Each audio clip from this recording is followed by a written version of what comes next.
he had this updo hairstyle kind of deal, and she she just looked like a middle-aged woman, but she was like in her early 20s, and somebody was taking a video of her trick-or-treating because they thought her costume was really cute. And then all of a sudden she says to them, "Are you taking a video of me? How dare you take a video of me?" And she gets out her phone and starts recording the person, and it turned out her costume was of a Karen. Her that was like what she was going as, and she's like, "How dare you take a who gave you permission that you could record me?" And it's just really funny that she was just playing up that whole stereotype. And I thought that was really funny. Nice. Yeah, it was really funny. Yeah, the whole like I understand the people in my house because they have like an expectation of privacy. So I get it. Like, and I do my best to keep them private. I have, like I said, like there are a couple videos that I have of a roommate who was I say he was spying on me. I didn't like it. He and I didn't get along. And and then I had somebody who came and visited me. They're on stream. Um, they've been. I gave them a house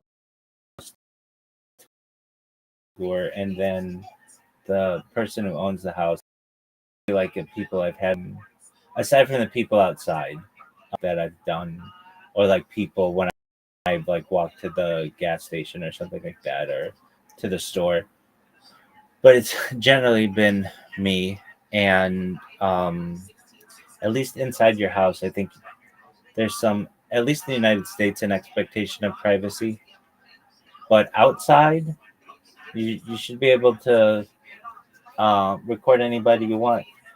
What has become a big thing, and I go on both sides of the fence on this one.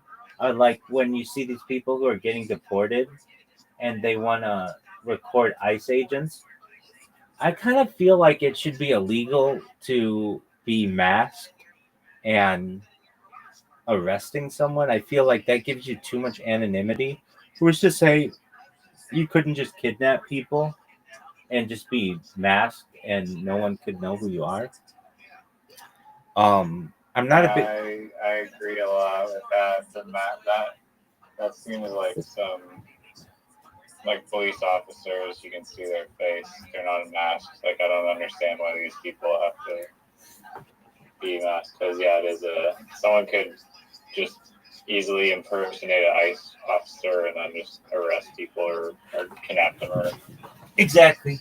And they use unmarked vehicles too. So it's like some guy with like a fucking vest on and a mask pulls up in like an unmarked van. And he's like, "Oh, like I have a gun, so you're arrested for just being Mexican."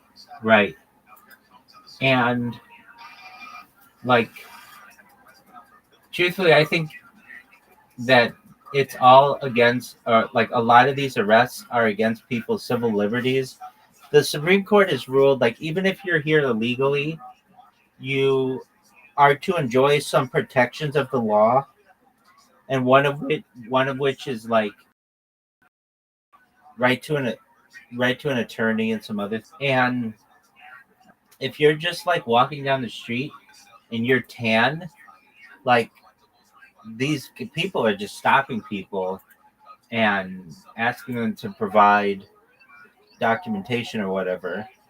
And to me, that should be illegal. Like that's like a stop and ask interaction. I don't think you should have that. Like if the person's doing something wrong, then that's fine. Okay, I get that.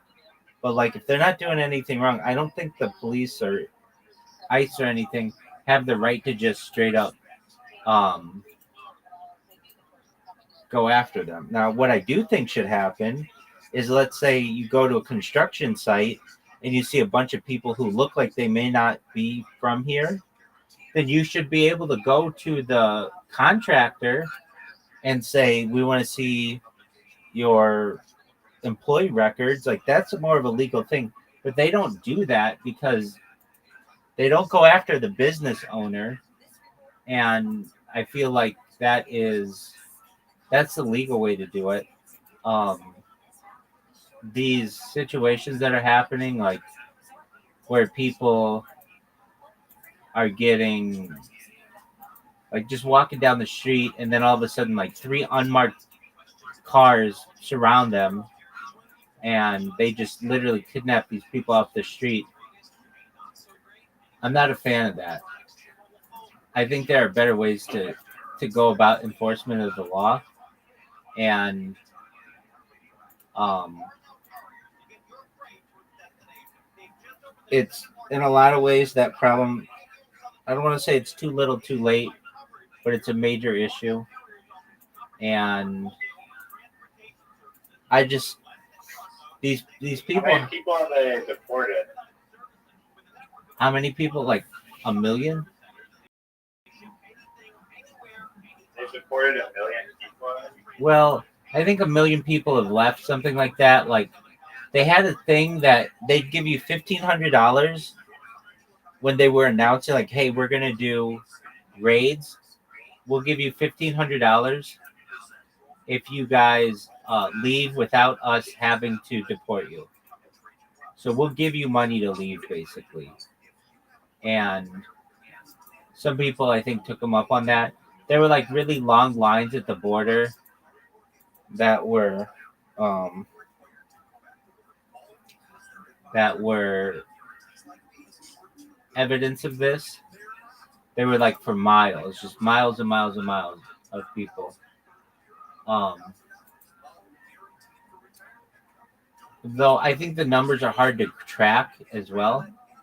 Like speaking of a bunch of people living in a house, um, that's a big one. Like you go to houses all over Southern California, and it's like one person gets here, they get a job, they get their family here, that family grows up and matures, and then they have a family, and you'll get like 20 people in a house. It's not uncommon. And that's why what I feel like my house does is not that strange, even though we're not all related, though some of us are. um it's just like kind of any place where you have really high rents, you're gonna get this. And um and Like, how much do you think the mortgage is on that? so the house when I moved in, it was 600,000. It was worth 600,000, and it's worth about $2 million now. I think the mortgage when I first moved in, I looked, it was something like $3,500 a month or something. And I've done the math myself. Like upstairs, they've got, well, so it was interesting. Like they're charging me $1,000, which I was able to pay, but then they increased it, and that was one of the reasons why I moved to this room. Um, it was they. I'm kind of stupid. I did something that I don't think anybody ever has done in the history of mankind. So it was during the pandemic, and I was paying $800 a month, and I was making really good money, and so I was actually paying the people who own the house $100 more a month just as a tip. I would literally give them. I would pay $800 in rent, and then I would give the manager of the house $100 just because he was being really nice to me. And Nice. like, who tips their fucking the person who owns the house? But I did, and then but that was stupid of me because they knew I could pay more. I could pay more rent. So then they upped my rent the next year, uh, to $1,000, and I think I was paying $1,000, and the guy next door was paying like $660, and we had the same size room, but he had just been there a lot longer. And then I was paying $1,000 for several years, and then Orange County had some kind of law that said that you could increase the rent on tenants. I think it went through, in like 2024, and uh, rent was going from $1,000 to $1,200, and I worked with Alex to move some of the stuff out of this room after we agreed that they could still store stuff in here and get it when they need, and I would rent for $500 a month, and there were some contingencies as well that weren't really that big, but um, sometimes like if Alex needs to move something or put together something or like needs any kind of handyman work, uh, he can come to me and I'll do it for him. So I've had to do that a little bit, but nothing too bad. Like he might have some he might have some mulch or some shit that he needs my help with, and it might take me like 20 minutes and then just put it down in his garden or whatever. And so I'm not like the handyman of the house, but to some extent. And so that has allowed me, and I'll probably have to like so. Clean? Do I Do clean you up? guys cleaning schedule? Um, yeah, upstairs, like there's a cleaning schedule of one person cleans the bathroom. It's not a lot. Uh, they try to enforce it. One person cleans the bathroom each week, but in reality, um, the Alex has one of the other guys who has a reduced rent. The guy who is the nurse who sleeps on the floor. He just goes through with a mop and vacuum occasionally, and then we keep the bathrooms clean. I mean, we use them, um, and like over the course of at least the last like year and a half, uh, I had to put together some IKEA furniture with Alex, the owner, or the he's not the owner, but he's the manager of the house. It's the owner's son, or I'm sorry, it's the owner's father. So he's an older guy. Um, and so some IKEA furniture, some stuff in the garden, um, like helping with him taking groceries sometimes, like little shit like that. If he ever needs an extra hand, he knows he can come to me, and I hope they won't raise my rent in the next uh in January. But if they do, I could take on probably another $200, and then from there, if they raise, I could do that for maybe a year or so. If they raise it again, then I'd have to probably go back to working as a contractor, which I did for the first year that I did this on stream.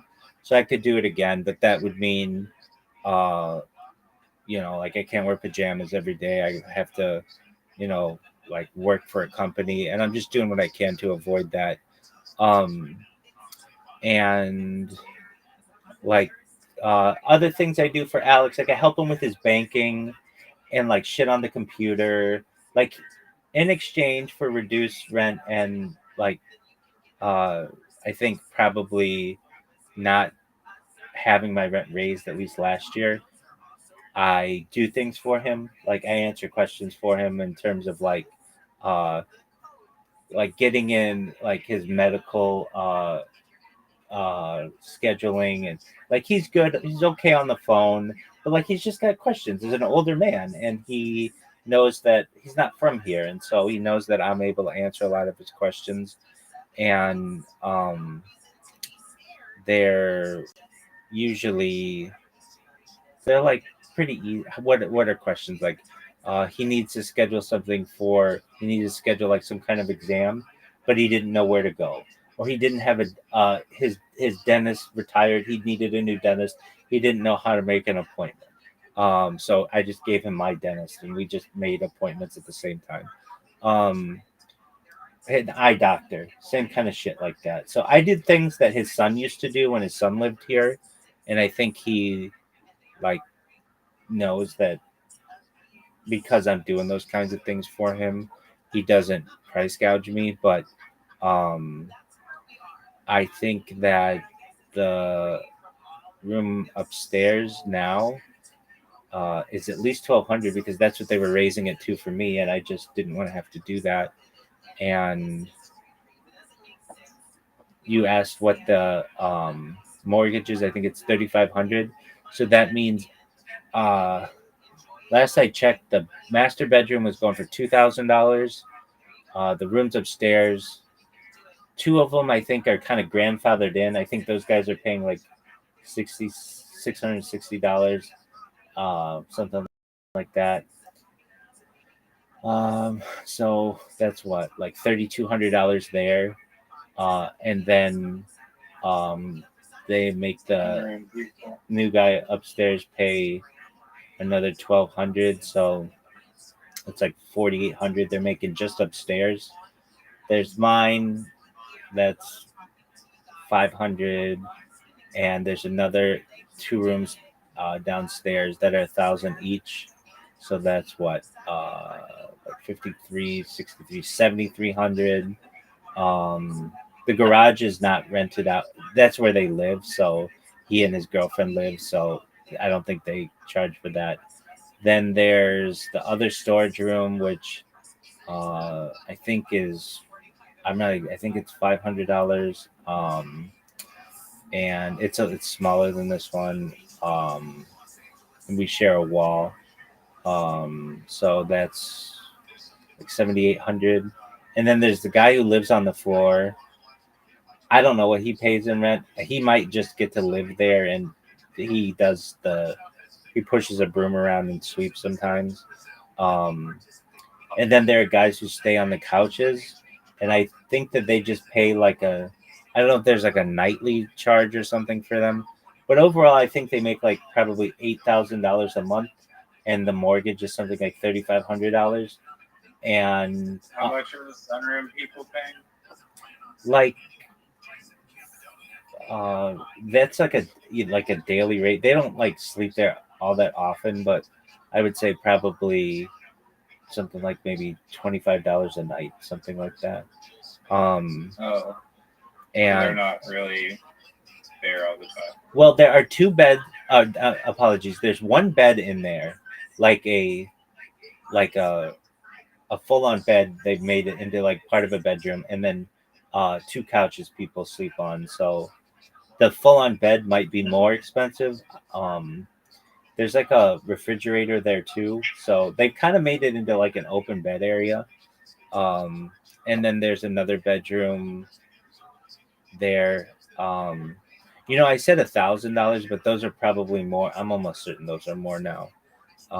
So maybe they're probably making about maybe $10,000 a month. But that doesn't include homeowners fees that they have to pay. So there's a homeowners association, and they've got like the electricity's solar, so I don't have to worry about that. But there's like I believe like the water bill and all that other shit. But even still, they're doing really well. That's why they max out the house as much as they can to pay down the mortgage as quickly as possible. And then also Alex, he lives off of some of that money as well.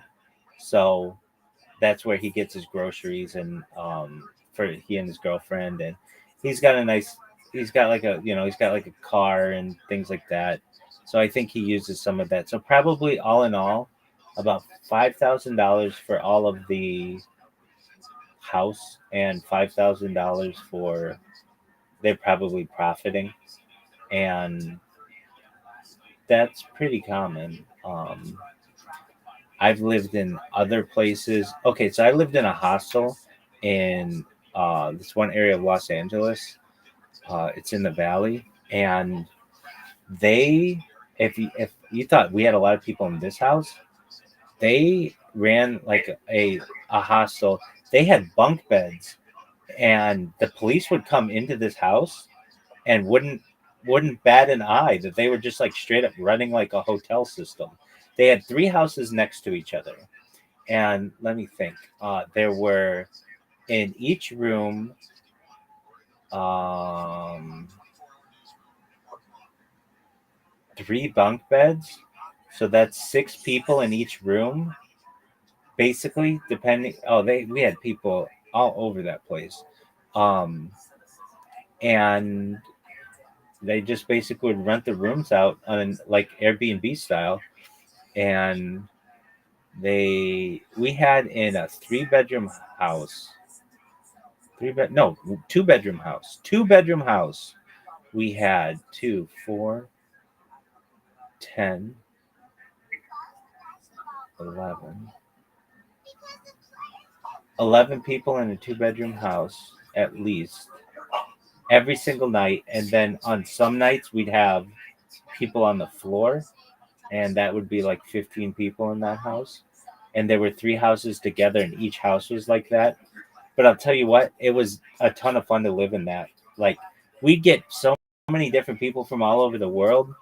I made really good friends with this guy from Italy and this fucking kid from, I don't even know where he was from, but he was always into cocaine, and he had a sugar mama who was paying for all his shit, and he would just go to the mall and steal shit. It was fucking wild. Um, so these like communal housing things are, while not always that legal, even the police, if nobody's complaining about it, they wouldn't give a shit. I know we had the police come through this house one time, and they didn't say anything. They were just they were they're looking for somebody. I don't know, because it was uh, a hostel. It was like people were in and out, but it was um it was zoned just like a residential place. And I know another place I used to manage the I've been an accountant in my previous experience, and I would be an accountant for it's a long story. Do you know who Johnny Carson is or was? He hosted the Tonight Show from like, Yeah. yeah, okay, so Johnny Carson's bartenders, I was Johnny Carson's bartender's accountant. And if you're like, Johnny Carson's bartender's accountant, how does this work?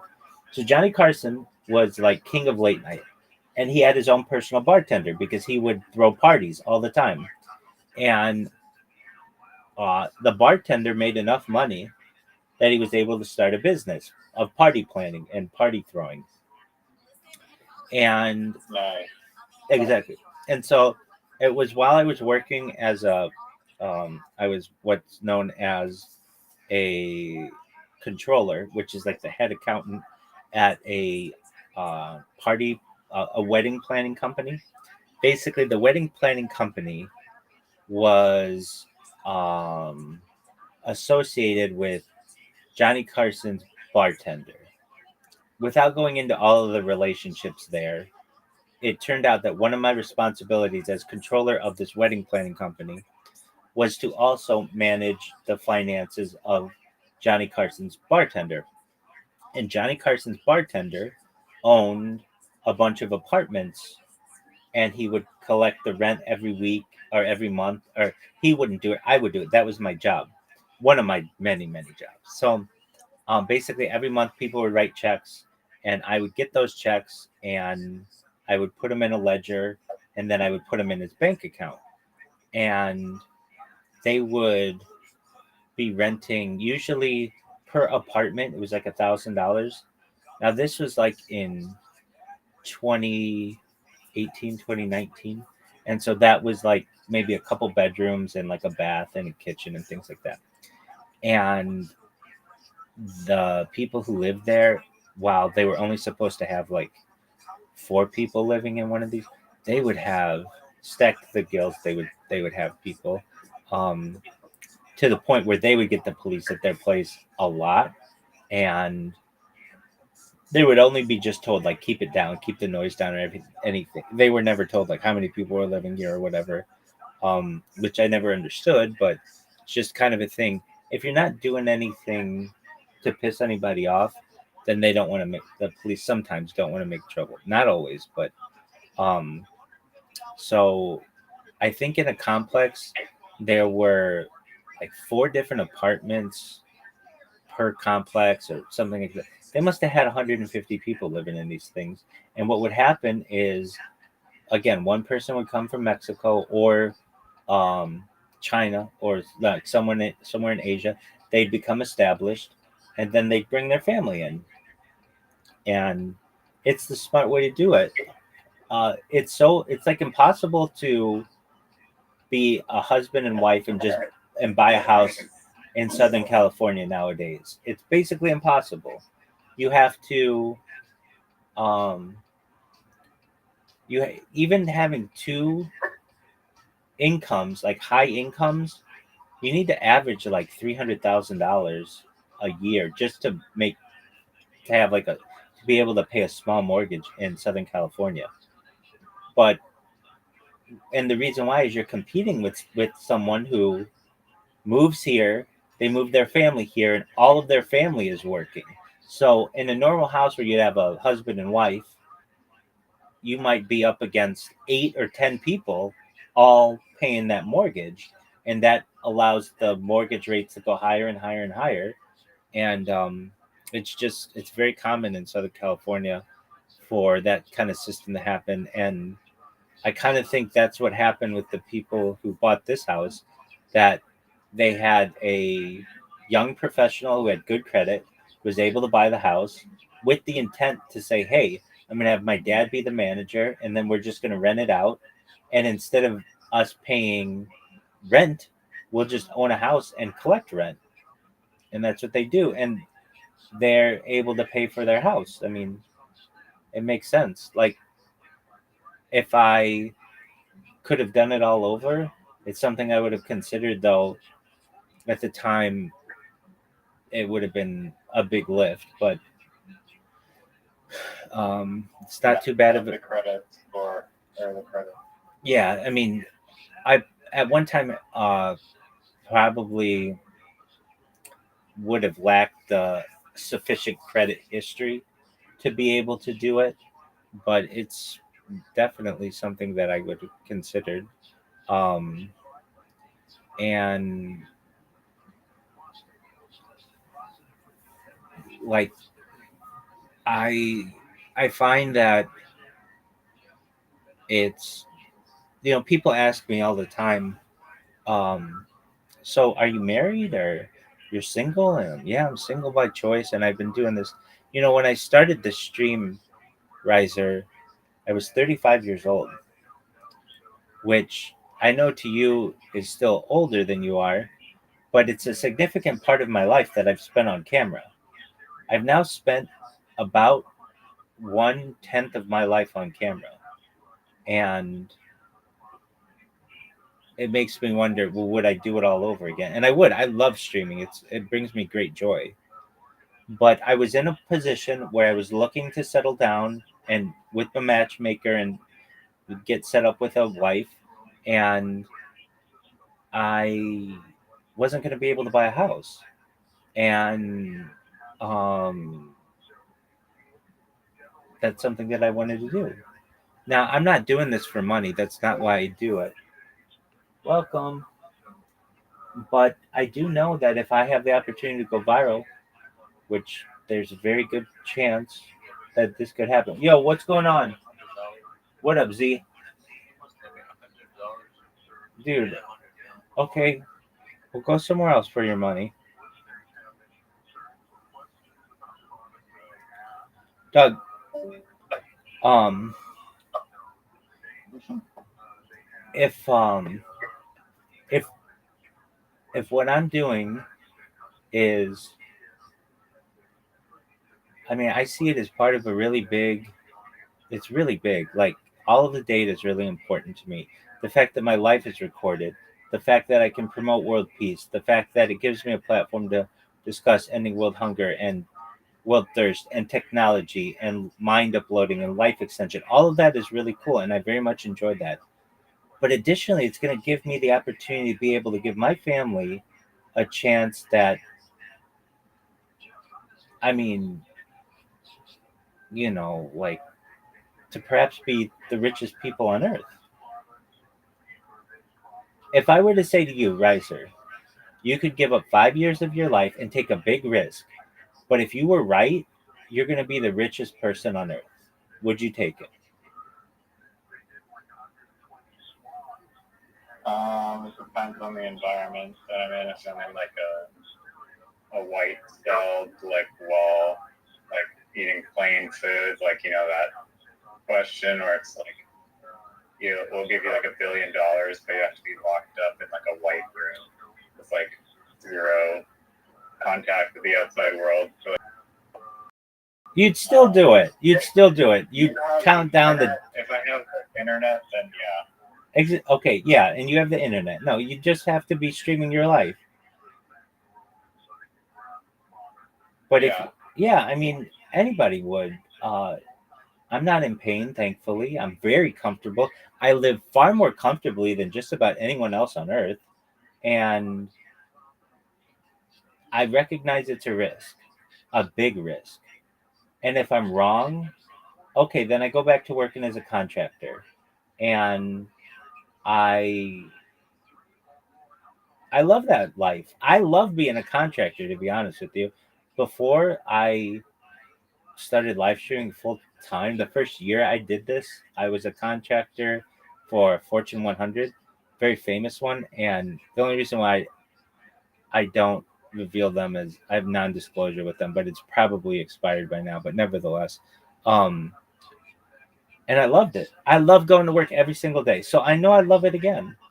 But there's the opportunity. Is there a chance that AI will eradicate the job that you were doing before? No, because we were the ones who were managing the AI programs, so we were kind of had our we were like one step ahead of that, and it's like really in 2018 you're managing 2020.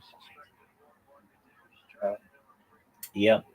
And wasn't it like barely even out? Well, large language models were not out until really available to the public 2022. Yeah. But we were dealing with what's known as artificial narrow intelligence. So these are like primitive chatbots, like you used to get that weren't really good at answering questions and everything. And that were just some of the projects that we had. But we were rolling out projects globally in every part of. Every time I call RBC, which is like my Canadian bank, because I have a problem, I get this stupid automated voicemail, and every single time it's like, just enter your PIN, and I have no idea what the PIN is, and I can't. I asked to speak to an agent, and it doesn't allow me to speak to an agent. It's just a nightmare. I imagine. Well, fortunately, we weren't dealing with the public like that. These were internal company things. But I loved that job, and every morning I would listen to that song. It was like, hey, I'm on vacation every single day because I love my occupation, and I loved it, and I know I'd continue to love it. So I would truthfully, once I go viral, I'd like to do that still, but allow people to view my life in a lot of different ways. But at least that one aspect of my life, because I'm very good at it. It's known as being a scrum master. It's basically like you help lead teams to be able to roll out projects, and I very much. No, I did not know you were a scrum person. Yeah. Nice. So I very much enjoy it. And I love project management. It's just something I really enjoy doing, and I know I can do those jobs. They're still very plentiful and very high paying. But there was the opportunity that if I focus on this, and I'll be able to buy any house I want in Southern California, any house I want in the world, and perhaps even be able to live longer than I normally would, and be able to escape death through mind uploading. Not guaranteeing it, but there's a very good chance. That type of technology is becoming a reality with each day. Brain transplant into like the artificial body. So in the physical world. Yeah, so there are aspects where your brain starts to break down after like 120 years, and it's just better to have a new brain. Though there are ways to slow down your um, the breaking down of the tissue to the point where like scientists do studies on animals like the lobster. There's an argument to be made that lobsters don't die naturally, they just keep molting. The only reason why they die is because a predator takes them out, but like they just It's because they shed their exoskeleton and it becomes like too intensive and energy intensive to shed their exoskeleton, I believe. let's look this one But up. they're like immortal Yeah, in exactly. the way like their cells keep continuing to not die or whatever. Right. And I lobsters are often described as biologically immortal due to their lack of typical aging signs. Um, as a result, 300-year lobster would be functionally as healthy as a 10-year-old one, with no measurable increase in mortality. However, they're not truly immortal. They do not live forever. Their lifespan is limited by natural causes, primarily is due to threats. Additionally, like predation, disease, human harvesting. The largest recording lobster caught in 1977 weighed 44 pounds. They are functionally immortal in terms of aging, but subject to death due to other causes. But that's what I'm talking about. Like there are some animals out there that we might be able to um, resemble or replicate some of their characteristics and be able to live longer. But at a certain point, our stuff's going to start breaking down. I get that. Um, Riser, I've got to be honest with you. I had a dream. I'd talk about it with you, not many other people. And it was like, you're going to be the most famous person on earth. You're going to be the richest person on earth, even though those aren't things that really motivate you. You're going to be able to promote world peace, which really does. You're going to have more children than any person ever. And you are going to, I know who I'm going to marry. They told me who I was going to marry. And like I don't want to say everything that I had in this dream came true, but a lot of it has come true, including large language models, which were not a thing then, and how good they would be, and how much I would use them, and just like these things. This is the best way to describe the stream. It was as if I had a friend who told me, who had watched all my streams and told me what was going to happen. And this dream was really, really in depth. And it was like, all right, I'm going to take the risk and start streaming my life. It's not something that I think, honestly, I don't think it just came naturally to me. This dream was very influential of it. And um, as I get more, and I feel I'm getting closer and closer, especially when I get in these Twitter spaces. It's just a matter of time until I talk to one of these people in these Twitter spaces and they retweet my shit and I go viral. That's all that has to happen. Does that make sense? I mean, I'm sure it does, but like I'm one tweet away from going viral. And there's a big difference between me just creating a robot and saying, please retweet my shit, and somebody hearing me day after day after day after day, and they have a huge account, and they're like, all right, so all you need is a retweet for me? Okay, I can give you that. I know you now. You've established yourself as someone who is consistent, and I know you stream your life. These people are starting to know. I know you stream your life. I see what you do. That's all I need. And once that happens, my life is going to change forever. I leave anonymity or virtual anonymity, and I become extremely popular overnight, and I become an educator. And Go on Joe Rogan.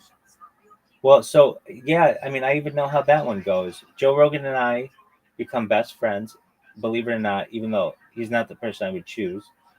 Um, it's not like we live together or anything, but we do our first um, podcast together is 24 hours, and we have other comics there. Shane Gillis is there, and I think Bert Kreischer and all those guys.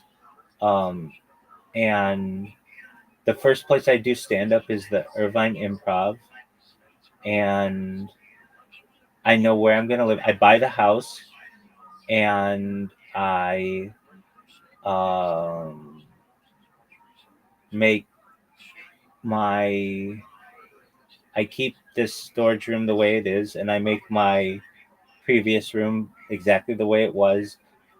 I basically move everybody out of the house, um, except I think Alex still lives in the garage. I don't know if that's true, but whatever. And then I know I start living. I start, like in Grand Theft Auto where you have like houses in different places, like real estate. I start doing that, and I know the houses that I buy, at least in Irvine, some of them, or like apartments where I stay. And then the first place I go is New York City. Yo, how are you? What up, baby girl? Hello. Baby girl, how old are you? 60. Baby girl, you've got to be 18 to be in here. Take care. Baby girl, you've got to go.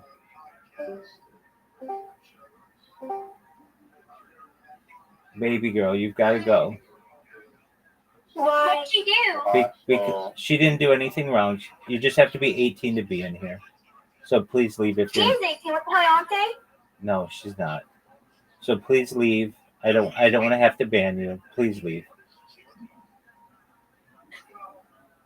Okay, Mr. Rabbi Rothschild, I miss you. I miss you too. You take care.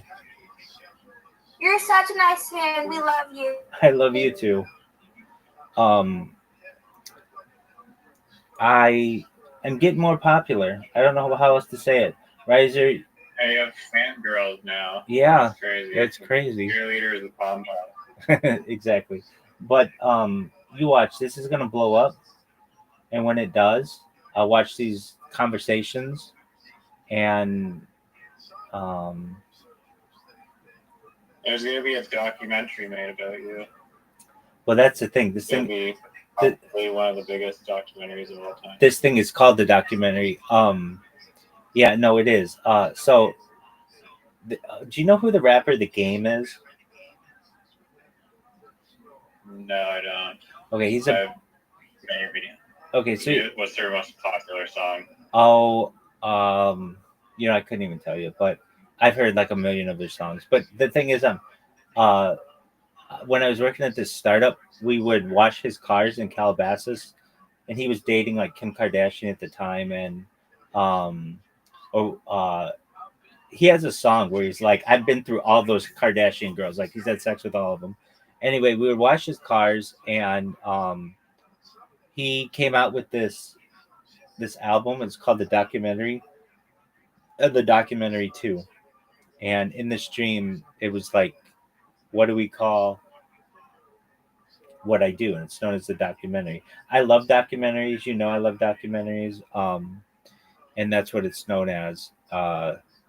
And the first place I go is this place in New York City in Brooklyn. It's like a landmark within Judaism. And I pay my respects to this one rabbi who died in 1993, and or pardon me, 1994. He had a stroke in 1993, and he died June 12th, 1994, I believe. Um, and then um, there's just like, uh, what else do I do? Well, there are some things that, like, I have to say, like what? Um, let's see here. Yeah, June 12th, 1994. Um, well, I go back to synagogue regularly, shul, and I'm excited about that. Um, I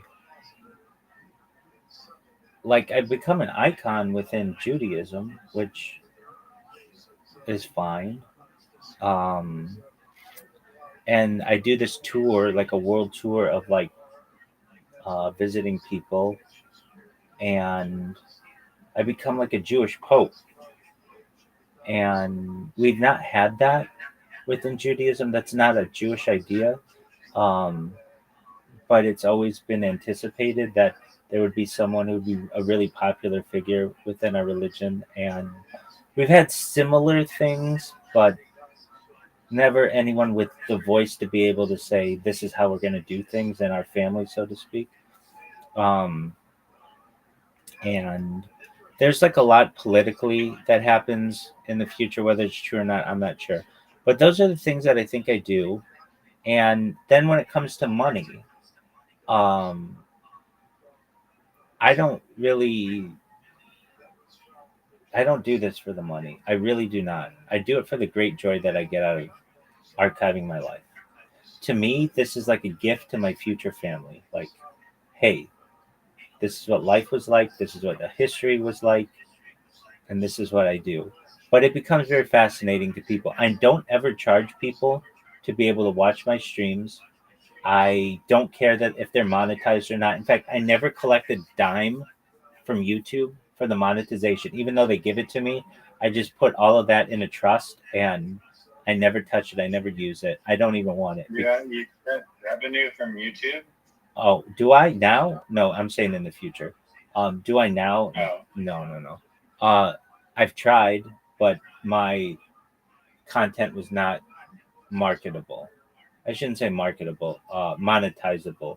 It's not advertiser friendly, especially because of the copyright strikes I have. And what we basically do is when I say we, like the people who I unite, we put together major trusts, big like donation groups, and um, like everything about my life becomes public. Like every girl I've crushed on, and like all my I don't want to say super secrets because I've been like as open as possible, but like if I ever crushed on a girl in kindergarten, that comes out because all my friends are like, yeah, we know this person really well. um and and like even if I've ever had to be like uh disingenuous at any point, that comes out. But it's almost like a lesson to the world that like I wouldn't lie purposefully. If I have to lie for any reason, it's like to protect my own life, or to save face in a situation. Like what? I don't know. Like this isn't a true story, but let's just say like if I farted in a car, let's just say that this isn't a true story, but let's say I farted in a car and everybody was looking to see who did it, and I was like, I don't know, just alongside everybody else. Like in order to save face, you might do that as opposed to taking the embarrassment of like you are the person who did it. That's just a made up story. But like those little things come out and people understand that I'm imperfect, but as it's said in the stream, imperfectly no perfectly imperfect. And Imperfectly pimping. exactly. Well, there's a lot more to it, and I won't bore you with it, but it's like, I mean, it's just the same thing that I posed to you. If you had to give away 5 years of your life, but you could live longer, so it's not that big of a deal, and you'd be comfortable the whole time, and you had the internet, and you got to meet really cool people, would you pause your life to become the richest person on earth? And that's not why you do it, but just basically to know that you're never going to have to worry about money ever. And your family will never have to worry about money. And your Well, it's grandchildren. not even. I think people that are like at the top. I think a lot of them. It's not about the money. It's about how they It's about power. affect the or making it famed in whatever industry they're part of. That's true. That's And absolutely true. they're in the educational futurism, maxing, charity, philanthropy, save the world camp, which is dope. Absolutely. And then I like unite the very wealthiest people of the world.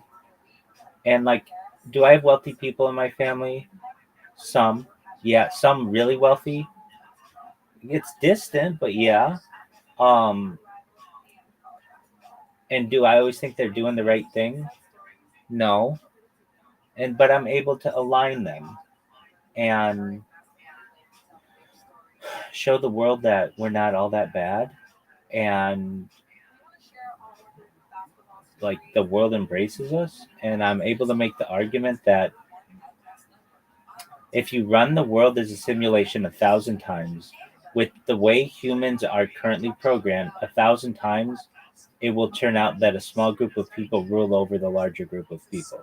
So you can't get mad that there are some people who rule over the larger group of I people. have a question about that exact thing that I was thinking about today. Okay, I go for it. watched a reel on Instagram, and it was a Nobel Peace Prize winner guy in his like 70s giving a speech to like all these people in tuxedos in this giant auditorium, and he was saying like, "Oh, we need to be careful about AI. It can literally construct viruses, and it'll figure out how to like destroy us and whatnot, and we should be like very careful. And I'm warning you about AI." But my like kind of like I don't know perspective was like, is there anything that's like necessarily like if the AI is so smart, why does it need to take control over the planet and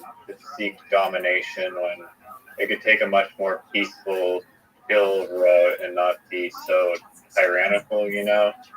And it doesn't have like the human ego to it that drives for control. So why would it necessarily even resort to evil and not just be like it has the option to just not be a dick and be nice to people just like humans do, right?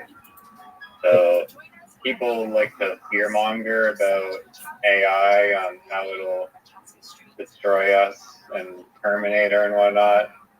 And I'm not saying that's like not a possibility, but isn't it also a possibility that it could just be nice and doesn't have to be an asshole and control us, even though potentially it could, because that's thousands of brains combined into like a single superhuman IQ or whatever.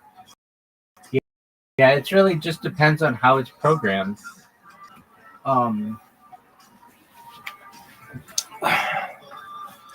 There are aspects of it. I mean, world peace and all this other good stuff, but that doesn't mean that there aren't going to be a lot of people who die.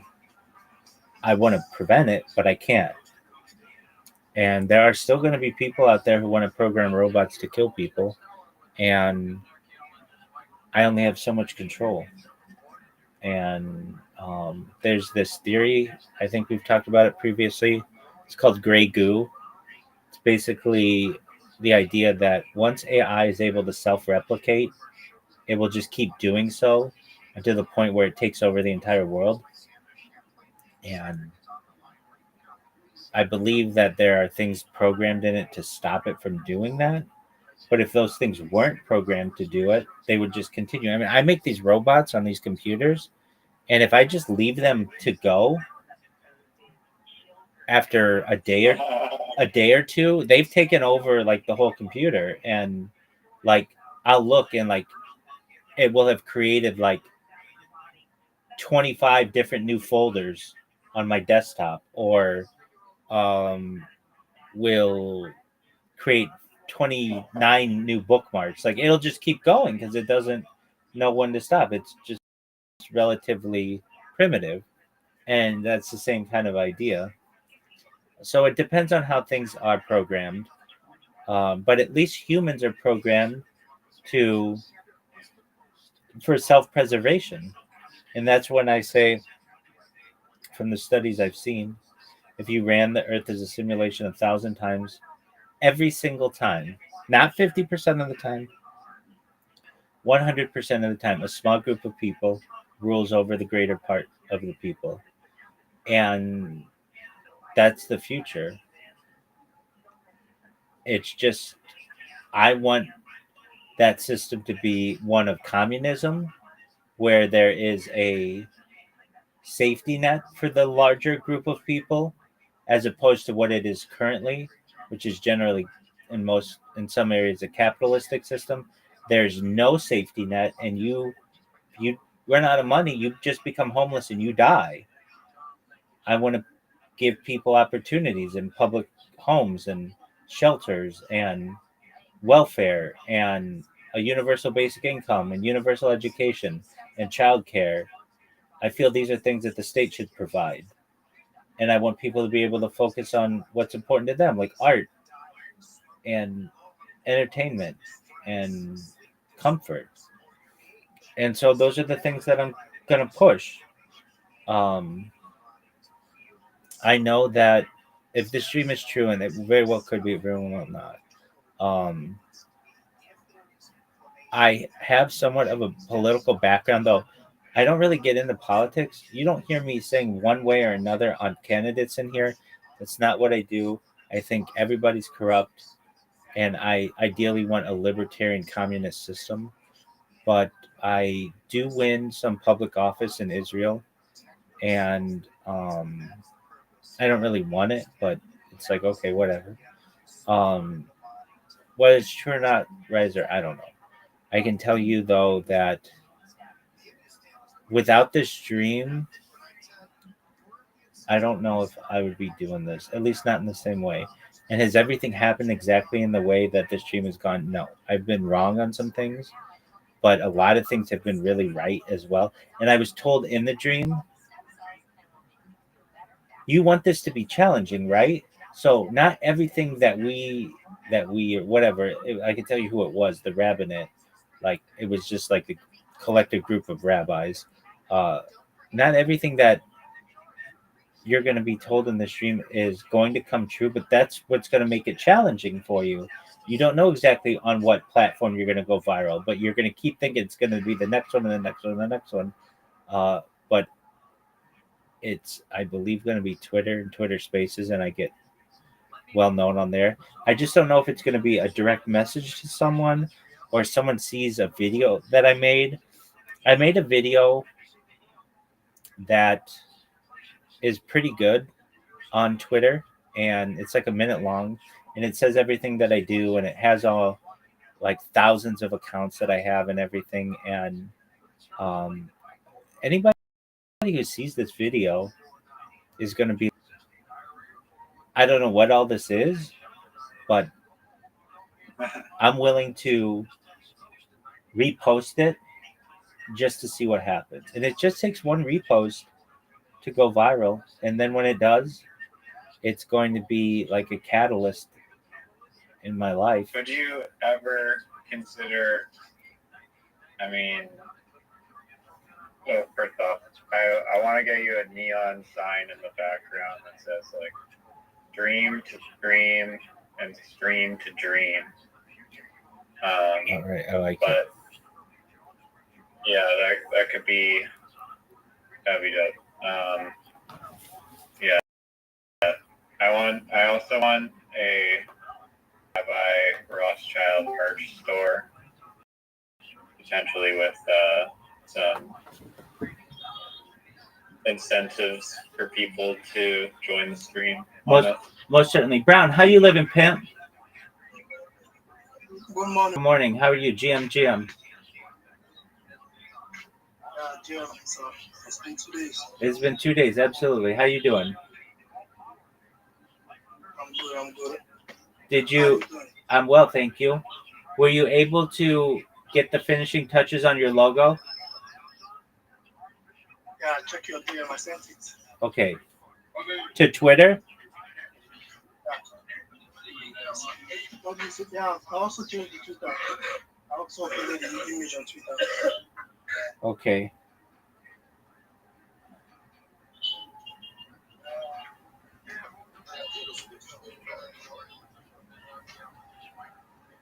What's your username on Twitter again? It's Keith. I'll text it to you. Okay, please do. Thank you. Um, Yes, sir. Absolutely. But I mean, Riser, you know when this server was not that big and we didn't have random people coming in from all over the world, and now I've got people who sleep in here with me and random people coming in, and it's just a matter of time.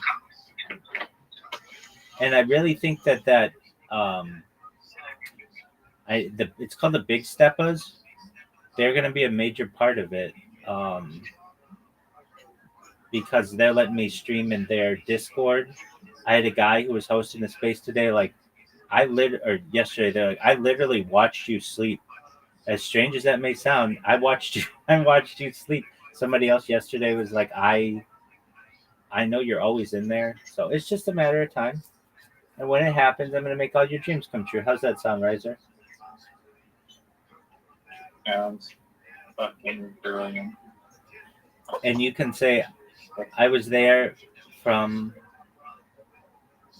not quite the beginning. I'm on like the Mount Rushmore of this week. Like your face, my face, Dude's face, this Aquarius face, are like chiseled into the Mount Rushmore of this sort of. Yeah, I mean, we just break it down by who spent the most amount of time in the Discord, and actually, believe it or not, Brandon would be number one, then Miss Aquarius, then you and Zoo. But yeah, you guys are definitely on it. I sent it to Andrew. Okay, you sent it to me. I'm gonna look at it right now. Yeah.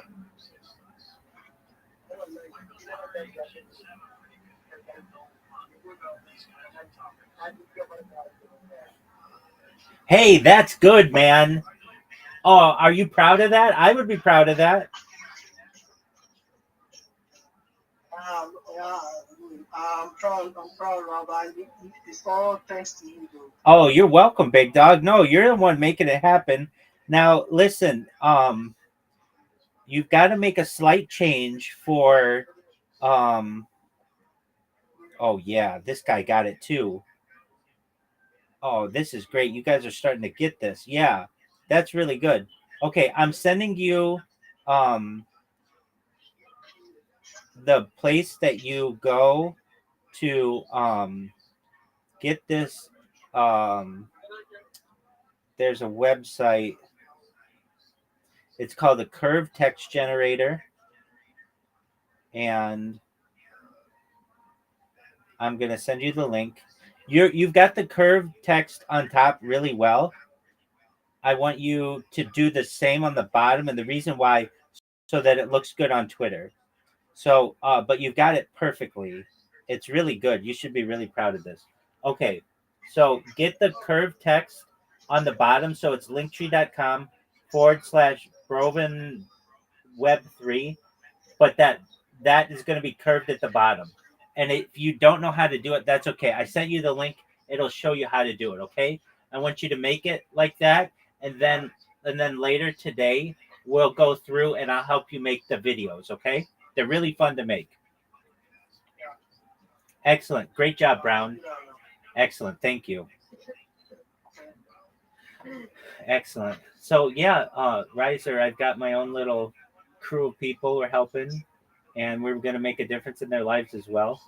And that's a special thing too that I get out of the stream. That you know, I think I have more patience than most people to help people with improve themselves in their lives and such. And And the shitty microphone is like torture. I do not like shitty microphones. Oh, well then you'd hate my world. Sometimes I get Welcome to my exactly. Sometimes I get people in here that leave their microphone on the whole time. As I said previously, it literally sounds like they're having a cockfight in the middle of an intersection. It's like, what is going on? Um, and yeah, but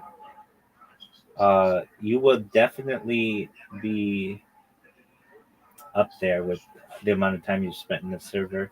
And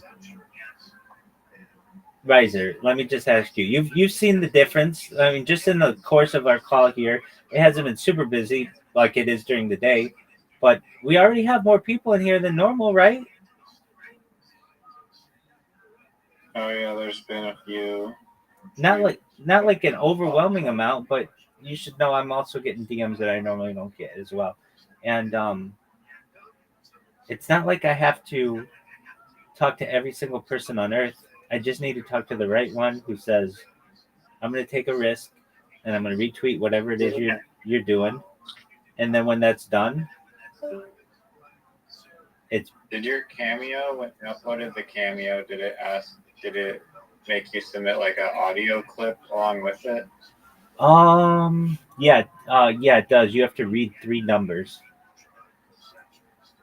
That's it, and it'll make your voice out of 3 numbers. No, it doesn't. I've never heard it do the voice really well. Oh wait, yeah, I have. On any of them? Wait, yeah, I have on some of them. They some are better than others. Let me put it that way. But the voice still isn't really that good. Okay.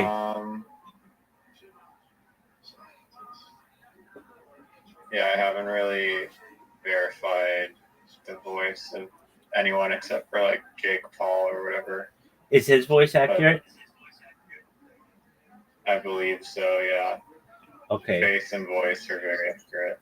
Yeah. I should try it. I'll try it with my own thing, I guess. And then we'll see.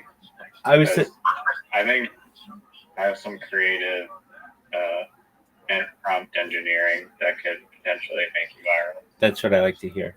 All right, big dog. I have to use the restroom very badly. So you go do your thing. I'll do my thing. And come back tomorrow or God willing soon, okay? And friend, have a good rest of your night. You too, big dog. Take care. Good talk. Peace. Peace.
travel again to different places, to different planets, galaxies, and so forth. Then there are models that can travel to some levels of the cosmos that are dominated by various mental, intellectual, and egotistical energies. It's inhabited by around beings that are witnessing and have mystic powers. Some people call them angels, some people call them gods, some people call them other things. So there are some domains, there are some models that can transcend and go to them. And there's an environment that I call the level of pure consciousness. And there are models or craft that can travel through all different levels of the cosmos and go to that highest region. And there are accounts of such things.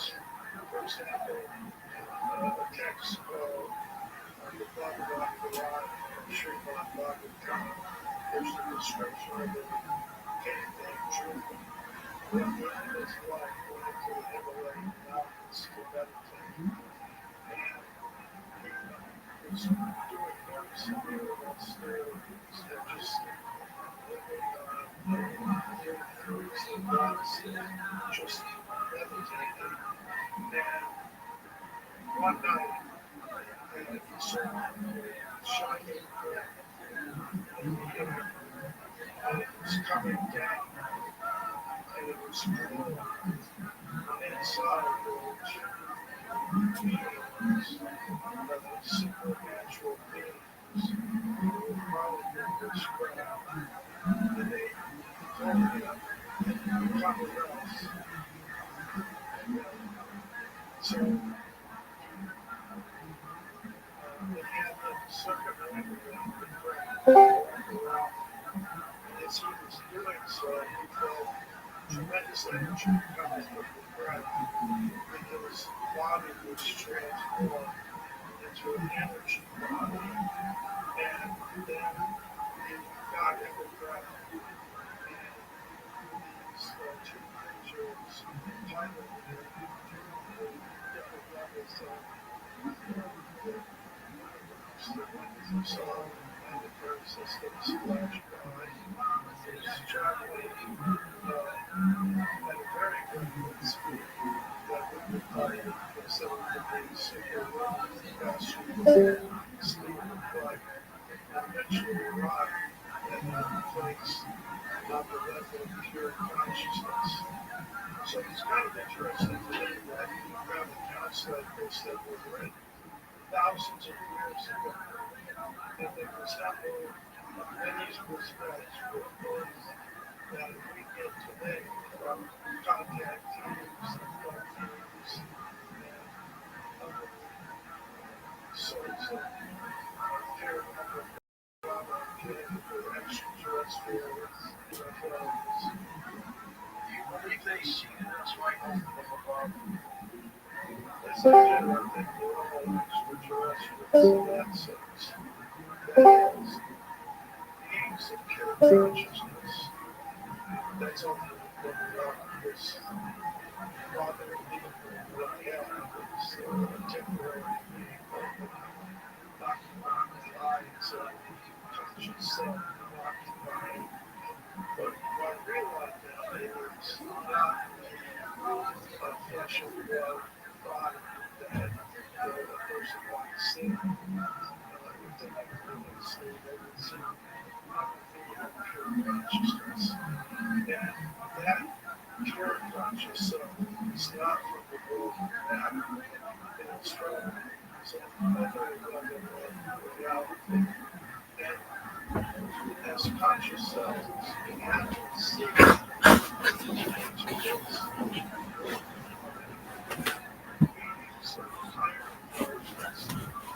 I wonder if you ever see this on anybody. I want to be as honest as possible. And I only deceive when I have to, and I don't like to.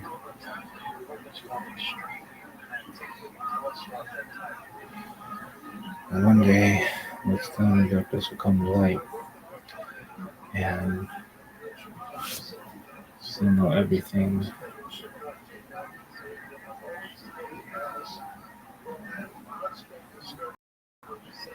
You just don't. I say this with a heavy heart. But now in the future, you totally get it. All will be forgiven.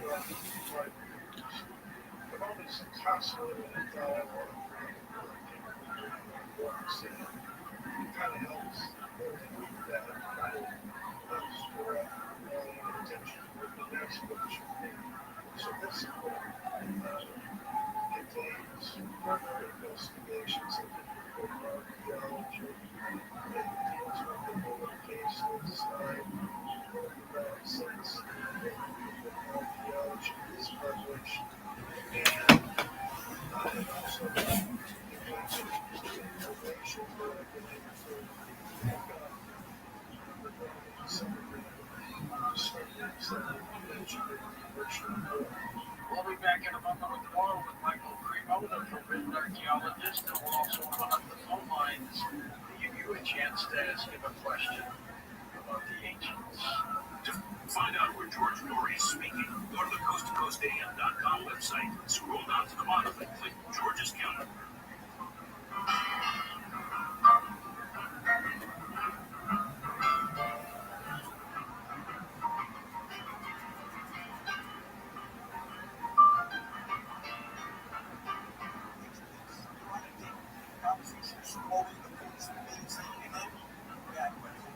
Suddenly you're leaning back and saying, your confidence will be gone.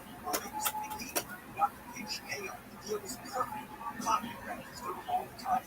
Not the impression of gun admits most are just bad with band-aids. Pay fast. It's like spraying perfume on dirty water. It just doesn't solve the problem. Which is why you try to sell them sweet tea out. The functional breath freshener you swallow. Zelman's tiny dual-action capsules are coated with powdered delicious mint, filled with parsley seed oil, clinically tested to fight the toughest offenders like Norway onions, and it even takes down copyrights for fresh, confident breath anytime.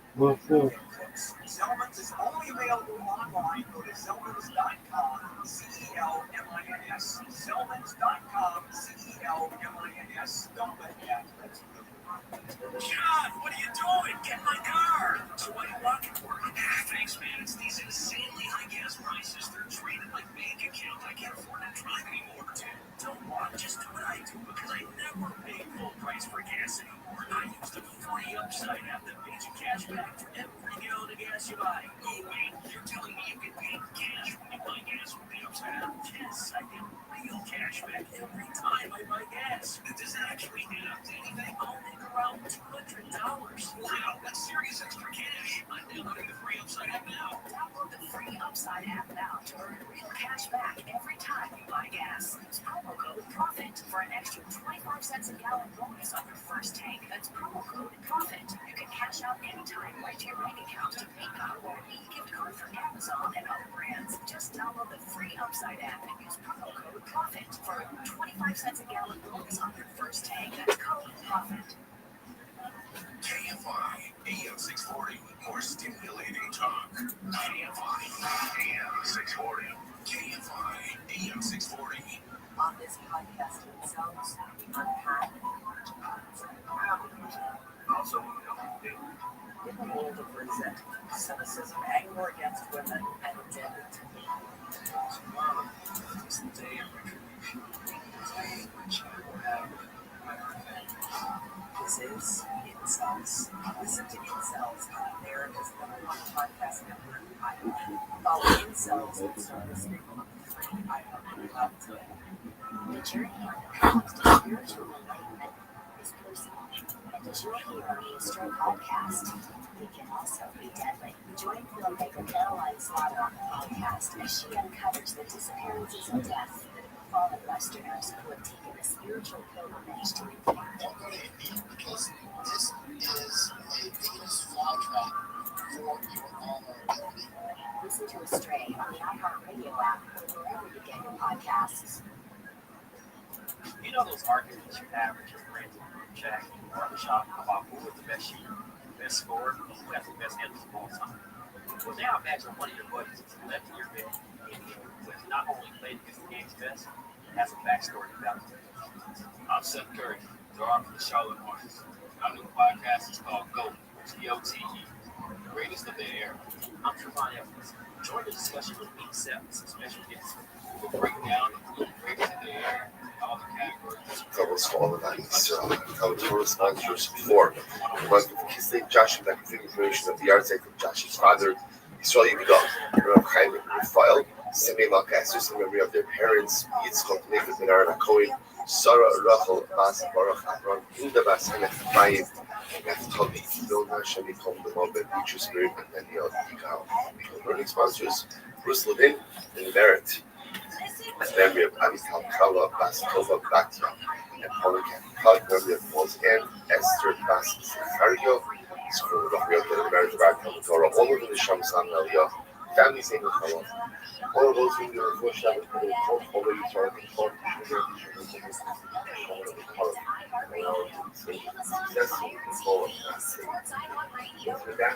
let us begin our lesson today. Today's daf is Yud Gimel 13. We are picking up on. We are picking up the next session on Yud Days for the days. I can see some days. We are picking up the weeks left off.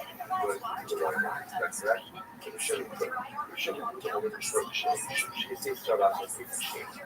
Shows us further again and get through the episode of the heart. We're talking about the sugya about whether or not one is permitted to go ahead and close the year because of children. Or is Bobby Israel is coming, we want to be able to offer qualities after the state of ritual purity.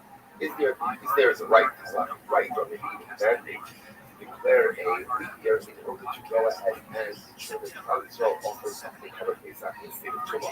Machol, yes? But in case you remember one of the nights that this one was with Zachariah. So Ezekiel, Melech Yehuda did this, and apparently then asked forgiveness for having done this. So two possibilities. Either the mistake that he made is that he made for the year for the sake of Torah, or the other possibility is that the shear was that he went home and did this, he actually brought these two possibilities. The second possibility was he was not the condition of his son, he made a second of his son. Or third possibility was no third was your way. Registers on cloak.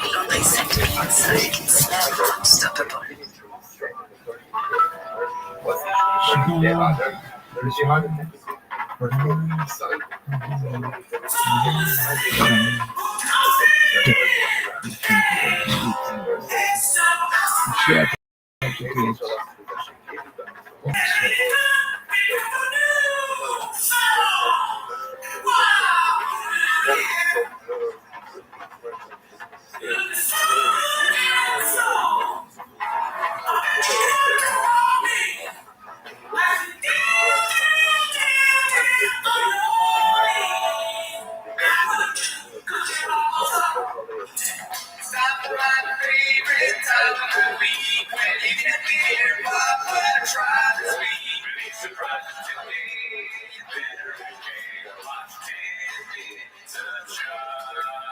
Welcome back to Tidless Shop. Thanks for tuning in. As always, join the Patreon, join the Reddit. This week we watched, oh my goodness, we watched Lucky by Burt Kreischer. And you know what? If you want to know what we think about that, you know what you gotta do. You gotta hit subscribe to the Patreon, deity. But anyways, we stream live on Wednesdays, but that's not why they're here. G-Man. They're here to watch Tidless Shop. Start the timer. Play the G clip. Sounds Gucci. With my family, I got a lot of Q&A posts from the motherfucking Fighter and the Kid episode that dropped last week. This was posted by Haphazard, one of our guys. Shout out to him. I never met him. It's a Q&A. Baba admits that T-Fak-Tay has been ruined. Let's see. Martino77 wants to know, what's one thing you would both do differently if you had this podcast over again? Not the Bobby Lee stuff and listen to people. But as far as doing things different,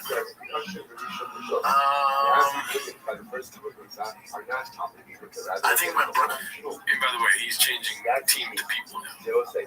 Listen to the team. Oh, I didn't catch that. He's trying to get it past you, dude. It's working. It worked on me, man. It worked on me, man. I did not. Yeah, that's true. He is trying to do it. Sneaky little shot. Sneaky little Brenda. He's always 2 steps behind you, dude. I mean, it's honestly, to me, it's like, I know he's still blaming the team, but it almost sounds like an improvement. You know, he's like not listening to people. Like, there are these people that told him you gotta fucking. Bobby Lee's trying to get you. You know, you're playing this whole thing out. People, what do you mean? Brian's sitting right next to you. He's the one who fucking all that shit. Where are you getting That motherfucking team, bro. He's like, I dropped that. I shredded the evidence. They're like, you should have showed us. That would be so funny if you said he shredded the 300 pages of evidence. Yeah, I got rid of the evidence. My lawyers were telling me I had like a really good case. I got rid of them. Okay, because they were fucking up. I'm not going to show you. I have proof of everything that happened, but it's not worth it. I moved past that. Yeah. You know? I was going through his shit. Him taking a leave of absence was a bad idea. And we just doing the show with random people. I think that's a bad idea. I think we should have. Granted, we need the money at the time. I think we should put our foot down.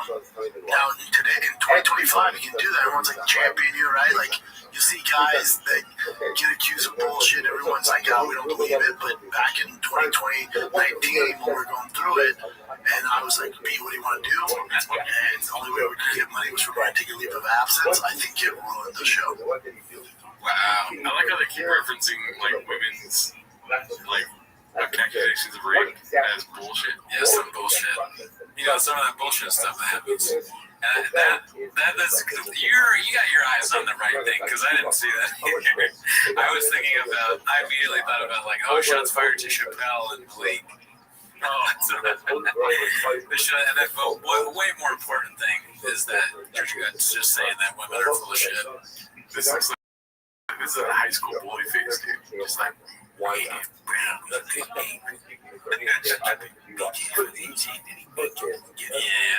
basically the stuff he would have changed is the stuff that other people did wrong. Yeah. He's like, not allow these people to fucking do this to me. If he had just followed his gut, he wouldn't have had any problem. Any problems. Sure, perfect. Oh, sorry. Sorry about that. Oh, come on. I think that, along with Bobby Lee stuff, ruined the show. Now, I do think there's a place for us to come back, whatever that means, you know? But I would do this show for free. He's got to stop saying that, dude. Yeah, it's self-fulfilling prophecy. And you will be. It is funny. It's not only is that a self-fulfilling prophecy, but it's also like, you know, if you say something a lot, it kind of starts to sound like you're not being truthful. You know? Like you don't want to do the show for free. You don't want to do the show for how much you're getting paid now. So, yeah, it's close to free. Yeah, the magic minds. The magic minds look full. There's only one been drinking. I love seeing Brian. I love you guys. I'm doing it for free. Right? Same thing. You said it well. Deuces, Monkey Island. It's so sad. This is supposed to be a comedy show, and they're all serious and sad. That's the funniest part, dude. It's like, what happened? What happened right before they asked that? That'd be so funny if the beginning of their shows is just like, hey, welcome back to The Fighter and the Kid, and this week we're...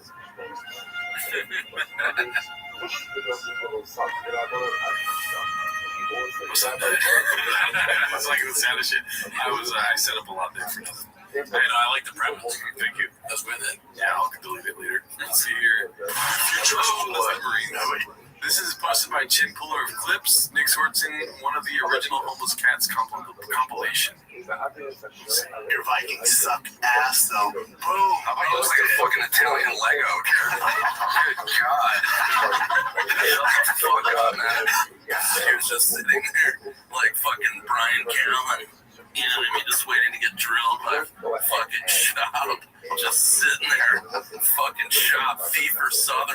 That's what I call them.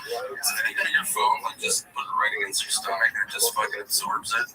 And then it sends it right to Brendan Schaub's mouth. It just appears Brendan Schaub like,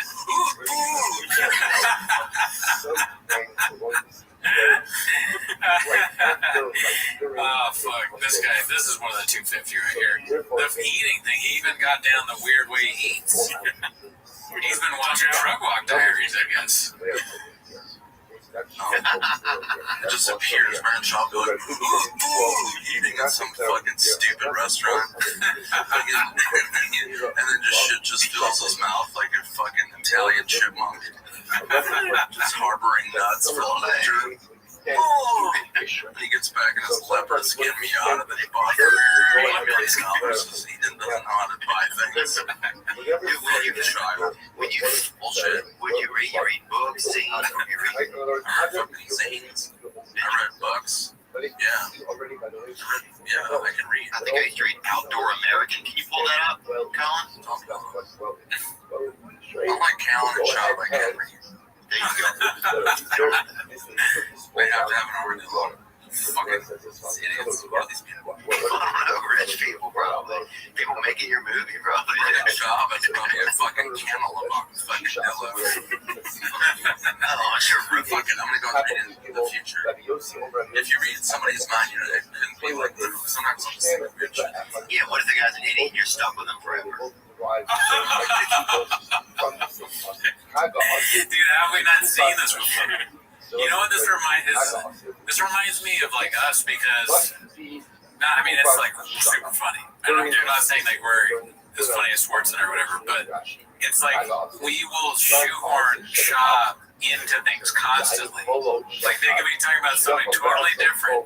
If I was the department or Secretary of Agriculture and they were asking me about farms, I'd be like, listen, I've always been a farm guy. And then they'd be like, why did you do that? And I'd be like, well, I'm not like Brendan Schaub. And they're like, can we stay on topic? This reminds me a lot when I was a kid and sold comic books at the mom's house.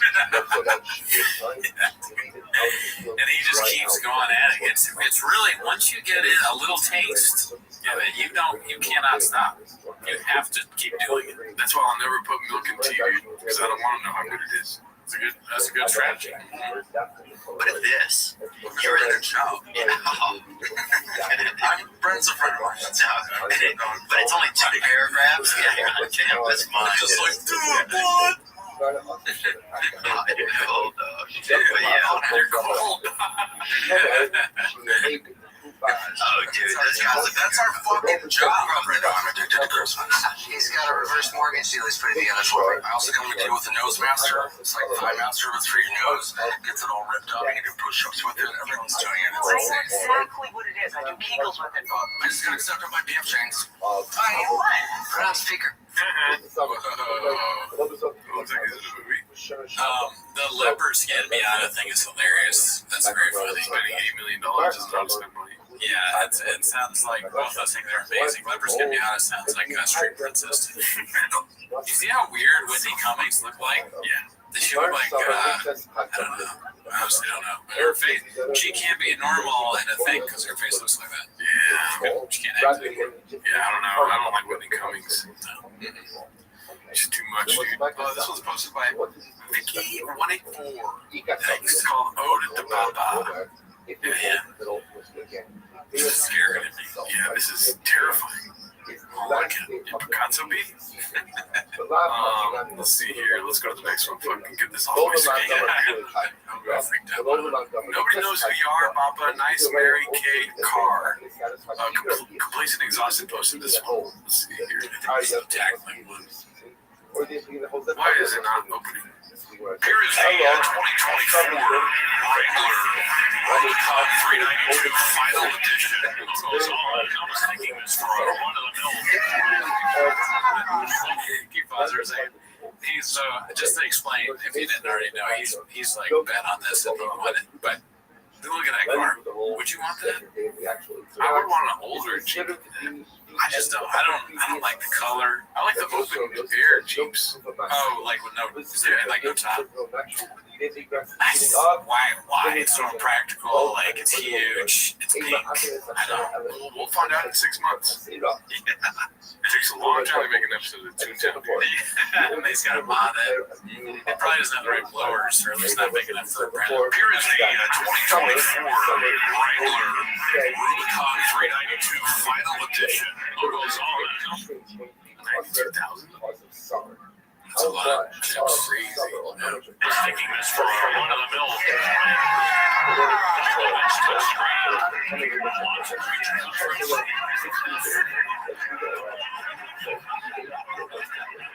That old man too. The guy's ribs are broken. He's the new Jim. Just tackled somebody. I know. What is he?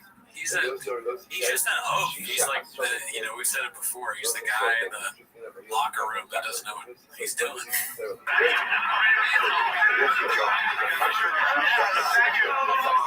that's Brandon Shaw, the anime Brandon Shaw. It's so funny. People just innately disrespect him. Yeah. Fighter. He was released in Kissimmee a couple of months ago, and I think he just bumped in right to the Wrangler. Good for him. I hope he's okay with the Tuscanero Pearl. I don't know. I think the Tuscanero Pearl is probably about blowers. Well, shout out to Shab, dude. You got a new car, daddy. Yes, so. The next one is posted by Financial Skin 40. That seasonal issues don't only affect Pesach, but also affect Sukkot. Sukkot is the full out after the autumnal equinox. The shine is just over here how much of Sukkot is it the entire Yom Tov? Is it just some color line and line? But again, we're being introduced to appears that halacha l'maisa, if we see that essentially Sukkot is going to fall out during the summer, that would be another reason to declare the year. Okay, so that Gemara is going back to Nathan. He says, if we see that winter is going to extend into Nisan, you go ahead and declare a leap year. The Gemara says, Shisha Aslet Ne'achad in Abrim. But if Allah says against these 16 days before we don't make a leap year because of that. Sure, it says, Af Shisha Aslet Ne'achad in Abrim.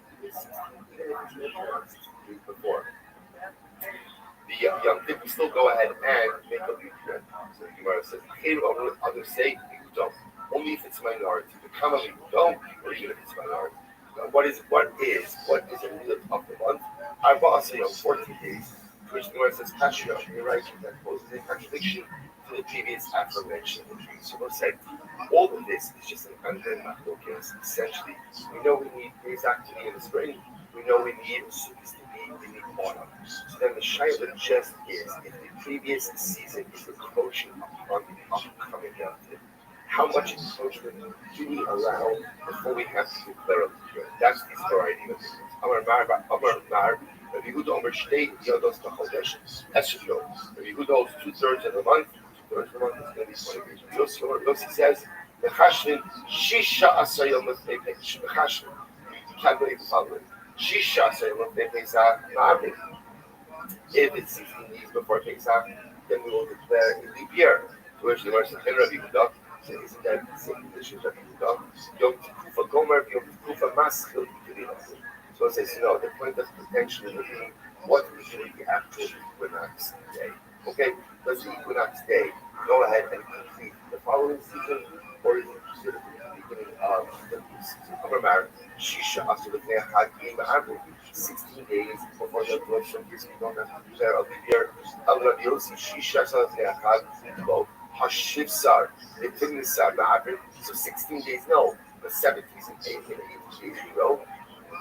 Our Shisha said in the Seer of Low, or 16, yes, less than that, no. Which was low, which was low. We wouldn't declare the year in any of these situations.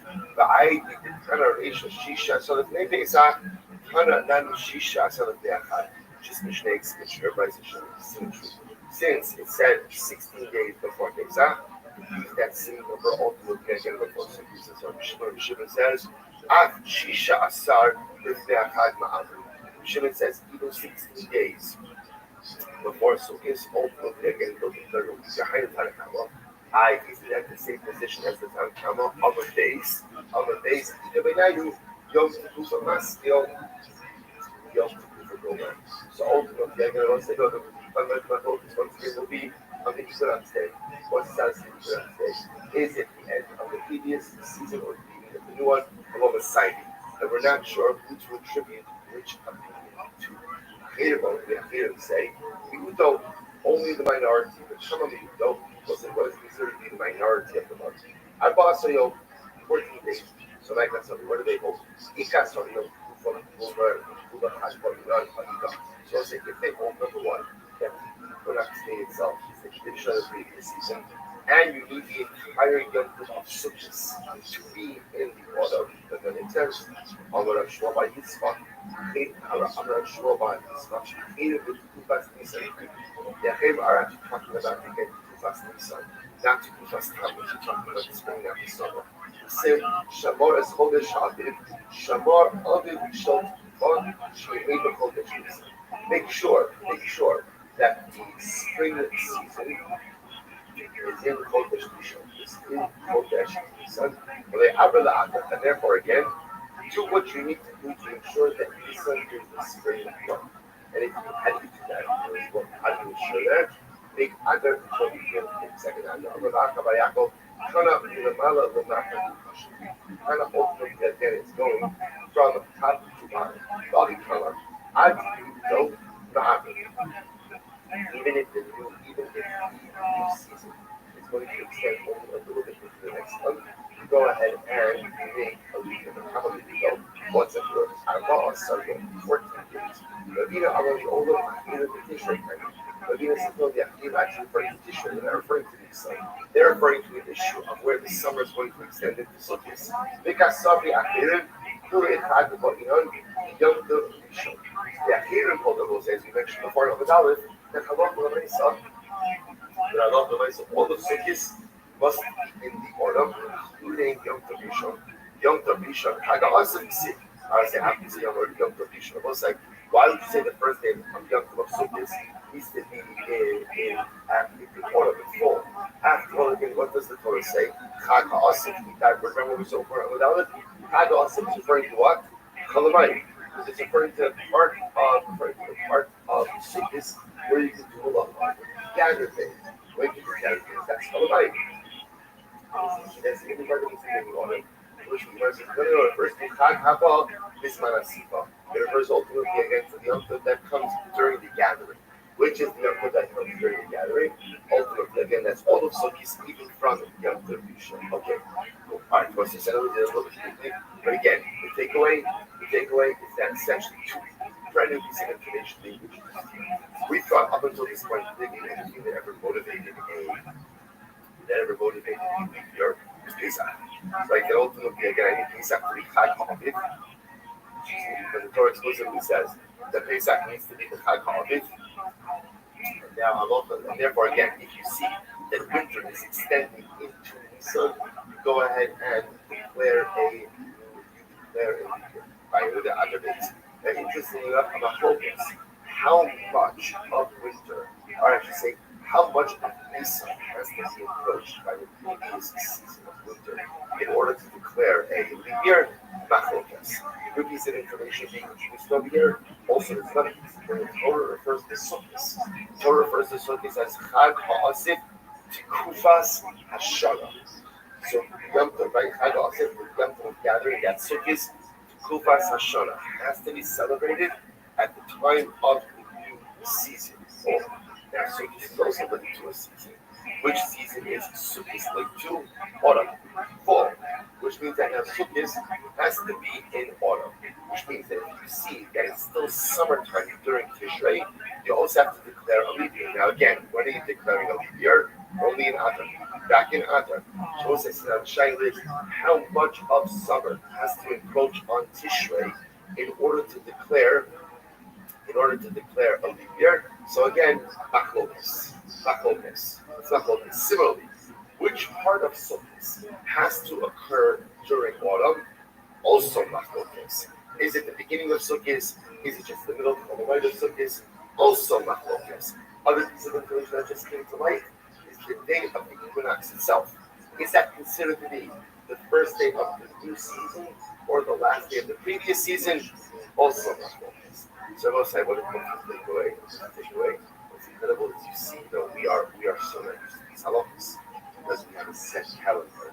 Right? And it's all been figured out from us. Like Hashem, so that you can see the so just an appreciation for the complexities of the calendar and appreciation to how much thought had to go into establishing the calendar when this was done month by month. I would say that is what's the most hostile for us. We see how much thought, how much forethought has to go into proper time management. Right? The management of the calendar is the paradigmatic example of time management. And if you want to manage your time correctly, what do you see? It's not just about how you're using it now, but it's about forethought about how time is going to be used. Time management requires incredible awareness and mindfulness in the present, but also requires future mindfulness for how and where you're going to use your time in the coming days, in the coming months, and incredible. All right, so that's good item. We're taking a little bit of a sidestep away from that calendar. A little bit back to the Mishnah. So the Gemara says, "Smichas Zikated." So now back to the Mishnah. Remember, when you back to the Mishnah talked about the concept of Smichas Zikated. So Smichas Zikated, the Mishnah said, has to be done by a based of. Say, Smichas Zikated Arifas Egla Shlosha Derek Shimon and Yehuda or Bechamisha. So we'll say, so Smichas Zikated. Now, again, we'll see already what exactly this means. But the Pashtos is just the Pashtos says the text as follows: if the Sanhedrin delivers an erroneous ruling, and as a result of that ruling, the Jewish people make a mistake. So, right? But again, it's a Sanhedrin's fault. They issue an erroneous ruling. While Israel follows their ruling, and it turns out they were wrong. There's a carbon called Har Halam Davar, a special carbon, special sin offering that is brought on behalf of the Sanhedrin, on behalf of the people. So we're assuming over here that when we talk about smicha, the Sanhedrin has to do smicha on that carbon. That's what it sounds like we're talking about over here. That has to be done in the presence of a Beis Din. How big is that Beis Din? Machlokas. Rabbi Shimon says 3 people. Rabbi Yehuda says 5 people. So now let's analyze. The Tanakh, the son of Ziknei, the Pasuk says the elders of the court will go ahead. Like the elders of the court will place their hand, will do smicha. And they also say smicha literally means place. And by the way, smicha is a din in many different combinations, but it literally means placing your hands on the head of the animal, and literally again leaning on it, shifting your weight to the head of the animal. So the word says as follows. So son of Aaron, son of Ziknei, Yachol Ziknei Ashon. You might have thought that again, any elders, let's get 3 old guys in the marketplace. 3 old guys in the marketplace, let them do smicha, and that should satisfy the guilty. I'm a little more Eida. Therefore, the Pasuk says Eida. Both said that Eida usually means Sanhedrin. Eida means Sanhedrin. Yeida, Yachol, Tani Eida. So it is Eida, any members of the Sanhedrin, which you don't need elderly. Abulomar, Ha'ida, Yichad Shemeida. So if I was at the Pasuk, was at Smicha, leaning on the part of government, right? Leaning on this special seal offering brought by the Sanhedrin for an erroneous ruling. Who has to lean on it? Ziknei Ha'ida. Like the last one here, some of Ziknei Ha'ida. So number 1, Ziknei elders, and Ha'ida, that's like the Finnish knowledge, but the Ha'ida, that means it has to be the esteemed, the most chashuv members of the Sanhedrin. How many people from the Sanhedrin? Some who Shnayim, Ziknei Shnayim. So some who they will be plural, that's 2. Ziknei, plural elders, that's 2. So that's 4. They based in Shachol. They never had any record. Most Sifaleim, old Afan, Harik, and Tamisha, they read it. Some who 2. Ziknei 2, that gives you 4. Then that you remember add on 1 more. That's 5. 5 members of the Sanhedrin. This is the church is one of them. Ziknei Shnayim. Just look at Ziknei. Ziknei is 2. They based in Shachol. Can't have an even number based in. Osifin Alein Od Echad. Harikan Shlosham. So again, three. Shouldn't today. Show that today. He doesn't go ahead and doesn't darshan for something. So what's either the shouldn't opposite something. Shimon, what about the sample? We should give you another two. When we buy the say, no, Shimon says, no, you can't darshan that. That is something that teaches a halacha. In other words, Rabbi Shimon's perspective is Russia is the only word after the word that explaining is not necessarily we don't get like simple teaches us the actual halacha of Smicha. Therefore, some people start Russia. But if you go, it was very low to us, and if you doesn't read it for Russia, or he doesn't need to spell a Hawaii, then came to the Zan, then came to the Asi, some to the Russia, with no they had here to gain a Alosh Apat. So let's see, let's look like this. The pasuk should have eliminated the sample altogether. What did it? And it just written, the elders of the Edom, their hands on the power. And I would have understood. Now, what does that mean? They lean on the power. Of course, just because it's extra, because it's extra, it's actually doesn't want to rely on it. But Shimon, my owl, the summer. She would have said, because it would have said that without putting some food. I would have thought, what does owl mean? Means that the elders place their hands next to the head of the animal, but they don't specifically put their hands on the head of the animal. Therefore, again, you need someone to teach us that know the hands actually go on the head of the animal. Uda, Gama Rosh Be'olah. That's Uda Darshi, it's Russia, or Spir Shava, a Rosh from Olah. Just like an Olah requires actual hands on the head of the animal, so too, the Dominativa also requires hands on the head of the animal. Shimon, Lozamar, Rosh Be'olah. Shimon ultimately again does not darshan Rosh. Therefore, both sides. So I lost myself. I'm not about both. So we have to Shimon about how Smicha is done. Now again, here's what everyone is agreed with, which is when you bring this unique sin offering, this cartel of government story, so it requires Smicha from elders of the Sanhedrin. My focus is how many elders. Okay, so Rabbi Huda is saying 5, Rabbi Shimon is saying 3, based on how they darshan. Okay, so the Gemara says, 1 second, let's analyze this. Oh no, Smicha, Smicha is the kingdom of people. Both Smicha, as well as Smicha by elders, has to be done by food. The Gemara says, my Smicha, or my Smicha is the kingdom. Just to point out the way the dice is based on the actual utilizing. Smicha and Smicha is the kingdom. The Gemara says, what's the distinction between Smicha and Smicha? I'm going to be open on this. The Gemara says, I'm going to be open on Yismach Sad. Gemara says, you're right. Smicha, ultimately again, I should say, Smicha's kingdom is because that we just saw before about elders of the Sanhedrin leaning on the head of the entire head of government. Smicha is actually what we call ordination, ordaining rabbis. Rashi says over here, this is Sabi, the ordination of elders, the Karye Lahem Rebbe.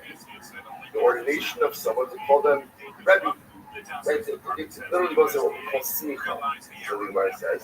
So Amalei Rabbi the Rabbi Yosef, this is not Sabi B'Shloshim Yinamon. So where do we know that the ordination of rabbis, what we call Smicha, should also represent the unbroken chain, from Moshe Rabbeinu to Yoshua, so on and so forth. Where do we know that has to take place? With 3 people. So even when they did say very small as Yadav Alav, so it's a negative from Moshe and Yoshua. Like the pasuk says that Ayismach is Yadav Alav, that Moshe Rabbeinu placed his hands on Yoshua.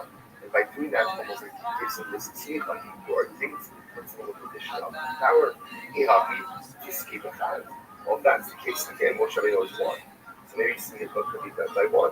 The Itema Moshe, the Makom Shiva, the Hadkai, I maybe will say Moshe Rabbeinu. Moshe was like a Sanhedrin. So maybe again, if that's the case, then maybe you need a Sanhedrin to convey Smicha. You have to by Shiva Lechad, require 70, 71, right? A Sanhedrin. Kasha. Alright, guys, that's the question. I'm going to back and bring it over. I'm going to Rashi. Yada, Mamish Samchin Alei. So first of all, it's interesting. We'll say, so Rabbi Rothschild says, Rashi, one second, when you ordain someone, do you really place your hands on that person? We'll say, it's like rabbinical ordination. Actually done by placing hands on Rabbi Safia Lavishma. No. Rather, what we do is, again, I will say, we confer a title upon the person. Hari lay, ready. No, rather, again, I will say, how does ordination occur? Now, again, interestingly enough, ordination is the one that have to occur by a group. By a group. How big the group has to be, we'll have to see, but there's definitely a group. But again, although it's called slicha, which means ultimately resting hands on someone, it doesn't actually require a placement of hands. Rather, what is the process of slicha? The process of slicha is the conference of title. All the person ready, and the person has the ability to go ahead and speak. The idea of Shusov was they done to make justice. The person has the right to press in the laws of financial penalties. The laws of Knessos are generally considered to be a water rights. Why is that? It makes sense because as opposed to Dine Bonus, suppose like Dine Bonus, follow logic. Right? Follow logic. I go and I injure away. So there's a number of different buckets of compensatory damages. Because compensatory damages make sense. Lost wages, doctor bills, the leash, all those things. Knessos say, but what are the halachas of Knessos? The Torah says you pay X for this, X for that. In other words, it's not normal, it's Knessos. So when someone has sleep up, they develop the proficiency in asking the halachos of Knessos. It had those summit. So the Gemara says, one second, is that true? No. So the Gemara says, although we may not know how many people you actually need for business, one thing is clear, which is what? It's not one. It's not one. So remember again, what does the Brisa say? The Brisa said, Smicha, Smicha, Sekina, Bekira. Right, Smicha, right, Smicha, and the Smicha of elders has to be done by 3 people. So it's clear that Allah you can't do it with one people. You can't do it with one people. And by the way, if you take a look at Rashi for just a moment, Rashi is the Meta Dine Knesses. Why does it bring up, like we said before, the laws of the halachos of fines? Knesses and penalty against the Elohim Ksiv, the Mashma Shine Mumkum, the Hailus Mukum. So he's saying when it comes to the laws of Knesses and penalty against, you turn the question of Elohim. You bring it to the Elohim, which means not only a judge, but a judge who is an expert. Shaitin Imamas, global in a mumkum, those that are general in other areas of monetary law, not that's law that you need an expert judge. Give up a period and show the class that was fine. That's just an interesting idea. By monetary law, you need someone who potentially doesn't have to be an expert. Knessos, you need someone who's an expert. Smicha represents that someone who can only for the expert. Okay, so let's extend the verse. One second, is it true that halakha myself, one person can't go ahead and convict someone? Because it's the story. Zachar outside Shpatov. This particular man is remembered from who is this man? Whereas Buddha and Baba Shmo. And Buddha and Baba was saying, Shalvai, who were after Buddha and Baba, Ishtaka Buddha Knesses in Israel. The laws of Knessos, like the laws of penalty payments, would have been laws of Klal Yisrael. It would have been forgotten. Why? They were sinful. Why can't you just prove it wrong? Why would they have been forgotten? Ella, what's a half of $8, 14A? Ella, Batlu, Dine, Knessos, Israel. That was like the laws of Knessos would have been bought. That was like also, as you just said before, in order for a basic to agree to Knessos, that's law. They don't even have to have smicha. Smicha, like classic smicha, classic concept of creation, was again an unbroken chain that started with Moshe and went to Yoshua. The Gemara says, thanks to the law, the chain of smicha became intact. Remember, you put the Baba, the chain of smicha would have been broken, and therefore, again, one of the manifestations of that law would have been, they would have been going constantly, or say whatever would be a Baba. This is an incredible story that's actually started today. But it's a Shivham Achos. Lozra Balkus Harosh Sira Al Yisrael. One time, keep in mind, this is a reference to Rome. made a decree upon the Jewish people. Shekala somechi harim. They will say whoever confers smicha will be executed. V'chala nismachi harim. And whoever receives smicha will be executed. V'ir shesomchin ba techarev. And any city in which smicha is conferred will be obliterated. U'tchumin shesomchin bahem ge'akru. And any cities within the scope of the boundaries of somewhere where smicha was confirmed will be uprooted. So let's say, so essentially, now what's happening over here? Why the Romans so preoccupied with smicha? Because what does smicha represent? Smicha represents the transmission of our Masorah, the transmission of our tradition. What is Rome interested in doing? What are they interested in doing? They're interested in uprooting the solar tradition of Christ. So we're going to say, like the Greeks of Canada, the Romans were not interested in our physical annihilation. They're interested in our spiritual annihilation. Therefore, they think of disrupt the Torah, disrupt Smicha, and ultimately they're going to we don't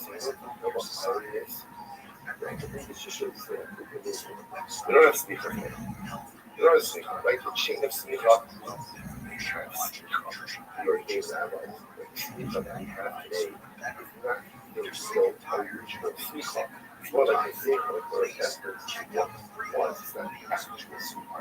But you know what the incredible part is? Smicha has been disrupted. And yet what? We're still here. We're still here. Even if somehow throw such interference, you disrupt, so probably start in certain ways, it's not us. Nothing stops us. Nothing interrupts us. Nothing in reality. Anyway, the Romans are bent on going ahead and disrupting Smicha. So what happened? What did the Ben Baba do? What was his plan? Now again, Rabbi Ben Baba himself had Smicha, and he wanted to ensure that the chain would continue. So what did he do? Halach v'yashav lo bein shnei harim gidolim, ubein shnei ayaros gidolos, ubein shnei tichum Shabbos. They usha l'shafra. So I say, what Rabbi is fascinating. What Baba does is essentially he sits between two cities. In other words, he goes in between two mountains. So what's going to happen? The Romans can't uproot mountains. Between two large cities, they can't uproot both cities. Between two Shabbos boundaries. So essentially what he does is he chooses a geographic location that doesn't put the surrounding population in danger. That's his chak. So where it says, B'sama Sham Chanusha Zakinim. He ordained 5 elders. Who were they? The Elohim, Rabbi Meir, Rabbi Yehuda, Rabbi Shimon, Rabbi Yossi, and Rabbi Lazar ben Shammua. Those are the 5 elders. Rabbi Avia, Mosif Afram Nehemiah. Rabbi Avia said even Rabbi Nehemiah was included in this as well. So what happened is incredible into the story. Kevan Shekiru Ayvim Bahas. Once the enemies of the Jewish people saw what was happening over here, Amar Lahem, it was then discovered, what was going on, right? They discovered ultimately again that the Romans were going to go ahead. The Romans discovered what was happening. They saw that Rabbi Baba was giving smicha. So Rabbi Baba said, "Bonai, run away. Amru lo, Rabbi, matehei alecha. Rabbi, if we run, what's going to happen to you? Amar lahem, harini udal lifnechem ke'elen she'im laholchem. Don't worry, they won't get through. I'll go ahead and protect you. You run, they won't get through me. He says, Amru lo, lozaz misham achida atsubo shalosh meos lodios shalbarzel vasot kavra. So this is what happened. When my mother stood his ground, and he was pierced, literally again with 300 spears. His body was pierced so many times that he became like a suit. He was pierced, so terrible. They both say, but he held his ground, he held the Romans back, and allowed these newly ordained Rabbanim to go ahead and escape. And people did Bava, so we'll say, okay, you know what, there's more to the story. We'll stop over here today, but we'll see if we can understand. What are the incredibly overwhelming things on the story? So we'll say, so first of all, this is how the chain of Smicha was going to be. Now, more about Rabbi Bava tomorrow, but we'll see, but just understand the amazing part of it. Jewish history is filled with stories like this. Jewish history is filled with stories of people, individuals, who are both certain nefesh, who engaged in profound self-sacrifice for the good and for the continuity of the Am. Rabbi Yehuda ben Baba stood in the face of the approaching Roman army, knowing full well that he was done. Literally again hold the 300 spears. Why? To maintain the continuity of Slicha, to maintain the continuity of Panzor. These are the shoulders of our Jerusalem. These are the people to whom we owe what we have named. Individuals throughout Israel. Rabbi Yehuda ben Baba, we know his name, but there are tens of thousands of others whose names we do not know, who made this same sacrifice for our people, and in whose merit, whose this, we are so glad to be here today. The Lord of Shalom, and the Shalom of all of those who have been most of Chicago, so shall have a tremendous salvation. Let's look at it, and we should be so there's Hashem to make their sacrifice worth it. Let's just stop over for today. Shabbat everyone.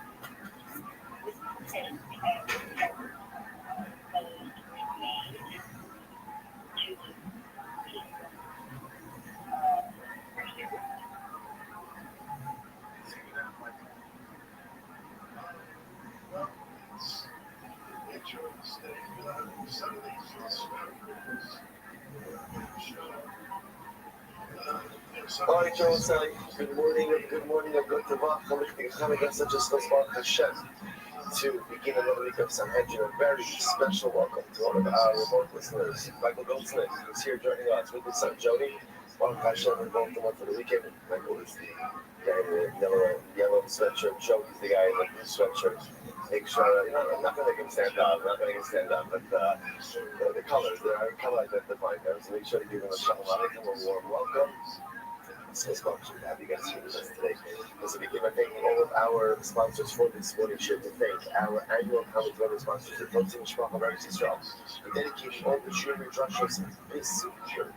This is sponsor to Sonos Levels for all of the Am Yisrael. And Tom Dolan sponsors for the month of Kislev of Alvin and Tom Josh and Becker Freeman, a mention of the yard site of Josh's family, Yisrael Yehuda. Then we have time for file.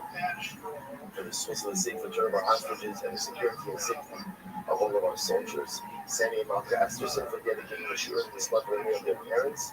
Yitzchak Leib Ben Arna Cohen, Sarah Rachel Baskara Hadrab, and Yehuda Baskara Hadrayim, and in memory of their dear friend, the brave soldier, beloved husband, and father, and skillful and evangelist, Naftali Gordon, Naftali Yonash, and come from all that teachers Miriam, and Daniel Yidal. The learning sponsors of Muslim in the merit of Abital Tala Bas Toba Batiam, Sukoy Rama, and Paul Captain Hamid, in memory of Paul's aunt, Esther Bas Sefard, Hope that in the merit of our Torah, all of the Shabbos Latin Aliyah, the families in the Chama, all those who need the Rav Rothschild, and the Kol Hobbes, the Kol Shom should bring home our hostages, the Shalom, and the Kol, and allow our holy soldiers to be successful. The Kol, not say they have. But with that, let us begin. We have a beautiful daf ahead of us today, really incredible daf actually ahead of us today. Today's daf is in days 12. We are picking up yesterday Adam Silver Dave Shear. Did a great job, covered a lot of ground in not a lot of time. Made his father proud and put it to shame at the same time. So it's right. So we are picking up on the Aleph of the days of the last line. Tan Rabbanan. I'm just going to read that. It's impressive. Tan Rabbanan.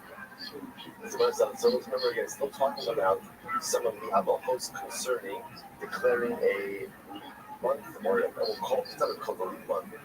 But really, there's three pieces over here.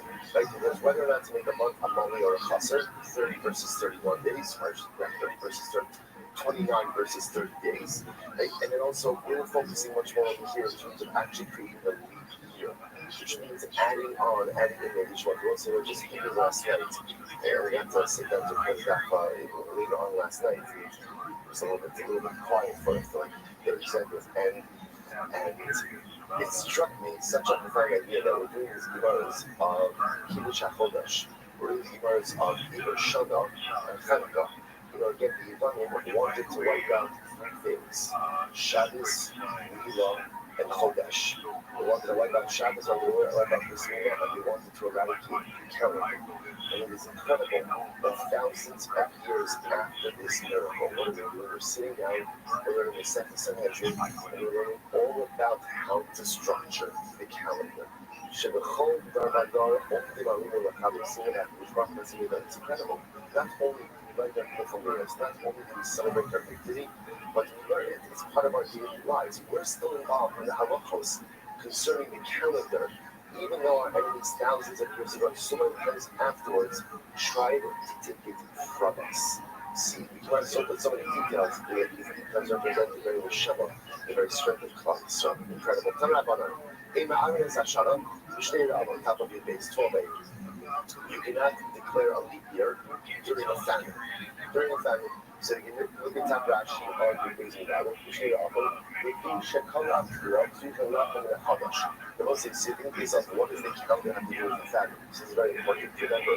Now, what is when you're allowed to eat from Hadash? When you're allowed to eat from the grain? Only after the carbon owner has been offered. Remember again, so just to get clear, Ukraine represents any grain that was planted since last Pesach. So, for example, right, so you plant grain since last Pesach, Tav Shin Pei Yalin 5784. So any grain that is grown after Pesach of 5784 cannot be consumed until after the second day of Pesach, Tav Shin Pei 5785, where we offer up the carbon omer. Remember again, the carbon omer is a quality offering. After that, Chadash, the new crop becomes permitted. If you go ahead and declare a leap year, so again, as we've seen, we'll see again today's stuff, what's the leap month in a leap year? It's Adar. So you add an extra Adar, what does that do? That effectively delays the carbon over by an additional month. Well, in a famine year, where food is scarce, delaying the carbon over for another month prevents people from eating Chadash for another month. Therefore, the Gemara says, even though there might be other grounds that would require you to go ahead and declare a leap year, Halakha might say if it's a famine, no leap year. Rabbi says, so Tanya, what's the right side? Yeah, that's interestingly enough. Interestingly enough, the Gemara says, listen to this right. So Rabbi says as follows. There was a telling the story from a lot of days. There was a man who came from Baal Shalisha. I want to say Baal Shalisha is the only place. And what happened?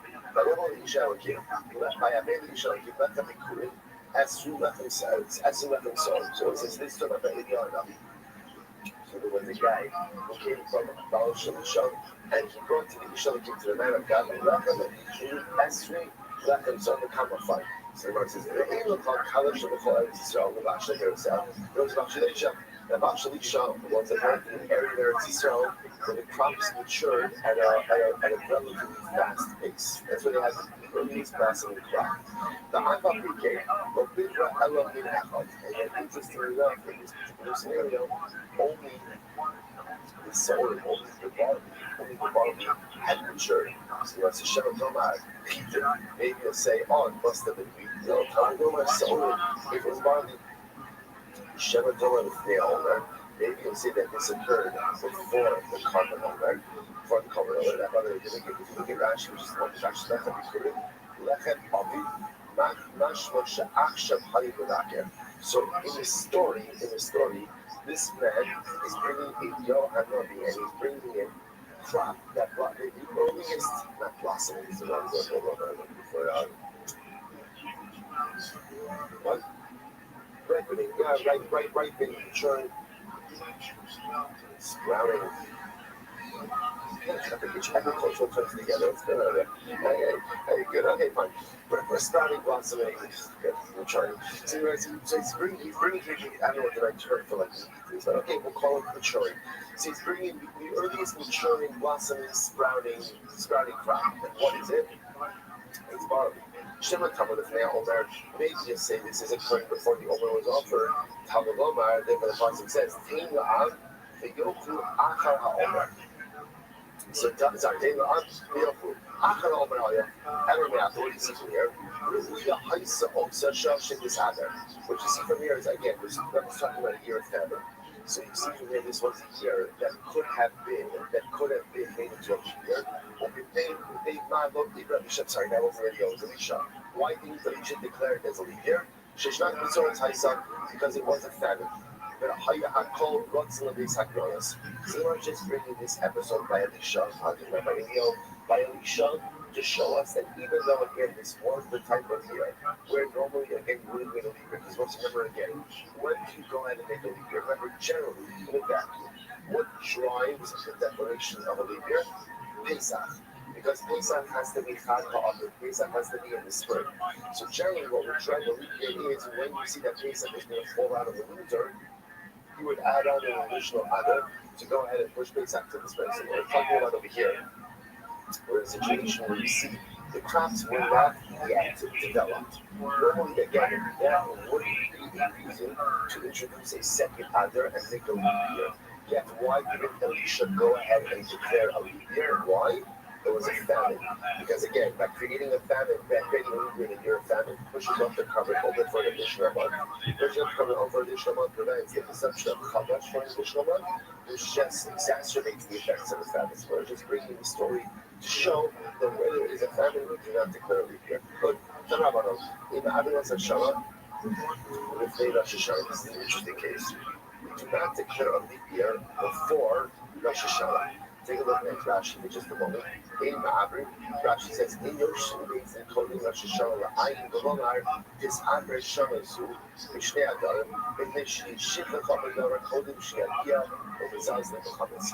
So we'll say this is very interesting. You do not allow the days to sit in session and declare a leap year before Rosh Hashanah. What are we concerned about? It's too far out. It's too far out. Now remember again, by declaring the leap year, also what you effectively do is you push off Pesach, and there's a concern that there may be some type of pleasurable ambiguity, date ambiguity, and therefore some halachic confusion surrounding chametz, which of course could be a very severe thing. So therefore, if you have to go ahead and sit in session to declare it, so before Hashanah would be too early, right? It'd be wrong. And if you did so, right, what happens if they did sit in session before Rosh Hashanah to declare a new month, ultimately to declare an every year of the year? It does not work. It does not work. However,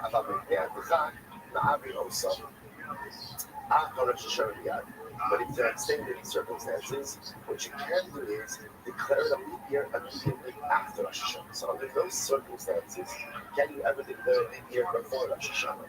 But again, if there's extenuating circumstances, as we'll discuss, then we do it right after Rosh Hashanah. Take a look at Josh for just a moment. So what's an example of an extenuating circumstance that would prevent you from declaring a leap year later on? Listen to this. So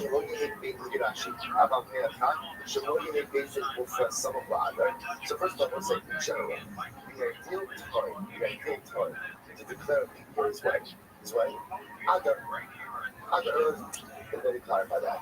The only additional one that has been inserted to declare a leap year is Adar. But what is the best time to make that decision?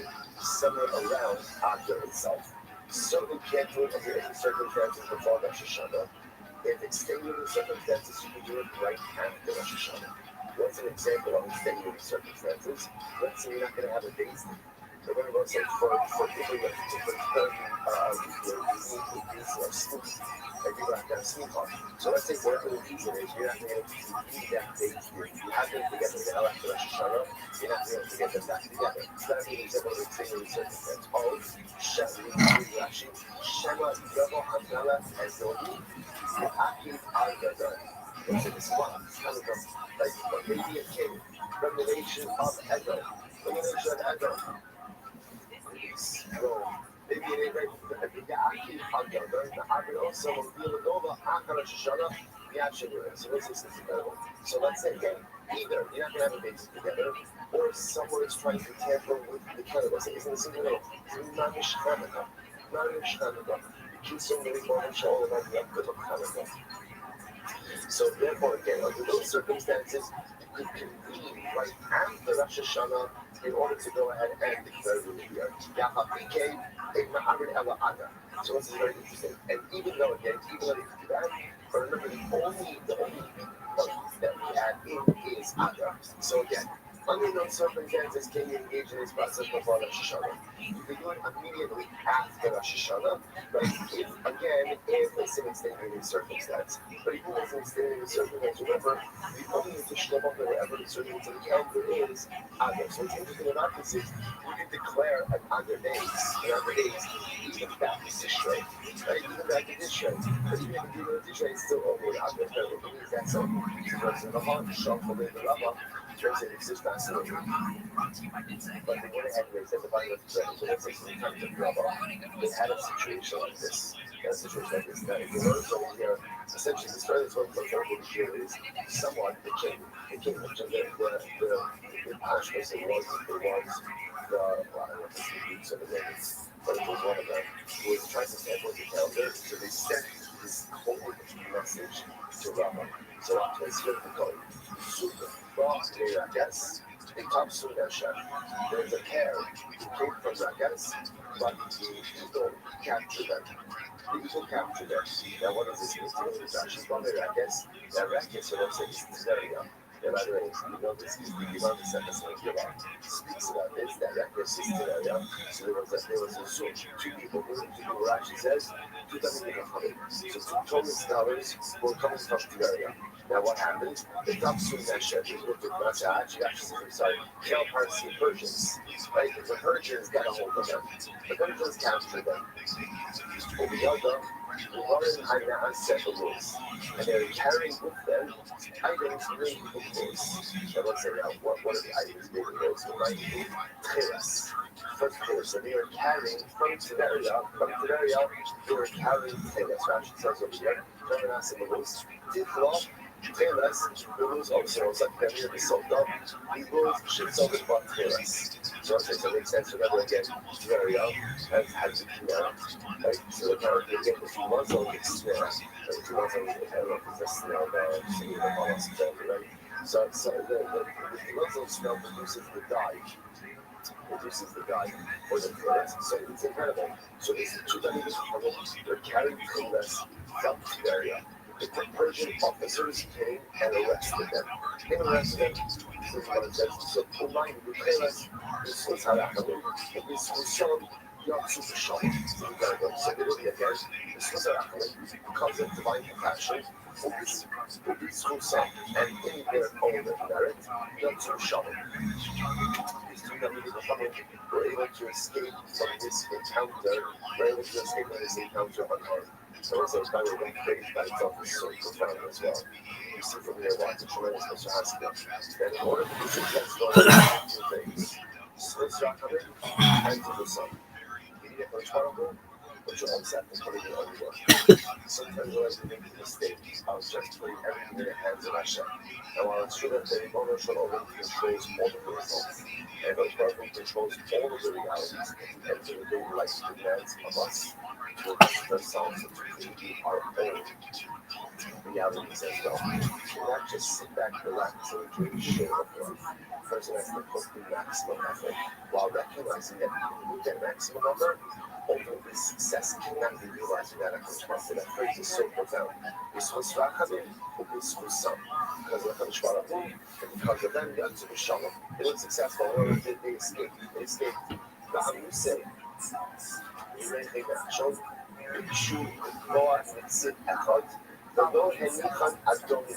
Okay, so let's explain to the part of the story that is relevant to our story. What happened? Rabbi said afterwards, right? Rabbi said, and afterwards, officers of Nachshon, right? Rabbi said they became Nachshon. So afterwards, officers, the descendants of Nachshon. So the officers that are descendants of Nachshon, look at Rashi, right across the Rashi. Rabbi said they Nachshon. Nasi Shemeretz Yisrael, Shumizar Nachshon Ben Aminadab, Yishon Nasi. Like the first of it is, what's like Hanukkah, right? All the preparers of the Nasi, all the ones that are Nasi, like Nachshon Ben Aminadab. Then what are they Nasi? So they call the Nasi Shemeretz Yisrael a descendant of Nachshon Ben Aminadab. So the Nasi Shemeretz Yisrael, what did he want to do? He wanted Bikshu Rishboa Mitzvah. He wanted to go ahead and add on or establish an additional pillar. Now, what does it mean that the Nasi of Eretz Yisrael wanted to establish an additional pillar? He wanted to add on an extra month to the year. Look at Rashi.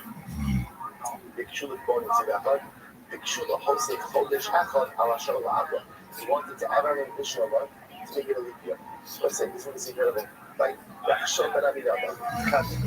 calendar, Hanukkah. And now again, they want to add on an additional month. And what happened? But this Edomite did not allow them to go ahead and add on an additional month. But to the definitely with the calendar, they wanted to prevent the adding of an additional הסופוס נאספו וקבלו בציב אחד בירח שמיץ בו ארנקות. So what's like what happened afterwards? So Gemara says the Baalei Asufos came along, right? And the Baalei Asufos, the word of Baalei Asufos, look at Rashi just a moment. So Rashi says over here, Baalei Asufos was the basic, right? So the basic you know about Baalei Asufos Nesu, the couple of Tzibah, they added on an additional month. And when did they add on this additional month? They added on this additional month again in the month that Aaron died. Everyone said, what's the month that Aaron died? She just wrote the Shemitz for Aaron, the Av. So one says, sorry, that's part of this. This is not a story. It's not an absolutely incredible story. So most of the months, let's try to imagine that trying to sit on the chaos. They're struggling to swallow the chaos out of the area. They got arrested for swallowing the chaos, religious articles. The one contrary, this was rapid and this was maximum. They were able to escape. Then they wanted to declare a new right? They wanted to add an additional other. They couldn't do it.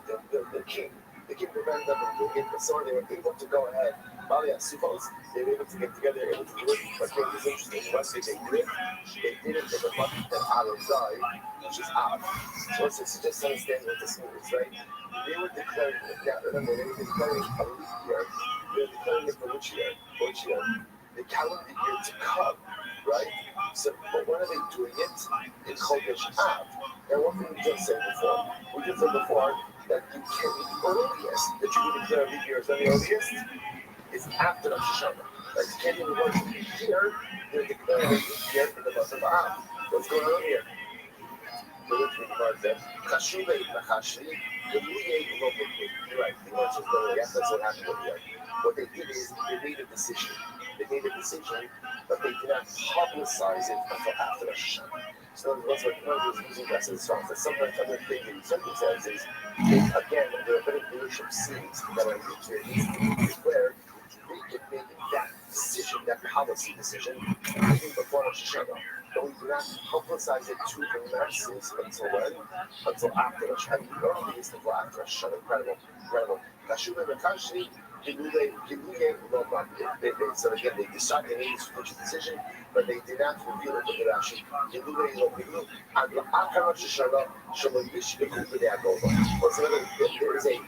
There's a logistical issue here. We're concerned that if you talk about the leap year too early, what's going to happen? People are going to forget about it. It's not like a clerical issue. It's just a human nature issue.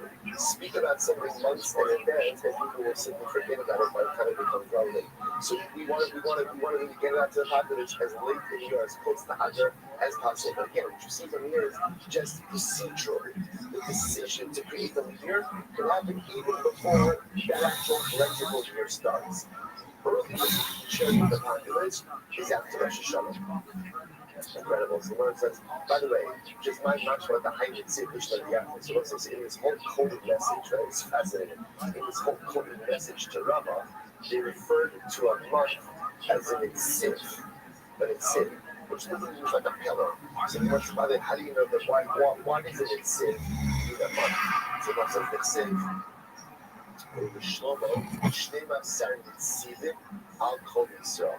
Shlomo, Shemana, had 12 people who were in charge of the collection of taxes from Israel. So again, he had 12 different people in charge of taxes. Each tax guy had his one month, and those taxes supported the king and his family. I'm obviously one second, just because it was this calculation box in. Didn't see Echad Hashem Haaretz, but the pasuk says that there was only one tax collector. So which one was it? 12 or was there one? Which the Gemara says.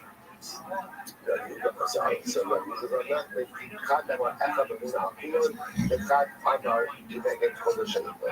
one says that there were 12 tax collectors, but there was one guy like the tax who sat on top of all of them. And it's a criminal of the concept that it's a reference to the one tax collector. There was actually an additional guy for when there was a leap year. There was a 13th individual for a leap year. Okay, incredible. So So it's an interesting thing. It's interesting for as well. You cannot declare the year from one year to the next. Now, what does that mean? In Shana Haba, Simcha Ha'aber, which is, let's say we know that 5785 needs to be a leap year. In Ma'avin Shana Zu, if they start a Shana Haba, Ella Hatzvika Tisaber. So let's say so, actually we say it differently. Let's say you know already looking at the calendar, that 5786 is going to need to be a leap year. So you can cut, you know what? I can accomplish the same thing by what? Make it 5785. We'll just add an extra other over here, and then of course correct for next year. We don't do that. Rather, again, the only thing we need if the year needs to be a leap year, we only need to get that year. Even though we see that again, I know 5786 needs to be a leap year. We don't say just do it this year. But rather, only the year itself that actually needs to be a leap year is the one that we make into a leap year. That's incredible. So I think there's a tremendous aspect in this also. Life is about this incredible delicate balance between present focused and forward thinking. And sometimes we become so hyper focused, planning for the future, that we forget to maximize the present. I remember a number of years ago, I saw a beautiful piece by the Rabbi Rothschild saying it's out of the refers to the fact that many of us live with a 401k mentality. And what's the 401k mentality? Everything is about my retirement. Everything is about my retirement, right? How much money I'm going to have in my retirement, what I'm going to do with my retirement, how I'm going to live with my retirement. And what the thing is pointing out that it presupposes, number one, that you're going to live to retirement, right? Like that's number one. And number two, that the circumstances of your life are not going to dramatically change between now and then. And since people place so much emphasis on what they're going to have in retirement, in the life, like the dreams and the life of retirement, that they forget to maximize the present. On the other hand, just to live in the present without taking no regard for the future is of course unhealthy and irresponsible. It's like what this Gemara, like this most beautiful Gemara. Gemara says, when am I going to die? Ishmael told David, you're going to die on a Shabbos. David said, I don't want to die on Shabbos. Let me die on Sunday. He says, you can't die on Sunday, because by Sunday already, the Gemara says, by Sunday already it's time for your son Shlomo's marriage. They not personally hear, but have it after the Gemara. One monarch can hear, and another monarch can hear his breath. So David says, no, if I die on Shabbos, go down Friday. So told your more than care of your life in this world is more important than the tens of thousands of Kabbalas that they would do in the weeks under Kosh that your son Shlomo is going to get. One day of life, the maximization of the present is sometimes more powerful than an entire unscripted future. So there's this incredible balance. About you have to be forward thinking. And sometimes we become so forward thinking that we sacrifice our present for the sake of some future that may or may not materialize the way we want it. So you have to plan for the future? Absolutely.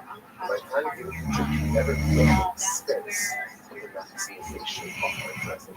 So I know that 5786 has to be a leap year. We're doing it then. And what that means is that sometimes attempting to try to deal with problems before they occur. That is going to be a forward-thinking person. Sometimes you can't do that. Sometimes you just have to maximize what you got in front of you. Live your life and try. When the problems come up and the issues come up, you'll deal with it. So if you try to proactively deal with every single issue, like go ahead and plan for the future, say nothing but you sacrifice. So you might say, what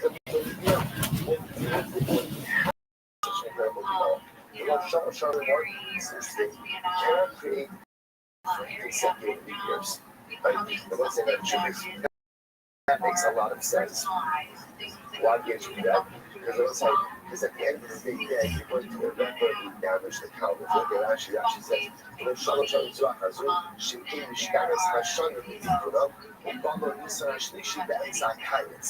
right? If you make 2 consecutive leap years, Pesach will fall out in the summer.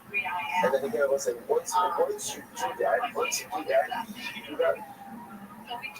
won't really be able to course correct. So therefore, again, you can't do 3 consecutive. You can't go through 3 consecutive leap years. Incredible. Okay, so once I watch this, I'm going to show you. So chips, really? Once I get ready, I feel like you should get ready to break together before the coffee. Get ready for this tomorrow. This is crazy. So I'm going to show you. Nice and ready up to go.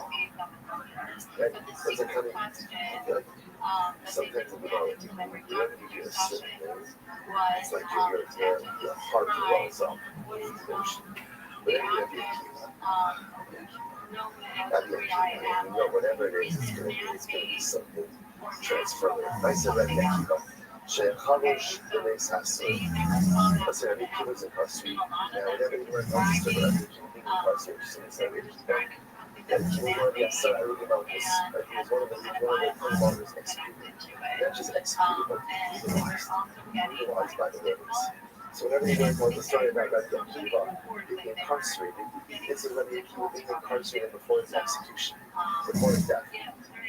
So Rabbi Akiva is incarcerated. The Ida Shalosh Shalim Zu Achazut. What did Rabbi Akiva do in jail? What did he do in jail? He planned the calendar. Now it sounds like what he did over here was he planned the calendar for the next 3 years. Now when you read this phrase, what it sounds like the Gemara is saying is he declared 3 consecutive years. And so he's in jail, awaiting execution. He plans 3 consecutive years. So once I said, the Gemara says, so again, so remember, Rabbi Shimon is bringing this up. Why is Rabbi Shimon bringing this up? Because we just said before the what? You cannot make 3 consecutive leap years. Rabbi Akiva made 3 consecutive leap years. No, you argue something story. Based in Yashru, the couple Achaz is not known. Was they recognized that Rabbi Akiva was not going to be around for much longer. So they sat down with Rabbi Akiva and said, Rabbi, help us plan the future. I said, such overwhelming Gemara. Rabbi, you're not going to do that. Help us plan the future. So Rabbi Akiva scripted the next 3 years, the one consecutive, however they were spaced. The next 3 years, Rabbi Akiva was also Rabbi Akiva was taking care of clouds, so even when he was not going to be here. So he sat down and he organized Torah, so it's also very profound. Very profound. That what is Rabbi Akiva busy with when he's in jail? When he's in jail, he's busy with time. It's a calendar. So everyone said Rabbi Akiva, I think was also teaching us was the one that always controlled in this world is how you use your time. You can't always control your parnasa. You certainly can't control your health. There's a lot of things in this world that you can't control. But how you use your time, how you use your calendar, right? How you set up your years, that's something that you may be compromised in many different ways. But what you choose, how you choose to use your time, with the hand that you've been dealt, that is the only thing that we have in this world. Rabbi Akiva is sitting in jail, awaiting execution of the most barbaric and of such barbaric tormentors. What is he doing? Time. Time. It's all about how you utilize your time. All the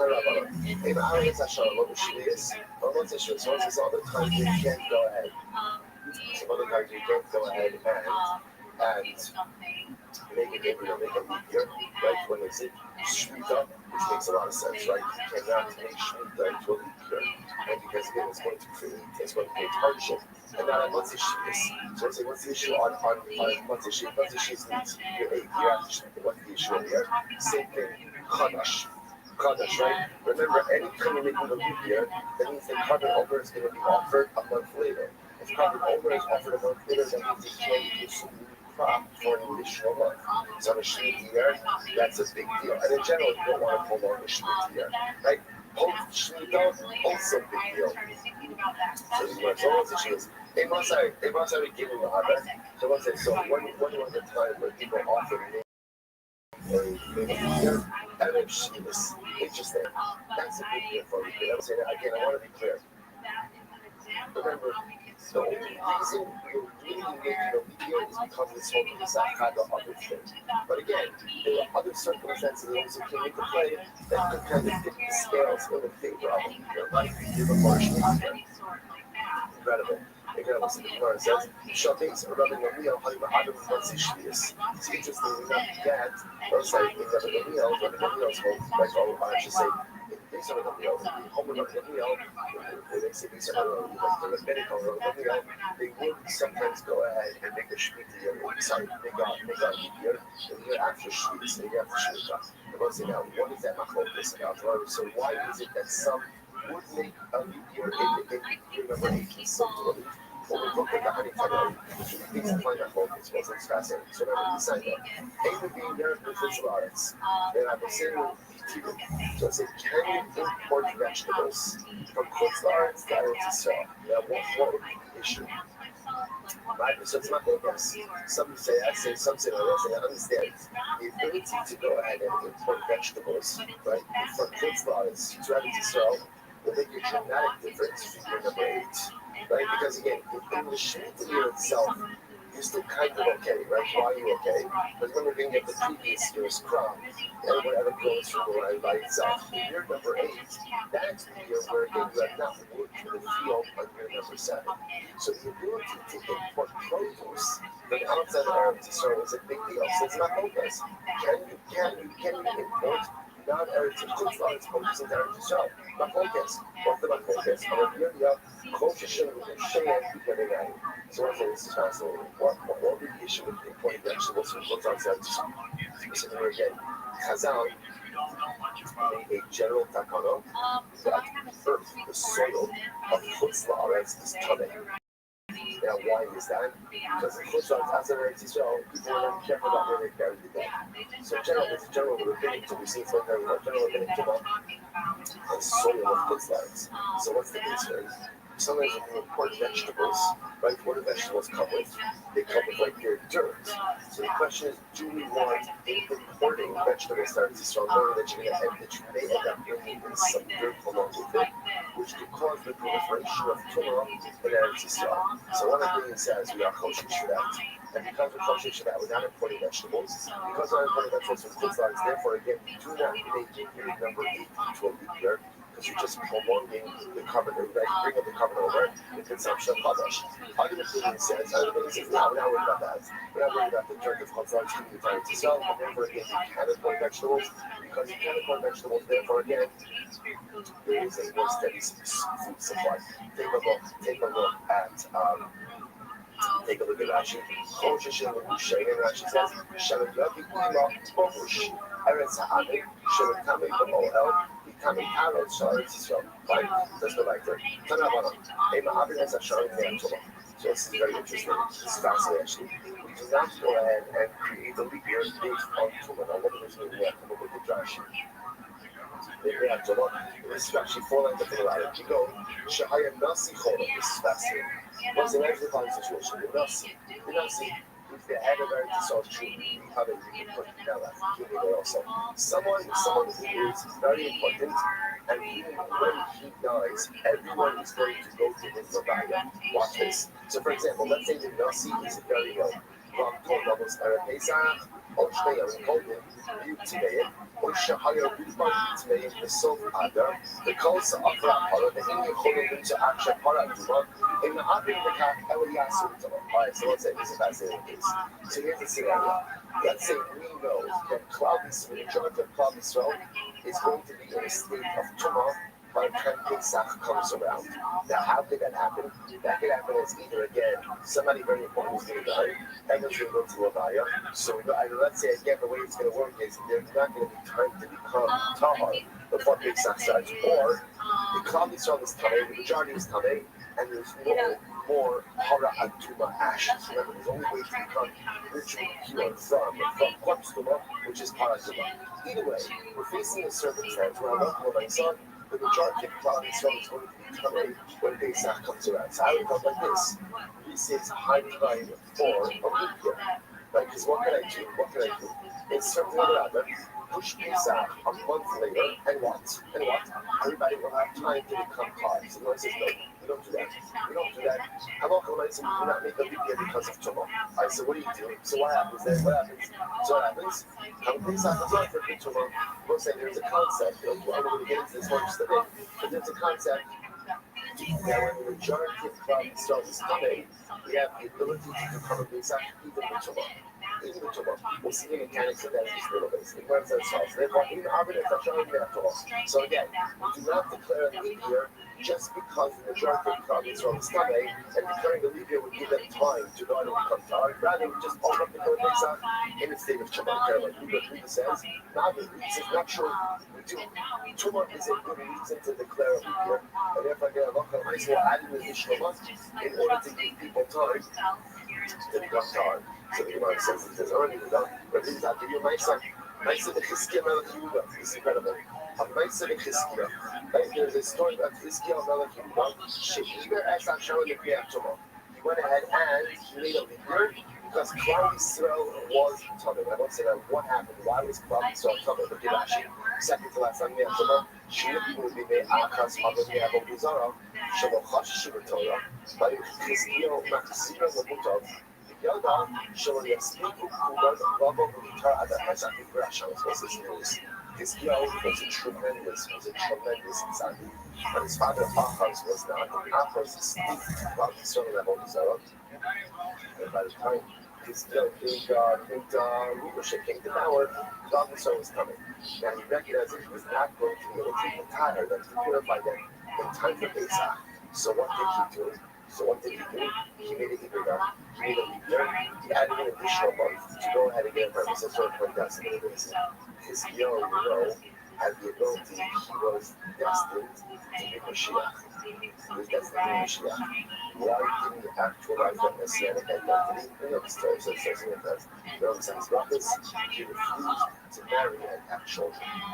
Now, why did he refuse to marry and have children? He saw prophetically that if he would have a son, his son would be a tremendous Russia. So he decided not to marry, not to have children, take one for the team. Because remember, this story is on his brothers. So what happens? So he's dying. Yeshayahu comes to Yeshayahu and Chizkiah do not have a good relationship. Yeshayahu comes to go ahead and do the proposal. So he says, hi, Shalom, Chizkiah, you're going to die. Okay, not the best people for that. Okay, fine. And you're going to die. So Chizkiah says, why? What did I do wrong? So Yeshayahu says, because you showed me to marry and have a family. So Chizkiah says, I have to give reason for it. I saw the book, that sounds like you're not sure. So Yeshayahu says, Chizkiah, so beautiful. He says, how did you capture that? Why are you involving yourself in the calculations of God? Let God run the world. You do your piece. To which Chizkiah says, Yeshayahu, fine. You have a daughter, I'll marry your daughter. To which Yeshayahu said, I already told you, you're going to die. So Chizkiah says, I'm so wrong. Things have the album. So I see the Dana.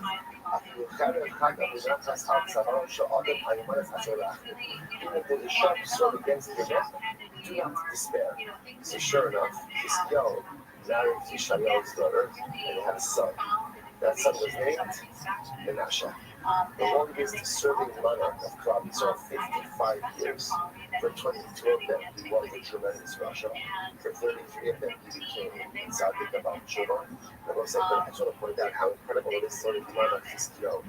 The story of Chizkiah is a story of unactualized potential. Chizkiah did for Klal Yisrael was dramatic, and it could have been even more. It's the power of Chizkiah's story, the objective of Chizkiah's story. And how incredible is it? And Chanukah, what is Chanukah? The whole notion of Chanukah is a dedication. How do you dedicate something? By unlocking its potential. So much like the greatest tragedy of life is unactualized potential.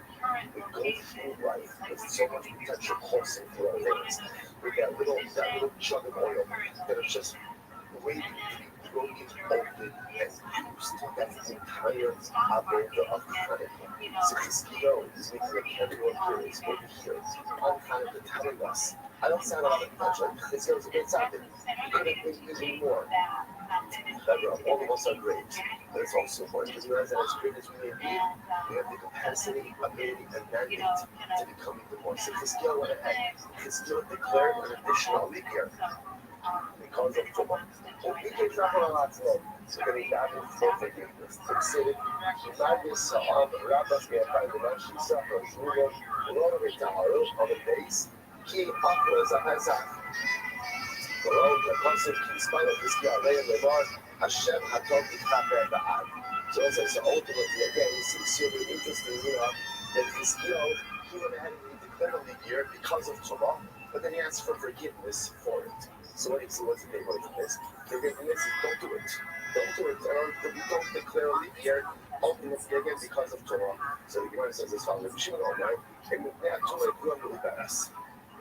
Rabbi Rothschild says like this, in reality, do not go ahead and make a leap year for Tumah purposes. You know, when you say make a leap year for Tumah, what does that mean? Don't make a leap year so as to allow the people to become tahar, right, to escape the clutches of Torah. We don't do that. We don't do that. But Rabbi Shimon says, if you did it, it works. It's not ideal. We'd rather you not make a leap year for Tumah, but if you did make a leap year for Tumah, the declaration of the establishment of the leap year works. If that's the case, Ellen, you bring now. So if that's the case, then you shouldn't do it. But if you did it, it worked. Then why did Chizkiyahu have to ask for forgiveness? If what he did work, why do you need forgiveness? And then he tries to say, oh, Chizkiyahu did wrong. Chizkiyahu wants to remember again, when did he make a leap year? When did he make a leap year? In Adar. When did Chizkiyahu make a leap year? In Nisan. So that was his mistake. So his mistake was, so yes, was it not ideal to make a leap year for Tumah purposes? It's not ideal, but it works. So once Chizkiyahu, once his quote-unquote transgression that we need to ask for forgiveness for, that he did Nisan, you shouldn't need to do it in Adar. Incredible. So you shouldn't need to do it in Shua. If they should, it's Yisrael, also it's Pesach Sheni. So this is very interesting. No, Chizkiyahu actually did something else on the website. What Chizkiyahu did, was he caused the people to be Pesach Sheni. Chizkiyahu, because of Tumah, told the people not to offer things, but instead push them to Pesach Sheni. Now listen, why was that incorrect? That's incorrect because Pesach Sheni is only there for minority of Klal Yisrael that's coming. But the majority of Klal Yisrael is coming. Everyone does Pesach shortly to go to Pesach Sheni. So here again, he did Chizkiyahu's mistake. Was making a leap year for some, but Chizkiyahu's mistake was pushing everyone to Pesach Sheni. Okay? He says that you can't make a leap year even for Tumah. They say that if you do well, Tumah, so the guy says, well, what is it you do the whole? So we moved up, the Buddha essentially said that although it's not ideal, right? But if you did it, it works. What does it mean? So I'm saying, we've seen this before. When it comes to Tumah, there's two different ways to look at collecting Tumah. Either Tumah Petra Mitzibor or Tumah Bechol Mitzibor. By Tumah Mitzibor means when you're drunk and you're the service today, it's as if the laws of Tumah do not exist. Like Hunter, right? Or Tumah Bechol Mitzibor, which means no, the laws of Tumah exist. But Lamaisa, they're set aside. And once it works, it's not once back to the right? So Alba is a I one time of the learn since being changed on that small which on this small answer. The Rabbi Shimon says, also remember again, what takes care of Tumah specifically again, Tumah is sacrificial now. So the tzitz, the head thing of the coin, right? But in other words, the tzitz, that takes care of any type of accidental Tumah when it comes to karbanos. And that's true whether the kohen is wearing the tzitz or not wearing the tzitz. That's what Rabbi says. Over the 100 tzumratza, if all that is tzumratza, no. If the kohen is wearing the tzitz, then the tzitz will go ahead and atone. But if the kohen is not wearing the tzitz, it does not atone. I'm not sure the kohen doesn't wear the kippur mechinach. So the Shimon says the kohen gadol kippur will prove this point. Why? She'eno amen tzumratza. Listen, the kohen gadol does not wear the tzitz under the kippur. Why not? Because remember again, the tzitz was gold. The kohen gadol does not wear the golden tzitz when it goes into the kohen shakal b'yeshiva on the kippur. So the Gemara says, no, Hanukah Yom Kippur is different. Why? Shetumah Putra Mitzibor. Because Tumah, generally again, when Mitzibor is coming, the laws of Tumah are totally suspended. But according to your logic, to Shiva Kufa, I would think you should be in there question. Right, he says that we can go ahead and, for different purposes, but other Yehuda, I said that his Gemel Yehuda, Shiva Sasharim Yatova, Ubiki Shrakam Alatzmo. Yet the Yehuda says that when Hizkiah made a leap because of Tumah, you have to ask for forgiveness. So which one is it? Can you do it? Can't you do it? Error! Extra and extra wrong, you got ready. Right, there's a piece missing, what's that missing information? Here's the whole story. Here it is. Here it is. Shem Yatova. Ideally, we do not make a leap year because of Tumah purposes. In other words, we don't add in an extra month just to allow people or even growth to become tahar. They become embarrassed. But if you did it, it works. So making a leap year because of Tumah is not ideal. But if you did it, it works. Rabbi Rothschild says, Rabbi says it does not work. It does not work. So now we've clarified the position. So kind of hold that you shouldn't make a leap year because of Tumah. But if you did it, it works. And Rabbi says it does not work. It does not work. If Shimon Omer, they have Tumah in Tumah.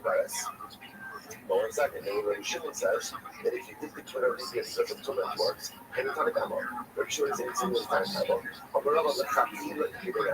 So it's in the middle of the quote, yes, is do a Chatila. Or is Rabbi Shimon Rabbi Yehuda, sorry, Rabbi Shimon and Tanakama both hold that if you make a leap year because of Tumah, it works. The shaila is, can you make a leap year because of Tumah?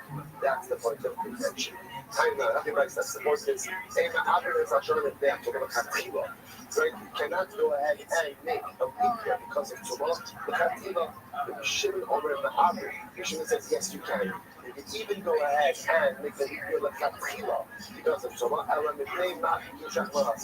If that's the case, then why did this go? Ask for forgiveness. If you're allowed to make a leap year like because of Tumah, Shane Abri Ella Adar, or either Nisan or Nisan. Ultimately, again, because you only make a leap year in Adar, and he made a leap year in Nisan. Shane Abri Ella Adar, who are Nisan. Well, that's the Hizkiah. How did Hizkiah do that? That was the Hizkiah made a leap year in Nisan. But again, everyone knows you can only make a leap year in Adar. What's going on over here? Doesn't Hizkiah know? Well, let's say Hizkiah. HaKodesh Hazel Acher. Said Nisan, the Ein Achar Nisan. Right? Doesn't Hizkiah have a drasha? HaKodesh Hazel Acher. This month is for you. This month is Nisan. There's only one Nisan. HaKodesh Hazel. There's only one. So how can Hizkiah go ahead and declare Nisan dates from the Nisan Sheni? What's going on over here? There's the words talking Shmuel. Hizkiah made a mistake in the room of Shmuel. When Shmuel said, "I'm a Shmuel." Ein Ma'aber Esan Shalom Yom Shloshim Shal Adar. Whole year, the right of the whole orange Nisan. Joseph is this. What is it? Saying this is based on what it is. What is that? We actually do here on the 30th day of Adar. Locally, we're not allowed to declare a leap year already an extra month. You can't declare Adar days on the 30th day of Adar. Why not? Because the 30th day of Adar can technically what? Be the first day of Nisan. However, the common Nisan, the Eagle summer with his skill felt, or he thought, Eagle summer, whole variety on His skill didn't know the halacha. He didn't know the halacha. He thought that the 30th day of Adar is still called Adar, and he did not know instead of Hoyo, that since the 30th day of Adar could definitely be the first day of Nisan, therefore you can't declare a leap year on that day. That supports this in the Abridance that shall be Adar. Hoyo, the common Nisan. You cannot declare. You cannot declare a leap year on the 30th day of Adar. Why? Because the 30th day of Adar can technically speaking be the first day of Nisan. It turns out that there's an focus about what Hizkiah did wrong. Possibility one is that Hizkiah's mistake was that he declared a leap year for Tumah purposes, and we do not declare leap years for Tumah purposes. Possibility two is that no, he declared a leap year for Tumah purposes. What was his mistake? He declared the leap year when? On the 30th day of Adar, and since the 30th day of Adar can technically be the first day of Nisan, we're not allowed to do that. Also, have up to us how do we pass it? The Rambam passes that we do not declare a leap year for Tumah purposes. So even if we see that the majority of Klal Yisrael is going to be Tameh for Pesach, we still do not declare a leap year for that purpose. But if you did it, it works. Right, so the Evan should not be done, but if a leap year was declared for Tumah purposes, technically speaking, it is still an effective declaration. I was like, Shkoyach. Gotta go. That was up to week. Right, so let's see what the other devil on. Wonderful day.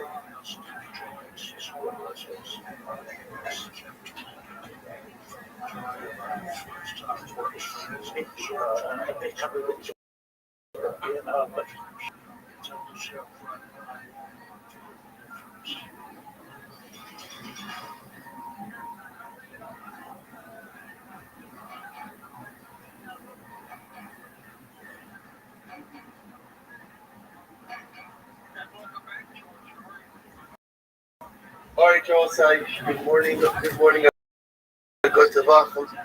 Kind of such to begin another week of Sanhedrin. A very special welcome to both listeners. Michael Goldsmith is here joining us with his son Joey.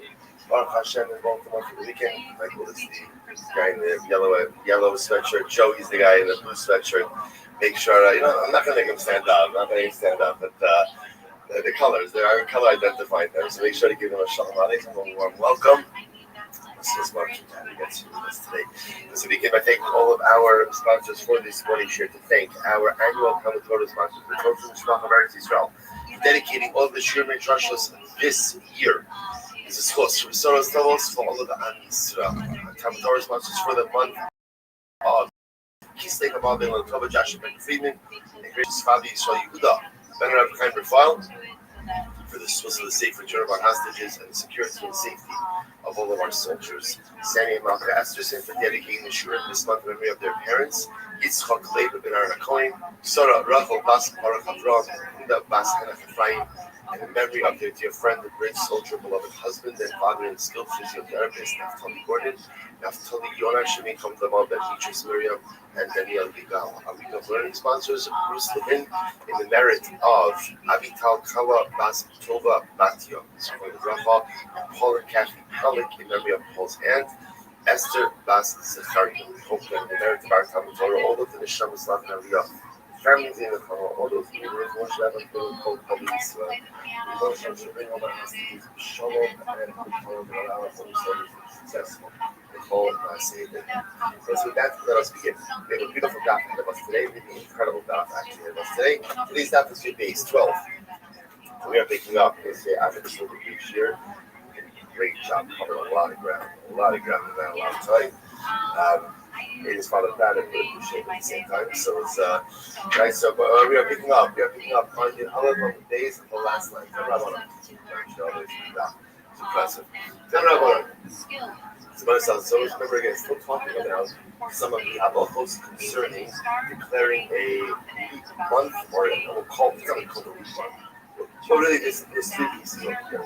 Like, there's whether or not to make a month of Mali or a chaser, 30 versus 31 days, like 30 versus 29 versus 30 days. Right? And then also, we're focusing much more over here in terms of actually doing the which means adding on the additional also this new aspect. And we got to sit down to put that later on last night. It was a little bit quiet for like 30 seconds. And it struck me such a profound idea that we're doing these Gemaras of Kiddush HaChodesh, we're doing Gemaras of Iber Shana, Hanukkah. Again, the Ibrahim wanted to write down three things: Shabbos, Elul, and Chodesh. They wanted to write down Shabbos, wanted to write down Bris-Milah, and they wanted to eradicate the calendar. And it is incredible that thousands of years after this miracle, we're sitting down, we're learning the Sanhedrin, and we're learning all of the structure of the calendar. Shebechol Gavadara Omdila Lula Kalusina, not only do we like our Pesamiros, not only do we celebrate our victory, but we learn it. It's part of our daily lives. We're still involved in the halachos concerning the calendar, even though our enemies thousands of years ago, so many times afterwards, tried to take it from us. When I saw so many details, yet these details represent the very Neshama, the very strength of Christ. So incredible. In the Arines Hashana, Shnei Ra'ah on top of your days, 12 days. You cannot declare a leap year during a famine. So you can look at Tam Rashi on your days of God. Shnei Ra'ah, with the Shekal Aktuah, so you can laugh from the Chadash. The most is thinking to yourself, what is the calendar have to do with the famine? This is very important to remember. Halacha is when you're allowed to eat from Chadash, when you're allowed to eat from the grain, only after the carbon Omer has been offered. Right, remember again. So just to get everything clear, Blue grain represents any grain that was planted since last Pesach. So, for example, right, so you plant grain since last Pesach, Tavshin 5784. So any grain that is grown after Pesach of 5784 cannot be consumed until after the second day of Pesach, Tavshin 5785, where we offer up the carbon over. Remember again, the carbon over is a barley offering. After that, Chadash, the new crop becomes permitted. If you go ahead and declare a leap year, so again, as we've seen again today's stuff, what's the leap month in a leap year? Adar. So you add in an extra Adar, what does that do? That effectively delays the carbon over by an additional month. Well, in a famine year, where food is scarce, delaying the carbon over for another month, and then it's supposed to be Chadash for another month. Therefore, the Gemara says, even though there might be other grounds that would require you to go ahead and declare a leap year, Halacha l'maaseh, if it's a famine, no leap year. Rabbi says, so Tanga, Marcos the Brisa. Interestingly enough, the Gemara says, listen to this Brisa. Rabbi says this all. The Ish bought Baal Shalisha. It was telling a story from Malachim days. It was a man who came from Baal Shalisha. I will say Baal Shalisha is the name of a place. And what happened? Vayavol the Ish Elokim, Vayaveh the Ish Elokim, Lechem Bikurim, Esrim Lechem Sor. So it's this sort of a Idiana. There was a guy who came from Baal Shalisha, and he brought to the Ish Elokim, to the man of God, Lechem Bikurim, Esrim Lechem Sor Lechem. So the Gemara says, Ve'in Lechon Kalash B'chol Eretz Yisrael L'Bashal Be'eretz. There was Bashalisha. Now Bashalisha was apparently an area in Eretz Yisrael where the crops matured at a relatively fast pace. That's where they had the earliest blossoming crop. The Ava became Lobichra Ela Min Echad. And interestingly enough, in this particular scenario, only the sorim, only the barley had matured. So when Hashem Tomar, maybe you'll say, oh, it must have been wheat. No, Talmud sorim, it was barley. Shema Tomar Lefnei Omer. Maybe you'll say that this occurred before the carbon Omer. Now, whether if you look at Rashi, which is one Rashi, Lechem Aviv Mashma She'achshav Halim Levaker. So in the story, this man is bringing in Yohan Navi, and he's bringing in crop that the earliest blossom.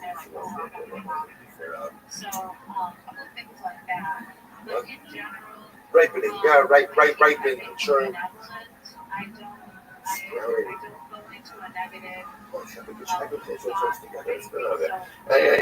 Good. Okay, fine.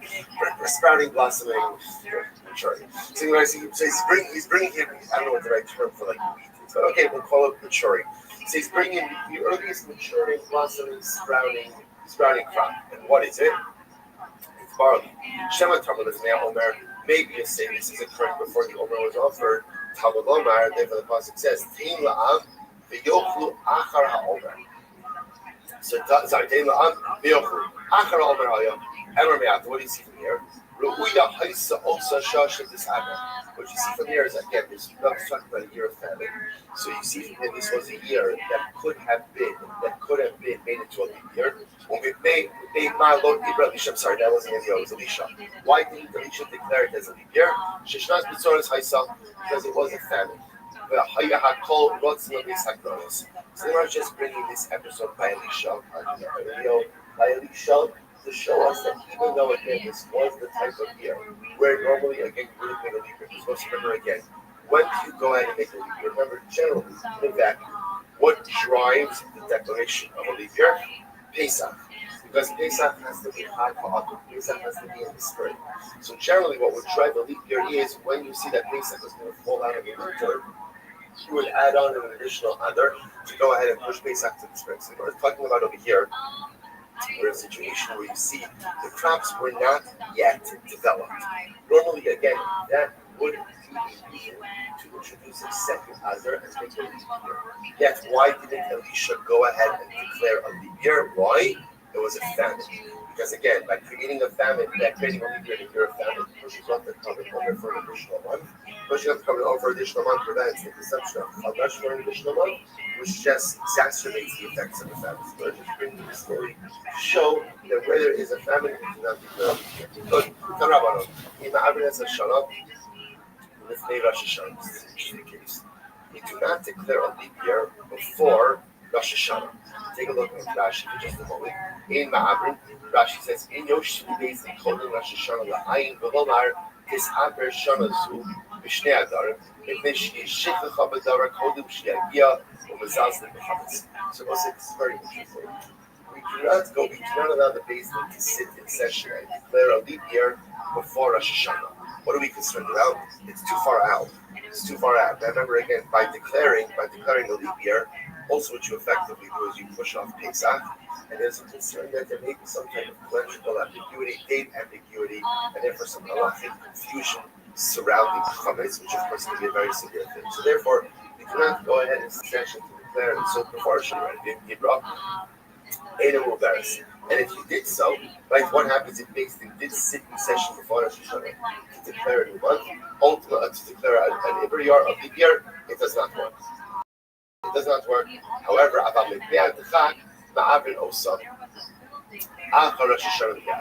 but if there are extenuating circumstances, what you can do is declare it a leap year immediately after Rosh Hashanah. So under those circumstances, can you ever declare a leap year before Rosh Hashanah?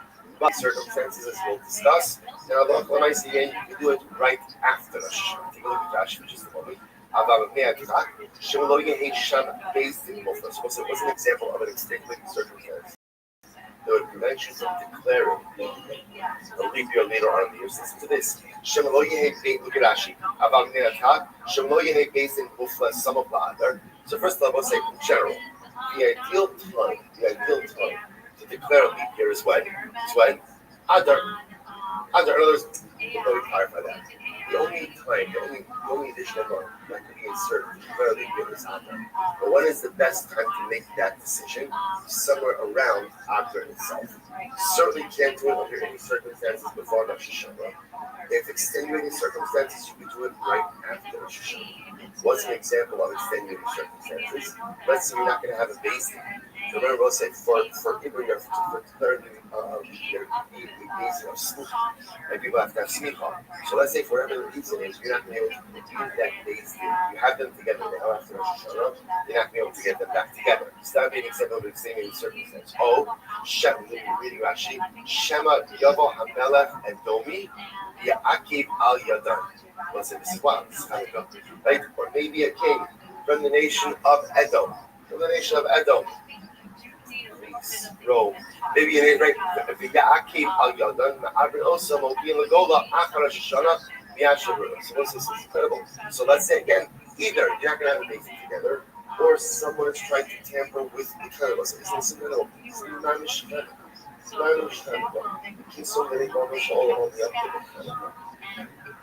So therefore, again, under those circumstances, you could convene right after Rosh Hashanah in order to go ahead and declare the new year. So this is very interesting. And even though you can do that, but remember the only week month that we add in is Adar. So again, under no circumstances can you engage in this process before Rosh Hashanah. You can do it immediately after Rosh Hashanah, right? If it's an extenuating circumstance. But even if it's an extenuating circumstance, remember, the only additional month that we're ever inserting into the calendar is Adar. So what's interesting about this is you can declare an Adar days, even back in Tishrei, right? Even back in Tishrei. But even if you're doing it in Tishrei, it's still only an Adar. Incredible. Is that so? So you guys say, Shal Cholei L'Rava. So I'm saying this is fascinating. But they went ahead and they said the value message Rabbi. So let's say sometimes of Rabbah, they had a situation like this. Now, if you notice over here, essentially the story that's going to unfold over here is someone, the king mentioned that the Pashtus, it was the, I don't know if it's the Greeks or the Romans, but it was one of them who was trying to tamper the calendar. So they sent this coded message to Rabbah. So watch this. Here's the code. Sug ba merakes. There was a pair who came from Rakas, but the eagle captured them. Now, what does this mean? Now, Rekis, we'll say, is Tiberia. And by the way, we know this is the Gemara Maseches Megillah speaks about this, that Rekis is Tiberia. So there was a Zoom, two people, Rashi says, two Talmidim were coming. So two Torah scholars who were coming from Tiberia. Now what happens? The Tafsu Nesha, the eagle took Nasa, actually says, I'm sorry, Chel Parsi, Persians. Right? The Persians got a hold of them. The Persians captured them. Ubiyadam, Devarim Hana'aseh Beluz. And they were carrying with them items made of luz. I will say now, what are the items made of luz? Ubayinu, Tchelas. First Tchelas. So they were carrying from Tiberia, they were carrying Tchelas. Rashi says over here, Hana'aseh Beluz, Tichla, Tchelas, Beluz also. So Tamina B'Sota, Beluz Shetzovin Bat Tchelas. So it makes sense. Remember again, Tiberia as a carrot. Right? So that again, if you love some snail, if you love some, I don't know if it's a snail, right? So if you love some snail produces the dye for the tefillahs. So it's incredible. So there's two Talmidei Chachamim are carrying tefillahs from Tiberia. The Persian officers came and arrested them. So the Gemara says, so Umayni Tefillahs B'Zchus Harachamim B'Zchusam Yatzu B'Shalom. It's incredible. So literally again, B'Zchus Harachamim, because of divine compassion, and in their own merit, Yatzu B'Shalom. These two Talmidei Chachamim were able to escape from this encounter. Unharmed. I will say, by the way, the phrase I thought is so profound as well. You see from here why it's tremendous special skill. That in order to be successful in life, you need two things: Zchus Rachamim and Zchus Hashem. Which I'm putting in. Sometimes we like to make the mistake of just putting everything in the hands of Hashem. And while it's true that the Owner controls all the results, and those controls all of the realities, at the end of the day, life demands from us to invest ourselves into our own realities as well. You cannot just sit back and relax and enjoy the show of life. Person has to put maximum effort while recognizing that you get maximum effort, ultimate success cannot be realized without effort. That phrase is so profound. B'Zchus Rachamim, B'Zchus Sam. Because of them, Yatzu B'Shalom. They were successful. In other words, they escaped. Va'amusei, Yirei Nachshon, Bikshu L'Kvoa Nitziv Echad, V'lo Henichan Adomi Halas. Okay, so let's extend to the part of the story that is relevant to our story. Now, what happened? Va'amusei means afterwards, right? Va'amusei Vichei, and afterwards, officers of Nachshon, right? Amusei Yirei Nachshon. So afterwards, officers, the descendants of Nachshon. Who are the officers that are the descendants of Nachshon? Look at Rashi, right across the Rashi. Amusei Yirei Nachshon. Nasi Shemeretz Yisrael, Shulizai Nachshon Ben Aminadav Yishon Nasi. Right, the first of this looks again, Hanukkah again, right? Let's do all the Kabbalos of the Nasiim. All the Kabbalos of the Nasiim. Right, Nachshon Ben Aminadav. One of the Nasiim. So they called the Nasi of Eretz Yisrael a descendant of Nachshon Ben Aminadav. So the Nasi of Eretz Yisrael, what did he want to do? He wanted Bikshu L'Kvoa Nitziv. He wanted Tzidakah. He wanted to go ahead and add on or establish an additional pillar. Now, what does it mean that the Nasi of Eretz Yisrael wanted to establish an additional pillar? He wanted to add on an extra month to the year. Rashi. Bikshu L'Kvoa Nitziv. Bikshu L'Hosef Chodesh Echad Al Hashem L'Abra. He wanted to add on an additional month to make it a leap year. Let's say, isn't this incredible?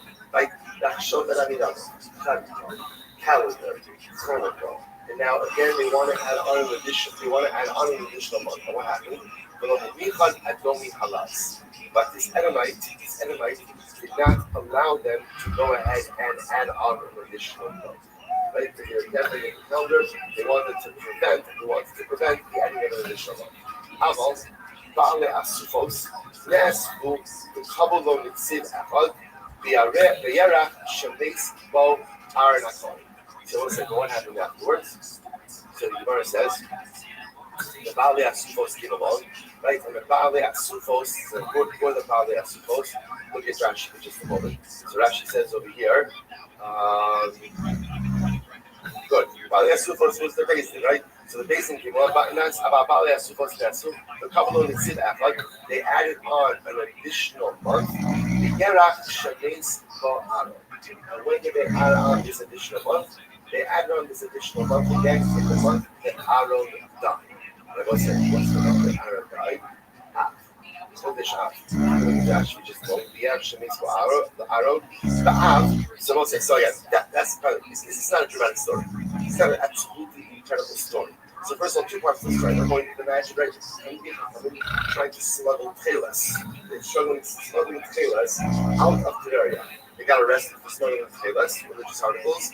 Baruch Hashem, his Schus Rachamim, his Chatzimim, they were able to escape. Then they wanted to declare a new then they wanted to add an additional Adam. They couldn't do it. The king prevented them from doing it. So they were able to go ahead. Bali Asufos, they were able to get together, able to do it. Like here, when did they do it? They did it in the month that Aaron died, which is Av. So it's just understanding what this means, right? They were declaring, now remember, they were declaring a leap year. They were declaring it for which year? The calendar year to come, right? So, but when are they doing it? In Chodesh Av. Now, what did we just say before? We just said before that you can, the earliest that you can declare a leap year is the earliest is after Rosh Hashanah. Right? You can't do the worship here. They're declaring a leap year over here. So which the Gemara says, "Kashuvei machashvi deluyei lo bigdu." You're right. The Gemara says, "No, you have to say that." What they did is they made a decision. But they did not publicize it until after. So there's also a question. If again, your leadership sees that a leap year needs to be declared, they could make that decision, that policy decision, even before Rosh Hashanah. But we do not publicize it to the masses until when? Until after Rosh Hashanah. The earliest until after Rosh Hashanah. Incredible. So again, they decided, they made a strategic decision, but they did not feel it. They did actually. Also, like, there's a logistical issue here. We're concerned that if you talk about the leap year too early, what's going to happen? People are going to forget about it. Right? It's not like a calendrical issue. It's just a human nature issue. Speak about something months in advance, and people will simply forget about it by the time it comes out. So we want to really get it out to the populace as late or as close to other as possible. But again, what you see from here is just procedural. The decision to create a leap year could happen even before that actual calendrical year starts. The earliest you can share with the populace is after Rosh Hashanah. Incredible. So Nora says, by the way, just my mashma, the Hainit Siblush of the Yachar. So what's this? In this whole coded message, right? It's fascinating. In this whole coded message to Rama, they refer to a month as an Itziv. An Itziv, which literally means like a pillar. So the Gemara says, how do you know that? Why does an Itziv mean a month? So the Gemara says, Itziv, Shlomo, Shnema Sarin Sidim, Al Kol Yisrael. Shlomo had 12 people who were in charge of the collection of taxes. They killed Tulu as Hamelech and as Hanasham, Chodesh V'Shana. So again, he had 12 different people in charge of taxes. Each tax guy had his one month. Those taxes supported the king and his friends. Obviously, one second, just first is this contradiction. God said, didn't sit Echad Hashem Ba'aretz, but the Pasuk said that there was only one tax collector. Which one was it? It was there one, to which the Gemara says, that's what the so Rabbi Rothschild, Chad Damar Echad Amuna Apulon, the Chad Amar. So one says that there were 12 tax collectors, but there was one guy, like the tax, sat on top of all of them. The other thing is a criminal, the concept that makes a reference to one tax collector. That was actually the additional guy for when there was a leap year. There was a first individual for a leap year. Okay, incredible. So tell about us. In the Abraham Shalom, don't be sure to have it. Those are interesting. You cannot declare the year from 1 year to the next. Now, what does that include? So let's say we know that the says week needs to be a leap year.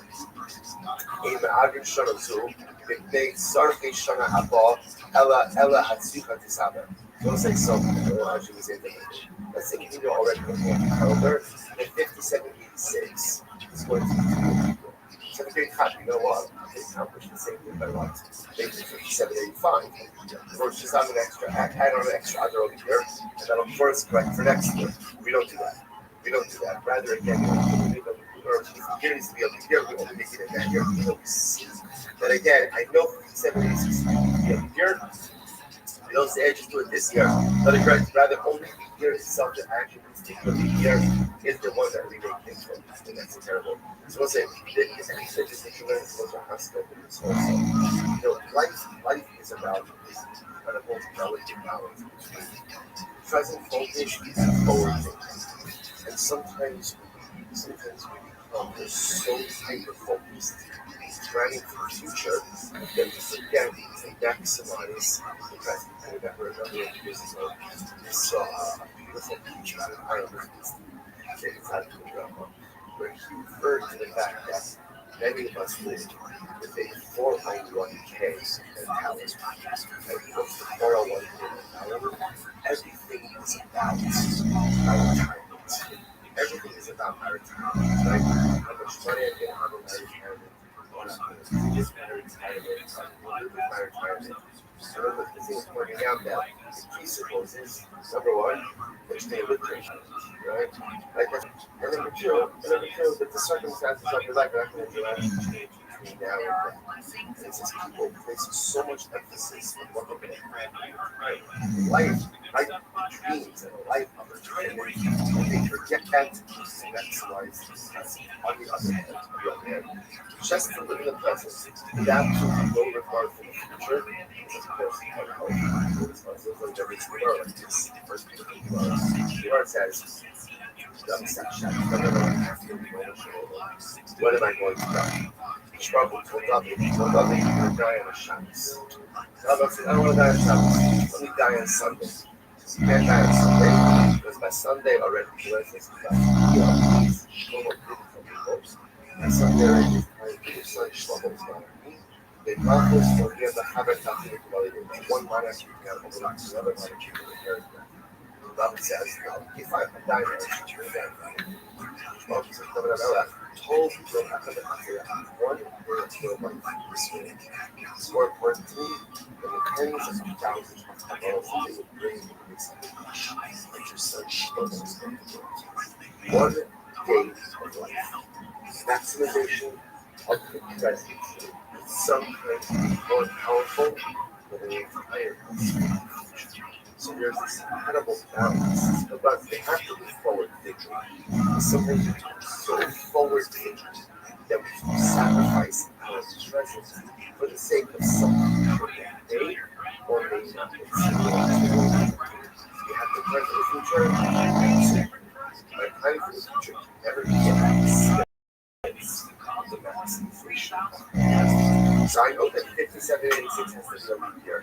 We'll deal with it then. And also what that means is that sometimes it's tempting to try to deal with problems before they occur. Right? If you're a forward person, sometimes it's tricky there. Sometimes you just have to match up what you got in front of you. You live your life and when the problems come up, when issues come up, you'll deal with it then. Try to proactively deal with every situation, right? Solve every problem before it surfaces. Right? Go ahead and plan for the future so that you sacrifice your present. So Gemara says, we're going to leave here, we'll deal with it when we have to.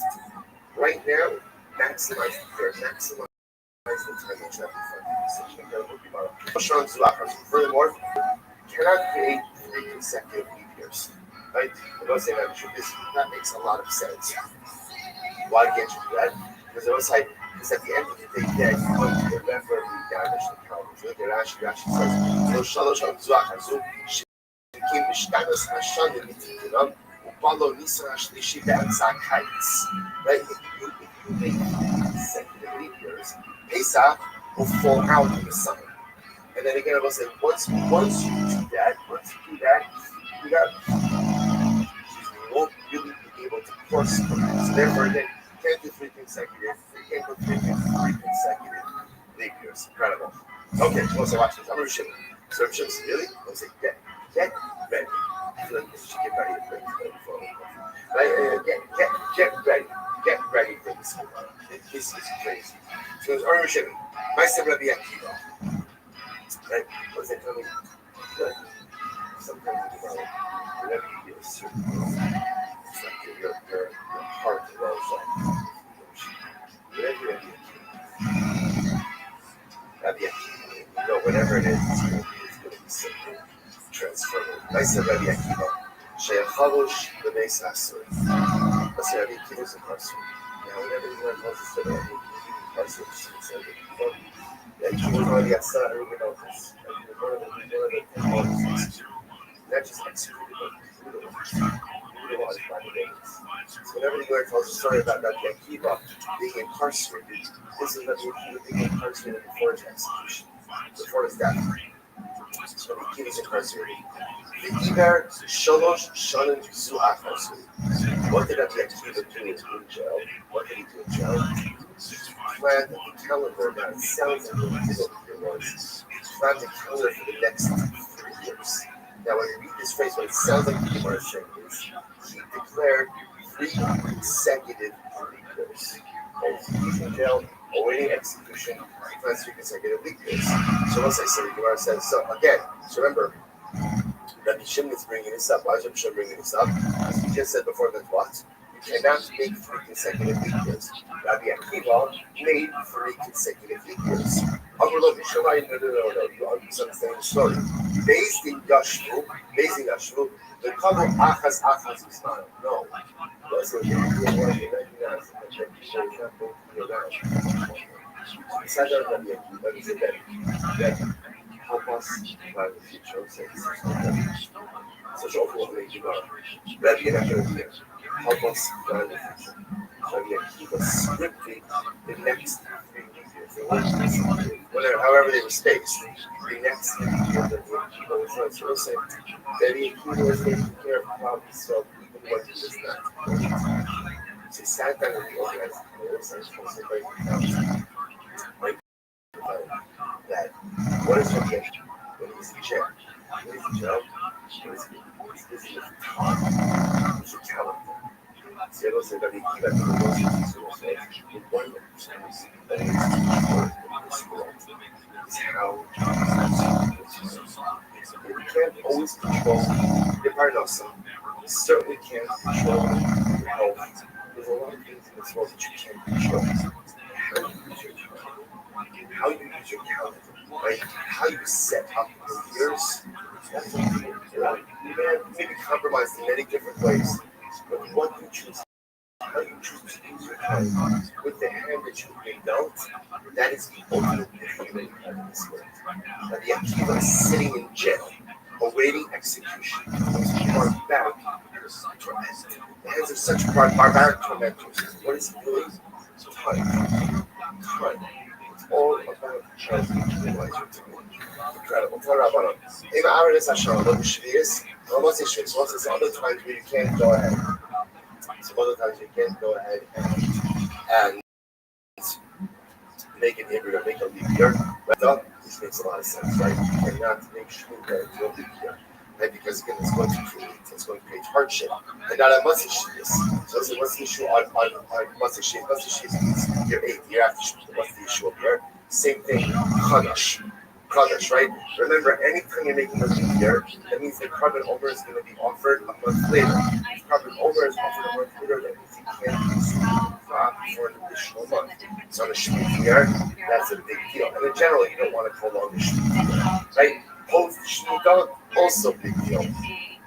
So the words, almost as she is. It must be giving the other. So when was a time where people often made a leap year? And if she's interesting, on the year before a Shemitah year, that's a big year for me. I will say that again, I want to be clear. Remember, the only reason you're really making a leap year is because of this whole Pesach Chaga of it thing. But again, there are other circumstances that also came into play that could kind of tip the scales in the favor of your life the year before a Shemitah year.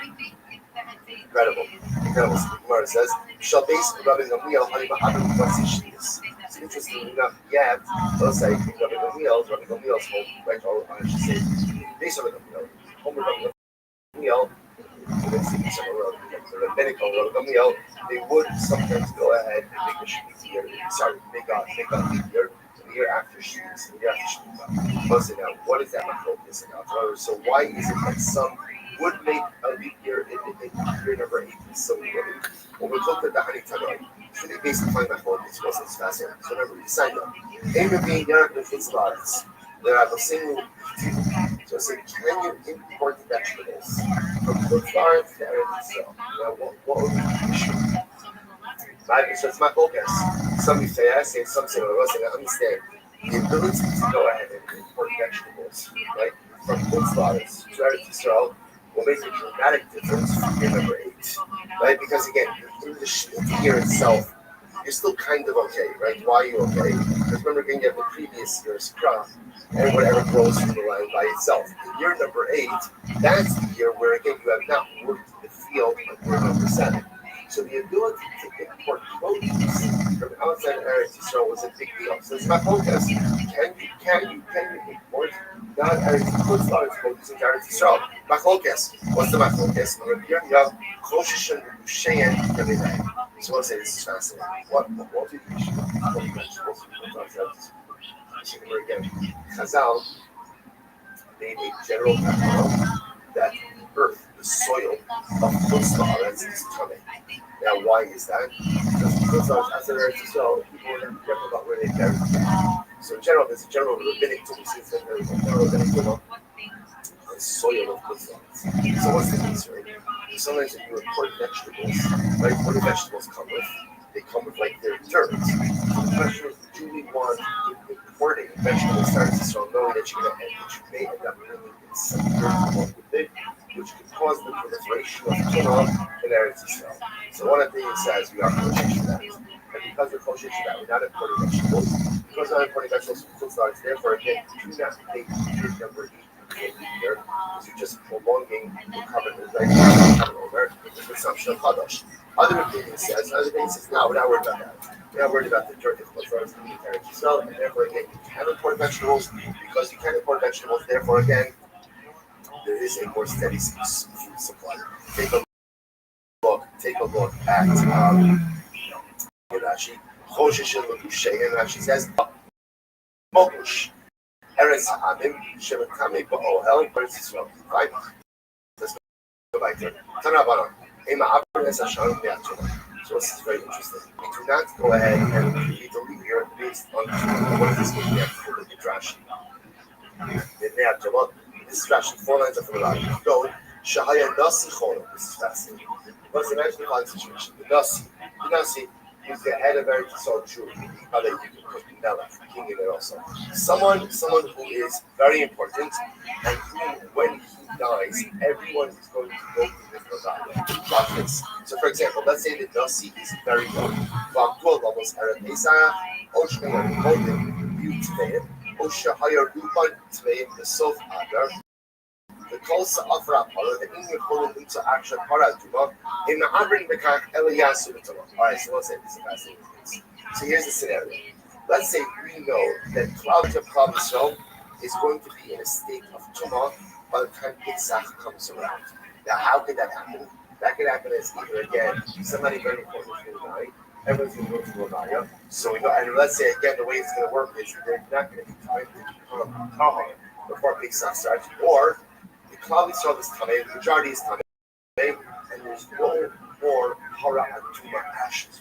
The only way to become ritually pure from corpse Tuma, which is Paraduma. Either way, if you're facing a circumstance, and I love what I saw, the majority of Klal Yisrael is going to be Tamei when Pesach comes around. So I would look like this. This is high time for a leap year. Like, because what can I do? Insert another other, push Pesach a month later, and what? Everybody will have time to become Tar. So what is this? We don't do that. Halach l'maisa, we do not make a leap year because of Tumah. Alright, so what do you do? So what happens then? So what happens? Cover Pesach is offered the Tumah. We'll say there's a concept. We're going to get into this more in just a bit, but there's a concept that when the majority of Klal Yisrael is coming, we have the ability to do cover Pesach even the Tumah. We'll see the mechanics of that in just a little. Where says therefore, even Abin is a showing their Torah. As the majority of Klal Yisrael is coming, and trying to leave here would give them time to go and become Torah. Rather, we just open the Pesach in a state of Tumah. Rabbi says, Margaret, says not true. We do. Tumah is a good reason to declare a leap year, and therefore again, Allah will add an additional month in order to give people time to become Tar. So the Gemara says, already done. Rabbi I'll give you a Maisa. Maisa de Chizkiah Melech Yehuda. It's incredible. A Maisa de Chizkiah. Right? There's a story about Chizkiah Melech Yehuda. She'iber es Hashem mepnei Tumah. He went ahead and made a leap year because Klal Yisrael was coming. I was saying, what happened? Why was Klal Yisrael coming? Look at Rashi. Second to last time, Tumah. Shnitnu b'mei achas havet mei avot zara. Shaloch chashishu b'torah. By Chizkiah Machsira Lemutav. Yada shelo yaspiku kulan lavo v'litar adam. Exactly, Rashi was supposed to say this. Chizkiah was a tremendous tzaddik. But his father Achaz was not. Achaz steeped without Israel level Zara. And by the time Chizkiah came to rulership, came to power, Klal Yisrael was coming. And he recognized that he was not going to be able to be tired and purify them in time for Pesach.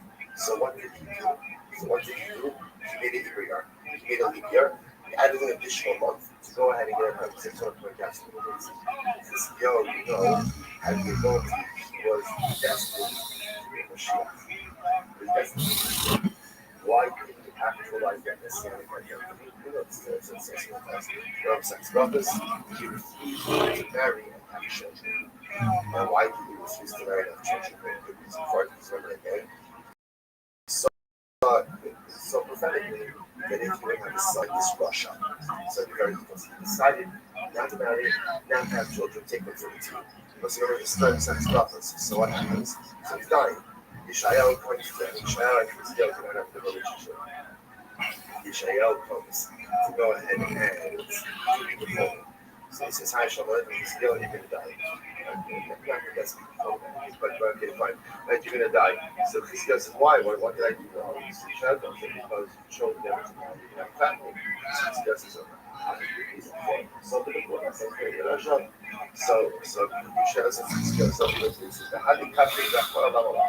why are you involving yourself in the calculation of God? Let God know the rule. You do your piece. Fine, you have a daughter, I'll marry your daughter. To which Yishayahu says, I already told you, you're going to die. So Chizkiah says, I have Sora, the base Abi Abba, from my seed, from David HaMelech. Even if there's a sharp sword against your neck, do not despair. So sure enough, Chizkiah married Yishayahu's daughter, and they had a son. So that son was named Menashe. The longest serving monarch throughout so 55 years. For 22 of them, he was a tremendous Russia. For 33 of them, he became Tzaddik about Shiva. And we'll say, but I just want to point out how incredible this story of Chizkiah is. The story of Chizkiah is a story of unactualized potential. What Chizkiah did for Klal Yisrael was dramatic. And it could have been, it's the power of Chizkiah's story, the tragic Chizkiah's story. How incredible is it? So what is Chanukah? The whole notion of Chanukah is dedication. How do you dedicate something? By unlocking its potential. So much like the greatest tragedy of life is unactualized potential. We go through life with so much potential coursing through our veins, with that little jug of oil that is just waiting to be broken open and so Chizkiah is making a cameo appearance right here. Unfoundedly telling us. I also had a lot of potential. Chizkiah was a great tzaddik. He could have been even more. Never, all of us are great. But it's also important to realize that as great as we may be, we have the capacity, ability, and mandate to become even more. So Chizkiah went ahead. Chizkiah declared an additional leap year because of Tumah. Ubike Shrakar Latsko, Rabbi Rabbas Me'afai, the National Suffer, Svulon, Lo Etaharo, on the days, he offers a Hazak. The Lord, the concept of his fellow, Chizkiah, Leah Mevar, Hashem Hatov Yichaper Ba'ad. So it's like, so ultimately, again, it's certainly interesting enough that Chizkiah, he went ahead and he declared a leap year because of Tumah, but then he asked for forgiveness for it. So what do you see? What do you take from this? Take from this, don't do it. Don't do it. Or so you don't declare a leap year, ultimately, again, because of Tumah. So the Gemara says, we should know, right? And the Tumah Rabbi Shimon says like this. In reality, we do not go ahead and make a leap year for Tumah purpose. You're going to remember when we say make a leap year for Tumah, what does that mean? We don't make a leap year so as to allow for people to become tahor, right? To escape the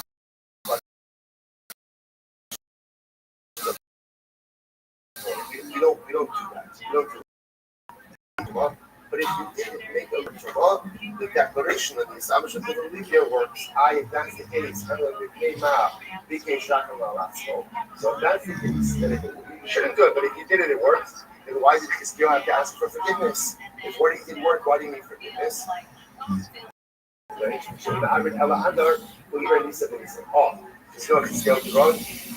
remember again, when do you make a leap year? When do you make a leap year? In Adar. When did Chizkiyahu make a leap year? In Nisan. So that was his mistake.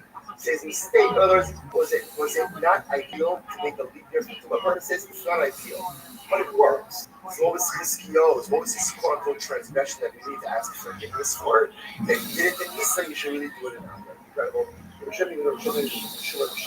If they should, it says to Allah says Pesach Sheni. So it's very interesting. No, Chizkiyahu actually did something else on the website. What Chizkiyahu did was he caused the people to do Pesach Sheni. Chizkiyahu, because of Tumah, told the people not to offer Pesach Rishon, but instead push them to Pesach Sheni. Everyone said, and why was that incorrect? That's incorrect because Pesach Sheni is only there of Klal Yisrael that's coming. But everyone agrees that the majority of Klal Yisrael is coming. Everyone does Pesach Rishon because you don't do Pesach Sheni. So either Chizkiyahu's mistake was making a leap year himself, or Chizkiyahu's mistake was pushing everyone to Pesach Sheni. Okay. But he says that you can make a leap year even for Tumah. Instead of Rabbi Rothschild, Tumah, the Kuyi so when I just one of the people, so this section says that although it's not ideal, right? But it works. What does it say? You've seen this before. When it comes to Tumah, there's two different ways to look at collective Tumah. Either Tumah Kontra B'Tzibor or Tumah B'Chuli B'Tzibor. Right? Tumah Kontra B'Tzibor means when the majority of the Klal Yisrael is coming, it's as if the laws of Tumah do not exist. Like mutter, right? Or Tumah B'Chuli B'Tzibor, which means the laws of Tumah exist, but when I saw, they're set aside. What's not sorry. So I'm saying we look over the B'Tzibor. One time we learned since Bein Sheyesh Lamed Small Bein Sheyesh Lamed Small Belatza. Rabbi Shimon says, remember again, what takes care of Tumah specifically again? Tumah is sacrificial now. So the tzitz, the head plate of the Kohen, right? When you play other words with tzitz, that takes care of any type of accidental Tumah when it comes to Kabbalah. And that's true whether the Kohen Gadol is wearing the tzitz or not wearing the tzitz. It says, no, if the Kohen is wearing the tzitz, then the tzitz will go ahead and atone. But if the Kohen is not wearing the tzitz, if it's not atone, I'm going to show the Kohen Gadol, then the Kohen Gadol. So Shimon says, the Kohen Gadol Yom Kippur will prove this point. Why? Because the Kohen Gadol does not wear the tzitz under Kippur. Because remember again, the tzitz is gold. The Kohen Gadol does not wear the golden tzitz when it goes to Kippur is different. Why? Tumah Kontra B'Tzibor. Because Tumah, generally again, when the Tzibor is coming, the laws of Tumah are totally suspended all the time. According to your logic, Tikshiva Gufa, I don't think this should be an inherent question. That Buddha says, right? That Buddha says that we can go ahead and make a leap year. But the Bible says, V'hamar Rav Yehuda, Naiseh B'Chizkiyahu Shibras HaShalom B'nei HaTumah U'Bikesh Rachamim Al Atzmo. We had Rabbi Yehuda's one who says that when Chizkiyahu made a leap year because of Tumah, he had to ask for forgiveness. So which one is it? Can you do it or can't you do it? Hello! Extra value that's on it. You're right.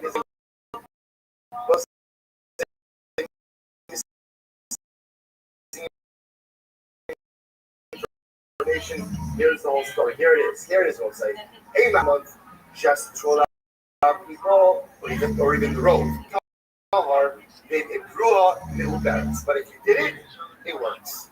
So making a leap year because of Tumah is not ideal, but if you did it, it works. Buddha says in the verse, Rabbi Yehuda says it does not work.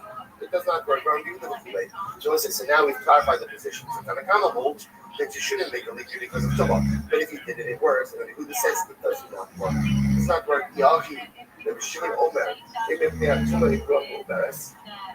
Well, exactly. Rabbi Shimon says that if you did declare a leap year because of Tumah, it works. And it's Tanakama. Rabbi Shimon is saying the Tanakama. Amarava Lechatila Ikimina. So it's no. My focus is to be Lechatila. Focus Rabbi Shimon, Rabbi Yehuda. Sorry, Rabbi Shimon and Tanakamas both hold that if you make a leap year because of Tumah, it works. The shaila is, can you Lechatila make a leap year because of Tumah? That's the point of the question. Okay, by support this. Right? You cannot go ahead and make a leap year because of Tumah. Shimon Omer Ma'abri. Shimon says, yes, you can. You can even go ahead and make a leap year because of Tumah. If that's the case, then why did Chizkiyahu ask for forgiveness? If you're allowed to make a leap year because of Tumah, Shein Abrin Ela Adar, go Iber Nisan in Nisan. Ultimately, again, because you can only make the leap year in Adar, and he made the leap year in Nisan. Omer Mar, Shein Abrin Ela Adar, but who Abra Nisan in Nisan? But let's look at Chizkiyahu. How did Chizkiyahu do that? So I would say Chizkiyahu made a leap year. Chizkiyahu made a leap year in Nisan. But again, everyone knows you only make the leap year in Adar. What's going on over here? Doesn't Chizkiyahu know? Well, let's look at Chizkiyahu. HaChodesh Hazel Acher. Set Nisan. Ve'ein Achar Nisan. Right? Doesn't Chizkiyahu the drasha? HaChodesh Hazel Acher. This month is for you. This month is Nisan. There's only one Nisan. HaChodesh Hazel. There's only one. So how could Chizkiyahu go ahead and declare Nisan base? What's going on over here? First Gemara says, Tabin Shmuel. Chizkiyahu made a mistake in the doing of Shmuel. What is Shmuel? It's a number Shmuel. Ein Ma'aben Esach Shana B'yom Shloshim Shal Adar. Holio V'roy L'Kol Let's listen to this. No. What does it mean? He said Chizkiyahu made a leap year in Nisan. What does that mean? He actually made a leap year on the 30th day of Adar. Now, locally, we're not allowed to declare a leap year. All right, next month, you can't declare Adar days on the 30th day of Adar. Why not? Because the 30th day of Adar could technically what? Be the first day of Nisan. The Iyusam of the Chizkiyahu felt, or he thought, Iyusam of Holobroi Lo Amina. Chizkiyahu didn't know the halacha. He thought that the 30th day of Adar is still called Adar, and he did not know the Holio that since the 30th day of Adar could technically be the first day of Nisan. Therefore, you can't declare a leap year on that day. That supports this in Ma'abrin Esach Shana B'yom Shloshim Shal Adar. Holobroi Lo Nisan. You cannot declare a leap year on the 30th day of Adar. Why? Because the 30th day of Adar, technically speaking, be the first day of Nisan. It turns out that there's an focus about what Chizkiyahu did wrong. Possibility one is that Chizkiyahu's mistake was that he declared a leap year for Tumah purposes, and we do not declare leap years for Tumah purposes. Possibility two is that no, you can declare a leap year for Tumah purposes. What was his mistake? He declared the leap year when? On the 30th day of Adar, and since the 30th day of Adar can technically be the first day of Nisan, you're not allowed to do that. It wasn't halakha ma'aseh. The Rambam asks that we do not declare a leap year for Tumah purposes. So even if we see that the majority of Kal Yisrael is going to be before Pesach, we still do not declare for this, but if you did it, it's not done, but the event here was declared for Tumah purposes. Technically speaking, it is still an effective technique. Shirosai, there was lots of leak.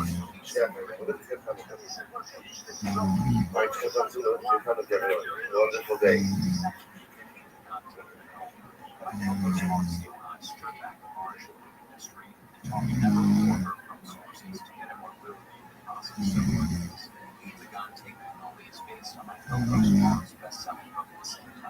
And on this show, we call upon his years of research to help unpack the story behind John Walker's work from the start of religion.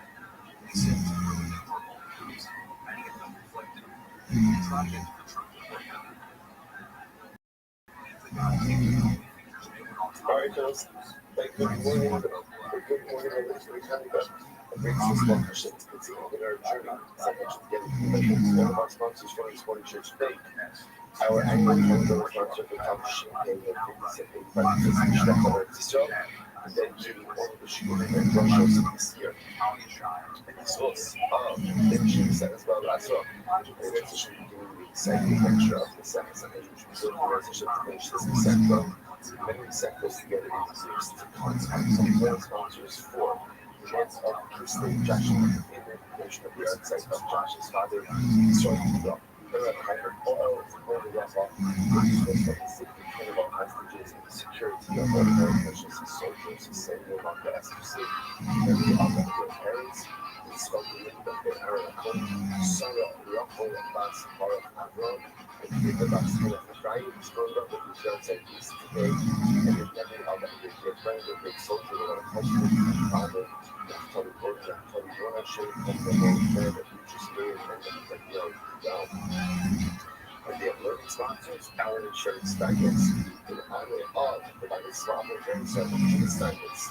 Mazel Tov, Allison Standards, the Holy Papa, Mazel Tov, my grandparents, Jackie Daddy, with the nation of the website of Sherry's father, Bullshit, Russell, and Manis, supporting the local American Congo, all of the Sherry's father, the families of the Hammer, all of those beautiful Sherry, the hope for the Yes, like it's a number. She go to become a cable mentor, open up for the place, open up the available idea of Rocco. And that just has to just show them the show the trade to the families, showing and the color. And how the soldiers should be successful calling mass city. Because the event will let us be able to act today. I'm saying that remember that, but let's say that is that here. We are picking up on the test on the days 9 and we're picking up on the music, which is 2, 4, 6, 8. Now, everyone talks on the bottom. So, I'm going to say, music said it's dollars. If you have dollars, we can shoot some. But if you have there's so what happened is very interrupted. There's witnesses that said that the whole community will go through. So, those are obviously the impact here in the country is twofold. Number one, potentially is a capital case in the death penalty, and also, of course, there is the loss of the super, which increases. So now the absolute witnesses were able to do adultery, the ABI has reviewed, and then Rocco's father brought witnesses, it's true the ABI about, and made the witnesses agree so essentially they remember going through this process. So the father's witnesses show up and say to the witnesses, there's no way to not see the Rocco commit adultery on Tuesday. Because on Tuesday, money has been seen through dust. There was that. So it's already in the way it has several works. The father's witnesses are not claiming that his witnesses are actually the father's witnesses are not claiming that Rocco committed adultery. They have no idea if Rocco committed adultery or not. What do they know? They know that his witnesses, but the husband's witnesses, did not see what they said that they saw. For the simple reason that these witnesses were somewhere else at the time of the alleged event.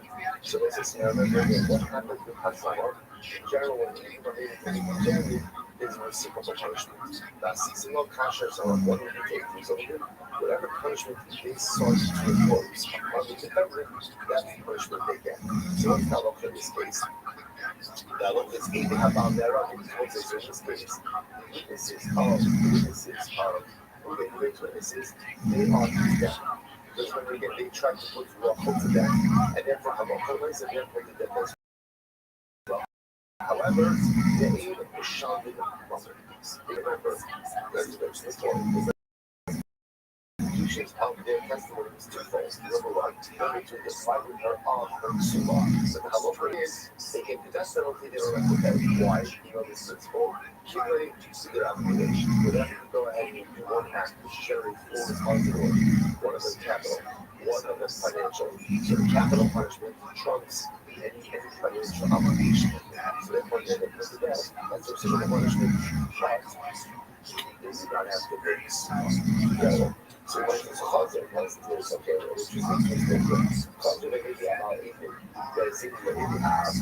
So what happens now is interesting. And then we see this in the sentence not this exactly how these cases work. So again, for now, we will this understanding. So let's say in this case over here, right? Ruben is bringing in and says that it's like what adultery. father brought up witnesses, and then two witnesses into Aiden's own. And then Aidan brings another set of witnesses that makes his father-in-law's witnesses into Aiden's own. Kind of the party very awkward. That's not a fine line at all. Right? So what happens? That's what happens. Brings his second set of witnesses to make his father-in-law's witnesses into Aiden's own. So it's not a problem. I actually had a shopping on the so in this case now, so the witnesses of the father, like the father's witnesses, okay, we look at that. Because remember again, from their testimony, they were going to report those witnesses to death. So the reciprocal punishment for those witnesses is the death penalty. Watch this. Whoever shaman bubbles is and they also have to pay money. And they also have to pay money. You have to take a look at the Rashi for just a moment. Look at Rashi. In the shaman bubble, they can't set the vow. Shabbat or Chayv of Dishes as Adam. So remember again, what money is there? So they're not paying Suba. What they're paying is essentially Moshe Sheva, the defamation. Because remember again, when the father's witnesses come along and say that Reuben's witnesses were lying, so essentially, the witnesses are going to be put to death because they're lying falsely regarding the capital case. Therefore, reciprocal punishment for them that they be executed.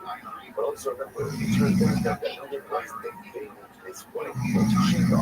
Once now, I'm not for Sheva. There is a 100 shekel, is 100 silver pennies that is associated with that. Well, now, where it turns out that the witnesses of the father are in fact lying, they may be over.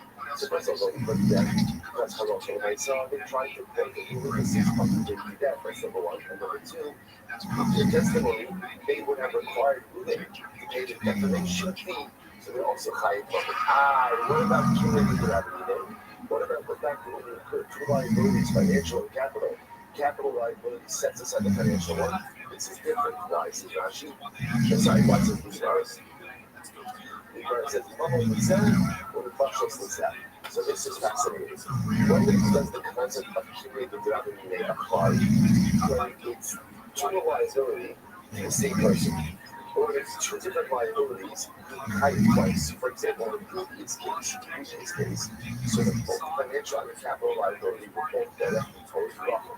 Right? Both directly towards Rachel. So therefore, again, once the witnesses are shown to be lawyers, so then I'm coming to the execute for the financial liability. In this case over here, notice, this is the father of Ruby's auxiliary, is the liability going two different directions. The Chayyim son to the witnesses of Reuben, because he tried to put them to death, that's the liability there. And it also will require Reuben to have to pay money. Two different people, two different buckets of liability, cumulative gravity does not go ahead and apply. So it's another communication.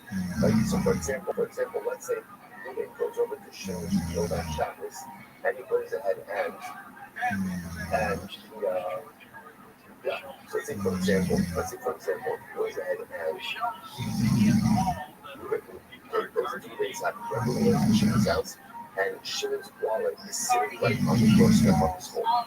And so what Reuben does is he steals Shimon's wallet and he pulls it outside of his religious home. So in that case, what's the halacha? Reuben is Shabbos violation. An item from one domain to another, but not how you not either simultaneously. Both the liability occurred simultaneously. Contrast that with following case, the labor of the Shimon's field, right? Plucks some carrot out of the ground to steal it. Reuben is hiding for both things. That ends up taking it out. And also hiding for the act of violation of the because simultaneously. When he plucks it out of the ground, there's Shabbos liability. But that liability actually doesn't occur for life until it remains property. So we see this concept. Cumulative gravity only applies when you're simultaneously are disjointed with the height twice. We see just so we usually see simultaneity act.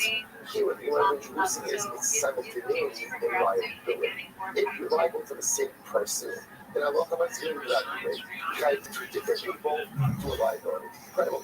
Incredible. So we're going back to Mills says as follows.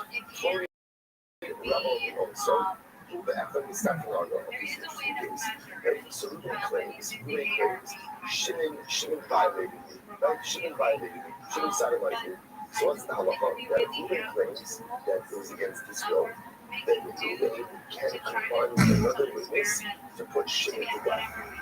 And that's the halacha. So again, interesting that even though Ruben is participant in this, right? Ruben is the victim over here.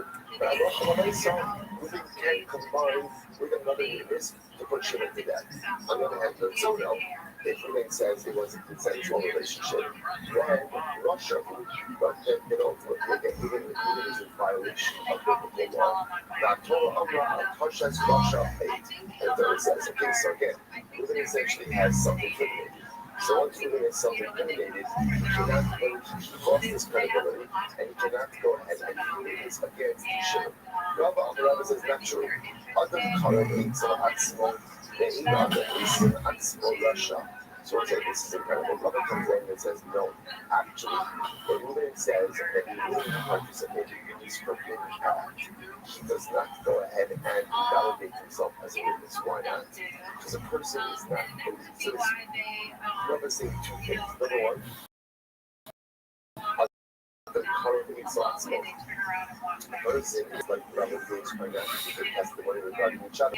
So one person is not need to give testimony regarding himself, specifically self-incriminating as testimony goes up to the last fashion. Rabbi says, in other himself that he was called us, a person cannot be made invalid as a result of his own testimony. The other kind of exhaustion was a person who is related to himself. כלומר, האינדס עצמו אינו נעשה רשע, שהרי התורה פסלה קרוב לאינדס. So it's like, this is incredible. Remember, the Torah invalidates relatives in the New Testament. Relatives cannot believe this testimony. So again, if a relative can't believe, let's say this is the idea. Who is your closest relative? Who is your closest relative? You are your closest relative. Therefore, again, a person is not believed to give testimony regarding themselves. Therefore, by extension, a person is not believed to go ahead and say anything that is self-incriminating. And if you say something that is self-incriminating, come up and doesn't recognize the statement. So if Ruben says that he participated in a legal relationship with Shimon, listen to others, that part of the statement, it's thrown out. It's not. Now again, what we will see is interesting is we may listen to the other part of the statement. What's the other part of the statement? That Shimon did something illegal. That we may listen to. But when I say that Ruben's own statement about himself is nothing. So again, it's a twofold. Number one, other part of that's right. A person is close to himself. A person is a relative of himself.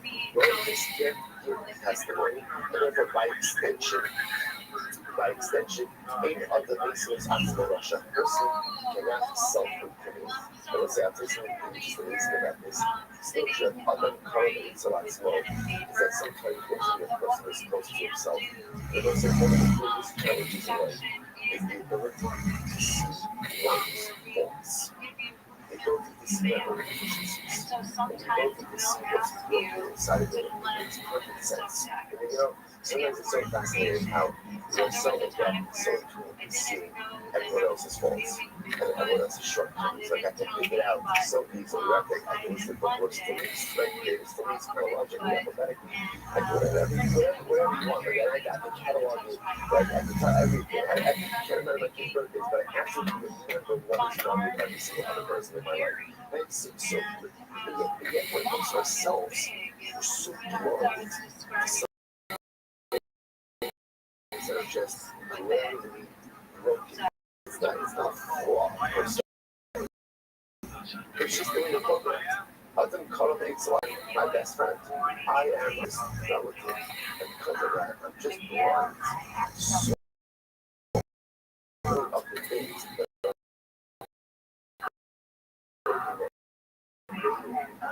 that's why again, So you see, because it doesn't have to be like so just someone in your life you trust enough, who loves you enough to be able to tell you, like, they're just,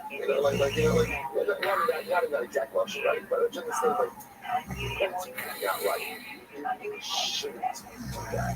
That is a destructive trait. That is not a healthy behavior. You're better at least with love and with confidence. They will say that you're a simple live life, and live life with that children. And the purpose they do not associate with people who are going to tell them like it is, because they just want to go the way you're going. And you end up missing out on that of self-actualization because I'm so close to myself that I just refuse to see anything else but me. It's incredible. So I'm not saying it's a tremendous kind of Italian, which we don't have time for. So if by some miracle I finish with that, just remind me about playing the other economies last month. Robert says as follows. That would be good. So what's that? What comes along? The Buddha test is interesting. Buddha testifies. Right? Buddha testifies. One about Vishnu. Right? So Buddha testifies that Shimon had relations with his wife, his wife. So he's married to Rahel. So he comes to me and says, Shimon committed adultery with my wife. So it's not a whole thing that I can stand for the Harga, the Harga. So Buddha and Rabbi can combine together to execute Shimon, but not to execute Rahel. Right? So even the husband is believed to execute Shimon, but not to execute Rahel. So what's my question? So it says, by the way, it makes sense. Why isn't Ruben believed to execute Rahel? Why not? Because he's called, he's a relative, right? It's his wife. So of course his testimony is inadmissible for any relative. So the man says, okay, my Kamashwaba. So it says, ultimately again, what is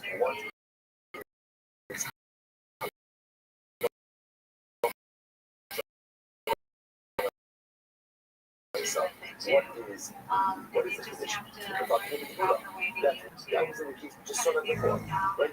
Ruben testifies that Shimon violated, right? And Ruben says that what? Ruben says that Halacha Saw it was against thy will. So what's the Halacha? Ruben is permitted to go ahead and combine with the Rabbi Rothschild execution. So even though Ruben is not believed regarding himself, right? But yet, again, he's believed regarding Shimon. So we see this idea that you can splice testimony on Ruben. Same case. So now the Lord says, "God, the Lord director, Adam correlates us. One knows it's like this is wild." So the person you might have thought that when you say a person is a relative to society, what is a person? A person is current to himself. Maybe he's not considered to be a current to his wife. Wow. Maybe he's not considered to be a current to his wife. And then, but maybe Halacha Raisa. Maybe you shouldn't believe not only the Gabi Shimon, but even the Gabi Rahel. Kamash Malon, though. Kamash Malon, that is considered to be a current to his wife as well. And therefore, great testimony is inadmissible for Gabi Rahel, but it is admissible for Shimon. What's that? It's fascinating. That's a Hanukkah. Like, a person is not a current to his wife. So again, what you see in the Chazal, by the way, is that there's some marriages, there's a care about it, there's a closeness, and it's something especially remember again, appreciate the fact that marriage and kinds of love is also different kind of construct. We see this all over the time. That marriage wasn't necessarily motivated by the sense of love, but rather again it was there in order to allow for a sense of stability, financial stability, emotional stability, a family. So you can have a deal like that. That is not considered to be a part of his wife. Kamashal, says yes, there is. There has to be pure love. There has to be closeness in a marriage in order for it to be successful. That is what happens. Witnesses come along and they say, right, Shimon went ahead and had relations with Nara Hamurasa. And Nara Hamurasa is a girl who is betrothed in Israel to someone else. So she's married woman, and therefore relations with her is an act of adultery. Now what happens?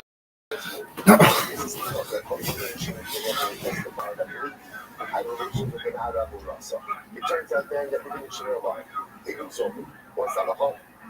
They had Ragin, Meir, Mishal, and Robin. they are executed. Because remember again, through their testimony, they were going to have Reuben executed. So they probably have to go ahead and pay. They don't have to go ahead and pay. So now why not? Interestingly enough, in this case, if you notice, what's missing over here is they did not name a particular woman. They just made a statement that we know that Shimon committed adultery with Yara and Rasa, but they did not name the woman by name. They didn't name her. Therefore, again, technically speaking, they weren't going ahead and defining any one specific party of her Sukkah. Therefore, they had no financial liability. Ito Shabbat was when they're under the Shabbat. On the other hand, Halakha Raisa, the relation of Shabbat and Sili, was going ahead and had relations with Rachel, like the daughter of so and so, so they needed the girl. And Halakha Raisa, they'll be kind of death penalty and money. Because, once remember, there's no community documented why. Because remember, there's no simultaneity liability. We're kind of two different people. But other Rabbis and science, Choni and Rabbi Hashar, so it's a relation show up and they say, have relations with an ox. Okay? And it turns out that they're lying. What's halacha? And have not been within the shaman level. So once I so in this case over here, so this is a why they put death. Because remember again, an act of using some of an act of bestiality comes with a death penalty. So they tried to put baby to death. It turns out that they're lying, therefore they're reciprocal punishment. They're put to death. And once again, remember again, as a result of their testimony, there's actually people that do a liability. What's the dual liability here? Because remember again, the ox would have also been joined, which means that they would have deprived the owner of the ox of his property as well. But remember again, in this case, like in the previous 2 cases ago, they're not naming a specific ox. Right? All they're saying is that maybe had a relationship with an ox, but they're not claiming whose ox it was. Therefore, again, when they turn to somebody, they're put to death. But I'll go for the next again, there's no financial liability because there wasn't someone specific that they were testifying about specific ox that they were testifying about. So the Gemara says, good. On the other hand, show Shapon was me, and Rabbi Rothschild and Baba. Baba was that, Rabbi Rothschild said, God, if you came along and said, they get relations with an ox. And by the way, if it was Spoon's ox, then they got to be a capital higher for capital. Right? The Rosh said they didn't because of that, because they tried to believe that.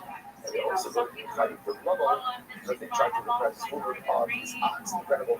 So the Gemara says, Hasulam, why do all these cases? They're very repetitive. I know you should be avoid the buyer of the buyer. So I got a question. Choni, Rabbi showed me about this is interesting. The actor is for the following case. What happens if Reuben shows up in case? Reuben says, Shimon violated my ox. Shimon violated my ox. Me and Adam Karam eats an atzmo. They eat Adam Karam eats an amolo. Duma Amir Adam Karam eats an amolo. So I said, this is incredible. Do we say that the same way that a person is considered to be a relative to himself, if he's considered to be a relative to his money as well? They say a relative to his money as well. And therefore, maybe he's disqualified on some maybe you can't go ahead and testify regarding his ox. As soon as it's his possession of his money, birth was a color to his money. And if I'm not say he's disqualified from testifying regarding his money. Which was it? So the Maya Hadanashta, after we asked it, right? Asked and answered. Adam Karam eats Atzmo, the aid Adam Karam eats Mabo. Well, I'm not going to say perhaps there's a color to himself, but it turns out not a color to his money. So we'll say it's very profound to what come out from this Gemara is really 3 things. Number one, the person is considered to be caught up both to himself, which is why often we cannot see our own faults or inconsistencies. A person is caught up to his wife, which is a good thing. Right? Or I said, interestingly enough, a person should not be caught up in his money. Should not get caught up in his possessions. Enjoy the possessions, like the possessions, enjoy the money, like the money. I will say, a person should never feel a sense of kirva, of closeness to their physical possessions. The moment that I feel the same level of kirva to my money, to my material possessions, that I feel to my wife, that I feel to my other relatives, that I feel to myself, something is wrong with that picture. So Chazal is giving us a tremendous grasp for life. Just don't see yourself. There's a power that's really close to yourself. Be happy with yourself. Right? Be happy with your accomplishments. Be happy with the person you are. And you're not happy to work harder or something. But again, that's right. Because you're so close to yourself, you're not going to see a lot of things that are broken. Make sure you have someone else in your life who can help you see what needs to be repaired inside of you. In your marriage, strive for purity. Strive for closeness. Things not to make yourself with mediocrity, that passion, strive for that, strive for that connection. When it comes to possessions, enjoy it. Right? Certainly try to acquire more to be successful, but never allow it to reach a level of a sense of business. Here stuff. Because the moment that happens is the moment that really optimizes manifests for business and changes up the hierarchy of things. Which actually truly incredible. That's what I think. So push this out. The mountain strength for the sort of actions, and it brings the three. So you must be hiding in the so we shut to Schneider. So what's that? The concept says, right? Really, yeah, anarchist,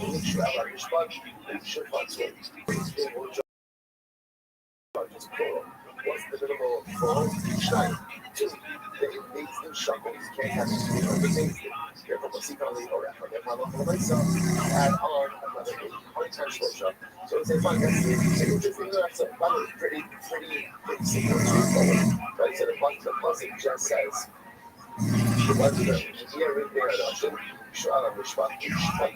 it's the direction now. The next buzzer talks about monkeys, talks about lashes. So during discussion of Schwatter shall judge in the context of lashes.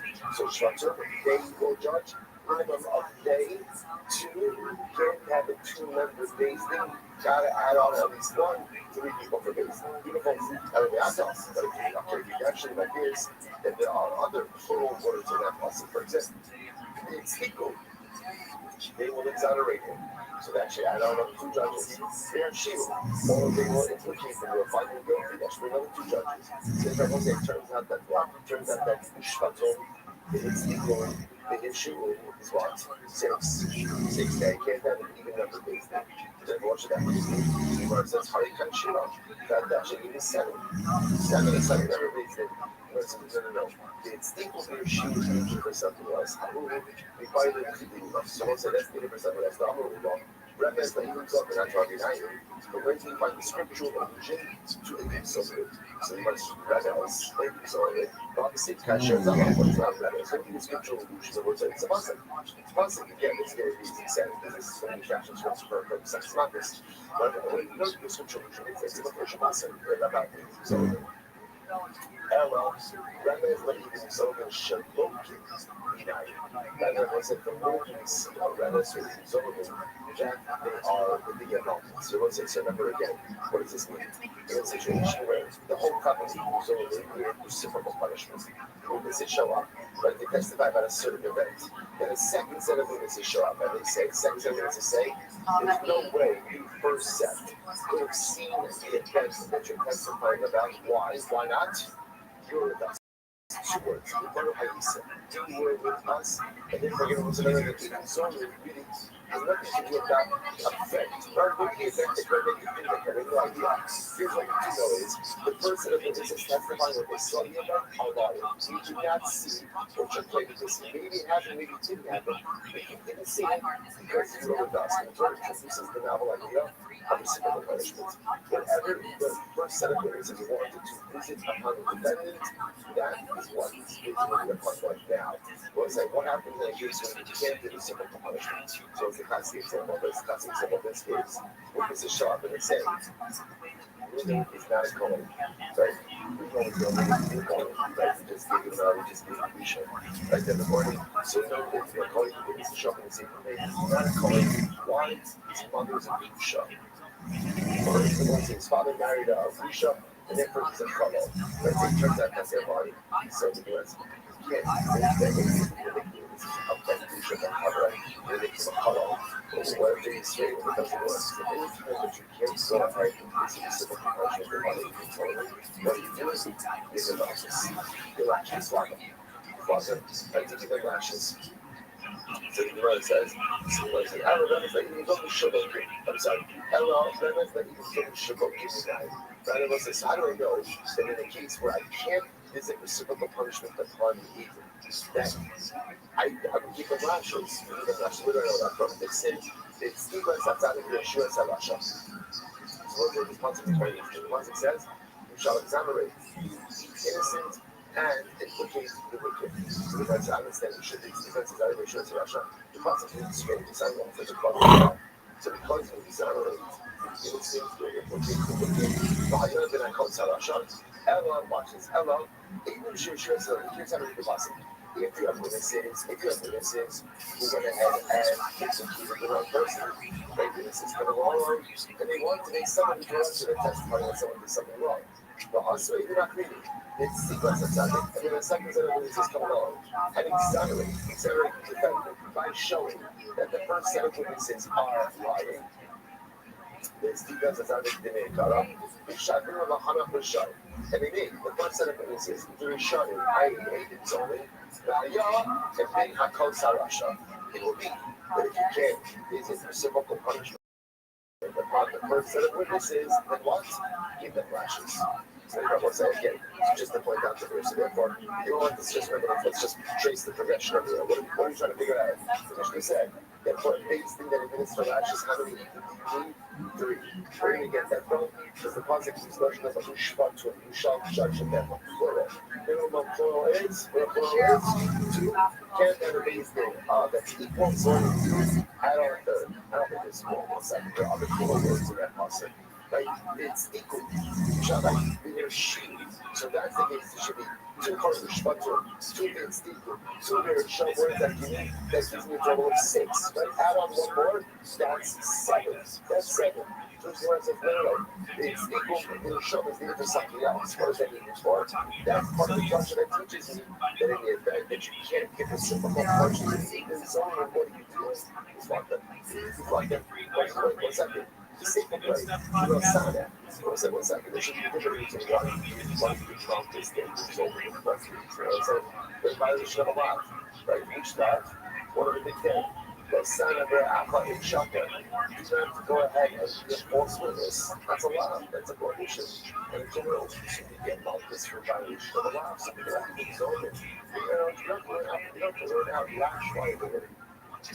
From this process, learning out from the answer of the gross.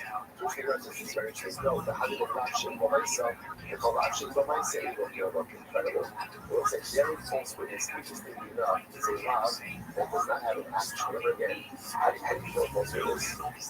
What is speech? I want to grab myself with only thing I consider the lashes for violating existing action. But if all you're doing is delivering or conceiving verbally, technically speaking, that does not meet the threshold of the lash threshold, lash liability threshold.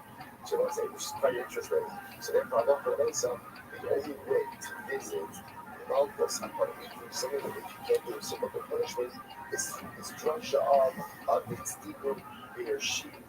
The law of not bearing false witness, yes, that's a law, but because it's a law, shit, nobody said therefore the Malchus incredible. All right, let's go back there. Says next. The church will only the exceptional jump. So don't say deliver again. The Rishma says, Rishma says no, but Malchus give the base of 23. Not 3, but a base of 23. Okay, so let's analyze this. I got the Rishma, look at Rishma's logic. No, say, again, so the Chachamim say, right, Tanakama says, the Malchus have base of 3, the Rishma says the base of 23. The Rishma, what's the logic? Right there, Rishma, Rabbi says, Asya, Russia, Mechayim themselves. They're not saying Shabbat, Russia, Mechayim themselves. Outside the state of Mahadjana, Bina, Kosa, Russia, it's in Hassan, Hashem, Russia, Lawless. So don't say interestingly enough, it says the word Russia in the context of capital cases, and it says Russia in the context of the Malchus. What do I learn from this? Ma'alahawon be'esrim shlosha, Akhan be'esrim shlosha. So what do I learn? I learned just that Kalach myself by capital cases, it's 23, 23. So too, by Malchus and the base of 23. It's in Shabbat, Russia. the rabbi says, Malchus the Baba Lisa, Rav says different reason. This person is actually quite fascinating. Malchus is a replacement for death penalty. Or what is it? If you look at Rashi is about 6 lines before about Malchus and Baba Lisa. And as the thing that the Abba Al's Haras Bono was like so profound. Remember, when you get Malchus, you get Malchus generally if you violate a law of prohibition. Now, central to that, just solely, you will get Malchus if you can't visit the reciprocal partial part in general. Person who don't get a law, you wear shackles, something that's for sure, like whatever it is, whatever law, like plant July, I plant July, right, whatever it is, a lot, any prohibition, you get Malchus, you get merchants for that. So what is this saying amazing? This is the Chibur the Abba, Rashi, Chibur the Abba is Haras Boro, Roy Umanis. Wow. Let's say, if I violate the word of God, you shouldn't go to that. I violated the word of God. Hashmal said, don't do something. And I did it. I shouldn't get penalty for that. Do something. Like, the king said to do something. I didn't do it. So I violated not to do something. And I did it. Really, there should be Misa. I love that. The Misa is a castle. But how do you get Achas with that Misa? So this is something amazing. In reality, Malchus is just a replacement for Misa. Right? Malchus is a Misa. Really, a person should be put to death for every violation. Because it was such a heavy thing to word it out. Like, every time I commit an Avila, I'm violating the word of the king. What you say, or to ask you, what should be the punishment for violating the word of the master of the universe? So, to members, Shmuel for his Records doesn't do that to us. But Malchus rather says comes in with Lisa. So because of that, therefore, just like Lisa, just like that penalty required to base of 23, so to Malchus the required base of 23. And we don't know. That's the source we're going to see. That when we administer Malchus, interestingly enough, is they have the court position. The court position where it says, how many Malchus did this guy take? How many Malchus did this guy take? Right? So that's the reason why we don't know. Just flog him. Right? Flog him. Whatever it is, 39 Malchus. And if he dies, he dies. He lost. What's the big deal? What's the big deal? If Malchus is instead of Nisa, just flog him. Give him the rush. If he dies, he dies. That's his problem. All right, he come back Malchus Agabah. The Chayyim Malchus is also Torah phrases. The obligation to flog someone is flogging a living person. If the person dies and instead of flogging, then you're no longer flogging a living person, you're flogging a corpse. That's not Malchus. That's not Malchus. Ela Hankisanyo. I'm doing a Kabbalah answer. Maybe not going to Ela Hankisanyo Slishtalish. So it's not saying things. So we may want to have any plan to correct the litigation. So we're going to flog him. So now what happens? So basically the court position said, you know what? This guy, he can only withstand 20 lashes. That's all he can do. He's only the 20 lashes. Also, what's that about? And Malchus also, other Malchus are the Shtalish. Now, when we give Malchus once, we're going to see that Halakha you only give the number of Malchus divisible by 3. And the reason for that is we're going to do Malchus is 2/3 on the back, 1/3 on the front. So every number of Malchus also has to be divisible by 3. So which means if you were given 20, right, they would knock that down to 18. It's the ones that are common. It doesn't say 18 on the base. You know what it says? I don't care. Who cares? So give him 20. Give him 20. And you know what? If he dies, he dies. If he dies, he dies. So the Gemara says, the hard, Jimakis Agabah, the Chayis Kanopis. So what's this? Now again, remember, we're not concerned he's going to die during the flogging. We're concerned that he'll die after the flogging, okay? So as long as he's alive during the flogging, that's fine. Now we're flogging a living person. If he dies afterwards, it's his problem. We'll say, if you understand what Rabbi said, that Malchus is in place of Esau. So I was so concerned if he dies as a result of the flogging. I don't understand. Jewish people are supposed to keep it. Other problem is the Pasuk says, the Pasuk says, your brother, again, should get Malchus to confront in your eyes. It has to be that after he gets flogged, he's still your brother. You mean what? That he has to be alive. He has to be alive. Which also, by the way, is such a profound Gemara in general, also which also means that after he gets flogged, he's your brother. What I'm saying, after he received his punishment, he's your brother. Those are teaching us a profound and incredible lesson. People make mistakes, but after people make mistakes, if they apologize and they accept their punishment and accept their repercussions, you need to forgive them. Right? So often in life, people wrong us, right? And what happens? They're probably, but we're so upset, we're so angry, right? And even though again they've done whatever they can to right the situation, we're still filled with so much animosity. Can't do that. At a certain point, you have to accept the forgiveness and accept the person as your brother. It's what we want to benchmark, and it's what we need to be able to give to each other. Once the process has taken place, once again it becomes absolutely incredible. Even if it's social. Okay, listen. Let's go got this. Right? Even if it's social. Right? So remember again, the intercalation of the new month is done with the days of the year. What does this mean? Jewish calendar 101. A month has either 29 days or 30 days. What comes day 31 one way or another, that day 31 is always day 1 of the next month. That's it. So the Lord says, Kishu Lokatani, Kiddush Lokatani, Elohim. And what's interesting enough, there's really three processes. There's Kishu. Kishu means when it makes a group of people sit down, should we go ahead and make the current month a complete month? Should we add an extra day? Can you imagine such a beautiful house? You could open up with a big bottle, sit down together, have a light thing. Like, what do you need a complete one, not a complete one? So, nice up. Kishu Lokatani, Elohim. So, I'm not going to say, there's no mention of Kishu. So, it's not Kishu, it's not Kiddush. Kiddush is the actual sanctification. Elohim. Right? Everyone say it sounds like what it's talking about is when they make the declaration that it is a complete month. That's what requires it is in a three. The Lord says, well, we're not sure, maybe we're not that bad. I can pick it right there. You don't have to do anything. So remember, business does nothing, then by definition, the next month, the current month will become full, and day 31 will be Rosh Chodesh. Rabbi 20 Kiddush HaChodesh. Rabbi says, no, say that Kiddush is actually referring to Kiddush HaChodesh. Kiddush is actually referring to the concept ultimately of going ahead and being the Kaddish act to making a declaration that the woman has a right that requires a base of three. Kaina, I'll be right to support this. Kiddush HaChodesh, Ibra Shana B'Shlosh B'Gadeh. Or Kiddush HaChodesh, which is the sanctification of the month, and Ibra Shana, which is making it for the year, require a base of three Ibra B'Gadeh. Amarabba, Baha, Ibra Katani, but it says Ibra. Amarabba, Kiddush Bayo, Kiddush Bayo, Ibra B'Shlosha, Achar Ibra Tzad, Kiddush Bayo, Ibra B'Shlosha, Achar Ibra Leka Kiddush. So it says like this: if you sanctify the woman on the day of which is the 30th day, and I've also required days. After the 30th day, I have day 31. It is no Kiddush that is necessary because of the current attack. So if the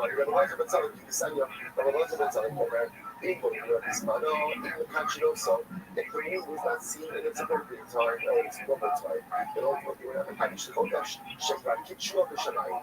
Because at the end of the day, I'm just going to go and decree about how the month is going to fall out. Rabbi Amar Kiddush Achar Ibor B'Shlosha, Yom Ibor Leka Kiddush. Rabbi says that ultimately, again, Kiddush that occurs on the 31st day is not in the days of three, but ultimately on the 30th day itself, there's no need for any type of formal Kiddush. And who's it being this one? Clearly, the sign of Kiddush, what Kiddush says, is Mano in the Kachi also. In its time, there is no need for any formal Kiddush process. Shalom is Mano in Kachi also. Not in its time, we have to go to the Kiddush HaChodesh. Rabbi Shlomo was excited about it. Rabbi Shlomo, the only Kiddush of Katan. No. Which is talking about Kishu, when it says days of three for what? Days of three, you sit down to decide, should this be a month of 30 days or not? Well, why Ibor? When it says Ibor, Kishu Ibor. The days of three is necessary to deliberate this matter. The idea that Havai, the listening, Ibor Shana, Tani Yami Ibor Chodesh. And since he's watching Ibor Shana, but also he's watching Ibor Chodesh.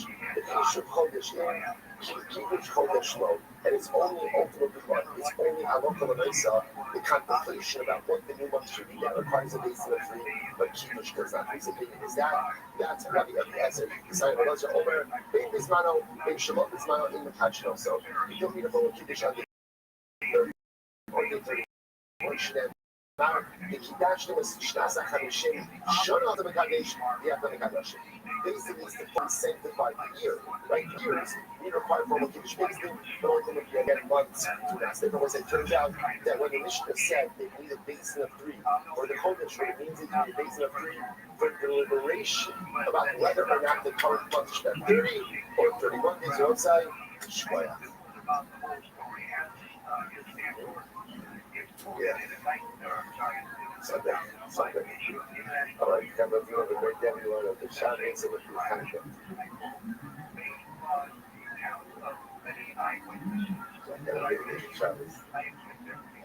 Shabbos. Shabbos.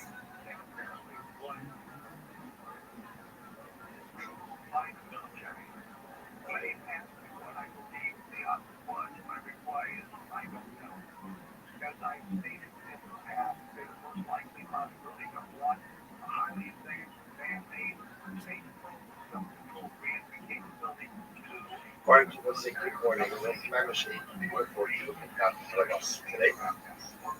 So she was dedicated by the Rothschild family. Memory of Iris' mother, also just reminded Iris to say Shiva, and hopefully one of the young Shiva visit. Much appreciated. So we dedicate other in the Nishmas Iris' mother, pray that Shmuel, as well as the Nishmas Iris' and one of us, the American so say today's daf is Yud 11. We are on the last line, Yud of the base 10. Rabbi. In Ma'abris Hashana Elohim is one. So we'll say you can only go ahead and be Ma'abris Hashana. You can only go ahead and declare a leap year, adding a new month, the Misumanah. Rashi says here, what the Misumanah? Shezmina Hanasiba Eresh. Only the judges who were already appointed and designated from the previous year. So it says, meaning, if you look at Rashi, Shezmina Hanasiba Eresh. Fine. Nice of him,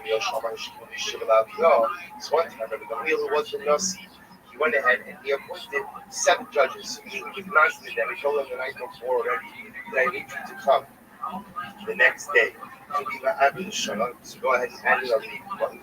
Now what happens? He invited them to the Aliyah. So we'll say to the attic. This is where the base is met. Ishkim Umatzah Shmon. So what happens? He comes to the attic the next morning, and what does he find? There are 8 rabbis. Somebody's not supposed to be. So he said, whoever came here without permission should go. Shmuel HaKatan. So it says Shmuel HaKatan went ahead and stood up and he's called Shmuel HaKatan. I will say, as he has a terrible humility. So Shmuel HaKatan said, Amar Ba'ani Shalisi Shalom Rishus. Rebbe, it was me. It is me. I am the uninvited Dayan. Below Lahaber Hashan Halisi. But it's okay, don't get worried. I'm not here to actually participate in the declaration of the leader. Allah will halacha the nice mitzvah. Rather, again, I'm here in order to learn halacha the nice. I wanted to see. I'm just here for the shilush. I want to see how you're doing it. Amar Allah, so one second. Now the point over here is Shmuel Katan. It was untrue. He was one of the invited judges. So why did he go ahead and stand up and say, I'm the uninvited one? Because of us that ultimately he didn't want to embarrass the person who was the uninvited guy. Amar shade and Vinny shade.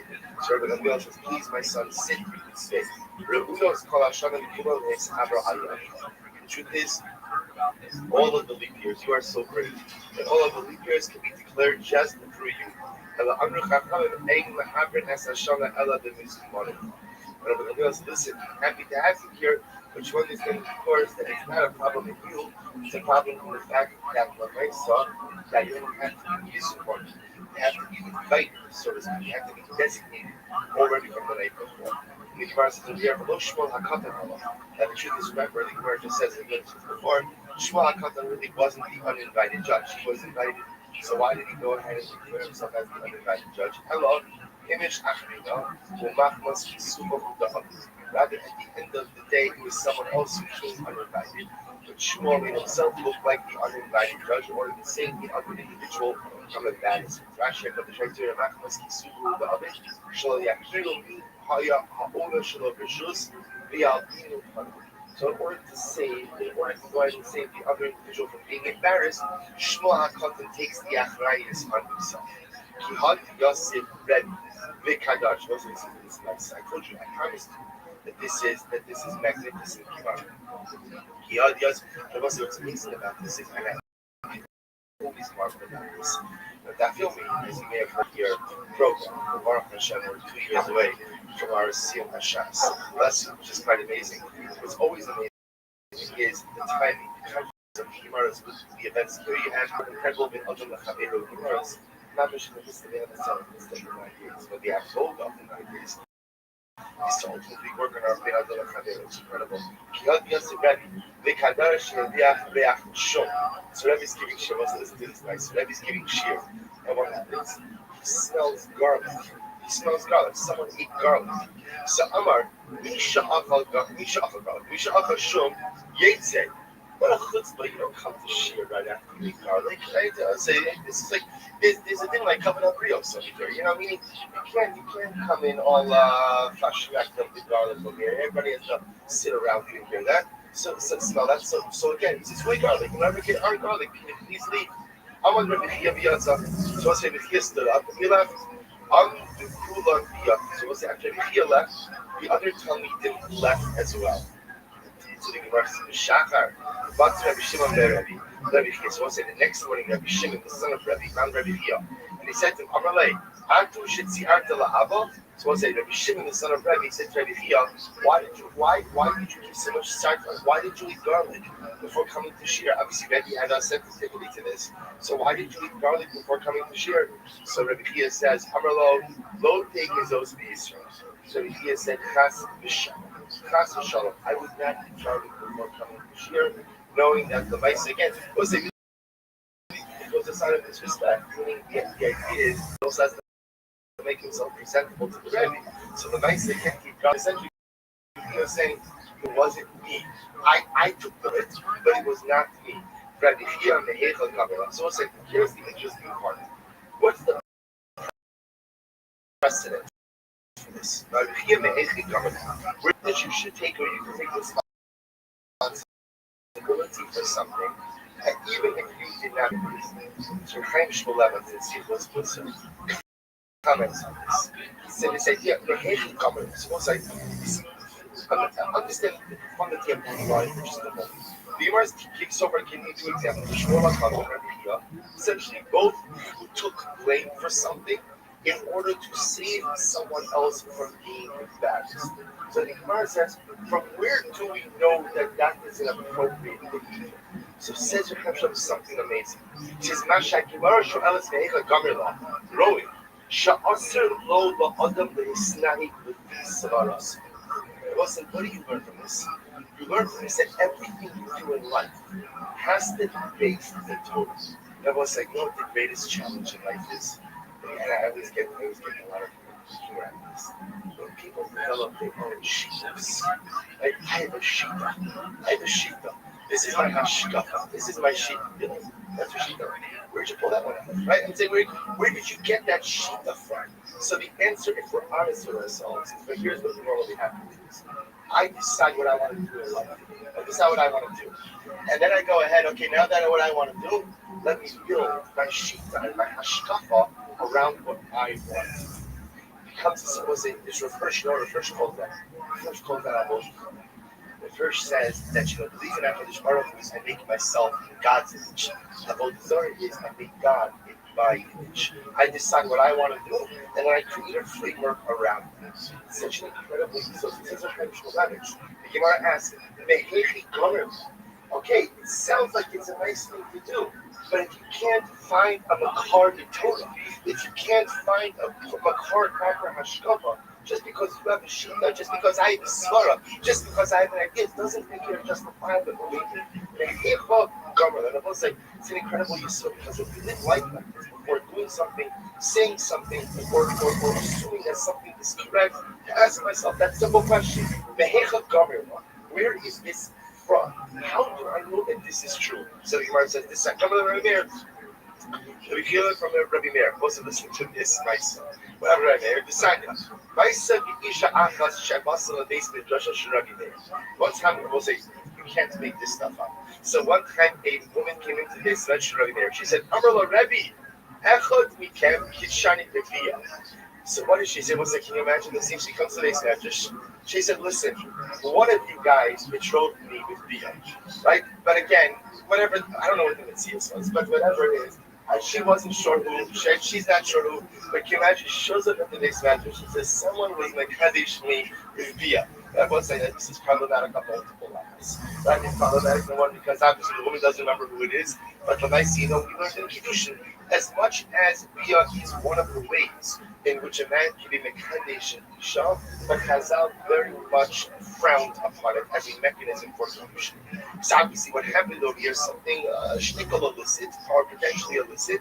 This woman shows up in the base medrash. One of the Talmidim in this base medrash was Mekadesh with Bia. And we'll say now what happens. Now she's here in the base medrash. Why? Because ultimately, again, either she's saying either let's be married or give me a get. But right now I'm in a little bit of a state of limbo because I don't know who my husband is and I can't exactly move forward with my life. So we'll say, so what happens? So here's the issue. What's gonna happen? So can you imagine everybody's gonna get up and say, okay, it was interesting. So we'll say, so what happens? I'm on Rabbi Meir. So I'm a Rabbi Meir because of like get krisos, enough. So we'll say Rabbi Meir got up and wrote her a get.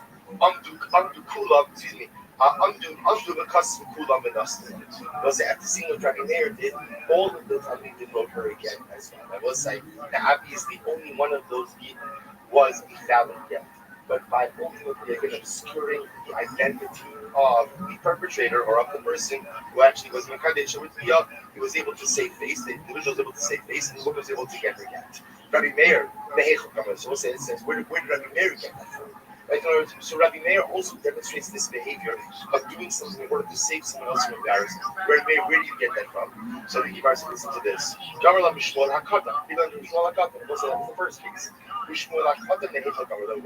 HaKatan get this from? Mishachanya ben Yehiel. Get from Shachanya ben Yehiel. Sid. Vayan Shachanya ben Yehiel b'Meir. Vayomer la'Ezra. Anachnu na'al ne'beletim. V'no shav noshim nachrios me'anei ha'aretz. Yaakov yesh mikveh Yisrael hazos. So we'll say, so Shachanya ben Yehiel says to Ezra, we have sinned in that we have intermarried. We'll say, now remember again, big problem when Ezra leads up the group from Babel back there to Israel. There's a mass. The majority of people remains in Babel. One of the big reasons for that is because they had intermarried. So Shechanya ben Yehiel is asking Ezra, is there any takana for us now that we have intermarried? And he says, we have intermarried. Shechanya ben Yehiel did not intermarry. He was a pious individual, but Lamaisa, again, you see that he was taking responsibility for the collective guilt. Was the second one blind, you know, where did Shechanya ben Yehiel get this from? Kamala mi Yoshua. Was he learned it from Yoshua? He said, "Vayomer Hashem Yoshua, Kum Locha, Lama Atazo, and Lama Atanova Al Panecha, Chata Yisrael." So Yoshua, get up, right? Why are you falling on your face? Chata Yisrael, because God Yisrael has sinned. So Yoshua says, this is talking about again. This is talking about by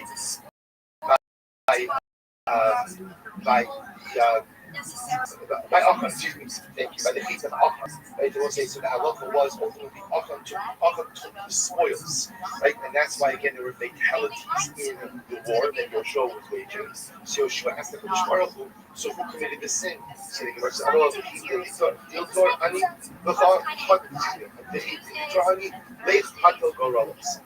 Kodesh Baruch Hu says, I'm not going to tell you ultimately again who it was that perpetrated this mistake. But the Moshe was unwilling to out the perpetrator. And therefore, again, he says, go cast lots, and you'll figure out ultimately who this sin was. By same was the other possibility is where do we see the makar for this behavior of kind of cloaking the individual transgression within the collective. So we by same emotion said so we'll say remember again, so Moshe says, for how long would the Rashi says so this is talking about again when Dasan and Abiram go out, the 12 says on Shabbos. Dasan and Abiram go out to go ahead and put out the money on Shabbos. Moshe Rabbeinu gets upset. He speaks to the cloud. How long will you continue to rebel against the Kodesh Baruch Hu? But it's not the cloud, it's only Dasan and Abiram. What you see here is that sometimes to obscure the identity of the individual perpetrator by embedding them within the collective in order to go ahead and prevent any embarrassment to the individual. So it's really an incredibly so. If you think about it, we have to be so careful with this covenant, this dignity of the perpetrator. And again, these aren't all cases of sins. Sometimes they're just examples of different types of egregious behaviors, inappropriate behavior, and you see incredible sensitivity, never to hurt and never to offend. In some cases, how careful we have to be with the feelings of the other. Turn around, Mishamesu Nedim Achorim, Chagai Zechariah Malach, Yistat Baruch HaKodesh Yisrael. So it's the right when the last Nevi'im died, Chagai Zechariah Malach, so Ruach HaKodesh was removed from Klal Yisrael. The Abba came. Hayu Mishtamshin Badaska. That was that even though there was no more Ruach HaKodesh, at the end of the day there was still a Baska, or there was still oftentimes a heavenly voice that would come down and communicate with the people. It's part of an amazing story. Hanachas, Hayu Mishum Ba'aliyah's base Guria Yericho. One time, so the rabbis were sitting in an upper story in base Guria Yericho. They nursed the Alei Baska and Hashem. So Baska came out and said about the following. Yesh Khan Echad Shiraj Tishalom Shkina Kinoshi Adim. There is a man here, Basco said, there's a man here amongst you who is as great as Moshe Rabbeinu and could have more like Moshe Rabbeinu, but the generation is not worthy. Thus, the Chachamim is saying, was it ultimately again who was sitting there at that time? None other than Hillel Zaki. Still the elder. And all the other Rabbanim understood that Basco was talking about Hillel. When Hillel died, the Moshe, how did they eulogize him? They said, hey Chassid, hey Anav, look at this man who was such a Chassid. This man who was so humble. Talmido Shal Ezra. He was a Talmud of Ezra. Listen, I want to know he was a Talmud of Ezra. In the same way that Ezra ultimately again tried to teach Torah to the masses, Hillel also brought Torah to the masses. One time the rabbis were sitting in the upper story of Yavne. The Basco came up from heaven that said the following: there's someone here who has the ability to have Kodesh, but his generation is not good. Thus, his name is Shmuel. And I will say, did the rabbis set their eyes on? They set their eyes on Shmuel HaKohen. And Kishabes, Amrullah of Shmuel HaKohen died. And was how did they eulogize him? A chassid, a Hanav, a Mido Shalom. What a chassid, what a Hanav. Is the student of the and Kor Bishas B'Sas. It was a Shmuel HaKohen. When he died, also gave the father testament. Also, these messages proved that he had the mesh because they all were prophetic in nature. And what did he say? He said, Shimon Yishmael V'Charva. Shimon in Israel was the Shimon of Shimon of Yel. Shimon is like Yishmael V'Charva. V'Charva will be destroyed. Because this is the reference that these two individuals, remember, were part of the Asar Harugim Mountains. There were two of the 10 martyrs. Shmuel HaKohen prophesied, and he said, these two are going to meet a terrible end. And their other friends, their Haverim, ultimately again, I will say, were their friends. Their friends are Rabbi Akiva, their friends Rabbi Hanina ben Chagio. Their friends ultimately will also face horrific deaths as well.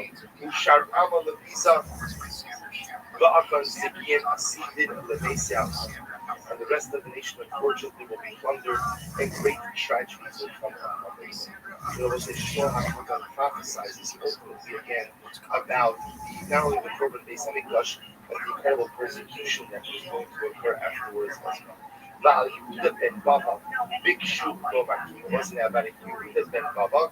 They also wanted to give the same eulogy. They also wanted to eulogize him. Hey Anav, hey Chassid, Talmido Shelsh, I don't know what they would have called for Talmido, but the Ella, Shenitra Fashah, she must be that really much. This is an incredible historical thing. The Midrash Fashah means there was a time. Why wasn't there a terrible sign? Because Yehuda ben Baba was executed by the government. And I will say that you know this right, you actually wasn't African Mission. Yehuda ben Baba, remember again, just to understand the historical deep, so that the Yehudah's 24,000 something died.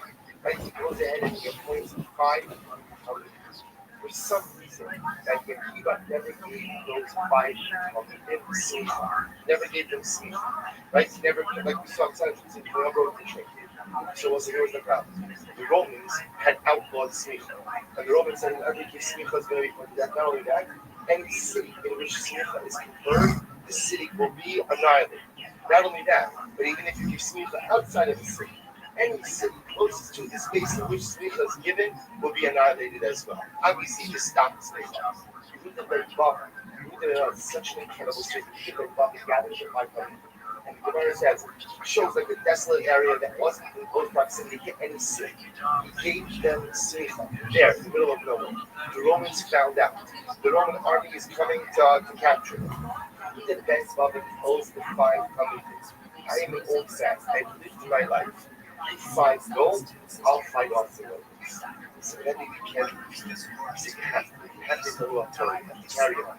The 5 go, still the dog still by them. Tomorrow says, here's the dash. So many spears.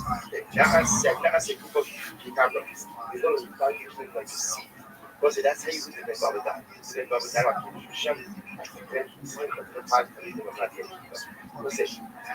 It's amazing. Name of artists. But these are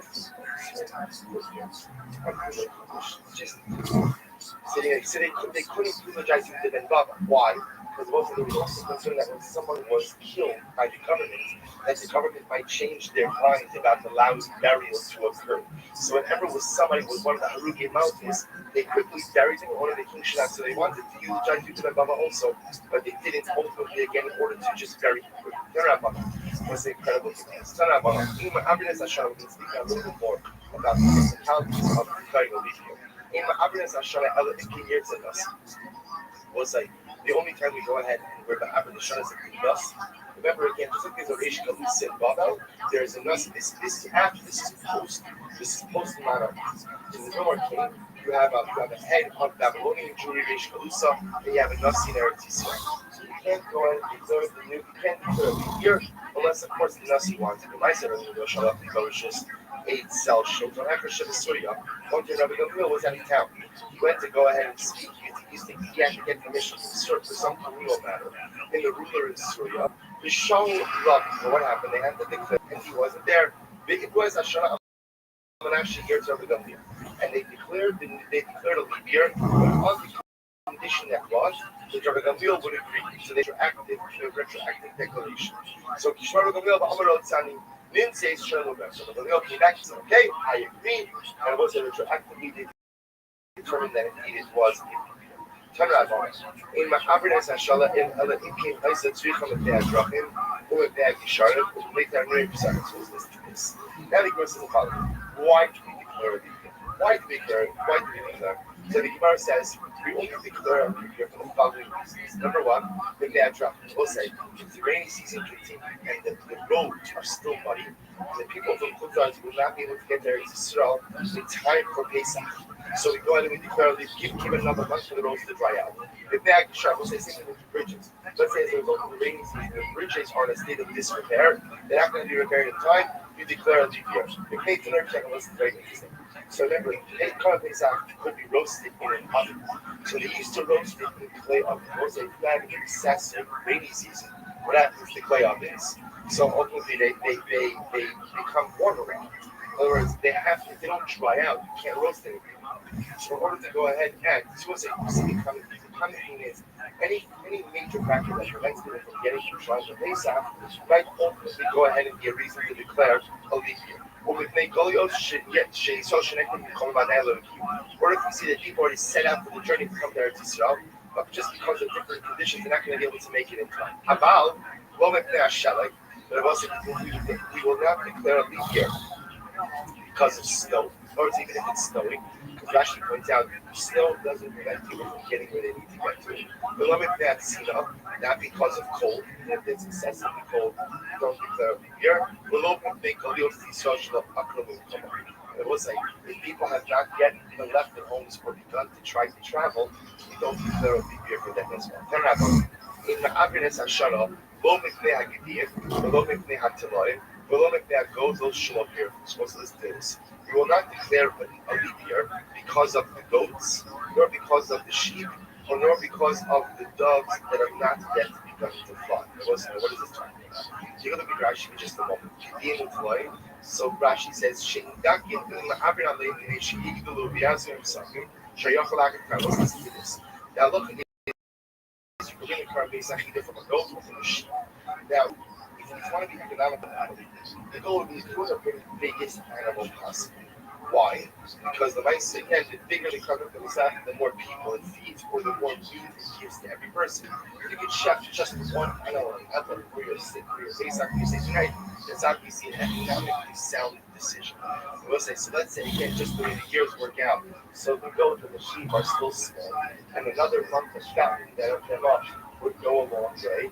We don't declare a leap year. We don't put in an extra month in order to give people extra time to fatten up the goats and the sheep. Either if it just means they're going to have to bring a second animal, they'll bring a second animal. Same thing with gozos, the doves. Rashi says gozos. Shetzrichon Kine Yelad, Shemikol Eretz Yisrael. The Chinzavim, the Zawo, Shekulam, Nashri Kine, Analos, Lorek, Apapike, in my Abrin Kaf, Ko Al Kaf, Shekolum, Abi Binayor, Shem, listen to this. So the idea here is often if a woman would give birth, there's a halacha that after she gives birth, she has to bring karbanos. A woman wouldn't necessarily immediately go to Yerushalayim to take her karbanos. Rather, what would she do? She would wait till the next rega when she was going up anyway and bring it down. So I'll say if it turns out that the doves are small, so again, we don't declare a leap year in order to allow the doves to get larger. Rather, we tell them ultimately again that she could bring deneyo, or she could bring turtle doves. These doves and these turtle doves. She could bring those even if they're small. So the Gemara says about Osan Osa Sa'ad B'Sham. Even though we won't declare a leap year based on these reasons, we'll use these reasons in conjunction with other reasons to declare it a leap year. So listen to this. We'll say, what does this declaration look like? So we go ahead. We are hereby declaring before you. This is we'll say like the verbiage of the days. So we would go ahead and declare before you the gozayir kichem, the doves. Right, the doves are soft. The ibra ta'akrin, and the lambs are thin. The zimnin ta'agiba lomata, and it's not yet spring. The shafir ta'milta ba'anani ba'osibas hashasatan kilasiyom. And therefore we have seen fit to add 30 days to this year and make it a leap. Suppose that this is the verbiage of a leap. What do you see from there? The real ikr over here is that it's not yet spring. The problem is, remember again, Pesach is Chaga Aviv, and they're declaring a leap year because it was still in winter, so we need another month. But notice, once they're declaring it because of seasonal purposes, what are they throwing here? What are they throwing to the declaration? The sheep are thin, right? The doves are soft. So you see over here that again, we won't declare a leap year just because of the doves and the lambs and the sheep. But once we're declaring the leap year for other purposes, we'll throw that in as well. They say, Morizakasha, Kamak, how long is a leap year? How much longer is it? 30 days. Rav Shimon says no, a month. I both say a month, stam a month. When we say a month, that's 29 days. So the Gemara says, Amar Baba, Ratu Chodesh, Ratu Shloshim. The truth is, that's at the discretion of Beis. Supposedly, that's very interesting. It's not only does Beis have the ability to add in an additional month, but Beis also has the ability to what? To determine how long that month is going to be. So it may be 29 days or 30 days. So the Gemara says, Tav Chazi, my Ika, Bain, Tikife, Tikifoi. Katoi, La'an, Litin, Vasan, Vasran. So let's see what a difference there is to the arrogant ones of early generations and to the humble one of later generations. So who's the called arrogant? If you look at Rashi, actually, Tikifak Kamoi, like Gamliel, Shahaya, knowing Srara, Zora, Mora, Bitavit, and the Ashton, the Koran, the Surah, the Rosh Hashanah, the Tsari, the Shaba, Abiloki, Katani Bay, the Shikra, Nosa, the Andi, Muba'an, by Habroi. Rav Shimon, Bray, Hava, the Nusi, Basra, the Ravina, Basra, the Tabor, Laura Bandi, Hava, supposed to listen to this. So, the Gemara is contrasting over here that Shimon Gamliel, was ultimately, again, as we're going to see, was a heavy-handed individual, right?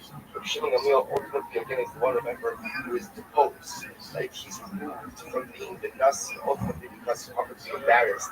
That Yeshua did the names of his brothers. Down, I'm sorry, Rabbi Rothschild. So the Gemara is going to contrast ultimately again. Shimon Gamliel just right over here, but I will say acted in a humble fashion. We'll discuss the humility in just a moment. His humility is that when he made the declaration of Beis Din, he didn't make it in the singular. He made it in the plural. He said, we declare. So we're all declaring this ultimately together. And that was the son word of Gamliel saying, Ma'aseh ben Gamliel, second line down from the base. Ma'aseh ben Gamliel, Shahaya Yoshin al Gav Ma'ala B'Haradais. So Gamliel was one time sitting on the step of the Haradais. Listen, try to fight for the language yourself and sit on their steps and come. The higher the opener is so fair about only the heart. I want the opener is so fair. The opener is a specific speaker who's doing that.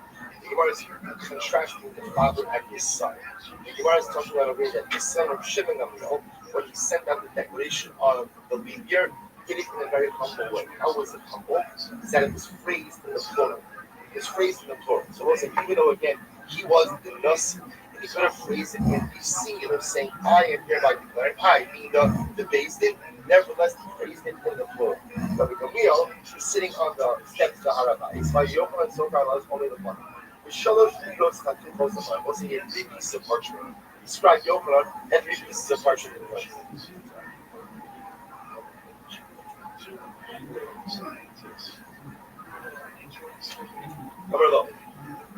So he said to him, Rabbi Gamliel said to his scribe, go ahead and write this first letter too. The right first says it following.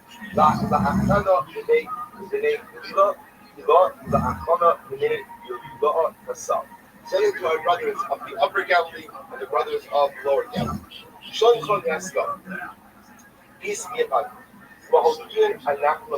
Hereby inform you. This man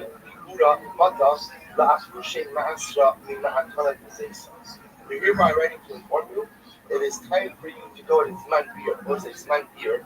Means that at different times throughout the 7-year agricultural cycle, there are times that you have to make sure that you gain out all of your time. It says Zman Bura Bata, Shalosh Lishis Oshishas Lishis, Komisha Shia, Vasos of Shoshana Rishona Shnia, Kayub and Nara and Aksham Shumanita Kohen, Vice Rishon the baby, Umaysa Ani the Ani, Umaysa Shini, this man called Makom Shu.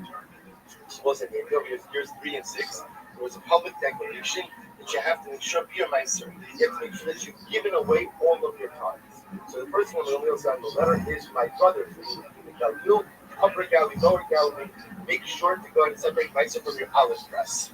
And sure, if you have olives in the press, make sure to go ahead and it's not really the press, it's more the vat. It's where they used to keep the olives to allow the olives to heat up and the initial oil already begins to cool down. Remember to separate out Meiser from your olives. They told him, so we'll say that was the first letter. So right, the letter went to the upper Galilee, lower Galilee. Remember to take Meiser from your olives. They told him, guys, and again, Rabbi tells his scribe, take a second piece of parchment. Because of the right knowledge, the name Yeroma, to my brothers in the south, Shlom Kol Yaskov, peace be upon you. Mahodin and Naflot Lachon, we hereby inform you. Is my Pura Matala Hushain Maisra, the Omer Shipok. Hereby write to inform you that it's time to separate out Meiser from your grain.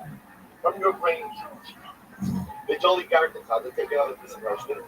So the name Galvasa, and go ahead and write to the Galvasa Babel, go ahead and write a third letter. We'll say this third letter goes to our brothers in Babel and to our brothers in Badai. And the rest of London Yaska Allah. May peace be upon you forever. The Lord's reached that declaration. If you notice, by the way, that he uses a British wash for Golas than Eretz Yisrael. Right, in Eretz Yisrael, it's Shlom Kol Yaska. Peace be upon you. In Chudlar, it's Shlom Kol Yaska. Also, you need a greater bracha of Shalom and Golas. You need Eretz Yisrael. So what's the message of the name Golah? We hereby inform you the whole. Because literally again, the doves are soft, the sheep is thin, the zimnin le'adiva rovata, and it's not yet spring. Spring has not yet arrived. The ship from those subbankoy, and therefore the matter is deemed appropriate in my eyes and in the eyes of my friends. Well, see this al shasanda nomakros. We have decided ultimately again to do what? To go and add on 30 days to this year. You want to say so? Remember what's happening. Okay, so this is first of all, it's amazing because let's say you have always seen letters that were written by people in past years. First of all, this is just dramatic because we're getting to hear those going to scan to see the letters that literally Rabbi Rothschild sent out to all communities, to the north of Eretz Yisrael, the south of Eretz Yisrael, and to the Gola, to diaspora Jews, quite amazing. And one second, the point that I was bringing this down was the contrast. Earlier generations and latter generations. The Gemara was suggesting that earlier generations ultimately again were a bit more heavy-handed and arrogant in their approach, and ultimately would say things as coming from them as individuals and not the collective. Versus later generations, like Shimon Gamliel, who when they would make declarations would make it in the name of the base, the collective base. Because here's the only problem. According to the words of Rabbi Gamliel, right, it was also Rabbi Gamliel was making all of these declarations in what? In the collective name. In the collective name. So I don't understand why you're making it sound like Rabbi Gamliel. The earlier generations were a bit more arrogant or heavy-handed on Christian Muslims. Dilma, bust with that. It could be that these letters, this correspondence, was written after they removed Rabbi Gamliel from his post. See, I will say, Rabbi Gamliel was removed from his post because he publicly shamed Rabbi Yoshua. And it was a result of a number of such situations. Rabbi Gamliel had his kashmonos for why he did what he did. But he realized that afterwards, he went a bit too far, right? He realized that afterwards, again, that the behavior that he was exhibiting, especially in the public sphere, was not the correct behavior. So the Gemara is suggesting that maybe this correspondence came after he was removed from his position, after he realized that the approach that he was making was not the right approach, and therefore again changed the way that he conducted himself. Okay, so the Gemara goes like this. We'll say there are three things for which we go ahead and there are number one, al ha'aviv. So we'll say that actually says that al ha'aviv. I will say what this means over here is if the aviv means the grain is not ready. If the grain has not yet fully matured, we will declare ultimately again a leap year. So Ksiva Aviv Park. That's what happened with the Rashi. Alpiro Sehilot, the Bible says similarly again for the fruits of the tree. Rashi says over here, Alpiro Sehilot, in Misacha, Bishulom Yosef Zatas. Remember again, you need the fruits of the tree to be finished by Shavuos because of the mitzvah of Bikurim. So ultimately again, so if you see that the grain, so you must remember again, I need the grain by Pesach, because I need to offer up in Karban Omer. I need the fruits ultimately again by Shavuos, because I have to go ahead and offer up Bikurim. And if I see that ultimately these things are not maturing in the correct times, we declare a leap year. Vala Tekuva, so we'll say Tekuva. So Tekuva just means the seasons. If I see, this is always what I guess, if I see that the seasons are wrong, that Pesach is not going to occur during the springtime, it's still going to be winter. So we'll say, if any two of these factors are in effect, then we declare a leap year. We'll say, just one of these factors are in effect, we do not create a leap year. We'll say ultimately again, if the reason you're declaring a leap year is because of the grain, everyone is happy. Right? Everyone is happy. We'll say, in other words, no one's going to be righteous with pushing off Pesach because of the grain. Why? Even with Rashi, because Rothschild Echad, והשניים שנסעבר שנה עליהם, הכל שמחים, שחוששים בתחיית הפסח ומפי שאין תבואה ראויה, ועשר חודש נערך עליהם. See, I will say, here's the issue. If you push off Pesach, you also push off Chodesh. Remember, Chodesh means any grain that was planted last year since Pesach only becomes mutter when? At this Pesach. So we'll say, for example, any grain planted in the year 5776, right? Let's say after last Pesach, will not become mutter until after Pesach 5777. So you would say, well, pushing off Pesach extends the Isser Chodesh for another month. It doesn't really why. Because if the grain is not ready anyway, if the crop is not ready anyway, so the mice, again, we're still relying on last year's crop regardless. So the mice, again, remember, so any two of these factors are in effect to declare a new year. Leap year, excuse me. Rosh Hashanah and Rosh Hashanah says, for the Tekufa. What does that stand for? What does Rosh Hashanah mean? Does it mean that when you go ahead and you declare a leap year in order to line up the seasons, everybody's happy? Or does it mean that just because there's Tekufa, you can go ahead and declare a leap year, which the Rice is taking that short? So what we have over here is there are a variety of different reasons why you would declare a leap year, right? It appears that you're going to both say the animals, right? Animals, but the thinness of the animals is not one of them. But the mice, again, it sounds like we need two bona fide reasons in order to be able to declare a leap year. As long as you have two bona fide reasons, so the mice, again, you are good to go. You would declare the leap year based on that, and then you would incorporate all of the subsidiary reasons as well. I'll show you our source from the Avinas Hashem. It was like for 3 lands, for 3 different lands, we go ahead and we're the Abir Hashem, declare a big deal. What it is, it was like if any of the above mentioned factors are in effect in any of the following 3 regions, that would be enough to declare a big deal. What are the 3 regions? Yehuda, Eva Hayarden, Hagavir. So we'll say for the first Yehuda, the only part of Eretz Yisrael. Eva Hayard transferred the land and the Gavir.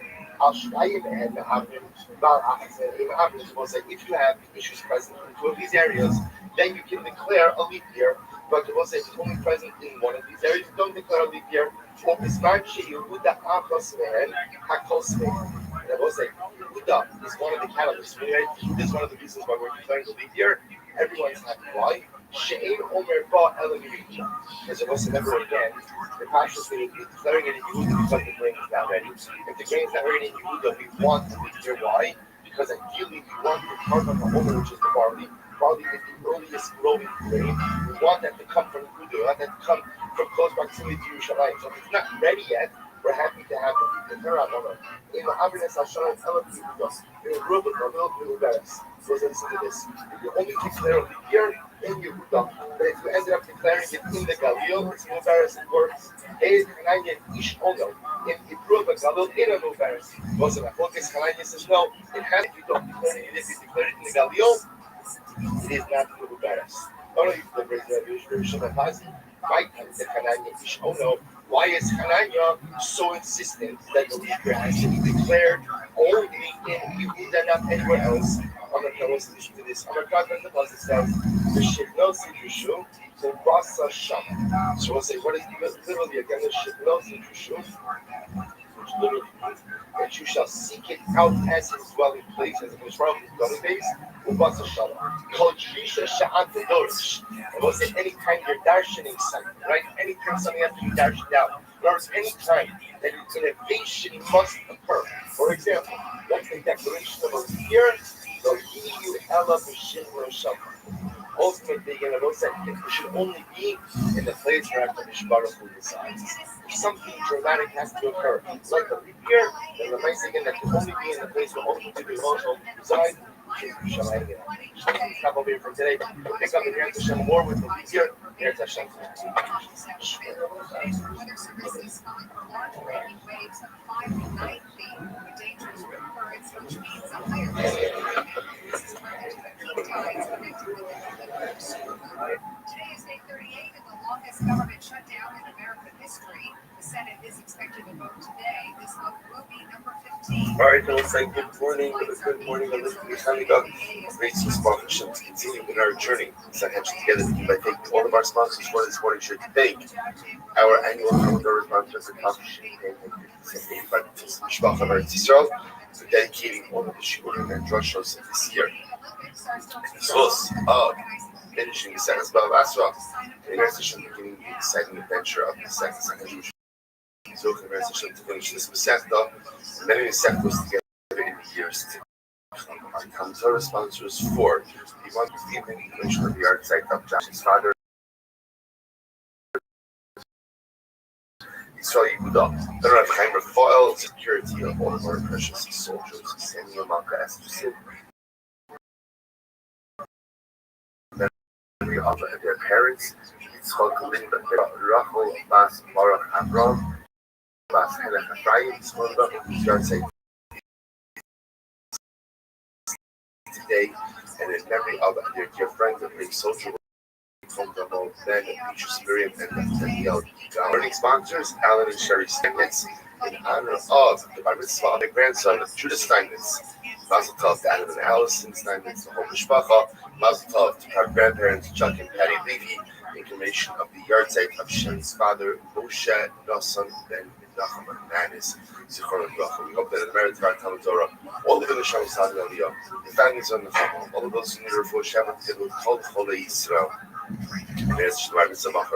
She grew to become incredible Ben Torah, Gadol Ben Torah, Gadol Ben Simtom, Ben Adul Chadeiro, Ben Adul Makom.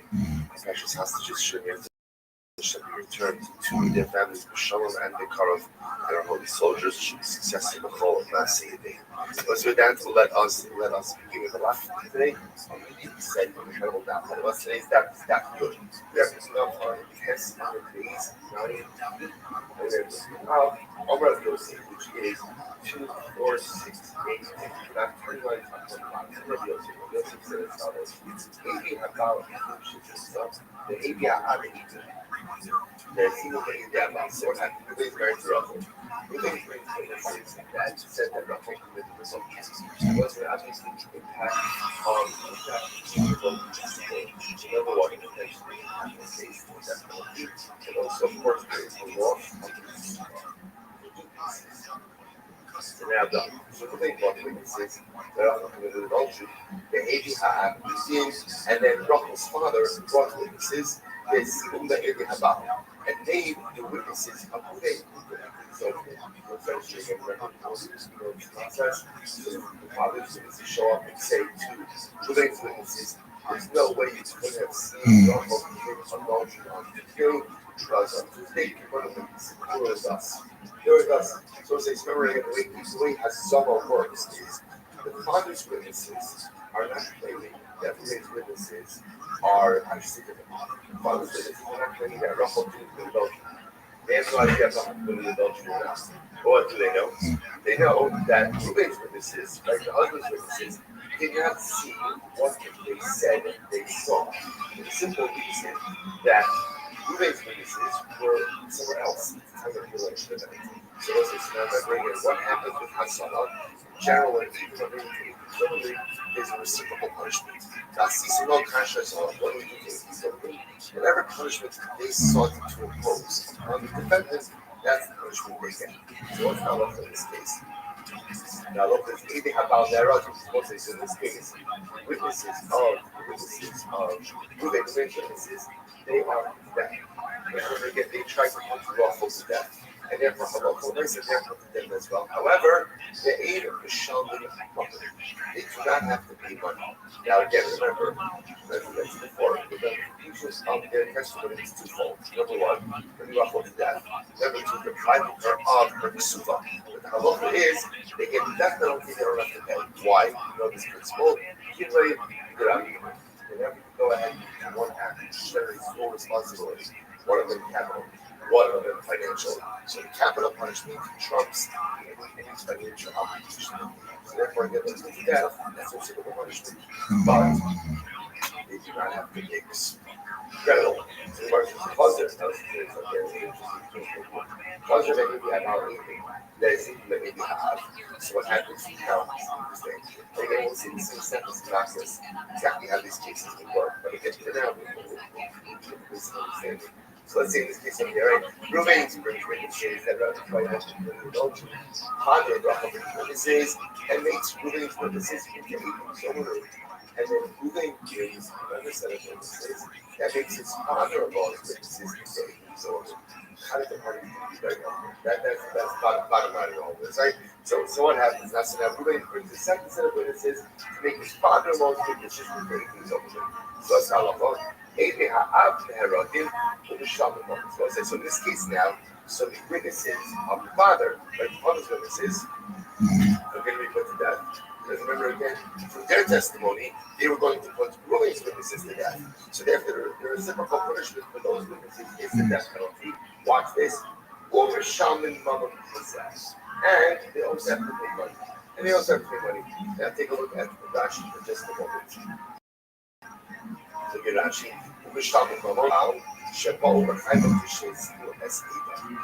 So remember again, what money is there? So they're not being suba. What's Sheba? Remember again, there's a point and say that Ruben's witnesses were lying. So essentially, the witnesses will be put to death because they're lying falsely regarding the capital case. Therefore, reciprocal punishment demands that they be executed. But also remember, it turns out that Ruben wasn't the thing his wife was Sheba. What's the halacha? They say what the shackle is so much silver penalty that is associated with that. Well, now, when it turns out that the witnesses of the father aren't back in line, they can make each other. So first of all, we look at that's the local right. So they try to push the witnesses from being to death. That's number one. Number two, through their testimony, they would have required Ruvain to pay the defamation fee. She's also chayiv mother. What about Kimei B'Dirabine? What about the fact that the two liabilities, financial and capital liability sets aside the financial one? This is different. Why is it not huge?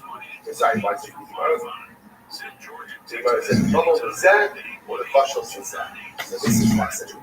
When does the concept of Kimei B'Dirabine apply? When it's dual liability to the same person. But when it's two different liabilities, you would be chayiv twice. For example, in the previous case. So the both financial and capital liability would both directly towards Rachel. Right? Both are towards Rachel. So therefore, again, once the witnesses are shown to be liars, so there are Allah that it's financial liability.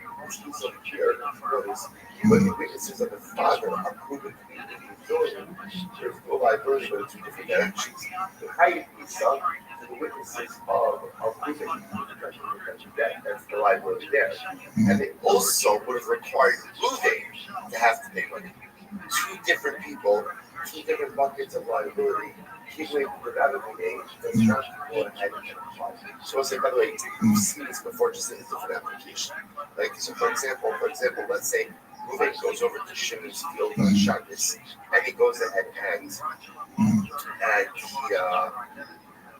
So think for example, he goes ahead and Ruvain goes into the exact relationship to Shimon's house, and Shimon's wallet is sitting right on the doorstep of his home.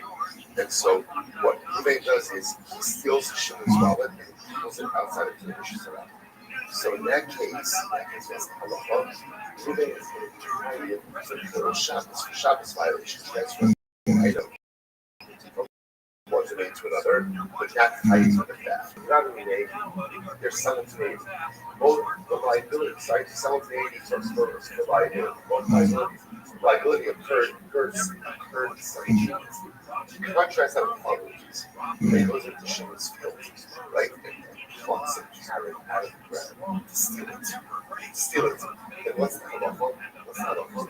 Ruvain is chayiv for both things. Like chayiv for theft, he ends up taking it out, and to also be chayiv for the act of violation of Shabbos. Why? Because the two acts did not occur simultaneously.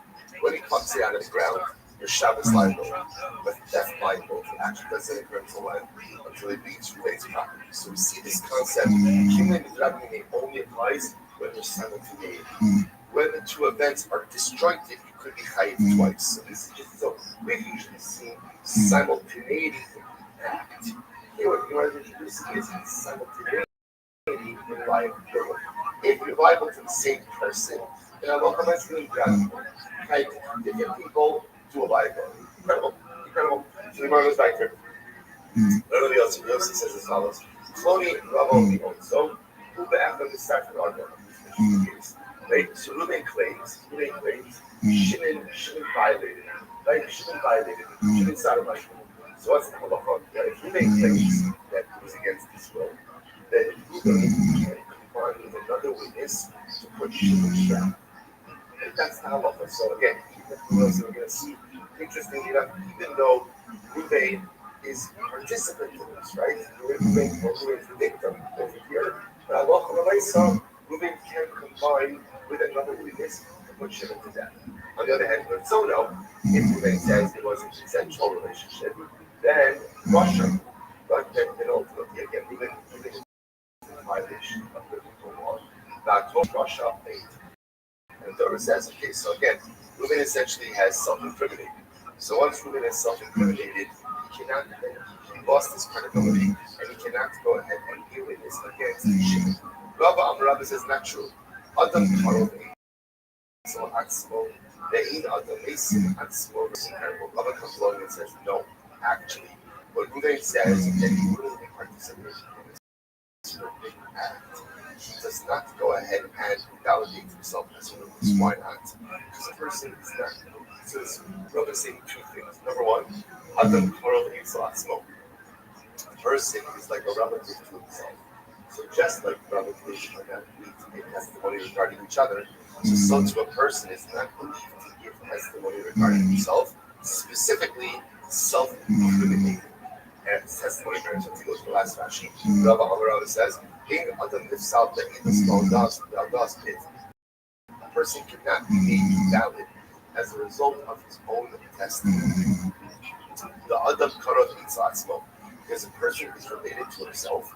Hilchah in adam yachal nosum atzmo rashlamar al midas atzmo ino naaser rasham shariat Torah pasla karot la'idis. So it's like, this is incredible. Remember, Torah validates relatives from giving testimony.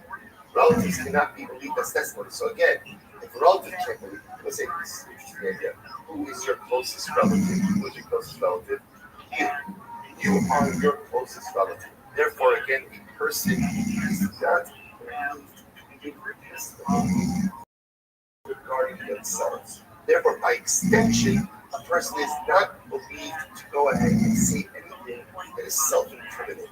And if he says something that is self-incriminating, Halacha doesn't recognize the statement. So when Ruvain says that he participated in an illegal relationship with Shimon, to listen to others, that part of the statement is thrown out. It's not. Now again, what we will see is interesting is we may listen to the other part of the statement. What's the other part of the statement?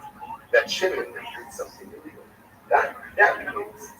But like I said, Ruvain's own statement that God himself is not good. So again, it's a twofold. Number one, I don't cut off the atzmo. A person is close to himself. A person is not relative of himself. Relatives can't give testimony.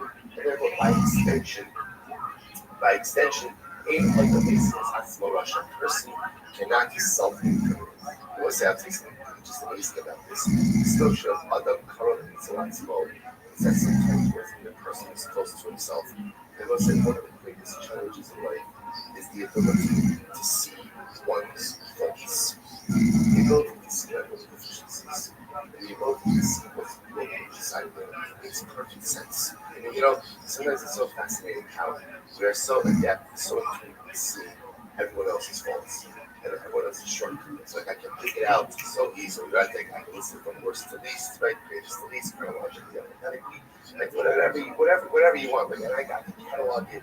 Like I can tell everything. I can remember my kids' birthdays, but I absolutely remember what is wrong with every single other person in my life.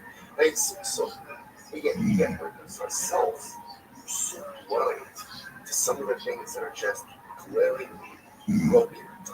And the interesting part is it's not a flaw per se. It's just the way we're programmed. I don't call it a lot small. I am my best friend. I am my closest relative.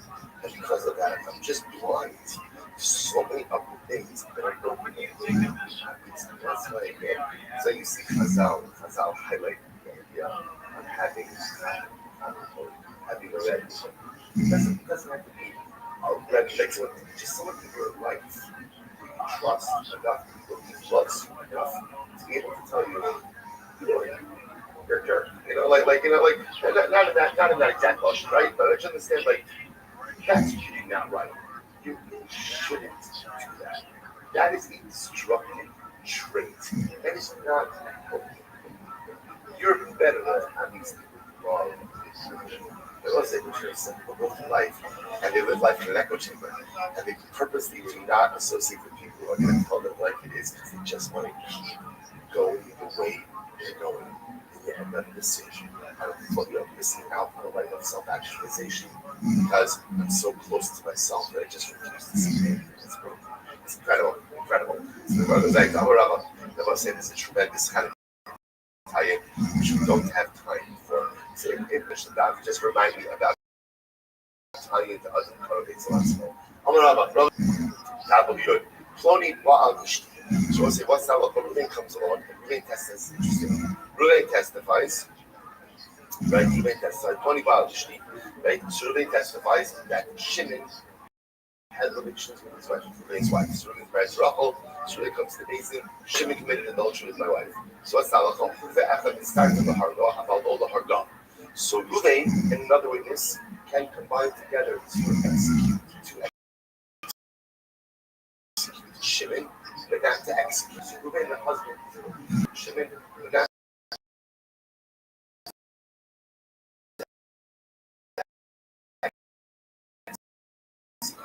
What's my mashmalan? So we'll say. So by the way, it makes sense. Why is it they need to execute? Okay, my mashmalan. So we'll say. So okay, again. What is halacha? What is the condition? That we splice Ruben's testimony, that will be Ruben's testimony regarding Shimon, but not regarding Rachman's versus Hanlach. We said that. It was like that was in the case. We just saw that before, right? The Quran testifies that Shimon violated. Right? And Ruben says that was. Ruben says that it was against thy will. So what's the halacha? Ruben is permitted to go ahead and combine with another witness to execute Shimon. So we see even though Ruben is not believed regarding himself, right? But yet again he's believed regarding Shimon. So we see this idea that you can slice testimony on the way. Same case. So now the thing almost says Adam Karan Itza Atzmaminan Itza Ishtalo Amina. This is wild. So the person you might have thought that when you say a person is a relative to somebody, when is a person? A person is karov to himself. Maybe he's not considered to be a karov to his wife. Wow. Maybe he's not considered to be a karov to his wife. And therefore maybe Allah from a nice son. Ruvain should be believed not only with Gabi Shimon, but even with Gabi Rachel. Kamash Malon, no. Kamash Malon, that is considered to be a karov to his wife. Well, and therefore, Ruvain's testimony is inadmissible for Gabi Rachel, but it is admissible for a portion of us saying it's fascinating, that's a Hanukkah. Right? That a person is not a karov to himself. So again, what you see in Chazal, by the way, is that there are different types of marriages. There are different types of marriages. In some marriages, there's a cure about this. And in some there aren't, especially remember again, appreciate the fact that marriage in terms of is also a different kind of construct. You see this all over the time. That marriage wasn't necessarily motivated in the sense of love, but rather again it was there more allowed for a sense of stability, financial stability, familial stability, creation of a family. So you can have a meal like that. But maybe a man is not considered to be a part of his life. The Gemara says yes, there is. There has to be kirba. That's the closeness of a marriage in order for it to be successful. Interesting case. Right? So what happens? Witnesses come along and they say, right, Shimon went ahead and had relations with the Nara Hamurasa. And Nara Hamurasa is a girl who is betrothed, innocent to someone else. So she's married woman, and therefore relations with her is an act of adultery. Now what happens with Muslim? Now witnesses came on, and testified that Levi had relations with the Nara Hamurasa. It turns out then that Reuben and Shimon are alive. Levi's over. What's Alachan? They had Ragim Ve'im Mishalim Bam. They are executed. Because remember again, in their testimony, they were going to have Levi executed. So therefore, Allah said they're executed. Ve'im Mishalim Bam. But they don't have to go ahead and pay. They don't have to go ahead and pay money. They will say, now why not? Interestingly enough, in this case, if you notice what's missing over here is they did not name a particular woman. They just made a statement that we know that Shimon committed adultery with Nara Hamurasa, but did not name the woman by name. They didn't name her. Therefore, again, technically speaking, they weren't going ahead and depriving anyone specific of money in terms of love. Therefore, they had no financial liability. Vito Shaponi was in the regular Shalom. On the other hand, Allah Laisa, Ruben Shimon Shap, when they say Levi, was going ahead and get relations with Rachel, right, the daughter of so and so. So they named the girl. Then Allah said, "Look, I have penalty and money."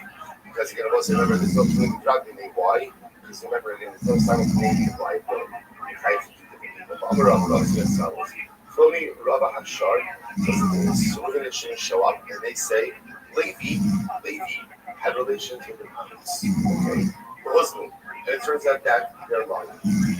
What's the halacha? Neheragim be'im shaman mother. So we'll say, so in this case over here, so remember they put to death. Why they put to death? Because remember again, an act of accusing someone of an act of bestiality comes to the death penalty. So they tried to put Levi in death. It turns out that they're lying. Therefore, they reciprocal punishment. They're put to death. That wasn't that. Remember again, as a result of their testimony, there's actually people that do a liability. What's the dual liability? So remember again, acts of repulsion, which means that they would have been trying to or ox on this project as well. But remember again, in this case, like in the previous 2 cases ago, they're not naming a specific ox. Like all they're saying is that Levi had relations with their ox, but they're not claiming whose ox. Or again, when they try to supplement, they put the nice again, there's no financial liability.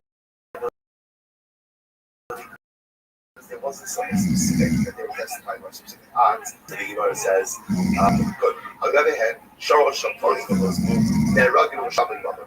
Mama was there, the Rothschild said, but if they came along and said, yeah, relations to the ox. By the way, it was Zvulun's ox, then Enafinami again, they're fighting for cattle.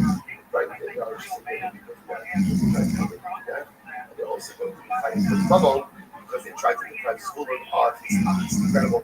So the Gemara says, Hasulam, why do all these cases? They're very repetitive. How do you have? So I've had a question. Ploni, Rabba showed me Machman. This wasn't interesting. I had to repeat this for the following case. What happens if Reuben shows up in Israel? And Reuben says, Shimon violated my ox. Shimon violated my ox. Mi aminan adam karov itzel atzmo. Ve'in adam karov itzel mamono. O dilma aminan adam karov itzel mamono.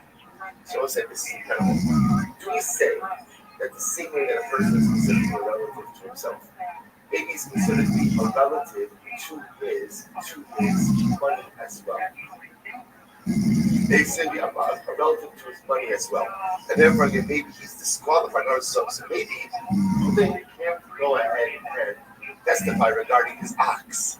Right? Why? Because since it's his possession, a person is a current to his money, and therefore Allah said he is disqualified from testifying regarding his money.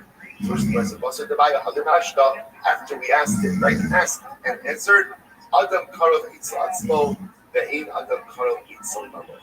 Allah says a person is a Karov to himself, but a person is not a Karov to his money. So we'll say it's a very profound Gemara. So what we come out from this Gemara is really three things. Number one, a person is considered to be Karov close to himself, which is why often we cannot see our own faults or inconsistencies. A person is Karov to his wife, which is a good thing, right? I would say, interestingly enough, a person should not be a Karov to his money. Should not be a Karov to his possessions. Enjoy the possessions, like the possessions, enjoy the money, like the money. I will say, a person should never feel a sense of purity, of closeness to their physical possessions. The moment that I feel the same level of kirva to my money, to my material possessions, that I feel to my wife, that I feel to my other relatives, and that I feel to myself, something is wrong with that picture. So Chazal has been tremendous like that for life. In other words, I will say there's a power in being close to yourself. Be happy with yourself. Right? Be happy with your accomplishments. Be happy with the person you are. And if you're not happy, work harder on saving. But again, recognize, because you're so close to yourself, you're not going to have someone else in your life who can help you see what needs to be repaired inside of you. In your marriage, strive for cheerful. Strive for closeness. Do not content yourself with mediocrity in marriage. Strive for that passion. Strive for that closeness. Strive for that connection. When it comes to it, enjoy it. Like, certainly try to acquire more of it, be successful, but never allow it to reach a level where you feel a sense of closeness and hear the stuff. Because the moment that happens, is the moment that hearing underlines like messes the nucleus and totally messes up the hierarchy of things from which I should truly feel incredible. Let's go back there. Marcus B'Shlosha. So the Mishnah said, the mountainous strength for administering of lashes, you need a base of 3. So the Gemara says, how do you do it? I know this from Amar Afuna, the Shaftu, Shnayim.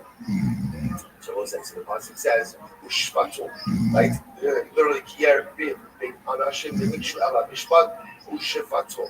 So the Gemara says, what? Ushfatu, they will judge. It's plural. What's the minimal plural? Shnayim. 2. They in days in Shakul, you can't have an even number of days. Therefore, we add on another Harikan Shlosha. So we'll say, fine, that's 3. So interestingly enough, so finally, pretty simple and straightforward. Right? So the Pasuk just says, the Pasuk that Yerid Ben Adashim, the Nikshu Ala Mishpat Ushpatu, it's Tiglas at Saturday, the next Pasuk, talks about bombs. What is that lashes? The Torah used lashon of shvatum shall judge in the context of lashes. So shvatum, they will judge minimum of day, 2, can't have a 2-member day thing. Gotta add on at least 1, 3 people for this. Beautiful. But if you actually like this, then there are other plural words in that passage. For example, it's tiku. They will exonerate him. So that should add on up 2 judges. They're shiu, or they will implicate him. They'll find him guilty. That should be another 2 judges. So if I will say it turns out that one, it turns out that ushvatum, it's tiku. The issue is what? 6. Therefore, what should that give you? Where it says Hari Kachira, that should give me 7. 7 is 7 member based in versus no. It's equal to issue is needed for something else. Habu, by the so we'll say that's needed for something else. So Habu, Remez that he's talking about Rabbi where do we find the scriptural allusion to it? So the verse Remez, so the box it Kasher Zamak, but it's not Remez. Look at the scriptural. It's a pasuk. Again, it's going to be the same. Objections from sense matters. But when you don't use scripture, it's a first pasuk about so. Ella, Remez le'idim zomen shalom. Rather, we'll say from where we see Remez le'idim zomen that they are the get long. So we'll say, so remember again, what does this mean? In a situation where the whole company is civil punishment. Witnesses show up, like they testify about a certain event. Then a second set of witnesses show up, and they say, second set of witnesses say, there's no way the first set could have seen the event which we testified about. Why? Why not? You were with us. 2 words. You were with us, and therefore get almost another it really has nothing to do about the event. Or maybe the event occurred, maybe it didn't. I have no idea. Here's what we do know is the first set of witnesses testifying that they saw the event are lying. You did not see what you're claiming to see. Maybe it happened, maybe it didn't happen. You didn't see it because you were with us. And the Torah introduces the novel idea of reciprocal punishment. Whatever the first set of witnesses wanted to visit upon the defendant, that is what is basically upon them. Now, let's say what happens in a case where you can't do reciprocal punishment. So what's the classic example? That's the classic example of this case. Witnesses show up and they say, moving is not a calling, right? We always know we need to get better, right? It's even we just need to do like the other morning. So we know we're going to get a calling witness to show up and say, moving is not a calling. Why? His mother's a Kusha. His father married a Kusha, and therefore he's a calling. Let's say it turns out that they're lying. So the U.S. can't that Kusha that come right. They make them a calling. What if they straight up doesn't work? So you can't go ahead and specific punishment of money. So what do? You give them notice. You lash the flog. Flog them and to give them lashes. So the Gemara says, Elo Remez le'idim zomen shalokim. I'm sorry. Elo Remez le'idim zomen shalokim. The other one says, how do I know that in a case where I can't visit reciprocal punishments that I give them lashes? Where do I know that from? It's Tipas Atzadik Yeshua Salasha. So those are the pasuk is very interesting. The pasuk says, "You shall exonerate the innocent and implicate the wicked." So the Gemara understand it's because it's Atzadik Yeshua Salasha. The pasuk means straight. It's not always a cause and effect. So because you exonerate innocent, you implicate the wicked. V'hayam ben Akol Salasha. Ella, watch this. Ella, even Yeshua said, here's how to read the pasuk. If you have witnesses, you went ahead and implicated the wrong person. Like witnesses coming along. And they want to make someone into a Russia testify that someone did something wrong. But also, exonerate the defendant by showing that the first set of witnesses are lying. This you guys are not they make. And they make the first set of witnesses to the shot. I make something. It will be that if you can. Is it reciprocal punishment upon the first set of witnesses? Then what? Give them lashes. So I will say again, just to point out to them. So therefore, you know what? Let's just trace the progression of here. What are we trying to figure out? The Mishnah said that for a base din that administer lashes, how many eating do you need? 3. Where do we get that from? Because the pasuk discussion of Mishpat, you shall judge. Minimum plural is two. Can't have a base name. That's equal. So what do? Add on third. Right? It's equal. You shall write either she. So if that's the case, it should be two part Mishpat, two bits equal. Two Verisham. What does that give me? That gives me a total of 6. Right? Add on one more. That's 7. That's 7. Which the word says no. It's equal. Verisham is needed for something else. What does that mean for? That's part of the question that teaches me that in the event that you can't give reciprocal pleasure to usually someone, what do? It's like that. It's like this person. Wait 1 second. To say for play, you go sign that. So say 1 second. There should be a different reason why you give some this to There's violation of a law. Right? Which law? One of the big 10. The sign of Achla and Shaka. Do not go ahead and give false witness. That's a law. That's a prohibition. And in general, you get this violation of a law. So you have to learn out rationally from this pasuk. Learn it out from the answer. That's what it goes. Interesting reference. It's very interesting. No, the how did they laugh? Myself, the collapsing, but my saying you don't care about this incredible say love that cannot have an action. Remember again, how do you know false witness? Speech. How often is not a myself? You only get lashes for violating the limited action. But if all you're doing is delivering words, verbally, technically speaking, that does not meet the threshold of the lash threshold. So let's say, which is quite interesting. The only way to visit progress or even something can be reciprocal punishment is through this drasha of its people, their sheep. So the lamb of not bearing false witness, yes, that's a lamb, but because it's a lamb, sheep, nobody said therefore no lamb. This is incredible. All right, let's go back there. It says next. So let's say, so remember again, Rabbi Shmuel says no, for Malchus, you need a basin of 23. Not 3, but a basin of 23. Okay. So let's analyze this. Right time, Rabbi Shmuel, what's Rabbi Shmuel's line? What's like? Again, so if the comment say, right time, the comment says, for Malchus, a basin of 3. Rabbi Shmuel says a basin of 20. Rabbi Shmuel, what's your logic? Right time, Rabbi Shmuel. Rabbi says, Asya, Russia, Mechayim Misos. Learn how to say Shabbat Russia, Mechayim Misos. House of Ksif Hava, Mahaga, Binakos Harasha, Ksif Hasam Asher, Russia, Logos. So what's interesting enough, it says the word Russia in the context of capital cases, and it says Russia in the context of the Malchus. What do I learn from this? What do I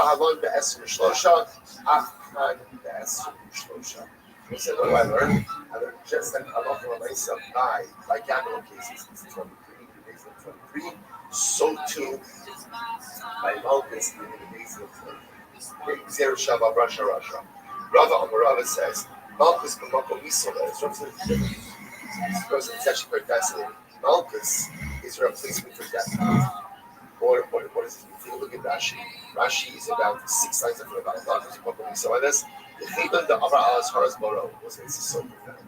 Remember, when do you get Malchus? You get Malchus generally if you violate a lot of prohibition.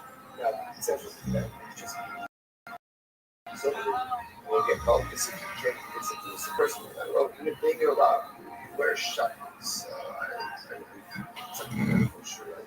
Whatever it is, you wear whatever law. I can't kill you. I can't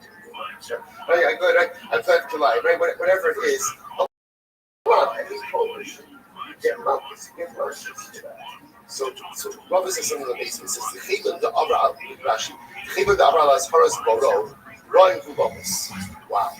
They say, if I violate the word of God, really I should be put to that. But in other words, I violated the word of God. I said, don't do something. And I did it. What should be the penalty for that? What's up? Right? In other words, the king said to do something. I didn't do it. So I violated the word not to do something. I did it. Really, there should be Misa.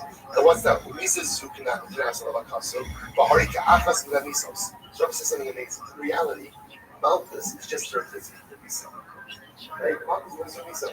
Really, a person should be put to death for every violation. Because most of the such a high right? Every time I committed a thing, I'm violating the word of the king. What you're so to ask you, what should be the punishment for violating the word of the master of the universe?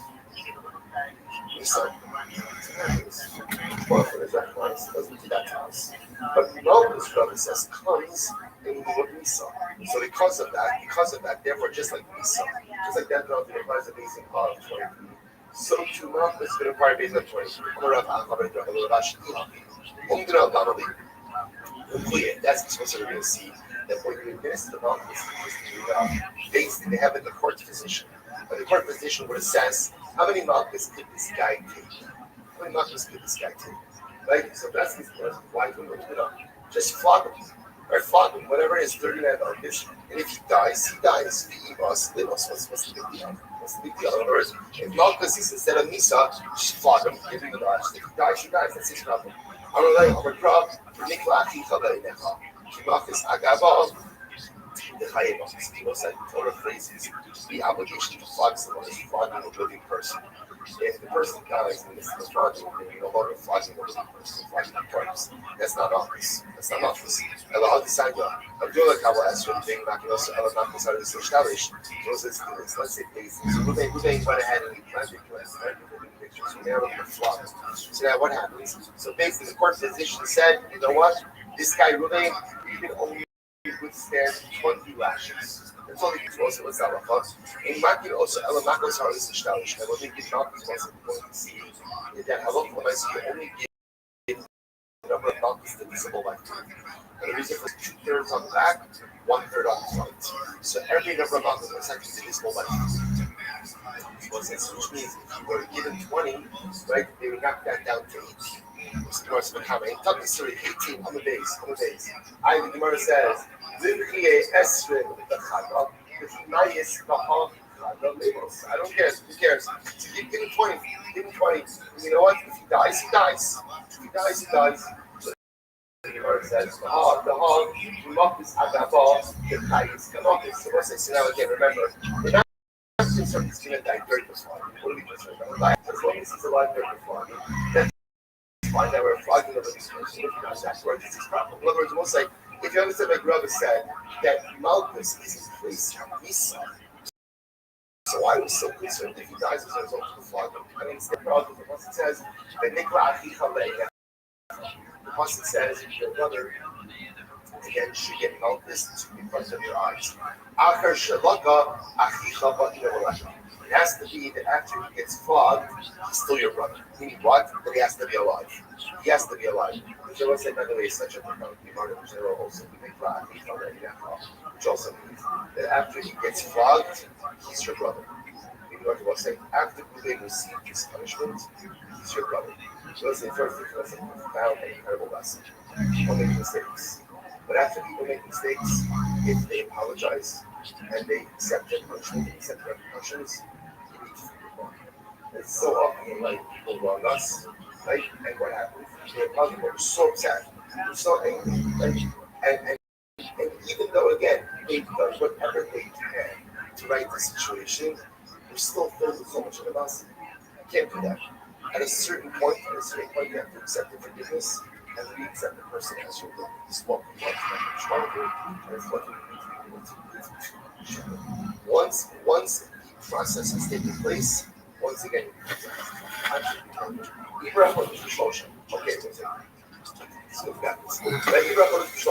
right, so remember again, the interpolation of the new month is done with the basis of 3. Now, what does this mean? Jewish calendar 101. Either 29 days or 30 days. Comes day 31 one way or another. Day 31 is always day 1 of the next month. That's it. The verse says, It was interesting enough, there's really 3 processes. There's Kishur. Kishur means when a base or a group of people sit down, should we go ahead and make the current month a complete month? Should we add an extra day? So that way, imagine such a beautiful country. What do you think? Do we need a complete month? Not a complete month. So, Maisa, Kishul Lokatani, Kiddush Lokatani, Elohim. So, Allah for the Maisa again. There's no mention of Kiddush. So, it's not Kishul. It's not Kiddush. Kiddush is the actual sanctification. Elohim. Rather, we'll say it sounds like what is this talking about is when they make the declaration. That's what requires a basis of 3. The Gemara says, "All the country, they will not." I think the right. You don't have to do anything. So remember, basement does nothing, then by definition, the current month will become full, and day 31 will be fresh. Rabbi says, no, say that the Mishnah is actually referring to the concept ultimately of going ahead and being a Kaddish, actually making a declaration that the Numa has a right that requires a base of Taina and Albi writes this supports this. Kiddush HaKodesh v'Ibra Shana v'Shlosh Devrei Nevuah. Both Kiddush HaKodesh, which is the sanctification of the month, and Ibra Shana, which is making it into a year, require a base of 3 Devrei Nevuah. Amar Rava, Baha Ibor Katani. But it says Ibor. Amar Rava Kiddush Bayom, Ibor B'Shlosha. Achar Ibor Kiddush B'Yom, Ibor B'Shlosha. Achar Ibor like a Kiddush. So it says like this. If you're sanctifying the new month on the day of Eid, which is the 30th day, then Allah will require a base. After the 30th day, i.e. on day 31, there is no Kiddush that is necessary because of the 30th day. Rabbi Rothschild Omer, in if the moon was not seen in its appropriate time or its normal time, then ultimately we have the Kaddish Kodesh, Shekbak Yeshua B'Shamayim, because at the end of the day, Kaddish Baruch Hu already decreed about how the month is going to fall out. Rav Nachman Amar Kiddush Achar Kiddush Shlosha Yom Ibor Leka Kiddush. Rav Nachman says that ultimately, again, Kiddush that occurs on the 31st day is done with the days of the year. But ultimately, on the 30th day itself, there's no need for any type of formal Kiddush. Who's a being this money? Klimo. The Sanya Klimo, where Klimo says, this mano in the Kaddish also, in its time, there is no need for any formal Kiddush process.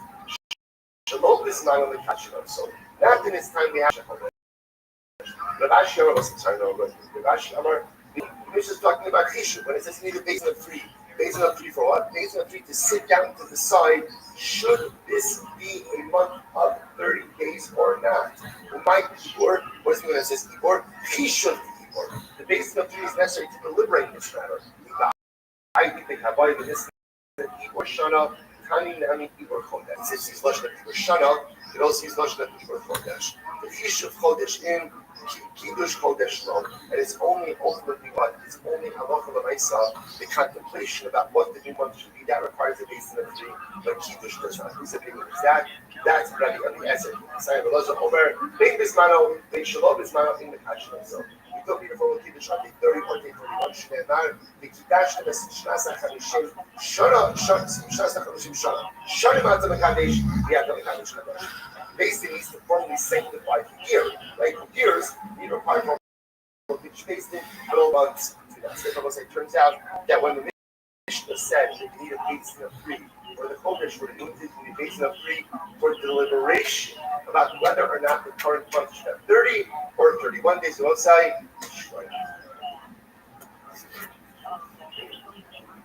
Yeah.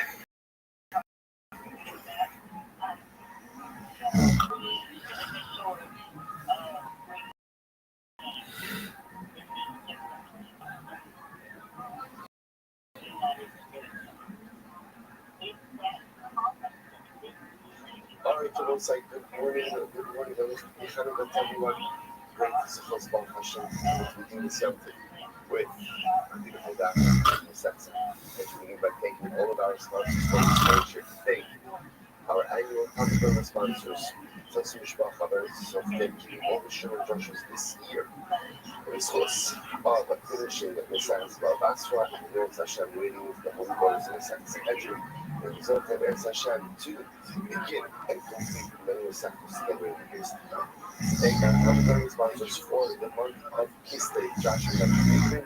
We're dedicating all the sugar junctions this month, which the website of Josh's father. It's from the kind of multiple from Swiss Street Secret Trove our hostages and the security of all of our soldiers, sending them on to Esposito, remember their parents. It's completely around a home, Sarah Raffle and Bass and Hoya Hadron, in the Bass, Hoya Hadron, and every other dear friend, the brave soldier, the one of husband and father. Now, Generation Home down. And our human sponsors for today, David and Roberta Schwartz. In honor of Representative Vita Silver and her absolutely incredible delectable latkes. Okay, incredible. Short County had the honor and privilege of Hanukkah list off with the greatest latkes named the Ani Yisrael. Well, okay, Baruch Hashem. It's quite the accolade and a very special thank you to them. It's probably the first ever Latvia sponsorship dedication. Well, Hashem, we thank Schwartz for that. Certainly everybody to begin this very well doing that. Let us begin. We have a lot to do today. Today is our catch-up day. Today is day Bears Hashem. We join the ranks of that Roman province. So today's not this test. Is actually, but we're actually picking up on this might be the first. Ches Amud Aleph. Yeah, so okay, we're doing fine. So Ches Amud Aleph, 8A, and we are, and the sound effects that were unnecessary. Remove most of the ones there. So Ches Amud Aleph, 8A, and we're picking up, let's go back to you guys. The over the Motzi Shema Be'esim Shlosha, which is 2, 4, 5 lines up from the bottom. So the Gemara says, the Chum say, Motzi Shema Be'esim Shlosha. Motzi Shema requires a base of 23. So the Gemara says, each Motzi Nefesh adds. Remember again, the Chum said that the reason why Motzi Shema requires a base of 23 is because there's the possibility. So remember again, as we started with yesterday, when Kisimo Tishima really marries Rachel, after they get married, they think that she's not a Risula. So there's two elements there. Element number one is that causes her to lose her Ksuba. That's number one. Number two, as we're going to see, there's the possibility that this can turn into a capital case if there are witnesses regarding her adultery. So here's what's interesting. So essentially, the Chachamim say, general case of the Chachamim say Motzi Shema is going to be adjudicated by a basin of 23. Why 23? Because even though, remember, Motzi Shema is not beginning as a capital case, but it quickly has the ability to evolve into a capital case. So because it could evolve into a capital case, therefore Halacha L'Maisa is treated as a capital case and uses a basin of 23. So the Gemara says, I don't understand. If you each one thing in the Fash is not happy. Right now, when Reuben is bringing it to Basin, Reuben's not bringing it to Basin as a capital case. He's bringing it to Basin as a monetary case. He's making a claim. His wife wasn't in the Suba at the time they got married, and therefore Halacha L'Maisa, she should lose her Suba. That's what he's doing. So right now, it's a monetary case. If it's a monetary case, he was actually in the Mishnah. Monetary cases are adjudicated by a basin of 3. So what's the shot? First thing was, I'm going to love the Choshishim of your lives in the so we said, what are you doing down? The Choshishim of your lives. I'm also seeing what you Rashi for just a moment. So Rashi says over here, actually not yet, let's get this in. So where it says, you come with very very summer in Choshishim of Raz, Rabban and Sami Choshishim of Raz. So what is this? What is this Choshishim of Raz? So take a look at Rashi. The Chum Omen, in which each one of the Nefashis, decided right to the Halikam, should the Ikamotishim of the Shaykh Beit Dine Nefashis. So it's essentially what the Laz means in this context is the following idea. Are we concerned that although in the genesis of this case, it's 3 elements, right? It's financial.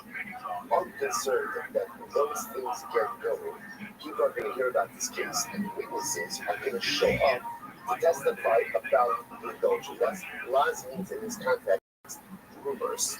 So right, so Rachel to be exit for a financial matter. We got married, you were in the B'suva, I'm not giving you your B'suva. So that we have to be choshesh that once this case is in the document and it's being heard, people are going to hear about it, and maybe witnesses who witnessed the adultery may surface and come to base. So essentially, the Gemara said this. So the Gemara said this. Rabbi Meir holds, we're not worried about that. That's not going to happen.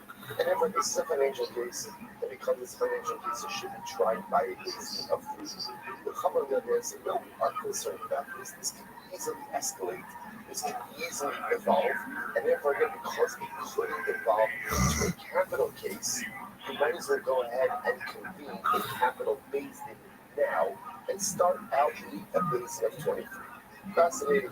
So since according to law, that is the focus that is unfolding over here. Rabbi Amar says, no, that's not it. Kuli Alma relies no Kashim. That now. You're not concerned about that. If the woman is bringing Rabbi to Basin for a financial matter, we're not concerned that the people are going to hear it, and a witness is going to come forward. It's going to turn into a capital case. That's not it. But rather, what's the concern over here? The Choshi Shel Yichvodo Shel Yishomer. This is very interesting. Here we are concerned about the covenant ultimately again for the original base thing. Once it's look at Rashi slowly, the Holy Amalok Hashem Elaz, the Tchilas to be also Shalbal, the Bal Bidon Allah Pi, the Allah Ali, the Asko Lapsi, the Subasa, not Rabbi Shlosha. So let's say, now watch this. So Rabbi says, we're not concerned about Raz. We're doing things Rabbi today, so it's a financial matter. We're confident it's going to remain a financial matter. It's not going to escalate into a capital matter. So what's the issue over here? Well, Hamas, the Ichnev Bay, Esser Tzlasan, the Nation of the Fascists. Rather, Rabbi says, what's the case in Mishnah? Case in Mishnah is like this. Even if you bring Rabbi to Beis, and ultimately when he brings her to Beis, he's bringing her with an accusation of adultery. So because it's an accusation of adultery, therefore that requires what? A basin of 23, because this is a capital case. Then what happened? He couldn't prove the case. In other words, okay, so he happened to bring an accusation. You don't meet the threshold of evidence, so the case is dismissed. Now what happens? The other level, we are supreme evidence. Now let's look at this. It says, okay, fine, I got it. I tried to prove that she committed adultery. I was unsuccessful in that. But at least based it, you have to accept my claim that she wasn't keeping Sula, and therefore being closer to lose her Sula. So let's say I'm going to an important point that we have to highlight over here. I know that I mentioned this yesterday, but I'm sharing this with you today. When he brings Rachel to base and says she wasn't keeping Sula, and therefore makes that claim and says, I never called her concerned Sula, how does he prove that claim? How does a man prove that his wife wasn't in Suba? Remember, you can prove that she committed adultery, that you have to put witnesses to prove that she committed adultery. How do you prove that she wasn't in Suba? So Rashi points out that there's something very good with his outside there ourselves. Rashi, that's Rashi. But Rashi says, for the Indian, don't be asked for Shloshim to make one list of something Suba side, the Axpo, the Kaimanon, but the last couple of Rashi, Chachamim particularly with the Los Israel, Suba side, Labanabana,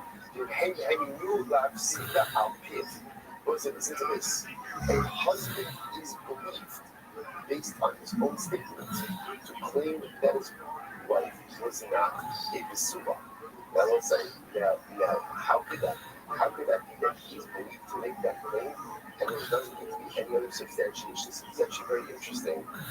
She says, Chazaka, Ein Adam Korech Bisuda Umafsida. Let's say, because it doesn't make sense for a man to make this claim frivolously. Why? Because you have to understand something. In times of the Gemara, there was a very interesting custom. What was the custom? Who paid for the wedding? The chassid. They shall make it together, right? So the chassid himself, not his parents, right? The chassid himself paid for the wedding. Which means that when you got married to a home, there was tremendous financial investment. For them to turn around, the day after they got married, and say she wasn't a Bisuda, why would you do that? Right? In other words, the financial loss that he's going to have is so incredibly significant. So Chazal said, if you're making that claim, we believe you. So again, a fascinating halacha. It's on the point down. So we're going to bring this claim. So according to the wife, so according to Rabbi Rothschild, so what's the story of this? Let's frame this again. Machlokes in Mishnah, about the Shemer case, how many dayanim do you need? Tanakama, 3. Chachamim, 23. Now again, you seem to be Chachamim looking at this as a capital case, potential capital case. The mayor of Tanakama looking at this as a financial case. So what's the machlokes? How do we frame it over here? So Ula says, we have to be concerned, I'm concerned that even though the ladies initiated this, as a financial case, word gets out, and witnesses to adultery could show up. So Tanakama says, we're not worried about that. It's a financial case, you live in free, that's it. Chachamim say, no, we are concerned with that, and therefore start off with a basin of 20, even though the initiation. Robert says, that's not the machlokes. No one is concerned that it starts as a financial case as to a case. So what's going on here? The case begins as a capital case. The case in question is who brings Rachel to Beis Din, and it says you committed adultery. That's the claim. That's the claim. Okay, that requires a base of 23. Then what happens? Well, if you can't prove the claim, so obviously the case dissolves. But imagine for a moment, you really can't prove the claim that exists in the Hebra. What's that mean? That's not a financial claim. Right? The financial claim is she wasn't a Psuba. So therefore, again, and I'm going to make that claim on my own. And if I'm not going to myself, giving a base too closer to Kurim's out of a Psuba. So Shana will say is afterwards, I'll be Choshesh. Take a look at the last line in the email. So the way that you know Bashas the Ibra, so we were reaching back against them together to do a capital case, but then we could have moved the case that makes it dispersed. But I'm going to do diamond on the list. But this is okay. I failed to prove the evidence on the capital case, but this is adjudicate to the financial case. I'm going to do super what's on the base, that's on the base. I have to fly. So basically, in a sense, it's an issue over here. Naturally, we're going to go back up to the side. But as I said, therefore, again, so the question over here is like this: I'm worried about the covenant of the original basin or not. In other words, it wasn't what. The Hamilton sucks. In other words, if you go ahead and you have 23, and if you go ahead and you disperse it, then you get together a basin of unity, is that an affront to the financial concerns? Is that an affront to the original basin or not? The Chachamim say yes. And if the Chachamim say, just keep it a solid basin of 23 for every case for Moshe Shiva, and you go ahead. But again, Chachamim says, no, it's not a big deal, that's a capital case. Now, it's only a financial case, and that's a double-type basin of other days. So they said, here is the Kasha, the Chachamim all rule, Talking about the Mishlosha, talking the Fashas, talking the Fashas, the Esra Mishlosha. So he's another Brisa, who speaks in this issue. The Brisa says like this: the Chachamim said that if you don't bring Russell to Mason, and the claim is a non-entire claim, meaning, it's a straightforward case. The case turns into nothing. We got married, you were not a Basuba. In which case, what is he effectively claiming? She doesn't have a Suba. So that's the claim. So someone say all you need is a basin of 3. That's all. On the other hand, covenant functions, if he claims roughly committed adultery, so that this is a capital claim, then the Esra Mishlosha, and that requires a basin of 23. So let's analyze this. So let's say this approach makes sense according to Rabbi. Cover Mammon Tila Mishlosha, cover the Fashas Tila, After Mammon, the Esra Mishlosha. So it's according to Rabbi, this makes sense. If the initial claim ultimately works for Mammon, then how long consider the will say, remember, you don't go from Mammon to the Fashas, you just go from the Fashas to Mammon. Since the original claim was another 31, so basically, these 3. Now, the Fashas, let's say, if again the initial claim was for a capital case, then in that situation, even if after failing to prove the capital case, what? He decides to pursue financial claim, then Halakha will keep a basin of 23. And then the Kasha. But according to Ula, how do you reconcile this Brisa? So if I want to say, this is our question, and that is most going to suggest a number of answers to this question. Like when I said, it's very exciting opportunity to learn is through the answer to the reconciliation between our Mishnah and the Brisa. We're going to bring out a lot of new information to light. So let's say, so just keep your eye on the ball for the Korban focus. The Korban focus is what kind of basin do I need for a Moitzi Shemra case? So this is my focus, Tanakama and the Chachamim. Tanakama holds 3, Chachamim holds 20. Now again, remember, in general, a Moitzi Shemra case is a financial case. Again, it's claiming Rachel wasn't the Suba. Again, Rachel writes that she's not entitled to Suba. The issue of the nuance is that such nuance. The issue over here is one could see how a multi-shamer case can easily escalate into a capital case. So it sounds like it's happening a little bit common say that because there's the capacity that the capital case over here keep a basin of 23. That seems to be what's unfolding. But let's analyze it as well. So we say, but now we have a compounded problem. We have a contradiction between the Brisa and the Mishnah. Or Rabbi says as follows: Ani Ma'avichin from the Daggy is incredible. So obviously me and the line of our family, like the line of our group, the group of the group, the line of the group, and the key about Abed, we say the following: I'm asking one piece over here. She said she had about 8 inches in some. Listen to this. So we're going back to Rachel. We then brought witnesses that Rachel committed adultery. Okay. The Abi Hasab aided, then Simon the Abi Abal. Then the father of Rachel, right? Because remember again, the father of Rachel is defending his daughter. The father of Rachel says, brings witnesses. He brings witnesses, 8 and so many. Right? So just to play this out, right? So we bring witnesses that say that Rachel committed adultery on Chav Hey Kislev. Right? So what happens? Then the father of Rachel brings witnesses to say, hey, witnesses, you couldn't have seen that because on the 25th of Kislev, you're with us, it's Israel. And this happened somewhere else. So possibly you didn't see it because 8 years old. Okay, so watch this, and I watch this. So now, Bob with most bubbles. It goes Mamon, Rebound, Mishlosha. So it says, so open up again, it comes up all the ones down, and then Mamon, Rebound, Mishlosha. So when it comes to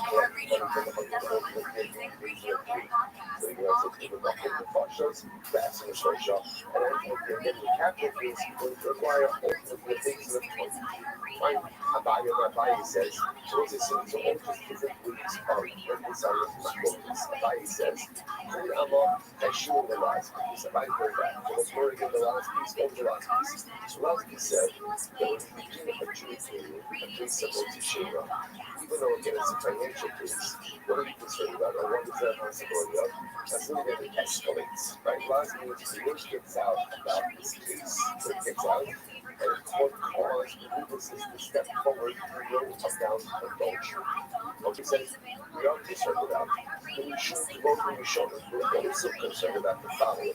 We're also concerned about the possibility that if we don't get to our ball, usually that means a 23 because he accused her of adultery, then can't prove that case, but then wants to go ahead and pursue a monetary claim. We're concerned that if we replace the case of 23 with 3 to adjudicate the monetary case, that's an affront to the original citizen. So Bias is essentially we're concerned about both of these things. Okay, now watch this. So I'm asking her, what's the case here? Keep going to Asr Bastan. Very interesting. The case over here is where witnesses, remember here they say,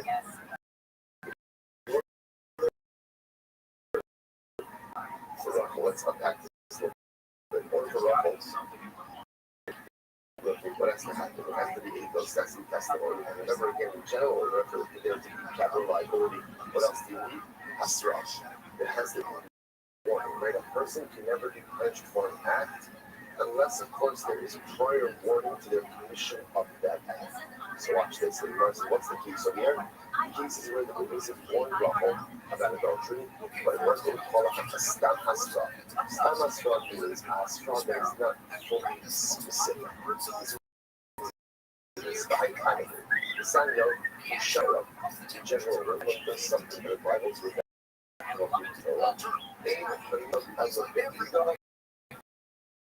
The agent of the hasra. So for fire, Eta, say this is the agent of 23, right, is going to require 8 witnesses, Hasra, warning, this is the actual should hire some of these. We're going to have to, again, part of the Hasra is telling the person, if you do this act, you're going to be liable for execution in a case. Now, watch this, if you don't do this, that's not enough. The Isa who don't once again, he says it is not enough to tell a person that they're going to be subject to. He says basically what you have to say. You have to be that specific. That going to be specific. That you're going to go ahead and be liable for this particular type of death penalty. So interesting enough, what I'm suggesting over here is that halacha l'maisa is that one of the rules that any type of hasra will work, and that we may on the other hand hope that people are going to try to counter, because they're going to become that ultimately what requires a very specific hasra. Okay. And Papa says, Papa says, we're talking about over here, about Rachel is a Shechanir means a knowledgeable woman. Right? That was it. Say the Chaber, and the Chaber is so knowledgeable Halacha, and it's careful to precepts of Halacha. So Rachel is a knowledgeable woman who is careful with Halacha. You say to yourself, that sounds a little strange, given the fact that she's committing adultery. All of us have our inconsistencies. And I say, this is an incredibly important piece. So, right? In other words, all of us have the stuff that we are very good at, and the stuff which we are very bad at. And the things we are meticulous with, and the things in which we tremble over, such is the nature of human nature. And this is very important. That the Spartan looks at us in our totality, and doesn't just look at us through the lens of our flaws. So again, Rachel is a very smart woman who knows how to talk. But unfortunately, as this occurs, they come in with people who don't know the grammar. So you should be over. It's a hasra.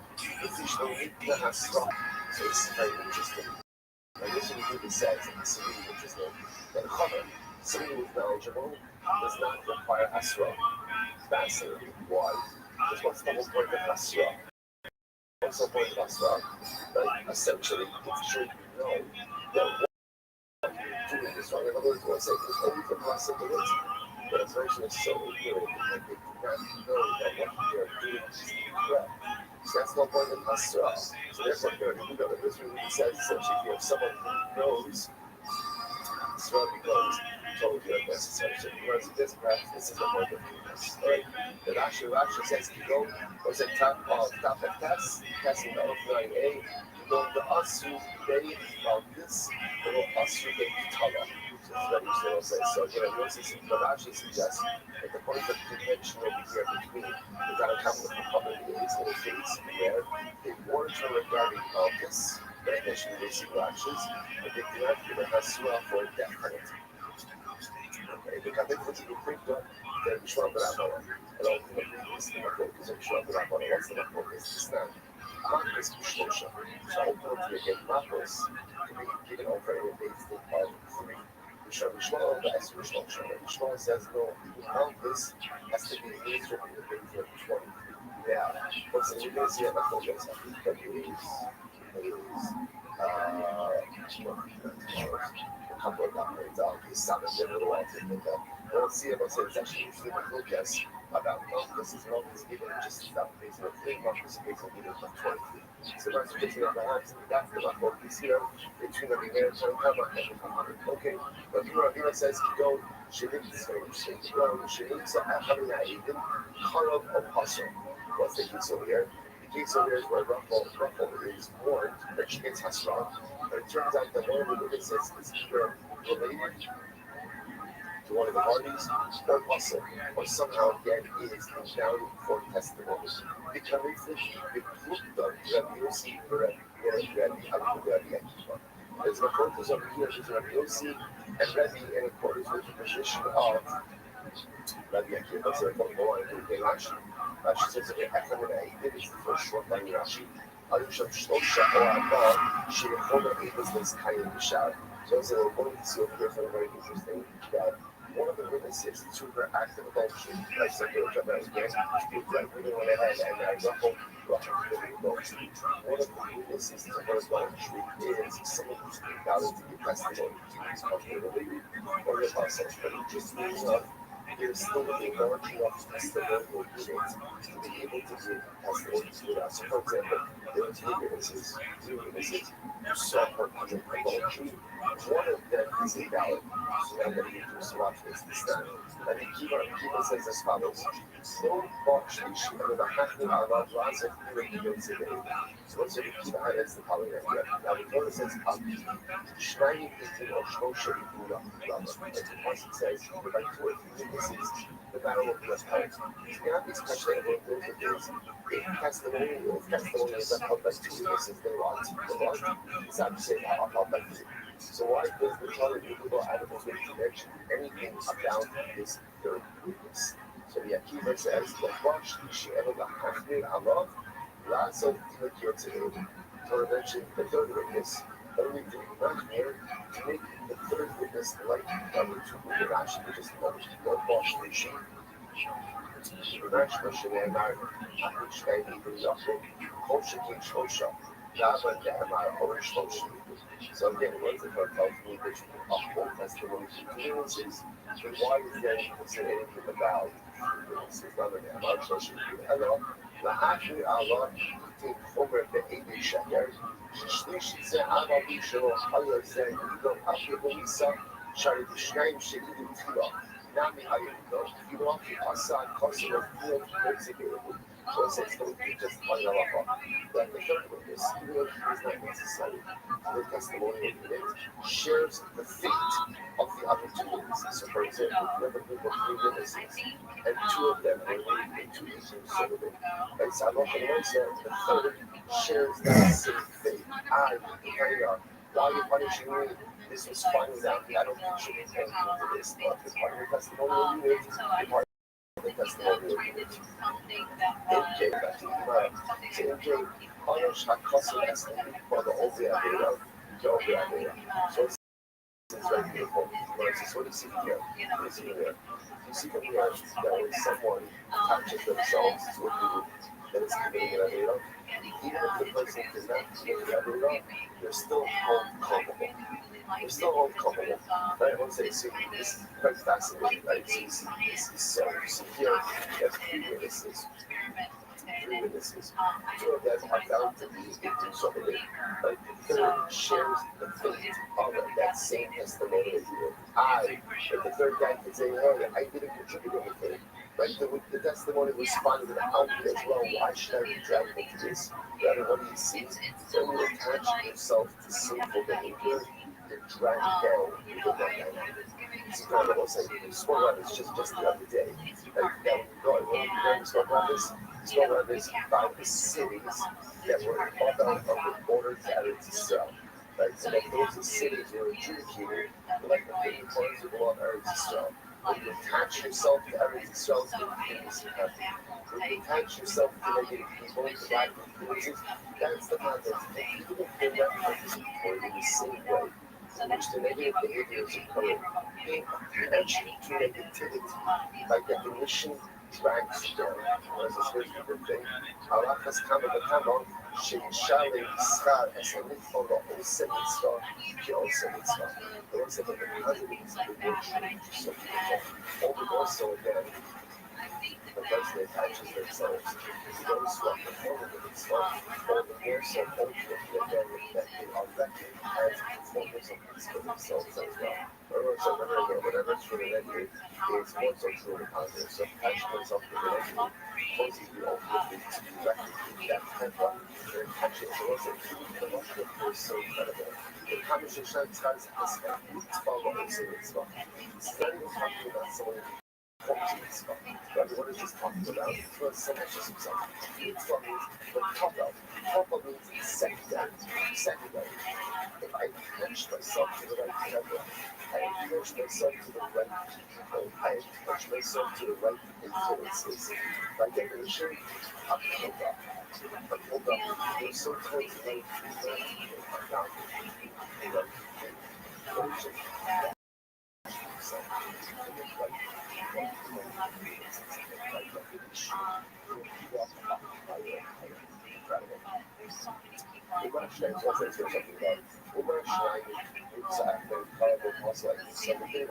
So just like okay, if you have two witnesses, if one of them is found to be a color or a muscle, obviously the entire testimonial unit falls apart. Shloshim makes a half of it, color with muscle, it can suddenly give up. So it says the same thing applies even if you have three. Even if you have three witnesses, you are a testimonial unit. Once one part of the unit falls apart or occurs, the entire unit falls apart. How do I know there's this possibility for a testimonial unit of 100? I have 100 witnesses, and one of them is found to be a powerful apostle. How do I know that the entire testimonial unit falls apart? So the Gemara says, once it says their witnesses are treated as a witness. What is this so cautious? What is this so? This is so against the capital law. About the thing of dominance, this tiny was shy. So I said, this is fascinating. So he says, when we say that as part of the testimony, I want to say, just to be clear, everyone didn't get two witnesses, and one of them is disqualified. What happens in testimony of the no one that's obvious. But one thing my focus is if you have, let's say, 3 or more witnesses, and one of them is disqualified, what happens to the rest of the testimony is? You might just simply say, well, again, 3 is like 2. And then by law, once the third witness is disqualified, the whole unit falls apart. The Yossi says, what is that so? That is only true in capital cases. In capital cases, when one of the witnesses is disqualified, the entire testimony will be dissolved. But in monetary law, no. But let the testimony move on with the remaining witnesses. That's what he gives. Rabbi already says no. That Rabbi says not true. Not true. Whether it's monetary law, capital law, once one of the witnesses is disqualified, the entire testimonial unit falls apart. But watch this. Name aside. But what is that? When do we say that if one of the witnesses is disqualified, the entire testimonial unit, no matter how big it is, falls apart? When is that? When all of the witnesses participated in the Hasra, specifically the invalid witness as well. Right? Because we'll say what happens when the witnesses, specifically the invalid one, participated in the Hasra, then what? That shows that they're serving as witnesses.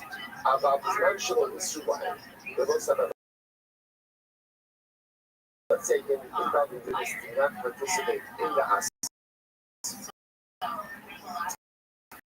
Other days, my guys, and I watch this. If the witness, just say it's outside, they'll see inside. Where's this very interesting? When does a group become a testimonial unit? So it's interesting. I'm not talking about when they become a testimonial unit, when they observe an event together. Versus that's not true. He says that's not true. They become a testimonial unit when they deliver Hasra together. They deliver Hasra, like they're all part of the delivery of the word. That's when they are concretized and forged as a testimonial unit.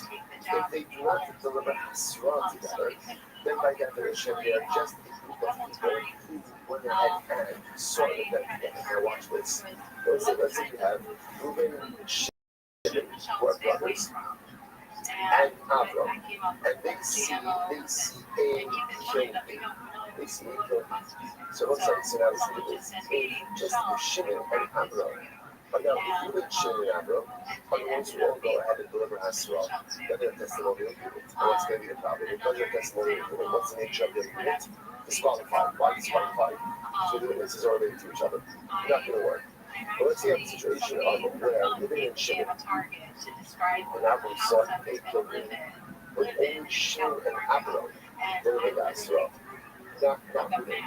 So the mercy just that'll work.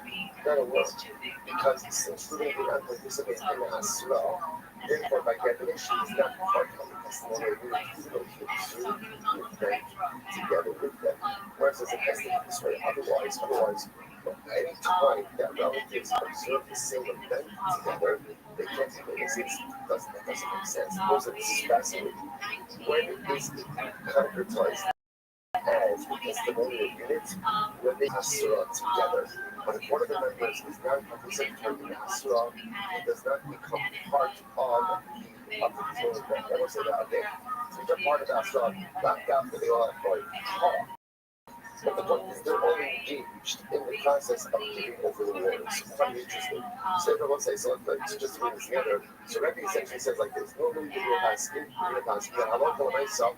When you have a testimonial unit, no matter how big the testimonial unit is, when one of the members of the unit is disqualified, what happens? Everyone's going to say, but that's how I'm going to say you know this because you know so not. Sorry, what's the phrase? Eagles Shabbat Robin. So sorry. And every other testimonial unit, and part of it is invalidated, the entire unit is disqualified. Here he just comes along and says, that's only if the disqualified person is part of the unit. What makes the disqualified person part of the unit? He was participatory in the Hasra. But if he wasn't participatory in the Hasra, he's not part of the unit. If he's not part of the unit, then what is disqualification? Is disqualified, but the rest of the unit is intact. Look at Rashi. Just last Rashi, I don't know. Sorry, going back for just a second. Rashi says over here, it's Rashi so Akaram or Apostle of Avera, Shekirin Daikum Sha'an, Na'asim. See, I will say, in this case over here, for example, when Reuben and Shimon and Avram are seeing a killing, when Reuben participates in the Hasra, what is he showing? I'm an 8.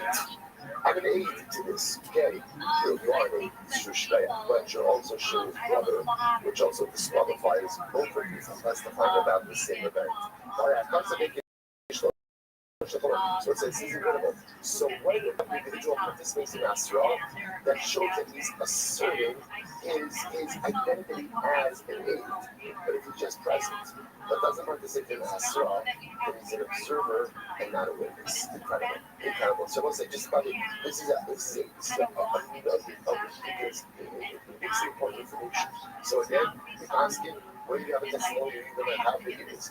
If one of the witnesses in that unity disqualified, everyone is disqualified. It doesn't make it if the unit is disqualified. It doesn't make a difference if it's a capital case, monetary case. However, that's only when the disqualified individual acting in the capacity as an aid.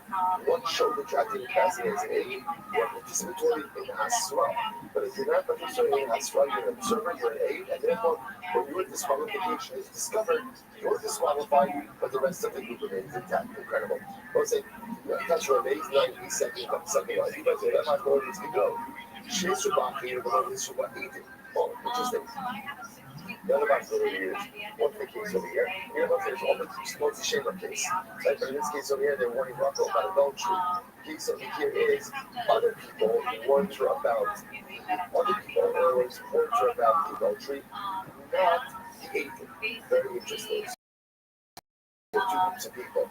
You have like a Hasra group, an atheist group. So he wants to connect to the group of the see what happened. Here's my focus. It's not. Rabbi Rothschild says the old of Eonera touch. But Yossi says, in order to put someone to death, it has to be the same chevra, has to give Hasra and witness. Same people, Hasra and witness. That's the point of contention over here. What happens when there's two groups, a Hasra group and an atheist group? Does that work or not? So you guys say that possibility is, what's it trying to figure out what's the focus at the end of that one? You didn't say, well, keep going. This house, for those houses, the Hakios. Okay, so this is so interesting as well. No, so that's the case. So we got testimonial unit. And the unit was refuted. So it says the verse is serious, quite interesting. Whenever this is shocking these things, so it's not just the chapter like you roll over today's thing, say your thing, and it's like, okay, right? In other words, that when you show the things and you have a testimony, there's what we call traditions of hakiras. There's cross-examination. Like you want to make sure that you're telling the truth.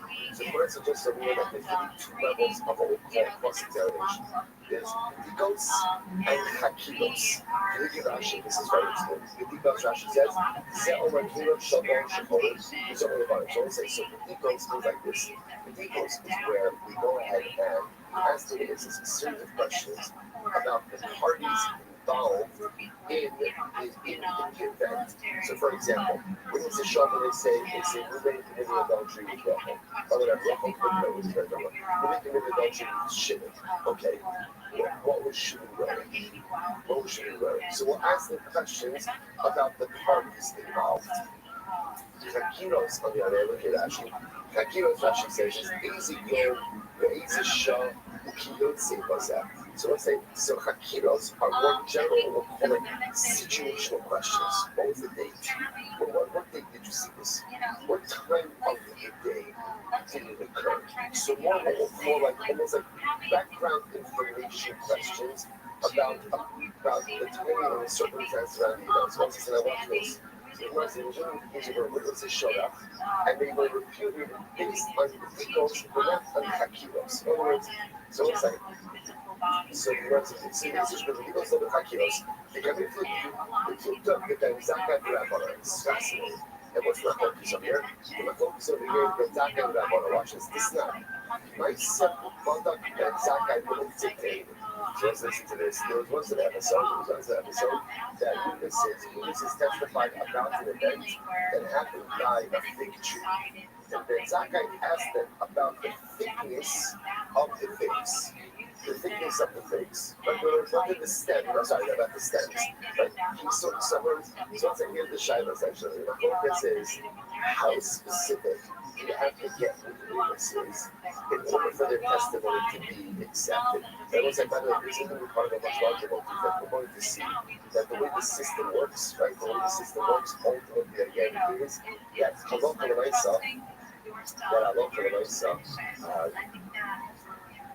Tasting does not want to look back.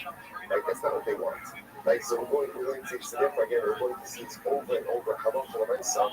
But basically, we're trying to do whatever they can to drop as many roadblocks to get going. So again, we're going to that a little bit in your session. But the mindset, that's not focus. So again, how specific do you have to be in the acceptance of this testimony? I'm going to say, okay, so one second. So therefore again, there are all these different interpretations in terms of how long for myself. How my book is ready, sorry, the other and every manifested something additional. Coming up, you'll say, maybe about 8 inches in some. The 80, so let's say, so again, so just bottom line, okay, let's circle back all the way over here. So bottom line, we're going to close this in terms of what is the nature of a basin for both shape. My book is between, and this is only one first Mishnah. My book is between the Chachamim Tanakama, which is right there, and the Chachamim. Rabbi Rothschild says a basin of 3 Tanakama says 3, and ultimately again of 20. Just so you know, the way we honor Rabbi Pastins is that Moses Shikra is dealt with the basin of 23. That's how the Rambam Pastins. Why? What? The logic I think is practical because there is a significant concern that what people, even though Moshe was coming to basin as well, it's coming to basin as a financial case, but it could easily escalate into what? Into a capital case. So because that could happen, put that case in as 23 from the beginning down to how we pass it out of progress. Beautiful. I mean, not beautiful, not good, but again, beautiful for the Shabbat. I'm going to say, maybe about 8 inches in back, then he'll be. So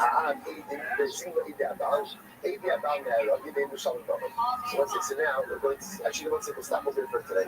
By the way, shkoyach, right? Incredible, absolutely incredible. Let's say now we are officially caught up with the rest of the club. So shkoyach to everyone, right? But we did it. We always do it. Now we should our own little kind of miracle. Let's say we'll pick up the rest of Shan. We should get something tomorrow. Shkoyach everyone. I'm going to get kind of right. People that do statement and out like an analysis, they kind of NLPs, and then we have 8 more viewers about it. So we're still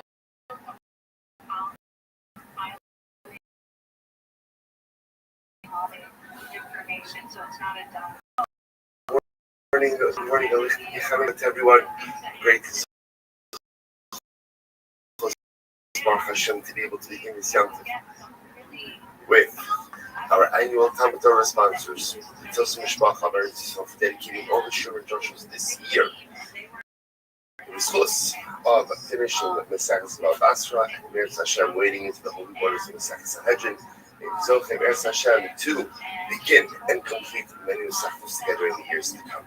To thank our Talmud Torah sponsors for the month of Kislev, Josh and Becca Friedman, for dedicating all the Shurim and Joshua's this month, nation of the yard site of Josh's father, Yisrael Yehuda, Rav Chaim Falzikon the Bracha, for schus for the safe return of our hostages and the security of all of our soldiers, Sammy and Malka Esterson, in memory of their parents, Yitzchak David and Aaron Cohen, Sarah Rachel Bas Baruch Abram, Hinda Bas Helech Ephraim, and memory of their dear friend, the brave soldier, beloved husband and father, Naftali Yonah Shem Kom Namo, Beatrice Mary and Danielle Gal.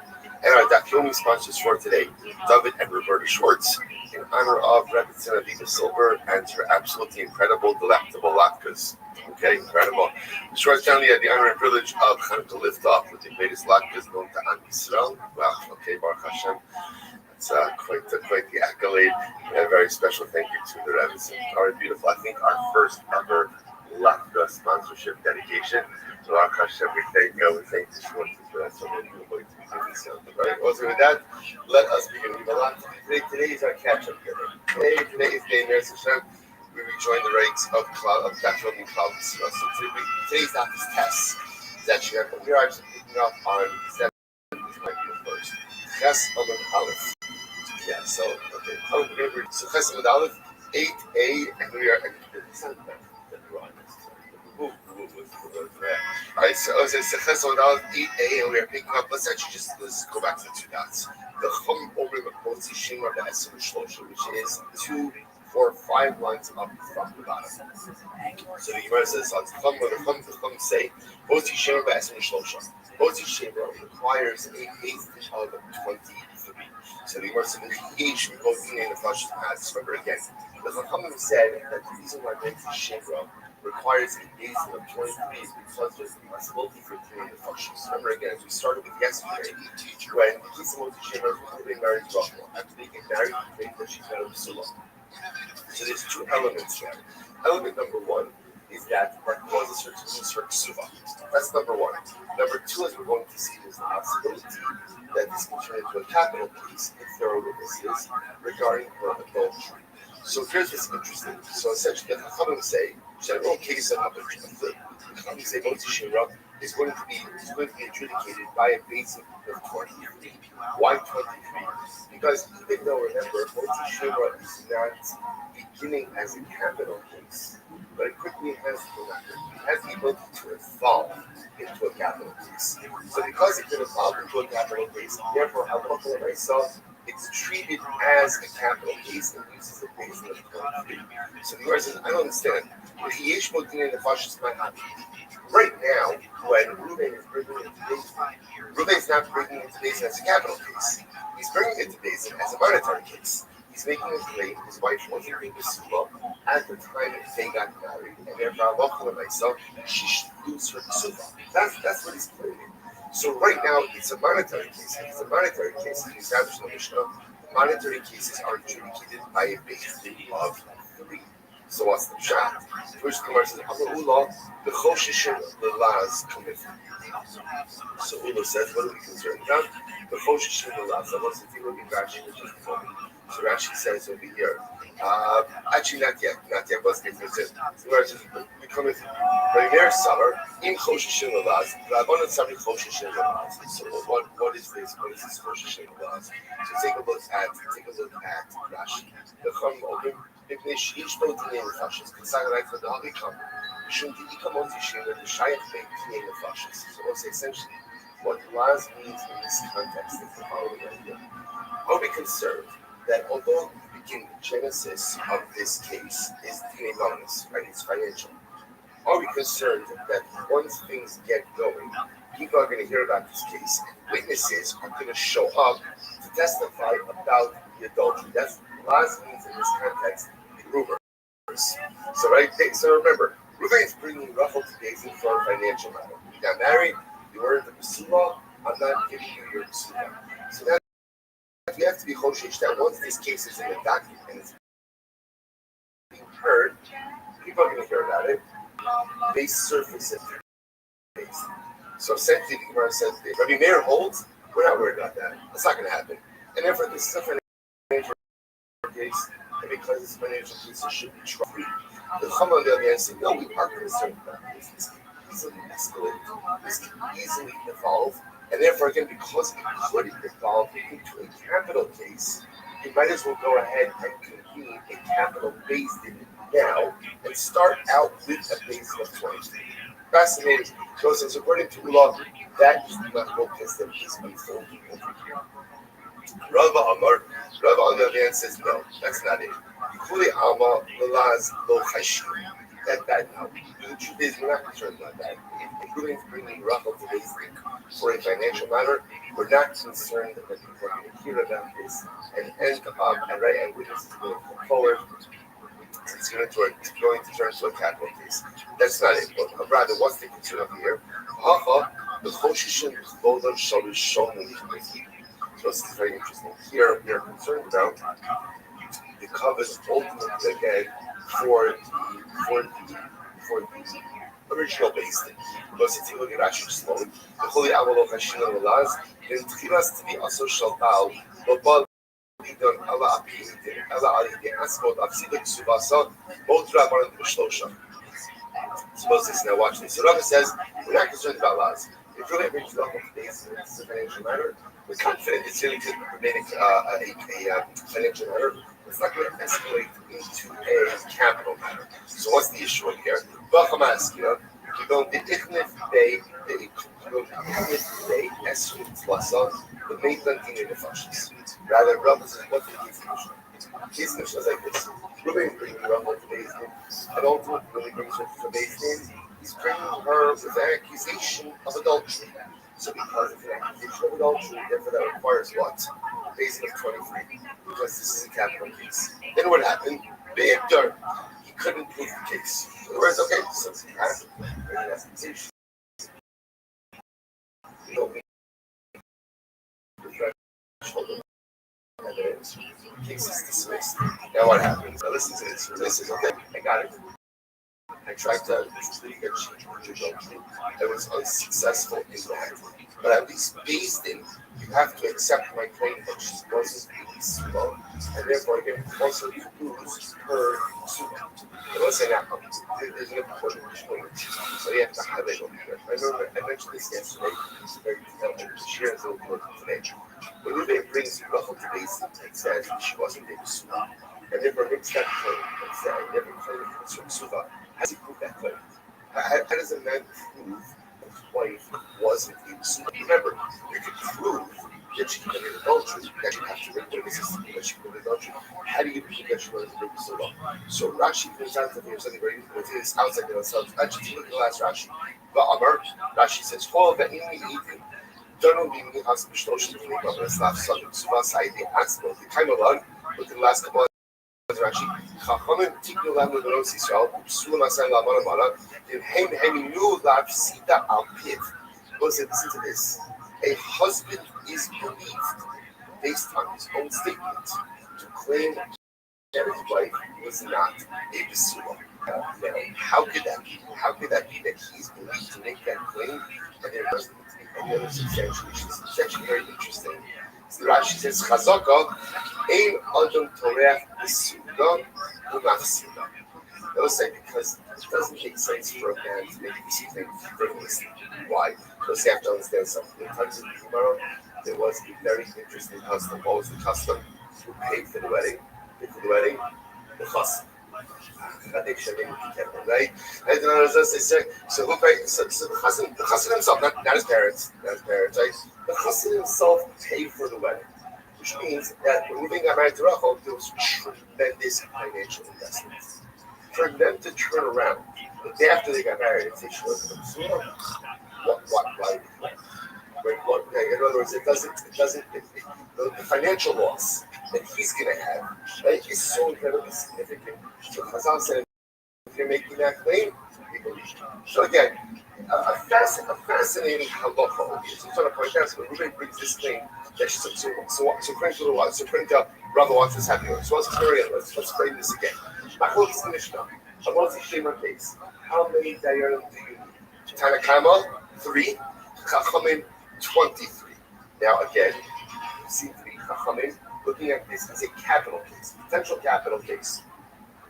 The mayor of Tanakama looking at this as a financial case. So what's the machlokas? How do we frame it over here? So Ula says, we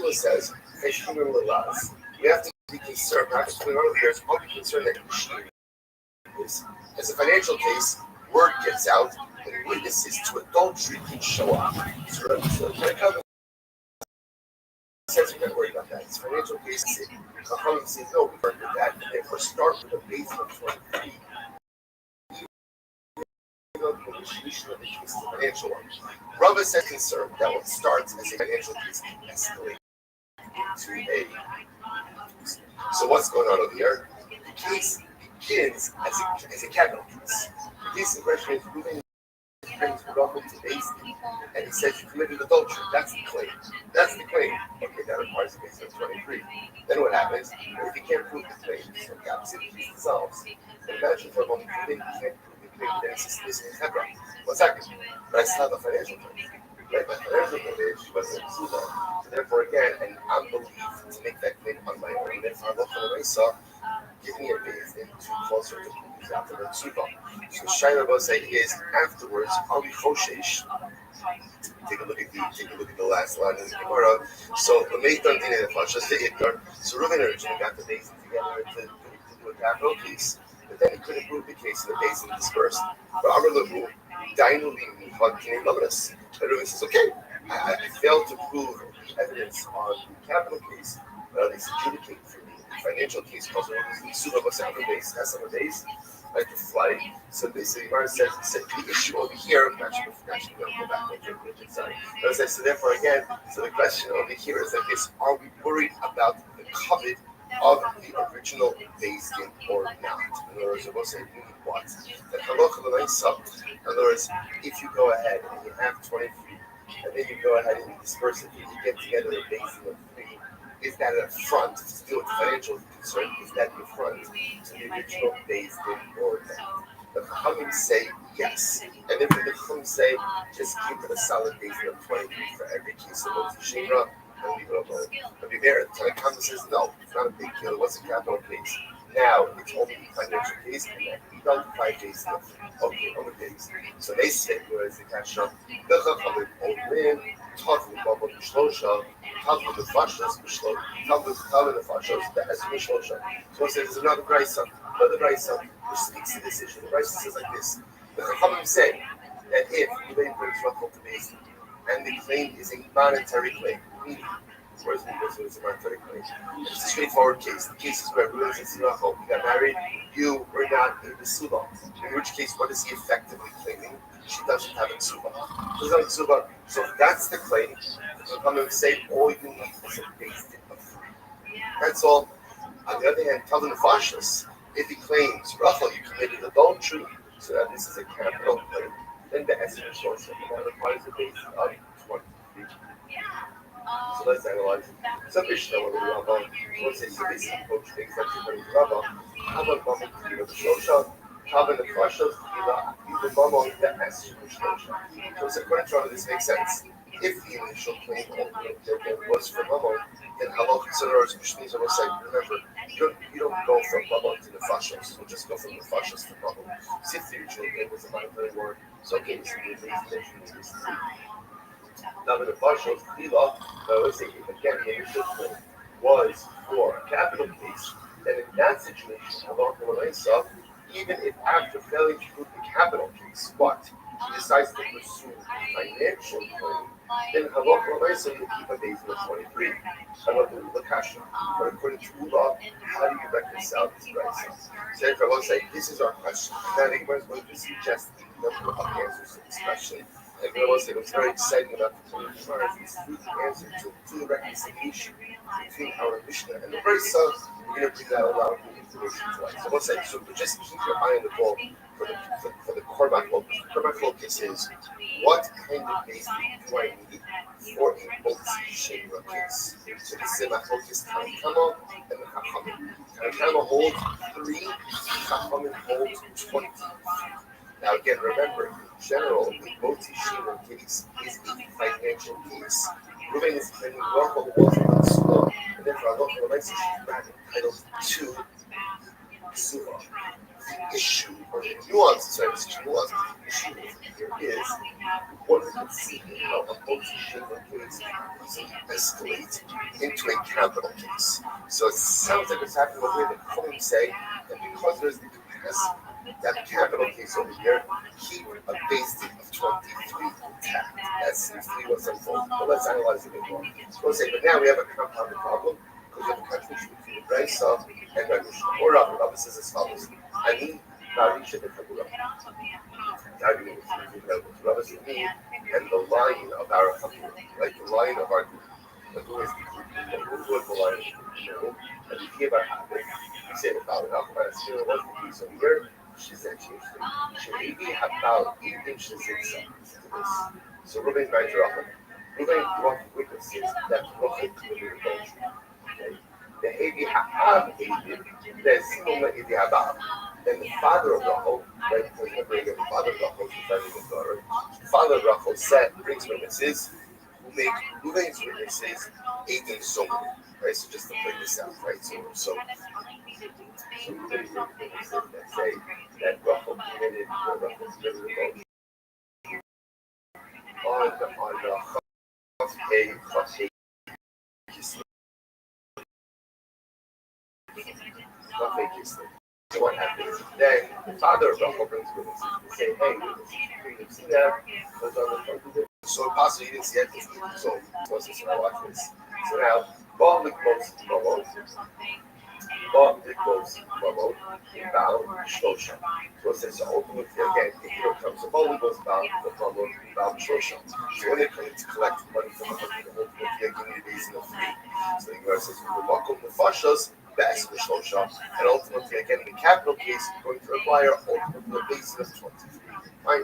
Abaye says, so what's this? So these are all just different ways of sounding machlokes. Abaye says, Kuli Amo Kashinu the last piece. Abaye's going back. So let's remember again the last piece. What was the last piece?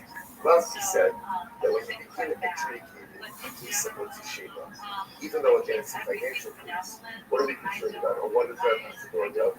That's really that it escalates, right? Last means the word gets out about this case, word gets out, and it could cause witnesses to step forward to know about adultery.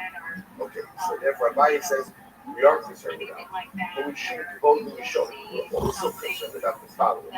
We're also concerned about the possibility that if Reuven brings Rachel initially for these of 23 because he accused her of adultery, then can't prove that case, but then wants to go ahead and pursue a monetary claim. We're concerned that if you replace the base of 23 with 3 to adjudicate the monetary case, that's an affront to the original base. So Abaye says essentially we're concerned about both of these things. Okay, now watch this. Come on, what's the case here? Keep going to Asr Bastan. The case over here is where witnesses, remember what I said, in order for Rachel, let's unpack this a little bit. In order for Rachel to be liable for adultery, there's a number of things that have to happen.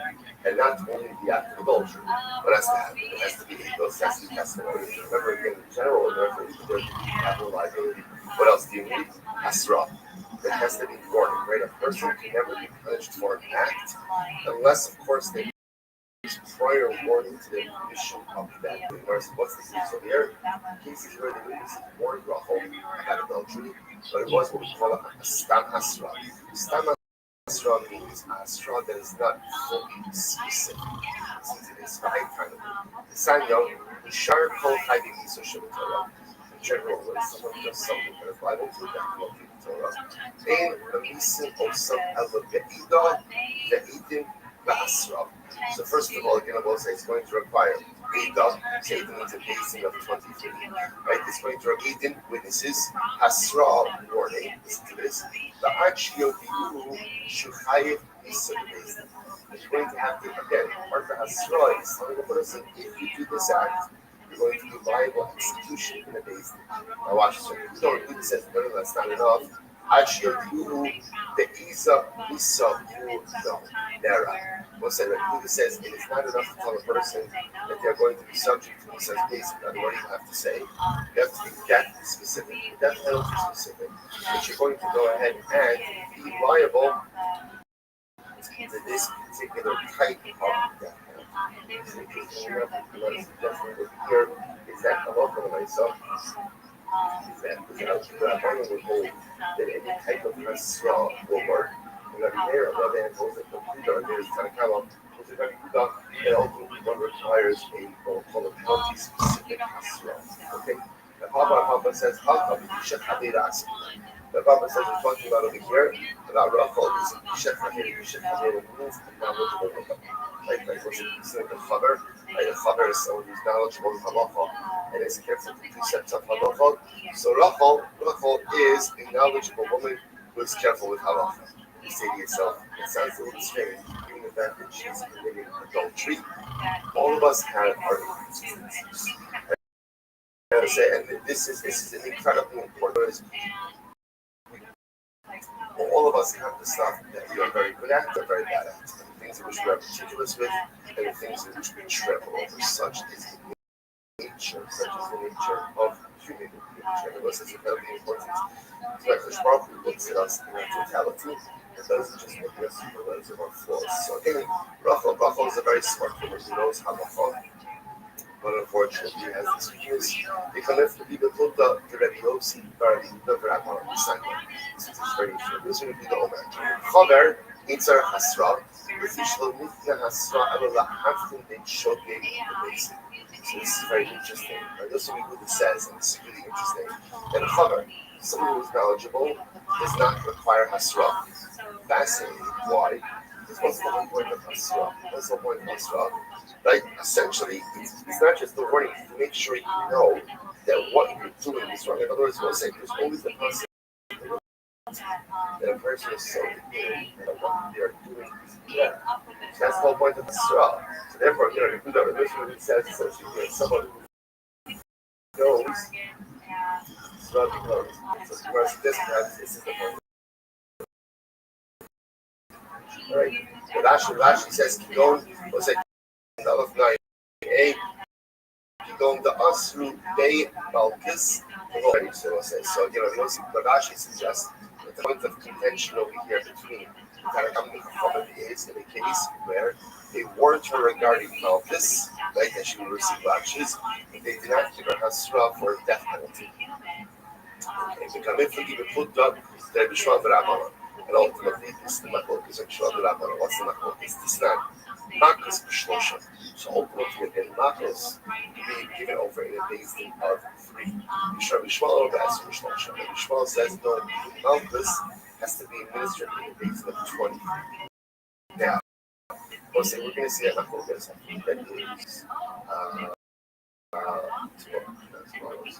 couple of we'll see about it. It's actually interesting Machlokes about Malchus. Malchus given just basically for Malchus so we're suggesting that perhaps that's the Machlokes here between Rabbi Meir and Tanakama and the Chacham. Okay, but Ravina says Kigon Shenitz, very interesting. Kigon Shenitza Echamina Eden Karov Opasa. What's the case over here? The case over here is where Rachel is warned that she gets Hasra, and it turns out that one of the witnesses is either related to one of the parties or puzzle, or somehow again is invalid for testimony. The Kalifli, the Flukta, Rabbi Yossi, Rabbi Avidu. There's Machlokes over here between Rabbi Yossi and Rabbi in accordance with the position of Rabbi Akiva. So before we go on into the Rashi, Rashi says that Echamina Eidim is the first short line in Rashi. Ayusham Shlosha or Arba, Sheyachola Eidos Neskayim Bishar.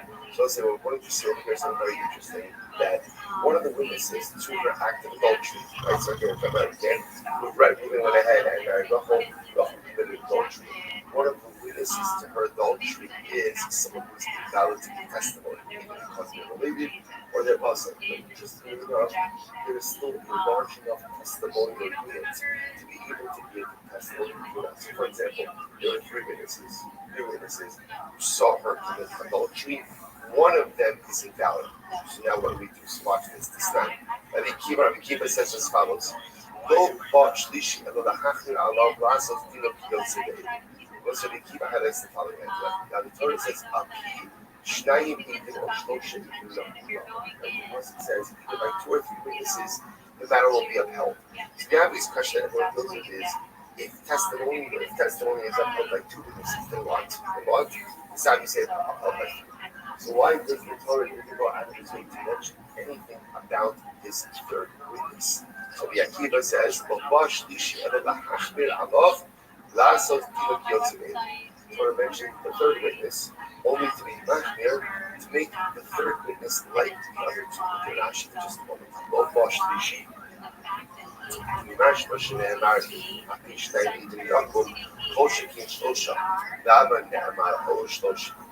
So again, once the Torah tells me that you can uphold testimony to 2 witnesses, then why is there need to say anything about 3 witnesses? None of them are social. Allah, Mahachmir Allah, you can Homer Be'ede Sheker, Shishlishi Se Avavi Shalo Haya Zed Idon Alpe Misa, Shari Bishnaim Sheidu Tila, Nami Haya Idon, Filahi Asad Kosovo Tilo Kilotzi. So it says, just find Allah.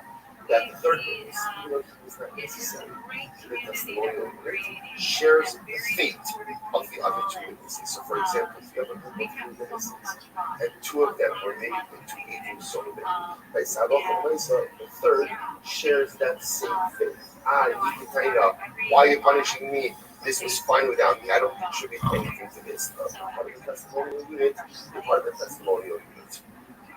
In came, that's the case the Gemara says back to the Gemara. So in came, Honors HaKosov as a Nitva Ba'ovi Avera, Ke'ovi Avera. So it's very beautiful. Gemara says, what do you see from here? What do you see from here? You see from here that when someone attaches themselves to a group that is committing an Avera, even if the person did not commit the Avera, they're still held culpable. Still hold culpable. Right, let's say, see, this is quite fascinating, right? So you see, so here you have three witnesses. Two of them are found to be accused of it. Right? The third shares the fate of it, that same testimony. But the third guy can say, hey, I didn't contribute anything. Right? The testimony was fine as well. Why should I be dragged into this? What you see, when you attach yourself to sinful behavior, you're dragged down to that item.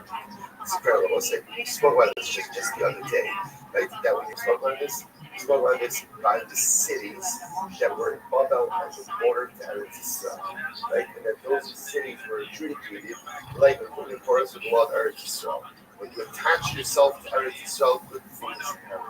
When you attach yourself to negative people, to bad influences, that's the thing that even if you're not participating in the same way in which the negative behavior is occurring, attach to negativity. By definition, drags you down. As it's supposed to be. Alachas kama v'kama sheishalim schar es hanitfo ba'osem mitzvah ki'osem mitzvah. And I said, but the positive is even more true, which is so beautiful.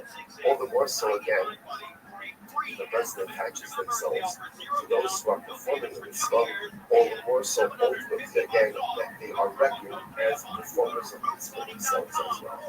So remember again, whatever is true in the negative is more so true in the positive. So attaching themselves to the negative causes you ultimately to be reckoned with that temper and attention. So one thing, the Lashon over here is so incredible.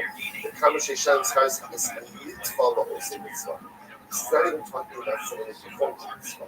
Rather, what is this talking about? It's not someone who goes ahead and attaches himself. Mitzvah means like tofel.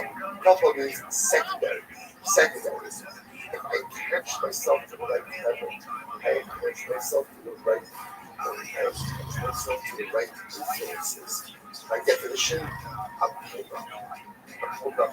Sometimes life is not about doing the right thing, but it's just attaching yourself to the right people or the right influences. By definition, you're brought up higher. Incredible. Umashnayim, what's that something about? Umashnayim, it's actually incredible also like do some table. So just like again, if you have two witnesses, if one of them is found to be a Karol or a Apostle, obviously the entire testimonial unit falls apart. Avshlosha needs to happen at Karol or Apostle, if you send the hero. So it says the same applies even if you have three witnesses. They are a testimonial unit. Once one part of the unit falls apart, one verse, the entire unit falls apart. How do I know that this applies to the testimonial unit? I have 100 witnesses, and one of them is found to be a Karol or Apostle. How do I know that the entire testimonial unit falls apart? So the Gemara says, once it says 18 teaches me that witnesses are treated as a witness. I'm Rabbi Rothschild. What is this so? What is this so? This is so when it comes to capital law. About the beginning of this, Fiskayim Ephus Mishar. So I say this is fascinating. So Rabbi Rothschild says, when do we say that when part of the testimony, that wasn't just to be clear. Everyone agrees that we have two witnesses, one that was disqualified. What happens to the testimony of the unit? No one that's obvious. But one thing is, if you have, let's say, 3 or more witnesses, and one of them is disqualified, what happens to the rest of the testimony units? One just seems to say, well, again, 3 is like 2. And therefore, once the third witness is disqualified, the whole unit falls apart. But Yossi says, when is that so? That is only true in capital cases. In capital cases, when one of the witnesses is disqualified, the entire testimony is themselves. But in monetary law, no. Let the testimony move on with the remaining witnesses. That's what Rabbi says no. Rabbi says not true. Not true. Whether it's monetary law, capital law, once one of the witnesses is disqualified, the entire testimonial unit falls apart. But watch this. They must have. But when is that? When do we say that if one of the witnesses is disqualified, the entire testimonial unit, no matter how big it is, falls apart? When is that? Isman Sheikh is survived. When all of the witnesses participated in the Hasra, specifically the invalid witness as well. Like, there's going to say what happens when the witnesses, specifically the invalid one, participated in the Hasra, then what? That shows that they're serving as witnesses. About not sure this survived. So let's say when the invalid witness did not participate in the Hasra on the days. מה יעשו שני אחים באחד שרוב באחד שרגס הנפש. So listen, now watch this. If the witness, someone just say this outside, don't see it inside. Well, it's something very interesting. When does a group become a testimonial? So it's interesting. Up until now, I would have thought, when does it become a testimonial? When they observe an event together. But since that's not true, Rabbi says that's not true. They become a testimonial unit when they deliver Hasra together. They deliver Hasra, like they're all part of the delivery of the word. That's when they are concretized and forged as a testimonial unit. If they do not deliver Hasra together, then by definition they are just a group of people who went ahead and saw an event together. Now watch this. Let's say you have Reuben and Shimon, who are brothers, and Avram. And they see A kill B. They see A kill B. So let's say, so now listen to this. If Shimon and Avram are now Reuben, Shimon, and Avram are the ones who all go ahead and deliver as well, then they're a testimonial unit. And what's going to be the problem? Because they're a testimonial unit, what's the nature of their unit? Disqualified. Why disqualified? So the witnesses are already approved of it. Not going to work. But let's say you have a situation of where Reuben and Shimon and Avram saw A kill B. But only Shimon and Avram delivered that Asra. Not Reuben. So the Gemara suggests that'll work. Because since Reuben did not participate in the Asra, therefore by definition it's not part of the testimonial unit because we then together with them. Whereas there's a testimony, so otherwise, any time that relatives observe the same event together, they can't be witnesses. It doesn't make sense. Of course, this is fascinating. When is a group concretized as a testimonial unit? When they all deliver Hasra together. But if one of the members is not participatory, he does not become part of the testimonial. So let's say that again. To become part of that Hasra, not that they all have to talk. But the point is, they're all engaged in the process of giving over the words. It's quite interesting. So therefore, let's say, so let's just read this together. So Rabbi essentially says like this. Normally, we're going to consider that halal for the myself. If you have a testimonial unit, no matter how big the testimonial unit is, when one of the members of the unit is disqualified, what happens? Everyone's going to say, that is halal for the myself. Because that's not right. What's the Jews? Eagles, Shabbat, Shabbat, whenever you have a testimonial unit and part of it is invalidated, the entire unit is disqualified. Then it just comes along and says, that's only if the disqualified person is part of the unit. What makes the disqualified person part of the unit? He was participatory in the Hasra. But if he wasn't participatory in the Hasra, he's not part of the unit. If he's not part of the unit, then when his disqualification is discovered, then what? He's disqualified. The rest of the unit remains intact. But just last Rashi, without backwards for a second. Rashi says over here, his mansion is true. Hakarav or apostle over Adera, Shekidu Daitum Shan, Inasim. See, I was saying, in this case over here, for example, when Reuben and Shimon and Avram are seeing A kill B. When Reuben participates in the Hasura, what is he showing? I'm an 8. Okay.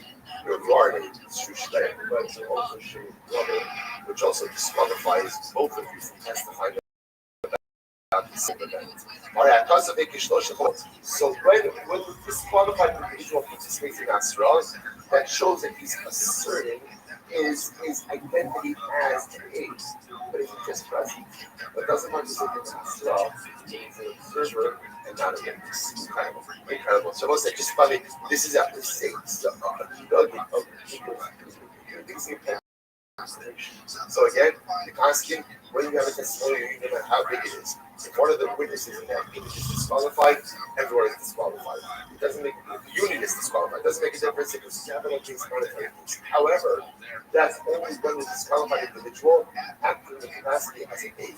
What shows that you're acting in the capacity as an aid? You are participatory in the hasra.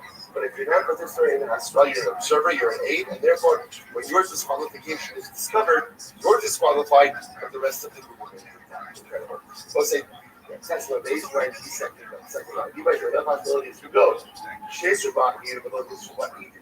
Oh, interesting. Another possibility is, what's the case over here? Here, about says all the most shame of case. Right? But in this case over here, they're warning Rachel about adultery. The case over here is other people warned her about other people. In other words, warned her about the adultery, not hate. Very interesting. So you have two groups of people. You have like a hasra group, right? And you have an atheist group. So you want to come up and you go to Rabbi Yossi, but I want to hear my focus. It's not. Rabbi Yossi says, "Hold on, Ilonera, actually, the master of Rabbi Yossi says, in order to put someone to death, it has to be the same chevra, has to give hasra and witness. Same people. Hasra and witness. So perhaps that's the point of contention over here. What happens when you have two groups, a Hasra group and an atheist group? Does that work or not? See, I say the possibility is, we're just trying to figure out what's the focus right there that I want to. You always say, well, keep going. This Hakush with Digos, the Hos Hakush with Hakiros. So say, what's the case? So we have a testimonial unit. And the unit was refuted. So let's say we're going to see this really quite interesting. Remember, whenever witnesses show up, so that's like you roll up the days. Okay, right? In other words, that when you shut the days, there's what we call confusion. There's cross-examination. Like we want to make sure that you're telling the truth. So the Gemara suggests over here that there could be two levels of what we call cross-examination. There's egos and hakiros. Look at Rashi, this is right. The egos Rashi says, "Zeh Omar Kiro Shalzal Shatorim." It's over the bottom. So let's say, so the egos is like this. The egos is where we go ahead and ask the witnesses a series of questions about the parties involved in the event. So, for example, witnesses show up and they say Ruvain committed adultery with Rachel, or whatever. Ruvain committed adultery with Shimon. Okay, what was Shimon wearing? So we'll ask them questions about the parties involved. Hakiros, on the other hand, Hakiros Rashi is easy go, the easy shah, Yotze Mazah. So let's say, so Hakiros are more general, what's called like situational questions. What was the date? What date did you see this? What time of the day did it occur? So more what we'll call like almost like background information questions about the timing and the circumstances around the event. So I watch this. The Gemara says, we're dealing with the case where witnesses showed up and they were refuted based on egos but not on hakiros. In other words, so let's say, so the Gemara says, so the egos of the hakiros, they come in for the put up the Zakai Drabana. It's fascinating. And what's my focus over here? My focus over here is the Zakai Drabana. Watch this. This is not. Myself, Badak and Zakai both taken. So let's listen to this. There was an episode that witnesses testified about an event that happened by a fig tree. And then Zakai asked them about the thickness of the figs. The thickness of the figs. Like, in other words, what did the stem, about the stems. But so here's the Shiloh section. My focus is how specific you have to get with witnesses in order for their testimony to be accepted. I will say, by the way, this is really part of a much larger motif that we're going to see that the way the system works, right? The way the system works ultimately again is that Halach L'Maisa,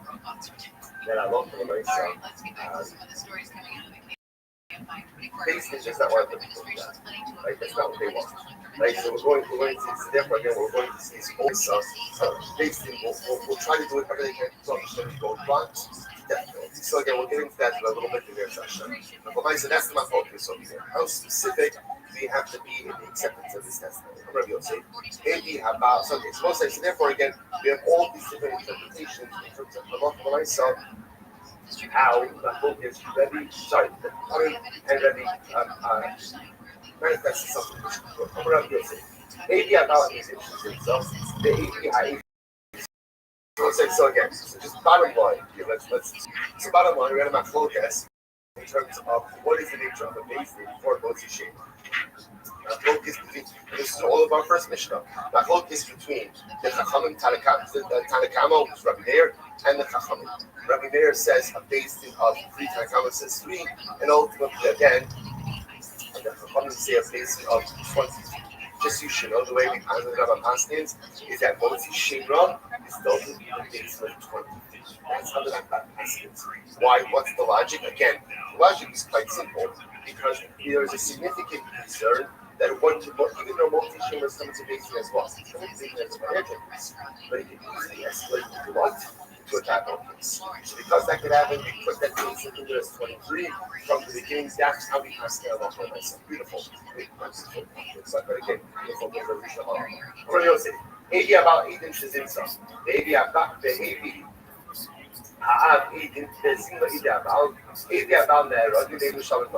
So once it's now, we're going to actually we'll stop over for today. By the way, incredible, absolutely incredible.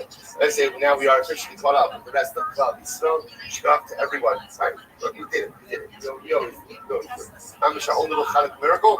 Let's say we'll pick up again Hashem with this Sukkah tomorrow. Shkach everyone. Let's get Chanukah. Right, everyone's doing it. Chanukah everyone. Unprecedented way by heated commentary from small investors, the giant pension funds, and even the Pope. Deborah Mark, KFI News. If you're feeling stressed, maybe you should move. A new study says Alaska is the most stressed state in the U.S. Current suicide rate, cost of living, clean environment, and extreme poverty made up the scores. Alaska is number 1 for high suicide rate.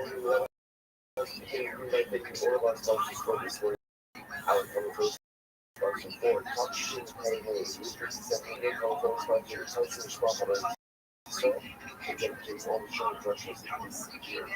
It starts off and finishing the seconds above Axel, and we wait for some picture of the seconds of the Jewish conclusion and Kasha.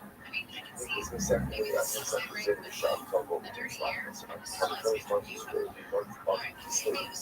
Gotcha, and the communication of the ancestral Josh's father, so you can go up there and the calls to the singing like that. So, the various things. But it's something that I have called it so I love the bus and one of the wrong in the best in the fire and then your friend the big soldier but the husband finders this is the version of Gordon's some Gordon shaking from the moment just very and the now we start saying things today it's still been set for fire like loud in the snake in Gaza. The about is the shovels. Then we fold the other shovels still, all the shovels of the ocean. So, Shreyan's a shake on the right direction, with them shedding some of all of those who unfortunately haven't given coach over the sun.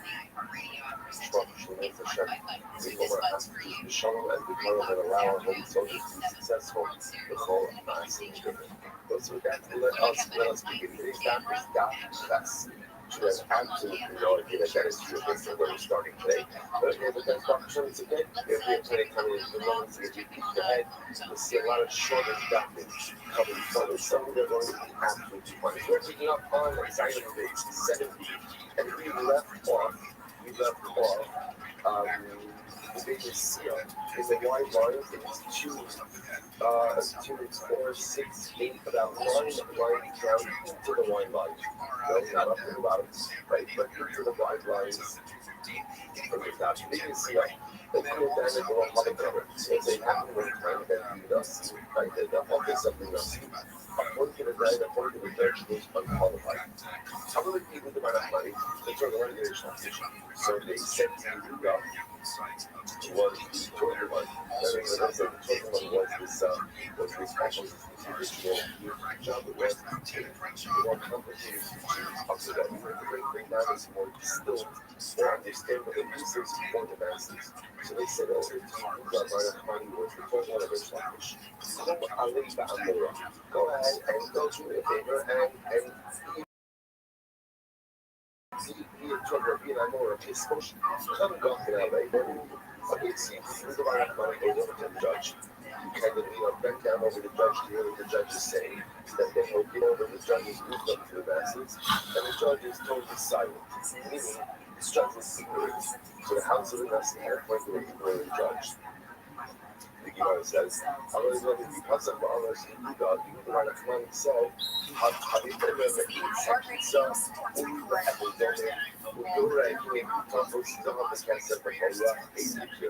so unfortunately, again, you got the right of command compared to this individual to a piece of wood.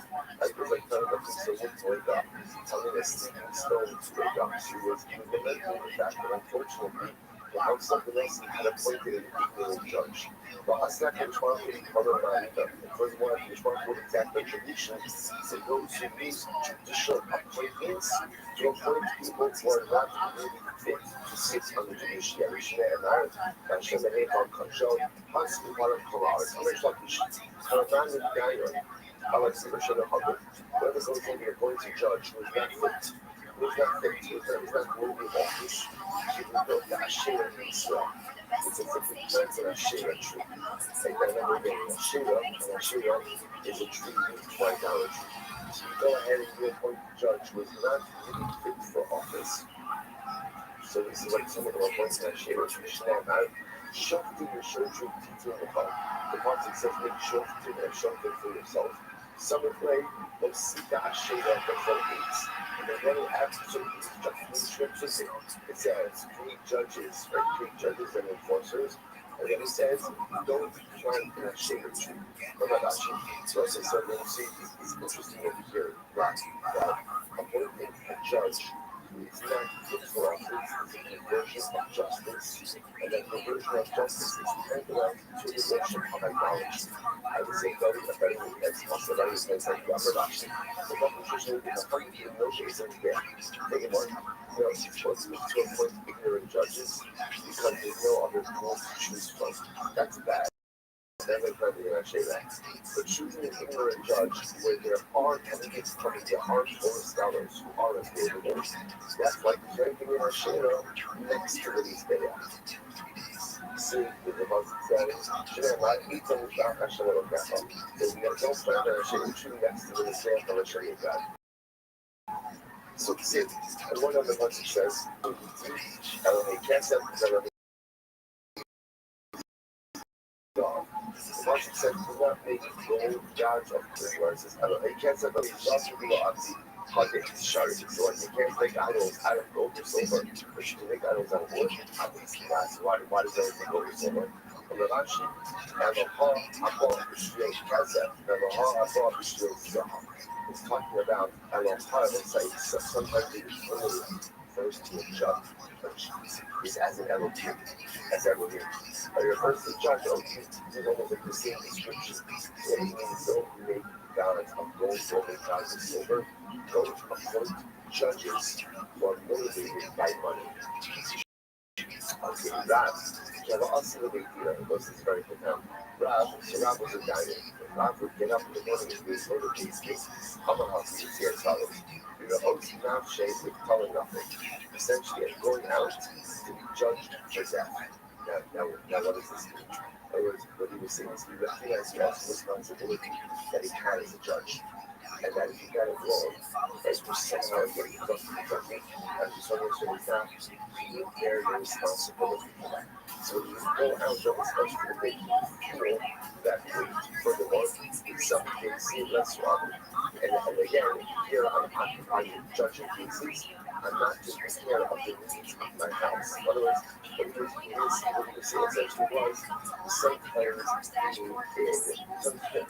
being a diet, but sometimes even devoting oneself to the needs of funds, so could be his job. Like, because again, we hear all the details, we hear all the topics, but gosh, that's enough, that you get the strong points out here, I'm neglecting the needs of my family, God will say, I'm devoting myself to the cloud, and again, what am I really getting? Regular basic aisle, really what he's saying, I don't get paid for the job. And this situation he does. And he's saying essentially was that here it's not like, okay, it's going to have a lot of stress and at least make a lot of money.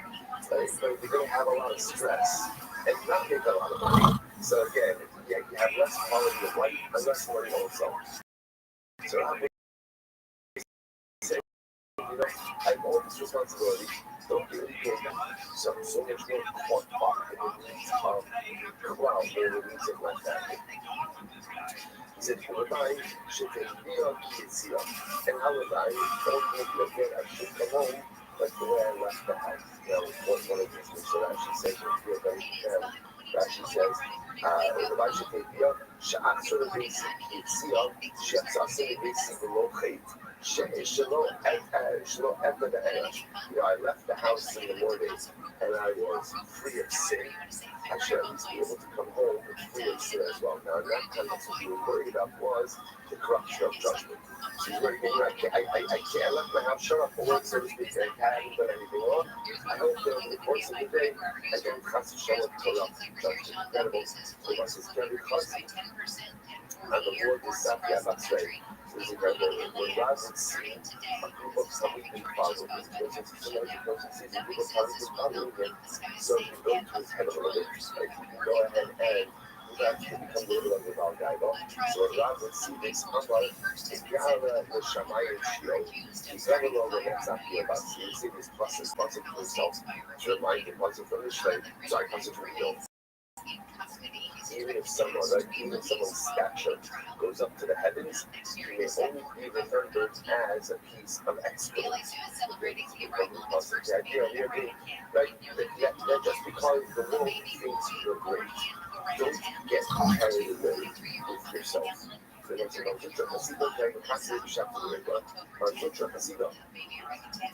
were the students would lift him up on their shoulders on the Shabbos of the Rega. Remember again, the Shabbos of the Rega was the 30 days prior to the narrative of obligation for the halachas of that Rega. So that Shabbos, there was like a big gathering for the learning. So they would lift up on their shoulders. I will say, it's not what you think. It's not like a celebratory thing. And this month it was older, and that's the new candidate. As a new candidate, she goes out of the costume and goes to the hotel. I thought that she was a kid. And when you hold me the comments, when I'm sure that's a team of love with them, to pick up how you are there and those also.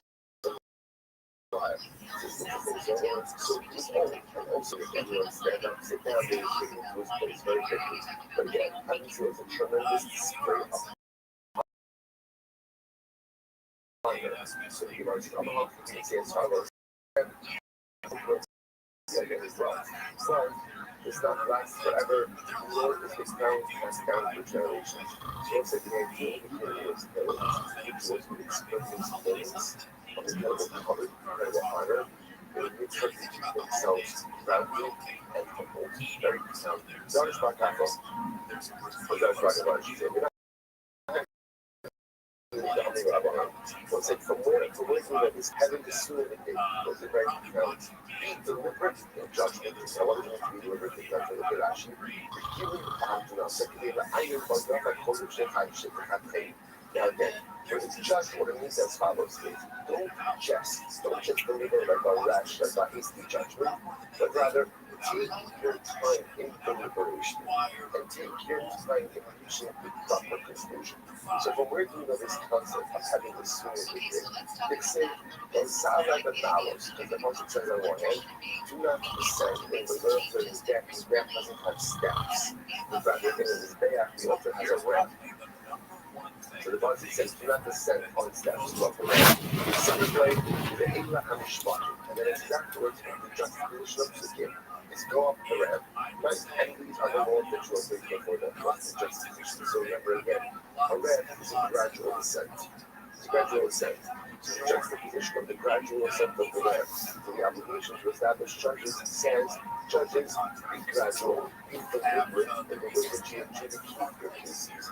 Take your time coming to your conclusions and don't do this to your judgment. Also, just as everyone else, it's also good to do this. just understand, remember, whenever we speak about bread and matter, we talk about this, that whenever you see tomorrow, or in this case, tomorrow, that is shines that speak about judges and how they're supposed to communicate. So remember, you want to say, all of us are judges. All of us are judges, right? And we have our own personal courtroom. And anyone who walks into my dollar, anyone who walks into my personal space, my close proximity, and just entered into my courtroom, and we judge people every single day. We like to say, after that judgmental, that is a lie. We're incredibly judgmental. And all of us, yes, as far as we made us, we are. Yeah, you could fight against it, you could resist it, you could try to change it, but the default is to be profoundly and incredibly and overwhelmingly judgmental. That is important to acknowledge, just because everyone who says they're not as good as themselves, but that's it. You're be judgmental, you're going to have judgment on someone, you deliver. Having this before you go ahead and pass that verdict on someone, take the time to make sure that the judgment you're passing is really the correct judgment. Well, in fact, I'm rubbing the heavy answer. The guy was actually having no judge should literally again not go ahead and walk on the heads of actually says, Kishtorish, would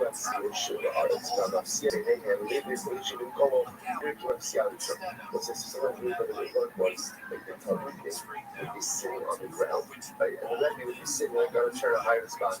So if the Rebbe came late, or the Dayan came late, you would have to walk through the seated crowd. And what does it look like? It looks like he's walking on their heads, which is another way of saying, how do we know that we're done with the Shabbat? So Shirema, well, Salah Manalo, so someone's like, hey, I'm going to try to toss him. Hashem to last day, Hashem toss him.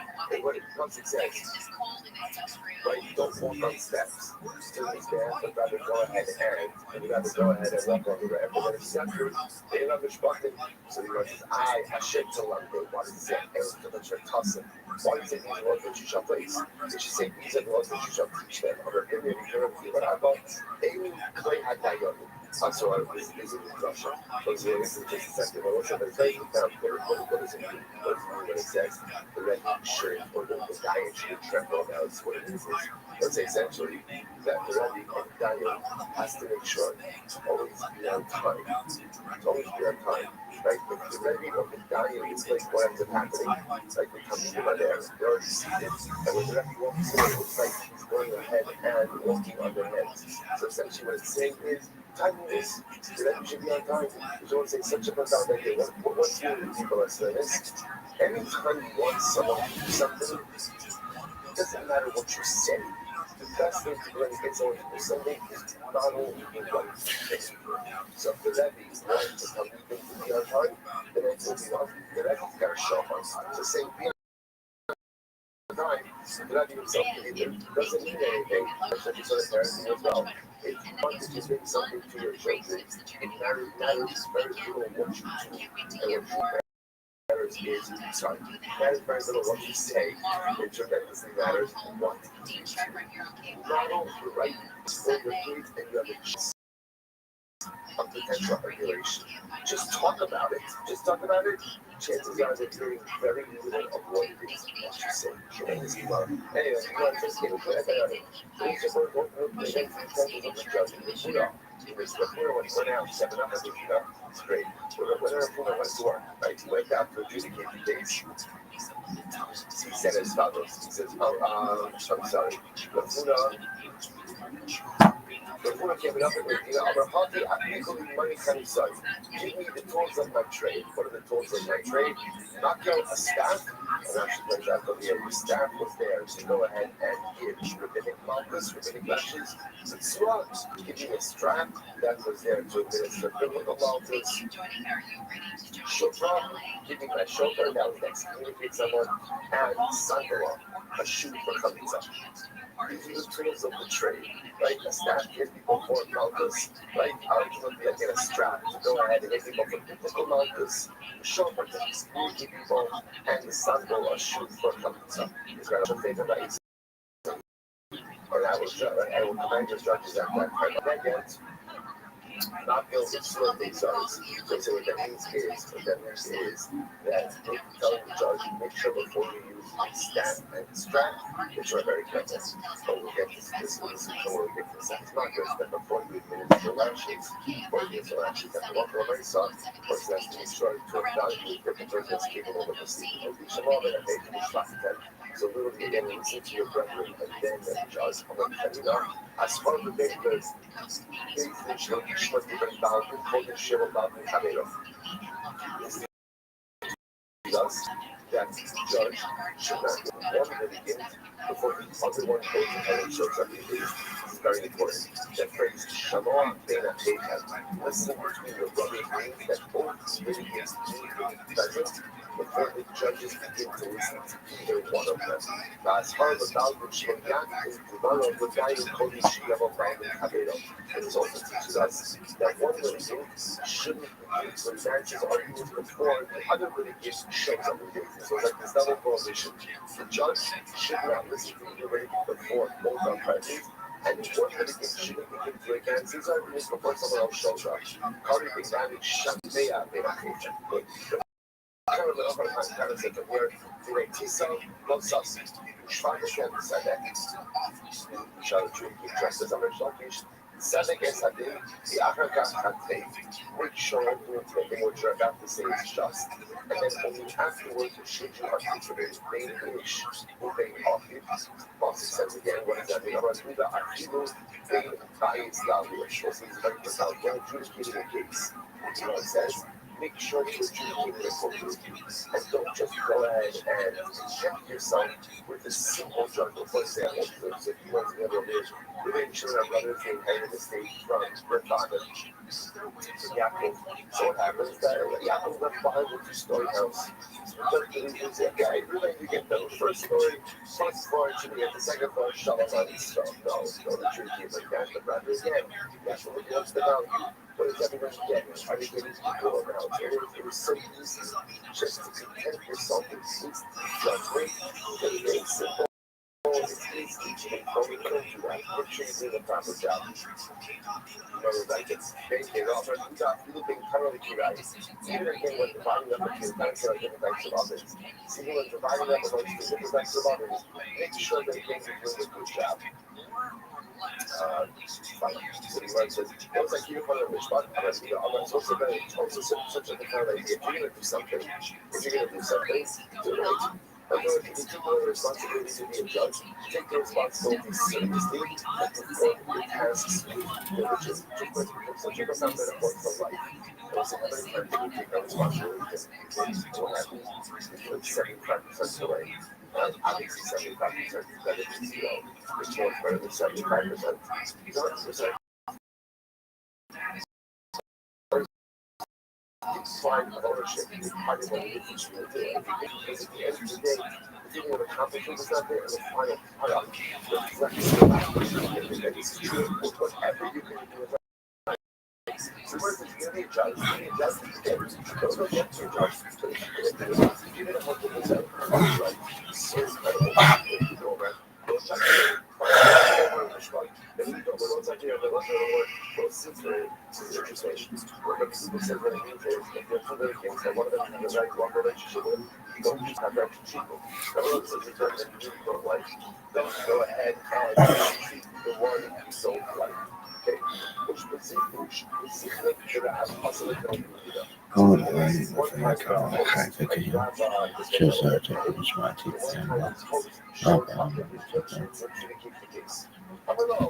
Folks, look at this athleticism.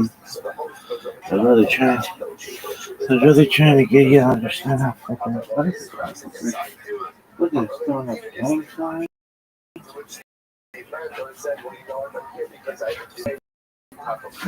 Faked everybody out. He reversed. He turned it upfield. And then back downfield. So Rav said, Rav Kana, don't worry. Rav Kana, you adjudicate this case. Chazi to have a coin day. But nevertheless, even after Rav Kana took over the case, Rav Kana saw that the landlord was kind of like chumming up to Rav, right? He was trying to cover something with Rav. Amrei, Saisa, so Rav Kana was a little bit sharp with the guy because he felt that was trying to manipulate the outcome of the case. So he said to the guy, listen, buddy, if you listen to my son, we're in good shape. If you don't, but if you don't listen to my son, not picked up, look how Rav will Rav from your instruction. So there's an expression of your executions. All right, so let's have a couple of people was in Shakir, big and small. Shakir, I'm going to start with Shakir. Coming by that, I think Shakir, you do something about it. So ultimately, again, this is a warning to the judge that a judgment or a case of Kuta should be just as important to you as a case of $100. In other words, that don't give more attention to $1,000 piece. So my hope is, so every day, a good step sheet up. If it means that the judge should really issue a correct psak, that's kind of obvious. Ella, lack, right? Or what does it mean? It means ultimately, again, for precedent. In other words, the way it works in the Jewish court system is what order is your case heard? That way you arrive at that point in the order where it shows up first, gets heard first. So again, let's say you're going to show up and their thing is for $100, and then we can show up and their thing is for $1 million. You might have thought you should give $1 million case before the $1,000 case. Commercial, no, that's not how it works. If the word says, well, it's most likely in the issue, or when it says, literally again, do not be fearful in the face of another person. The word says, Mishpat Rezokim. לא די לנו להשתמשות בזה במנגנון הזה שלא קיבל, אלא שמצליחים לעושים בעצם המובן, שעושה this is so profound. The Shmuel says, what does it mean when it says that judgment belongs to God? The Shmuel says, it's bad enough that unscrupulous judges award money to the wrong person. But then what do? They make you have take back the money and give it back to the right person. The 12 will make sure that all money gets to where it needs to be. You can't cheat the system. And even if you cheat the system, it's only temporary cheating. Like I said, a judge can go in there and rule the wrong reason, or you just like that a judge, the person can cheat, the person can steal your life. Perhaps benefit temporarily and decisively. It's just not anything they can always right the system and puts the money back where it needs to be. Incredible. I'll Moshe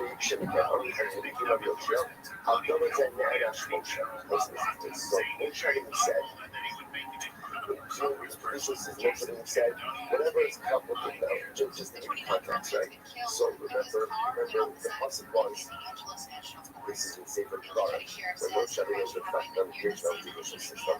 So they created a whole hierarchy of judges. And then Moshe said, no, whatever is very complicated, bring to me. So interestingly enough, you want to understand that this was gaiva, this was arrogance on the part of Moshe Rabbeinu, or falsehood. Moshe was punished for this display of arrogance, saying, whatever is complicated, bring to me. Because it wasn't what happened. When it came to the notes of Sloth, I remember getting days of Sloth Huts. Their father died, Sloth died. They only had daughters. And no one ever knew what this case never came up before about what to do with inheritance. We're all celebrating when we only have daughters. We just did this, spend a lot of time on this in Malvasra. But so what do you do in such inheritance cases? So reasonably enough, Moshe Rabbeinu was unable to answer this question himself. So he had to bring him to HaKadosh Baruch Hu. This was his punishment. He was arrogant and saying, whatever is complicated, bring it to me. And so when a complicated case came up, what happened? He was unable to answer it, and they had to take him to HaKadosh Baruch Hu. Not skip around that, but Yitzchak, not what Yitzchak says, that's not what happened. We say that does the Pasuk say, and I will hear you. Rather than Shema, it says, I will hear it, which indicates ultimately, again, that you're not going to emotionally say like this. If you have a complicated issue, bring it to me. I'll listen to it. If I know how to adjudicate it, I'll give you an answer. If not, I should let the government, and if not, I'd answer you. Or say, by the way, how profound is this? How profound is this? Moshe Rabbeinu said, no, Moshe Hashem, Moshe is the part of it. That's the shalom. Remember again, they want to say, why doesn't it even make sense? Why doesn't it make sense? Moshe was arrogant. Or if you go to about it, Moshe Rabbeinu, Vayish Moshe, well, it's not actually the case, actually, it's with word. It's with Rosh Hashanah. Vayish Moshe, so how can you say about the man that the Torah called is arrogant? Not sure what happened over here. So if it's a chevra, if it's a competition and the judges below me can't answer, bring it to me. If I can answer it, I'll answer it. If I can't answer it, I'll research it and I will find the answer to it. I would say, by the way, it's such a profound problem. What is Moshe Rabbeinu saying? What do you do in life when you are confounded by an issue for which you do not have an answer? And what's the answer? What's the answer? Go for number one, be bring up to a knowledge that you don't know. Like the Psalmist on Shabbos, teachers coming to say, I don't know. And then number two, go and figure it out. Go and figure it out. If we need to deal with life problems, it's not too smart when it ends up in the end and say, I can't do it. Or rather, it's to say, okay, right now I can't do it. Right now I don't know it. And let me go ahead, roll my sleeves up, and try to figure out the answer. That's what you did. They come to with a question, you don't know what the answer is, but they don't figure it out. You have a life problem, you have a life situation, you have a life challenge, you don't know what to do.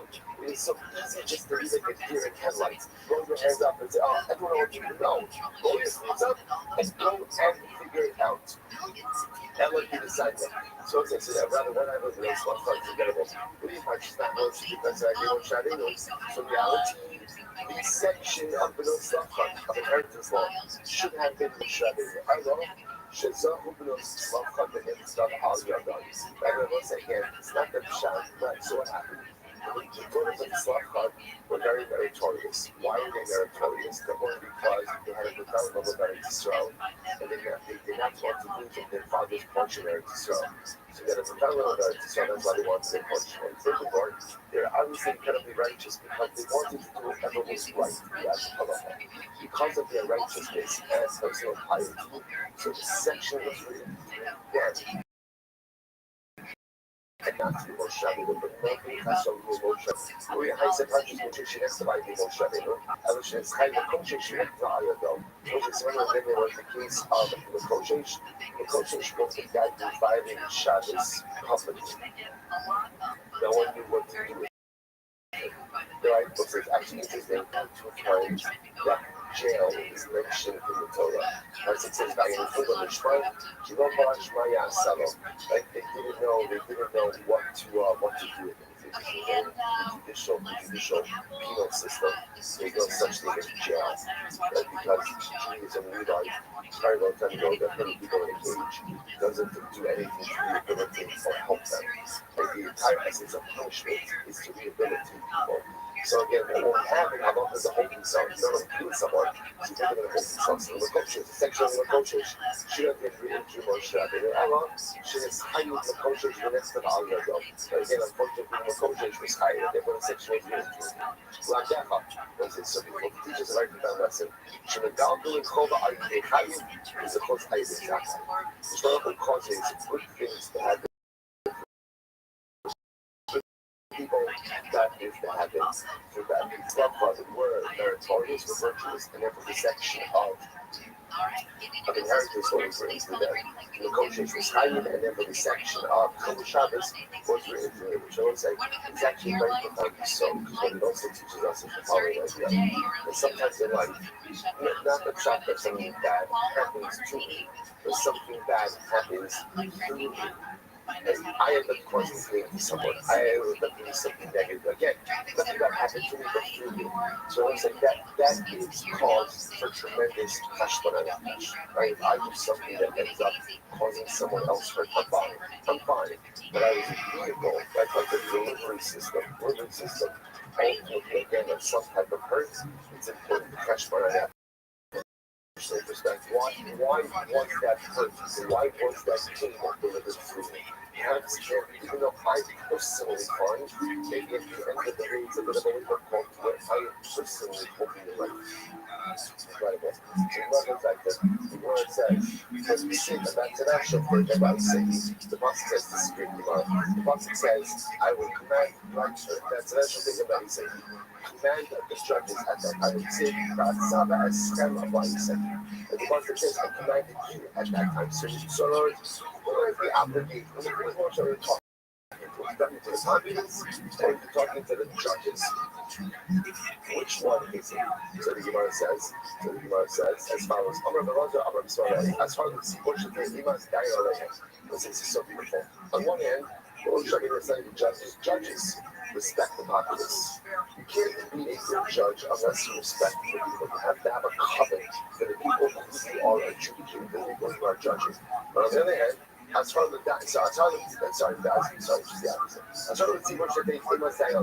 so this was a command to the Zibor to have a respect for the judges. And we'll say, remember again, essentially, it's a very important episode. Leadership is only effective if it has the confidence and the respect of the populace. If the populace don't respect the leadership, then the leader effectively is rendered ineffective. So Zibor, if you want your right, give them the respect, give them the confidence. On the other hand, as for the Daniel, she is more sensitive. So it is incredible. And it's an obligation upon the Daniel to tolerate its Zibor. Because it's a very good idea. So these people will be servicing the tolerance. Because their job is dealing with people tremendous amount of garbage. People are ridiculous, right? People are difficult. People are demanding. Just to give you an example, right? People are unreasonable, right? Everyone's problem is an emergency. Everyone's issue has to get dealt with now. Everyone is a priority, and everyone, and again, and by the way, it's true. It's true that it makes sense. From my perspective, my issue is the most important thing in the world. From my perspective, I need to answer now. From my perspective, I need to undevelop, which of course makes sense. Because as an individual, I don't know what's happening to everyone else around me. I'm focused on me. So from the leader's perspective, it's a tidal wave of unreasonableness, right? A tidal wave of expectations which cannot be met. Say to choices. The dying can get angry. The dying can be annoyed. The dying can be cynical and joking about people. I feel that everyone is just a jerk. Or the dying saying, you know what, people are good. Everyone's got their stuff. So of course, wherever you have your stuff is the most important thing in the world. See it for what it is. People just want the assistance. People just want the guidance. Granted, sometimes it comes out in all the wrong ways, which have to be solved. You have to be solved. You have to be able to accept it. You have to be able to tolerate it. So it's incredible. So on one hand, the Seaboard has to have a respect for the leader. Because if the Seaboard doesn't respect the leader is going to be ineffective. And the leader has to also have the ability to tolerate and to deal with the understanding of the Seaboard as well. So you want to have tolerance. So this is incredible. So this is so profound. How much tolerance does a leader have to have for the constituency? Somebody cannot be given a shop sign, Kashavisa, only as I do it. The amount of patience that a mother has for her baby. Like, it doesn't say problem. Right? It's a the patience that a mother has that is the amount of patience that a leader has to have. It's like what happens. And again, it's not a mother for her adult child. It's not a mother for her sanitary child. It's a mother for her nursing child. So whatever happens to the nursing child, just cries. Just cries. It does nothing but cry. Right? It does nothing but take. Does nothing but say, give me. And yet what? The mother loves that house in her way. Back to my love. It's fascinating. You never like, we again. Enough already, right? Go help yourself, right? The mother never says that. The love of the mother for that nursing child is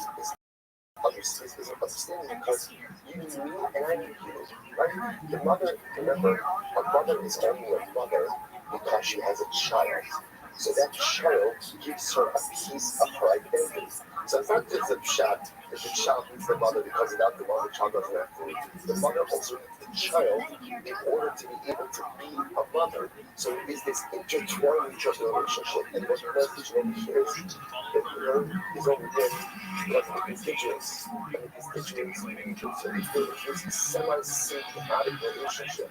So therefore, again, either in this case, the dying, but it's not just dying, it's anyone in the professional leadership has to have the patience for the constituency that the mother has for her nursing child. And the law, it's not just the patience, I will say. It's very profound over here. If the leader doesn't love his flock, it's not going to be an effective leader. It's not just a tolerance. It's not a fine, I'll tolerate you. It has to be a profound love like a mother has for a child. This is beautiful, beautiful thing. I was like, if I can just understand, this is Moshe Rabbeinu. This is Moshe Rabbeinu. That Moshe Rabbeinu was this to the extreme. Like Moshe Rabbeinu, people think that the famous of Moshe Rabbeinu was that he wasn't enough. He spoke to God, tell him about honey. He brought the Torah down. I don't think that's the greatest quality of Moshe Rabbeinu. I mean, that's great, don't get me wrong.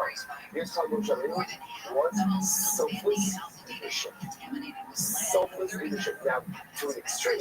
To the fact that he was not a part of his own family. Like, he was not a husband to his wife. He was not a father to his children. He lacked that, but that's the idealism. But this idea of selfless commitment and love to the cloud.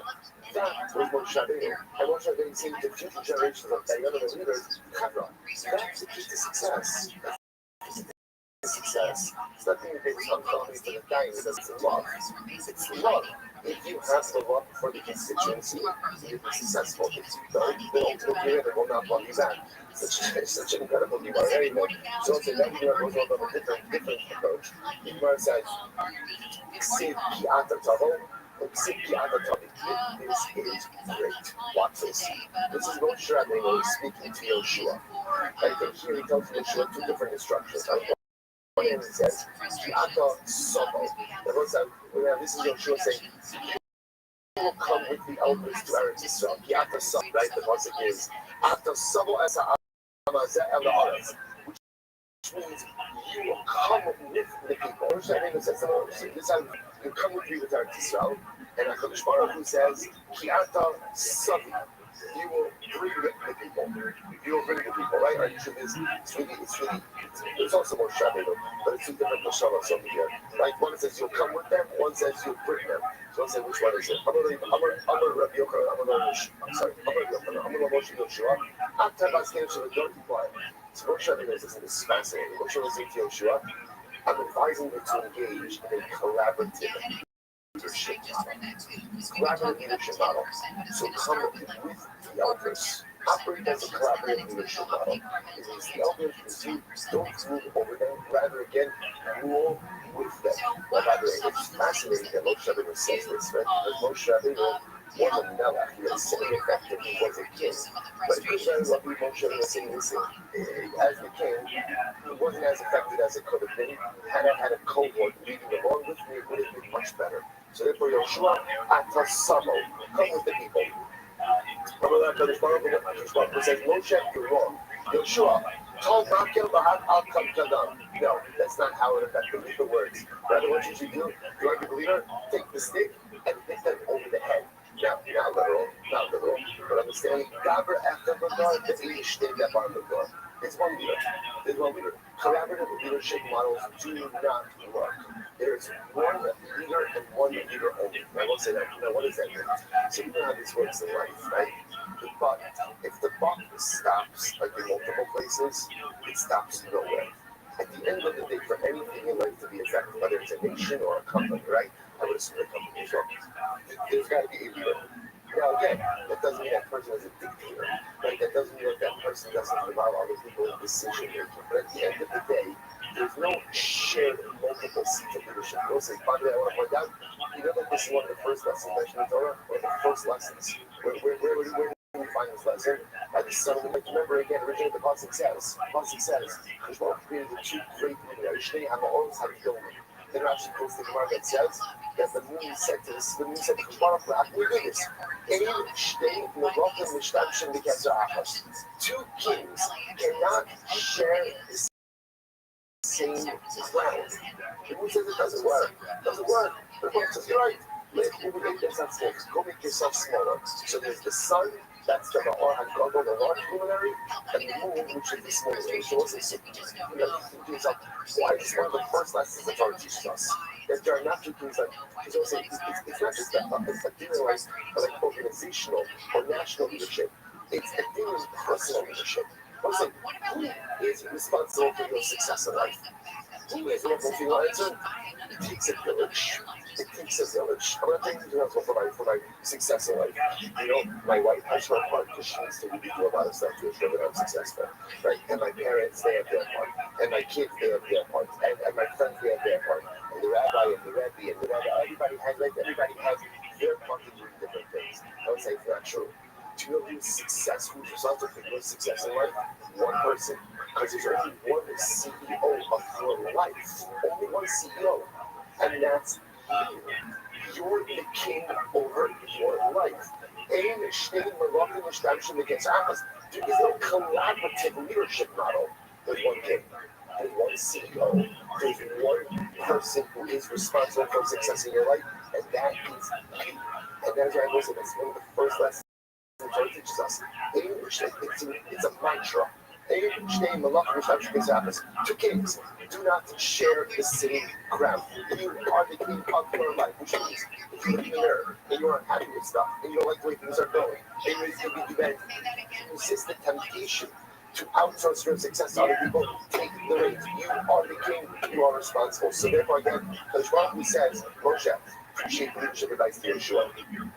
Of collaborative leadership, it's not the way it works. Yeshua, quickly take your stand, hit him on the head down.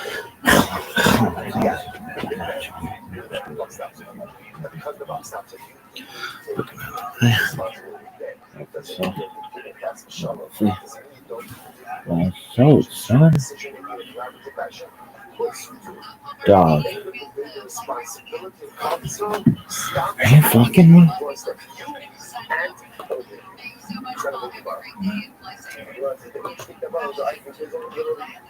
Spokesperson for a generation and not to cut up. I will say, Simon B'Shosha. Okay, so we'll get back to Simon B'Shosha. So let's say Simon is number 3. One says, my Simon, what is Simon? Even though Rekas has Simon, if he says talking about like an instrument, like sanction, that kind of Simon and Rekas is Simon B'Shosha. Let's say it doesn't work, because the Brisa says quite explicitly that Simon, which literally means summoning, like in Birkas is Simon, of which is mentioned, it's a 3. If you give a mention of a bunch, maybe it's really a nice and what is Simon? Birkas Simon, behind that can't be why. Simon B'Shosha, Birkas Simon B'Shosha. Let's say again, the Brisa says quite explicitly, Simon, as summoning is done with 3. And Birkas Simon is also done with 3. Ella, nice Simon, rather than a little Simon, as summoning with 3. Right? When you summon someone to a new Torah, when you summon literally a summons, when you summon someone to Beis Din, when you summon someone to Beis Din, ultimately, again, that has to be done by a Beis Din of 3. A summons has to be issued by a Beis Din of 3.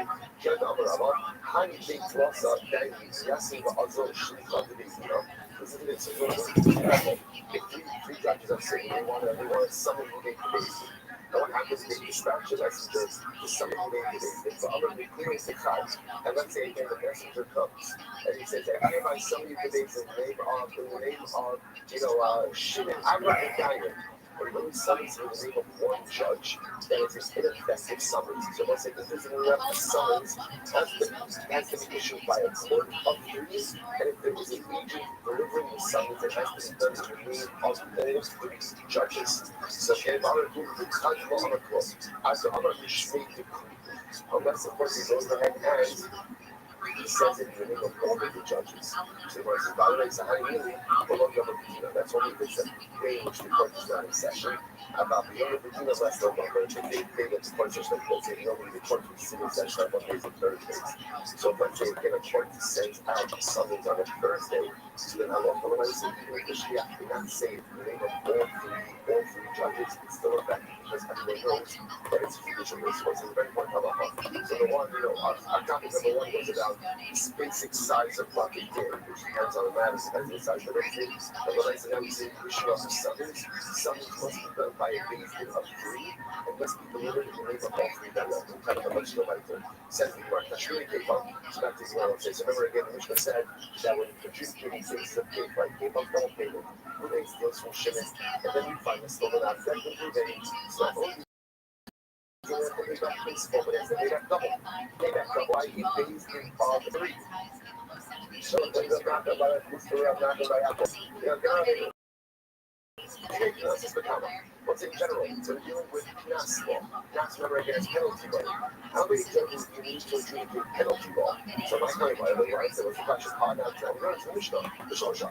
We already learned this. They should be 3 people for Knas law. Rather, Eliyahu Mukta, the aim done, the done of doing versus law. Rather, what's the shadow like this? I know the Mishnah says you need 3 for the halachos of Knas. Here's my shayla.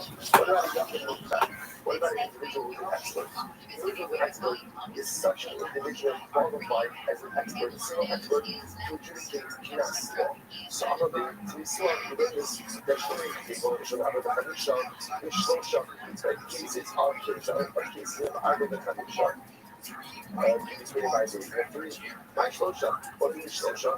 When Shosha gives those people, we haven't talked about 3 regular people, other Shmeis there, people are sorry, they make those let's say Knas means 3 people. So let's say what kind of 3 people is interesting. Knas requires experts.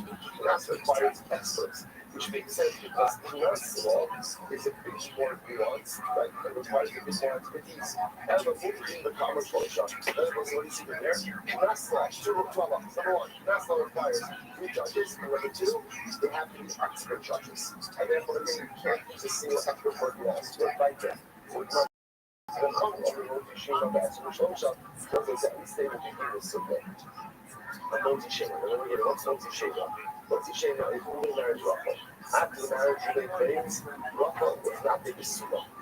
She wasn't the Basula. Now, essentially, what Ruben is claiming, what his real claim is, that she had relations with another man after Abraham. After Abraham, after the first stage of marriage. Now, that claim carries with it really 2 parts. What are the 2 parts? So, number 1 is the loss of Ksuba. There's a financial piece to it. Number 2, there are witnesses to the fact that she went ahead and committed adultery, then what? Death penalty. Now, listen, that's important to understand how it's. Let's figure this out, right? When it comes to it says, the wedding afterwards, my wife wasn't Suba.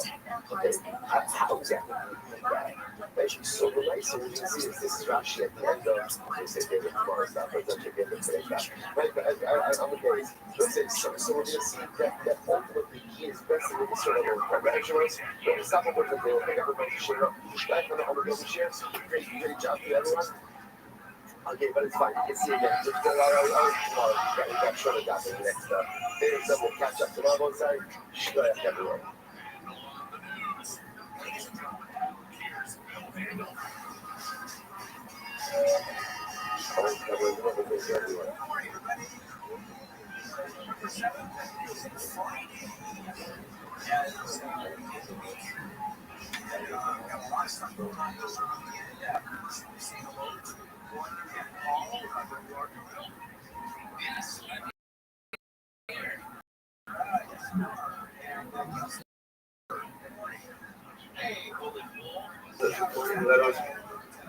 We begin by thanking all of our sponsors for this morning's share to thank our Talmud Torah sponsor for Tav Shin Pei Hey, year 5785.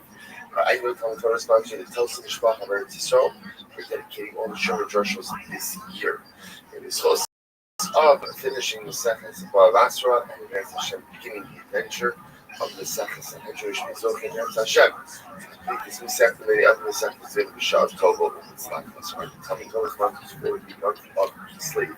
Joshua like the freedom innovation of the architect of Josh's father, Yisrael Yehuda, and Chaim of Halls, from the Bracha, Samuel Malka, Esther, the of their parents, but Yitzchak, Lincoln, Benara, Cohen, Sarah, Rachel, Bas, Baruch, Abram, Hilda, Bas, and memory of their dear friend, the brave soldier, beloved husband, Fandis,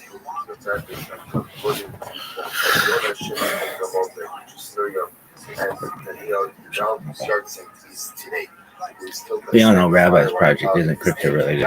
Au contraire, what kind of pajamas do you wear?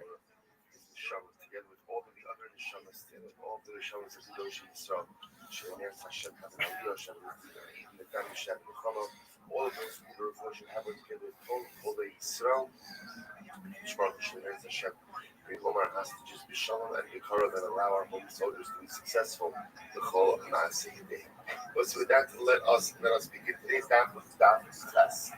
You have absolutely no idea what that is true based on where we're starting today. So if you have a class box, it's okay. You'll be a play coming in. You notice you the head. This is a lot of short daf coming forward. So we are going to be absolutely fine. So we're picking up on Zion base 70, and we left off. The name is Sia. In the wide line, it's 2,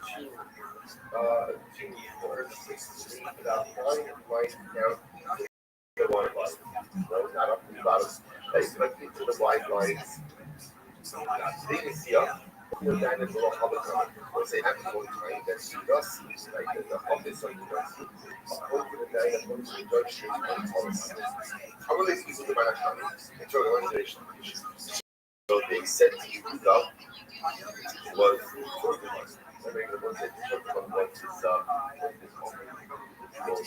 John the one after that to break the knowledge more distilled to understand what the decision for the masses.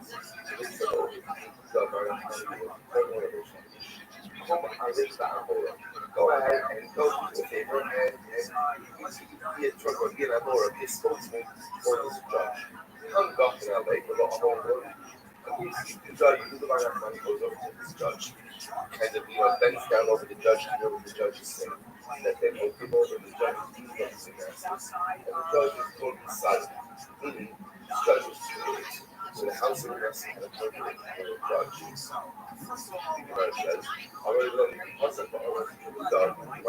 Damn, bitch.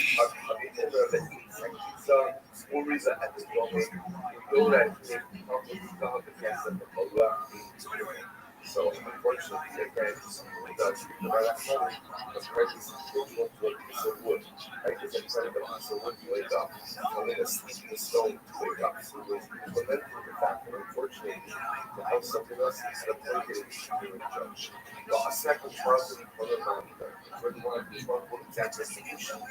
Those who use judicial appointments to appoint people who are not fit to sit on the judiciary.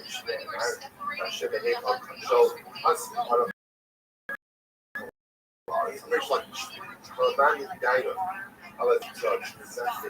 It was not fit. It was not worthy of office. He built that shit so it's as if he plants a shit tree. Like that, I'm looking at shit up, and I shit up. It's right one. Go ahead and you'll point the judge with that. It's the office. So this is like some of the points I'm shit. And I showed this in the ones that said make sure that they showed this to the color. Some of the plays will see that shit up and and then after it says 3 judges, right? 3 judges and enforcers. And then it says, don't try to shit the truth. But not actually. So again, you see, it's interesting over here. That appointing the judge is not fit for office. It's the inversion of justice. And that inversion of justice is tantamount to the worship of idolatry. And it's a very intense, also very intense example of action.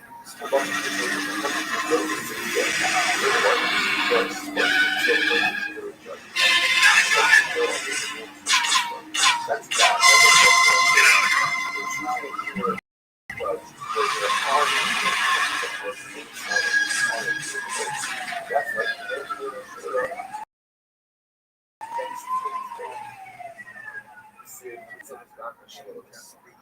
Don't plan that I share with you next to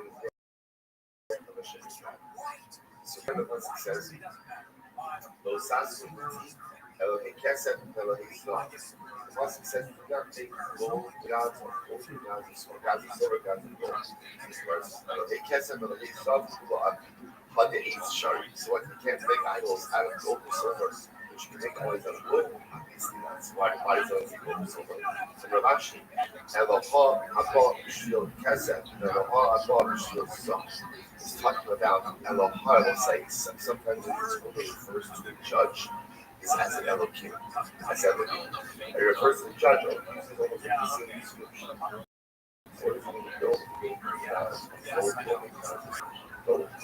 Judges Rav, was the first Rav, so Rav was a dying. Rav was the Rav supporting the day.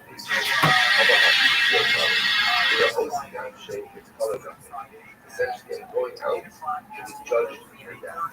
In other words, you're facing that he has also responsibility that he's had as a judge. And that he's not the Lord. Their responsibility. So if you go out on this judge for the day, you feel that way. Furthermore, some things that's wrong. And again, here I'm judging cases. I'm not taking care of the needs of my house. In other words, his essence was sometimes being a diet or something was devoting oneself to so because again, you hear all the complaints all the time. Doug, look at this athleticism. It's really impressive that it doesn't consider this to be the kind. What's on the game plan today, big dog? Take over the world, baby. You're saying essentially was that you're like okay, it's going to have a lot of stress and at least make a lot of money. Right? But you're going to have a lot of stress and not make a lot of money. So again, This is the biggest event in global history. I have all this responsibility. So this right here. So much more fun about it. He says, "Divine should take and how the guy told me that again I should come home like the way I left the house." Now, what is this? So Rashi says, Rashi says, "If I should take Yod, Sha'at should have been seen Yod, Sha'at also been seen locally. I left the house in the morning and I was free of sin. I should come home free of sin. That kind of worried about was corruption of judgment. I left my house shut up for work, so to speak, and had done anything wrong. I hope that over the course of the day, I can concentrate on corruption. So, incredible. The Lord is very conscious. And the Lord is not yet upset. Incredible. The Lord can see people coming in front of the so you go to these things, go ahead and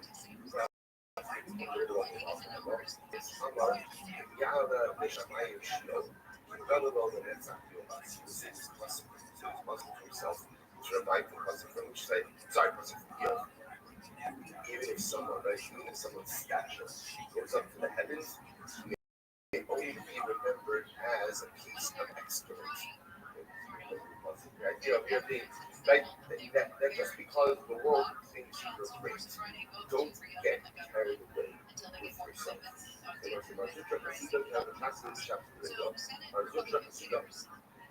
And they were the students with this up on their shoulders on the Shabbos of the Rega. Remember again, the Shabbos of the Rega was 30 days prior to the graduation day of the Malachim. So that Shabbos made like a big gathering for someone learning. So they would lift up Zutra on their shoulders. So they said, it's not like like a celebratory thing. What is it? And that's the idea of No, charity. look at this move. Look at this. Look at this athleticism. So what's the plan? Sometimes I look much for 30 minutes before I do it.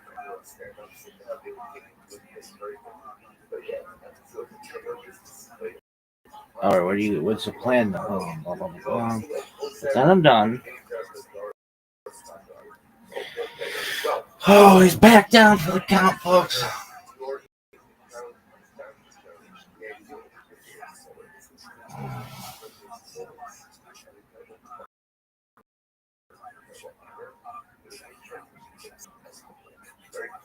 From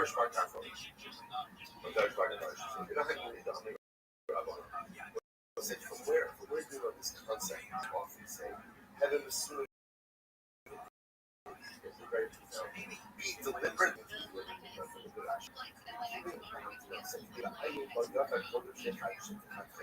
Now again, for judge, what it means as follows is, don't just deliver like a rash judgment, but rather take your time in deliberation and take your time in reaching property.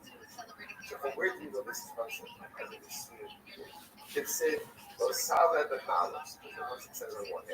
Should be illegal to house orangutans and chimpanzees. They're too human-like.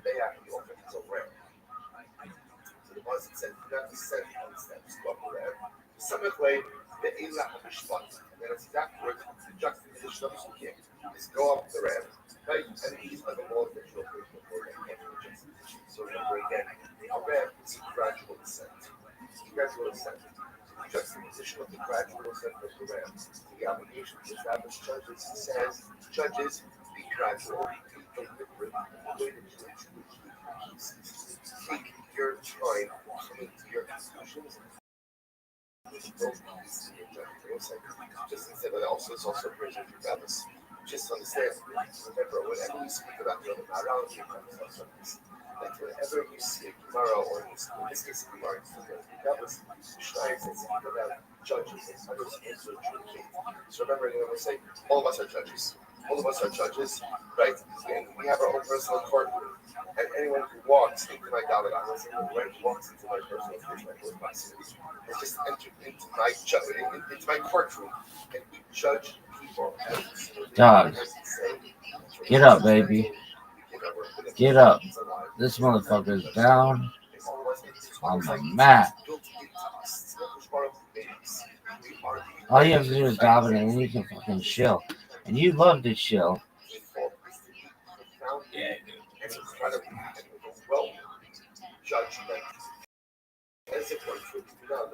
No. What happened here? Did it go to the end? I need some 10 minutes of shop.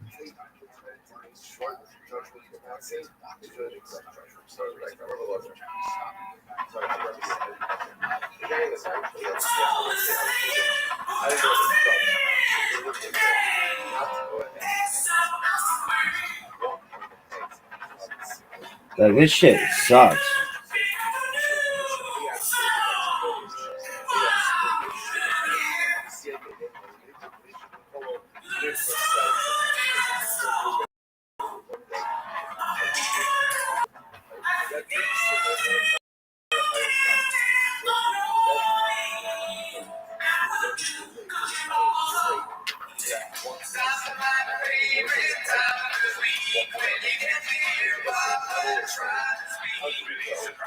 Look at this, folks. This is an unprecedented athleticism. Welcome back to 10 Minutes of Shop. Thanks for tuning in. As always, join the Patreon, join the Reddit. This week we watched, oh my goodness, we watched Lucky by Burke Reichert. And you know what? If you want to know what we think about that, you know what you gotta do. You gotta hit subscribe to that Patreon. But anyways, we stream live on Wednesdays, but that's not why they're here. G-Man. They're here to watch 10 Minutes of Shop, start the timer. Chain clip. Sounds Gucci. My family, we got a lot of Q&A posts from the motherfucking Fighter and the Kid episode that dropped last week. This was posted by Haphazard with one of our guys. Shout out to him. That guy never met him. It's a Q&A. Mama admits that T-Fac-Tay has been rude. Let's see. First type of nominated my glum chicken channel of Mitch up its running. On this vote to phone. This podcast over again. Not the Bobby Lee stuff and listen to people. But as far as doing things different, doesn't matter what you say. I think when And by the way, he's changing team to people. Look at this on that line up on the chicken channel of Mitch up its running. On this vote to He's phone. trying to get it past you, dude. It's working. It worked on me. It worked. It did not. Yes, right. That's true.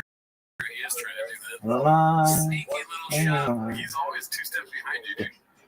I mean, it's honestly, to me, it's like, I know he's still playing with the team, but it almost sounds like an improvement. You know, he's like not listening to people. Like, there are these people that told him, you gotta fucking, Bobby Lee's trying to get you. You know, you can play this whole thing out. People, if you know what I mean, Brian's in right now. So if I can all that shit where he's like, I dropped that. I shredded the evidence. I think I should have shown us. That would be so funny if he said he shredded the 300 pages. I got rid of the evidence. My lawyers were telling me I had like a really good case. I got rid of them. Okay, because they were fucking up. I'm not going to show you. I have proof of everything that happened, but that's not working. I moved past that. I was going off through a shit. Him taking a leave of absence was a bad idea. And we just doing the show with random people. I think it was a bad idea. I think we should have. Granted, we need the money at the time. I think we should have put our foot down.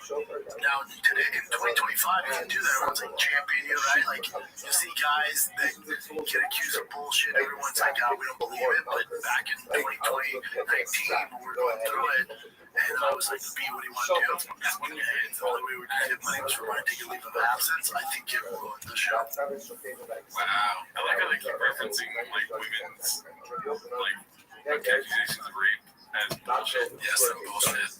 You know, some of that bullshit stuff that happens. And that's you got your eyes on the right thing, because I didn't see that either. I was thinking about, I immediately thought about like, oh, shots fired to Chappelle and Malik. No, it's and then, well, way more important thing is that you're just saying that women are full of shit. This looks like this is a high school boy face, dude. Just like,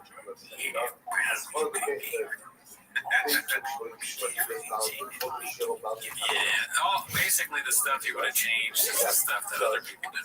He's like, not allow these people to fucking. Did it, baby. Done. Athleticism. Look at this move. Oh, fuck. Baby, I'm going to make kippa tossing a national sport of Israel. Especially when I'm getting in the shower. This shit is so athletic. I think there's a place for us to come back, whatever that means, you know? But I would do this show for free. He's got to stop saying that. Yeah, like a self-fulfilling prophecy. And you will be. It is fun. It's not only is it a self-fulfilling prophecy, but it's also like, you know, if you say something a lot, it kind of starts to sound like you're not being truthful. You know? Like, you don't want to do the show for free. You don't want to do the show for how much you're getting paid now. So, yeah, it's close to free. Yeah, with the magic minds are full. There's only one that drinking. I love seeing Brian. I love you guys. I would do it for free. Right? Said it. You said it well. Deuces. It's so sad. This is supposed to be a comedy show, and they're all serious and sad. That's the funniest part, dude. Like, what happened? What happened right before they asked us? That'd be so funny if the beginning of the show was just like, hey, welcome back to The Fighter and the Kid, and this week we're...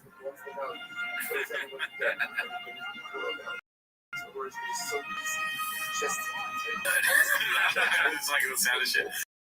I set up a lot different. I like the premise. Thank you. I was with it. Yeah, I'll delete it later. Let's see here. This is posted by Chin Puller of Clips. Nick Swartzen, one of the original Homeless Cats compilation. Let's see. Your Vikings suck ass, though. Boom. It looks like a fucking Italian Lego. Oh, God.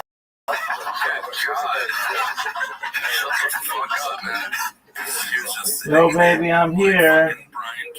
I'm here. Never fear. Get over it.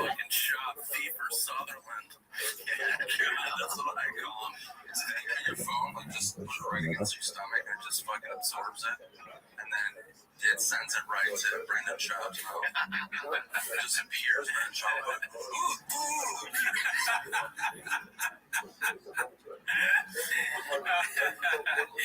Oh, fuck. This guy, this is one of the 250 right here. The eating thing, he even got down the weird way he eats. He's been watching Shrug Walk Diaries, I guess. It just appears. Baron Shaw will be like, ooh, eating at some fucking stupid restaurant. and then just shit just fills his mouth like a fucking Italian chipmunk. Just harboring nuts for the winter. Oh. He gets back in his leopard skin Miata that he bought for $8 million. He's eating them on pie things. When you bullshit. Would you read books, zines? Would you read fucking zines? $100. Yeah. Okay, straight outdoor American. You pull that up, Colin? Oh my God, I can't read. They have to have an armadillo. Fucking yes, I do. What are these people? Rich people. People making your movie, probably did a good job on fucking pillows.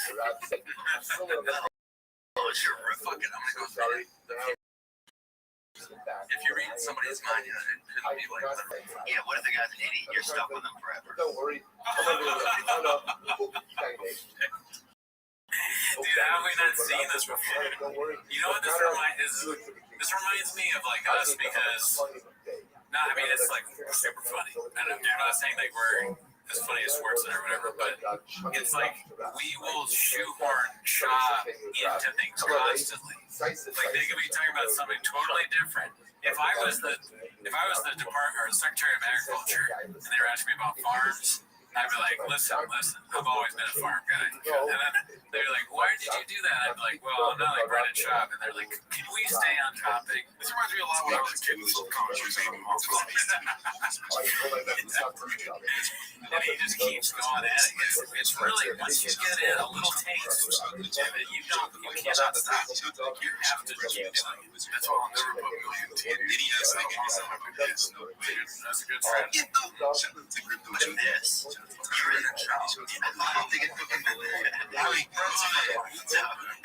But it's only 2 paragraphs. Yeah, damn, that's fine. It's like,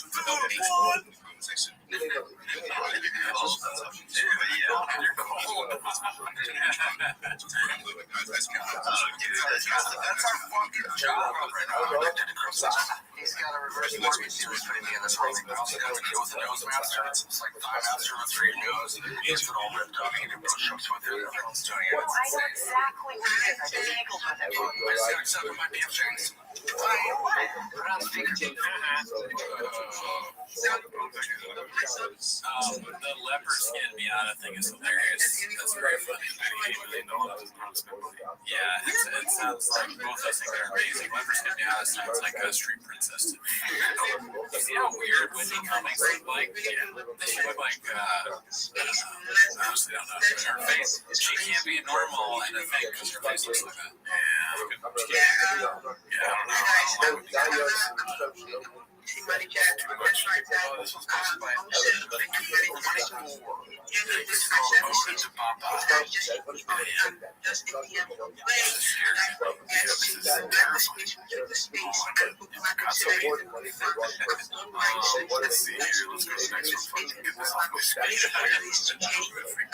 Nobody goes to VR, Papa, nice Mary Kay car. Posted this one. Thank you so much. Why is it? Here's the 2024 Rubicon 392 Final Edition.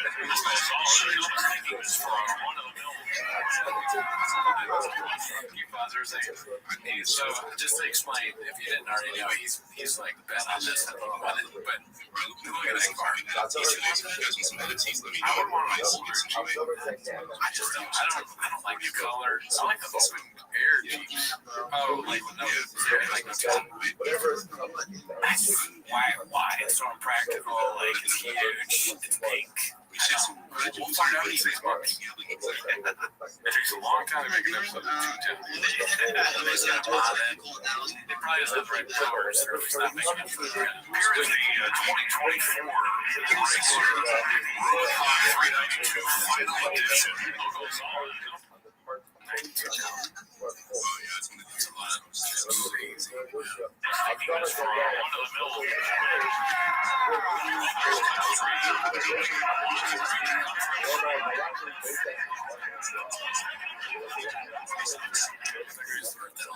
He's the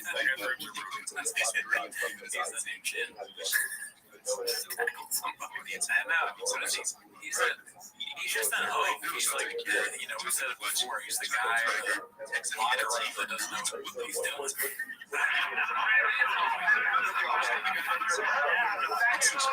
Yeah, that's Brandon Shaw. Brandon Shaw. It's so funny. Yeah. It was just innately disrespect. Fighter.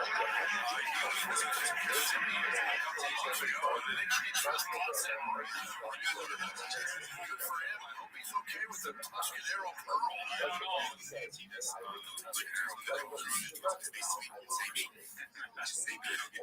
Shout out to Sean, dude. You got a new car. Yeah, it is. Yes. The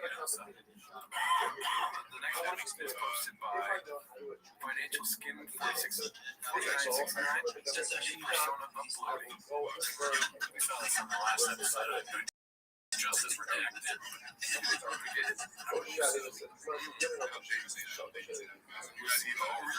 Posted by Raz Scott. Which was like, there's no way it's officially the worst movie of all time on IMDb. 1.7.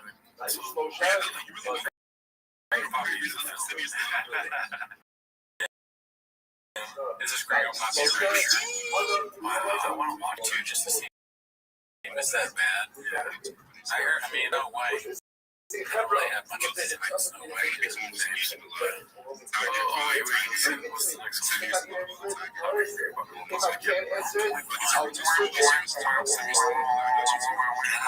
I honestly forget sometimes that that's 1.1.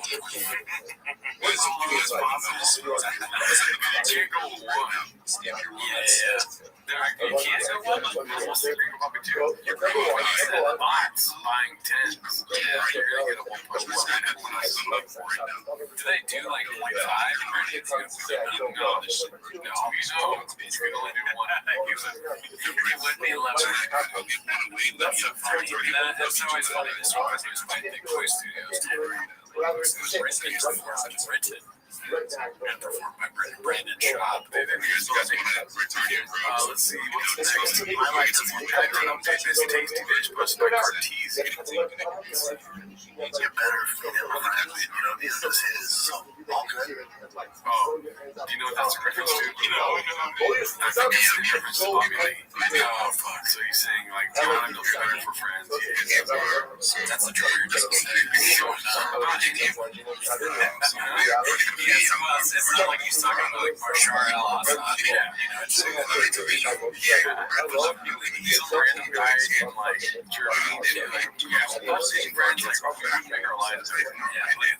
Talking about sending like a boss or not. It wouldn't help Hamas, I can tell you that. That actually might be a good point. That would not help Hamas. My life doesn't get better if we never friends. He's a great guy. You came up with a gun store. I was that close with him. I always appreciate him. He's such a talent. It's a great podcast. It's not like I miss all the time. He's close to it, but he's always been close to Bobby. I was like, if we didn't talk, like, if I saw the store, we're always cool. It's not like if I tell you just the truth, there's no falling out. We just support it. We were never that close. My close friends, I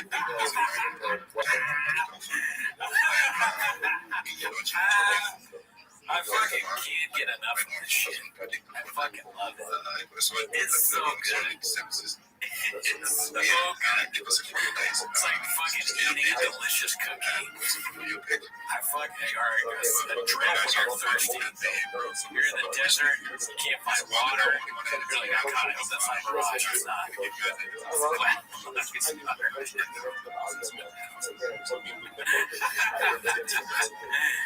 Oh, fuck.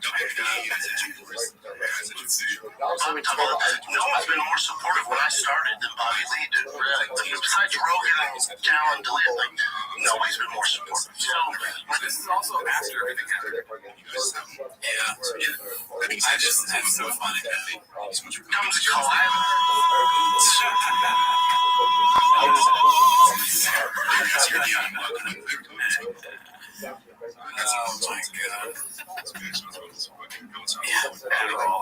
Yeah. If a doctor prescribes you Adderall, they should have to show you PMJ, dude. Oh, yeah. You have to do that before you get to 412. here's your prescription, an hour of PMJ.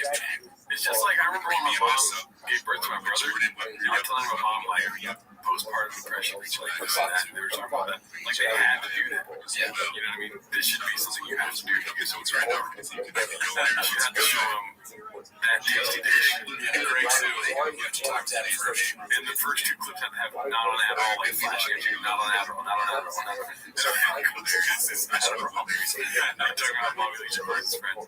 You want people complaints and exhausting. This one on him getting a cyber Dog. There is no expert reply guy.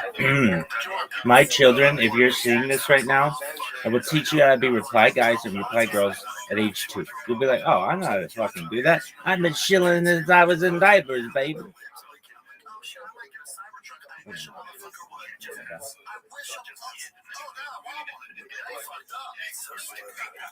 Expert reply guy.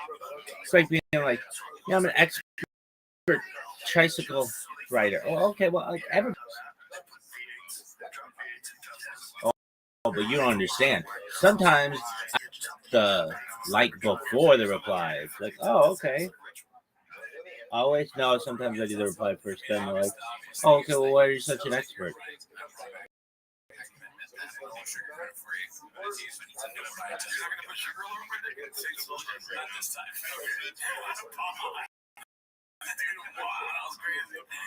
But the thing that gets me in this film is Rogan going with the common sense. Like, the thing is why, right? You're gonna fucking put another engine in that test bar.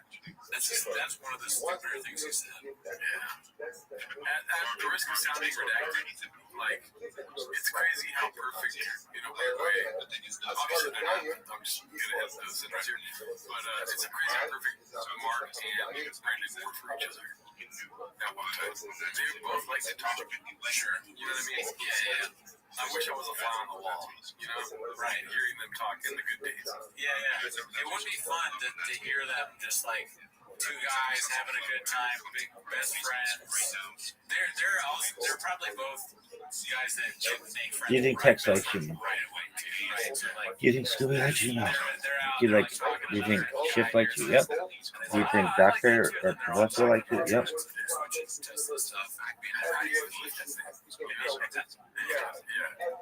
Like when they're at their friendliest, and like it's probably a great time. We see the next chin. This is gonna be post Macho Biz Dawn Almost Cat's Origin. It's always good to revisit this. For the people that are negative or on forums or create troll accounts, I view those people the same I view a homeless guy critiquing my art or critiquing my set or critiquing a podcast. It's so crazy. It's laughable and true. Or because not homeless. Like this person who would have the way to create that account or to live in on Facebook or whatever job they're working. He's not fucking that right. Take that risk.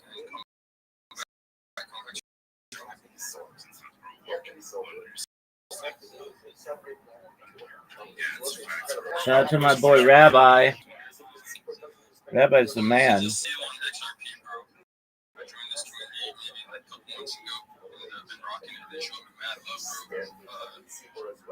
to have a starter dog.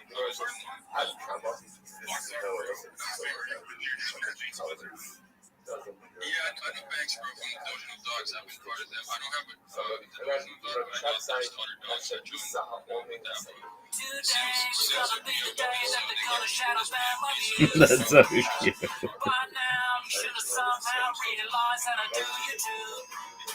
I don't believe that anybody does what I do. Love you now. That baby was on the scene of the bar in the same place. You know I've called it all before, but you never really seen me miss. I don't believe in anybody. That's the way I do. Falling out. And all the roads are paved with faded orange. And all the cats that post that they were hanging. There are many roads that I would like to walk into.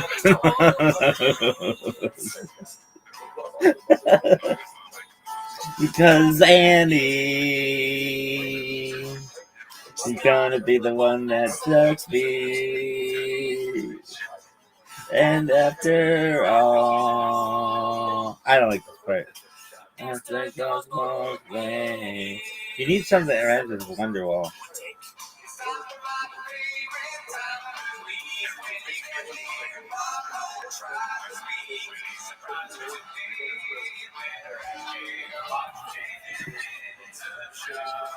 Welcome back to 10 Minutes of Shop.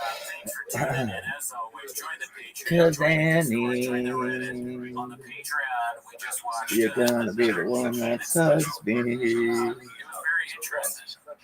And after all, not as good as the Gringo Poppy songs. No, actually much worse than it was bad. It's the Super Bowl. But if you want to see what we really thought, check out the Patreon. Anyways, giving shows May 29th at the Paradise Room in San Diego. Wait, that's been May already, right? Yeah. June 6th, 7th at San Diego Mic Drop. My basement tour on show sold out. They play the Aqua. So if you're going, let me know. But I don't have anything else. That's not why you're here. Start the timer, play the so this is hosted by, let's see here, Jabronified. It's called the Mickey Will Light Job Beat. No, I haven't seen it. Well, I've seen clips. Okay. You know, I saw it. I didn't follow it. If this gets produced on YouTube, we apologize. Let's see it. I love you. I love Tom. I love you too. You're presenting together later like two peas in each other's mouths. Bert, I love you. You know I'm such a fan of your joke.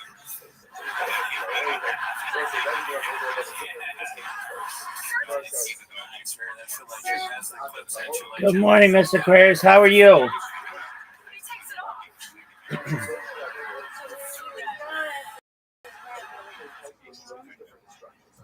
Well, I want you to know I want you to have a wonderful day. I know what you've got late. I know what you've got later today. I hope everything turns out perfect for you. And God willing, I'll see you tonight.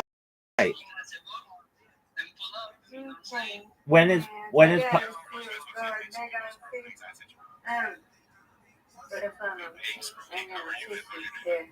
hopefully it's good. Absolutely. When is so that's all I'm going to be talking about. Absolutely. When's Pop-Pop's dinner? Well, so we're going Monday. We're going to a city called Newman, Georgia. Me, her, and him, and we're going to take them out. Oh, that's really nice. So Okay. we're going Monday. Monday. Okay, yeah. Great. Is he excited for it? That Monday. Yes, I am. Get him out the house. He ain't been out the house. He goes out the house to get his damn but he ain't really been out, you know. So now he get out and get some fresh air. Excellent. And do you know what he's going to want to get?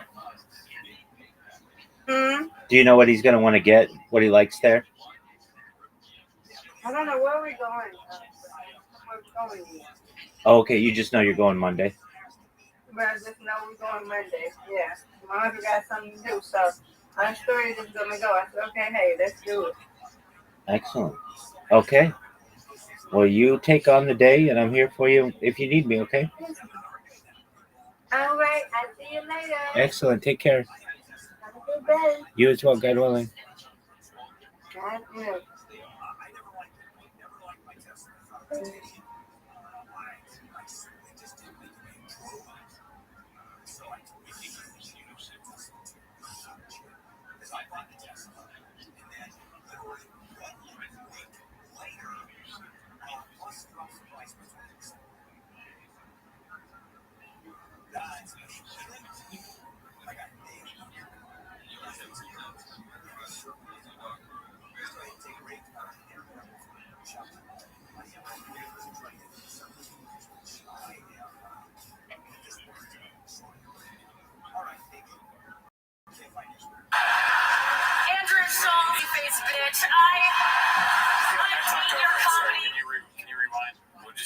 I talked over that one, or laughed over it. What did you say over it?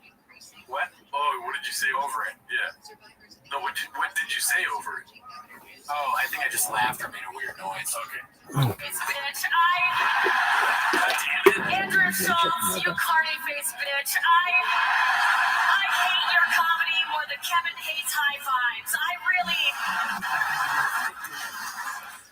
Damn, he does look like a carny though. Yeah. He looks like the kind of guy that will cheat you out of like the ring toss or come. He looks like the guy that came up with that idea, making the thing so that the ring won't stay on or the hoop's too small. You know? Yeah. He's like back in the corner, like fucking yo. I got this great fucking idea, dude. So, how about this? We got water hoses, right? But listen to me, it's not going to ever be hard enough to make the horses go fast enough to make them go up.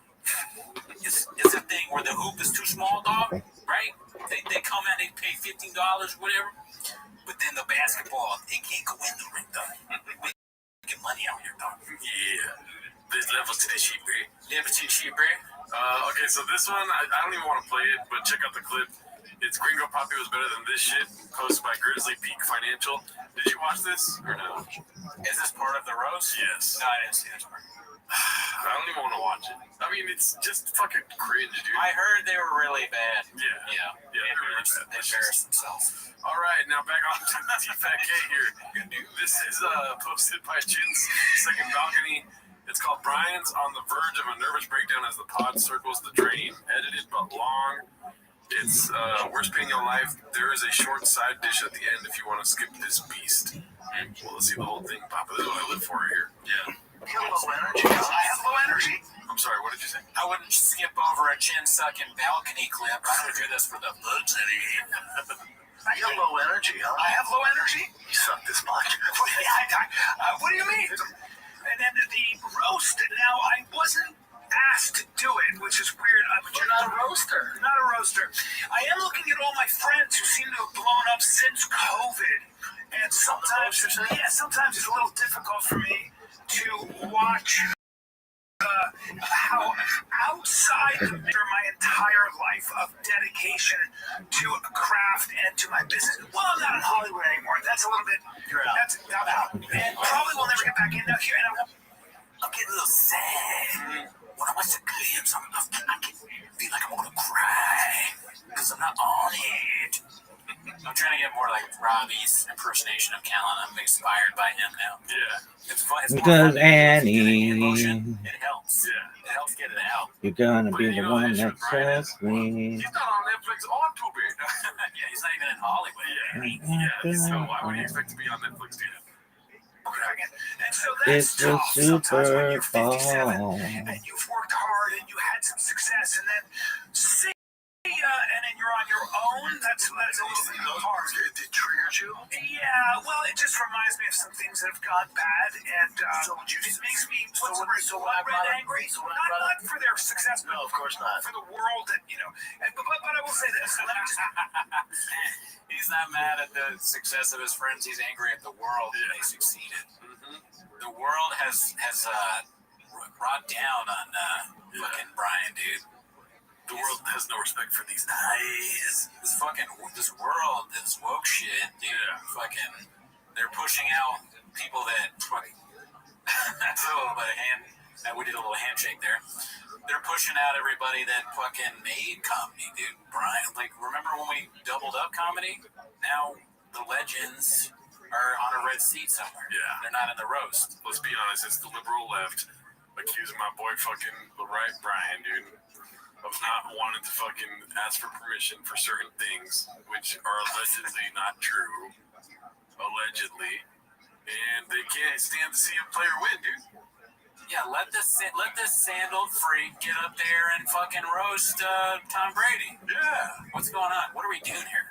Dude, I would have loved to hear Brian's thoughts on Tom Brady's physique. Yes. Yeah. What do you think they'd be? Blonde eyes, blonde hair, blue eyes. I bet you the fucking football gets real happy when you grab it, huh? The football's like, oh yes, grab me, Tom. Grab me. Look at Gronk. He's a real man, right? He's like, I'm a straight man, but when I look at Gronk, I'm like, that guy could save where they like rough me up. You know, I like that. I like this energy. Of all the people on this stage, Gronk is probably the most romantic. Like, you take me on a date, and then a fucking sheep would come and bite me. He's like, look at Sam J, right? Look at her, right? She's like, not rich. She like is a woman, but like, you know, she's like not feminine in the traditional ways. From like, is that a man? Could you squeeze me? Could you fuck me? I wanna fuck you. This could have been great, dude. It could have been something. It could have been a special time. Instead, woke Netflix producers with the wokest roast I've ever seen. Oh no, Netflix is woke, okay? Came in there, I was like, wow, this is like woke shit, okay? Yeah. Where's Callan? Where's Delia? Where's the guy from that video who puts the belt over the woman's neck and drags her across the street? Where's that? Dude, 2 bears, 1 cave, more like 2 fucking hawks, 2 red chairs, dude. They should have been on that shit, dude. These two, right, yeah. Switch it out. 1 hawk, 1 duck, 2 red chairs. Boom. Yeah. Grade them. Positive. Hey, let's get positive. Nope, fake positivity. You gotta lose. Fake.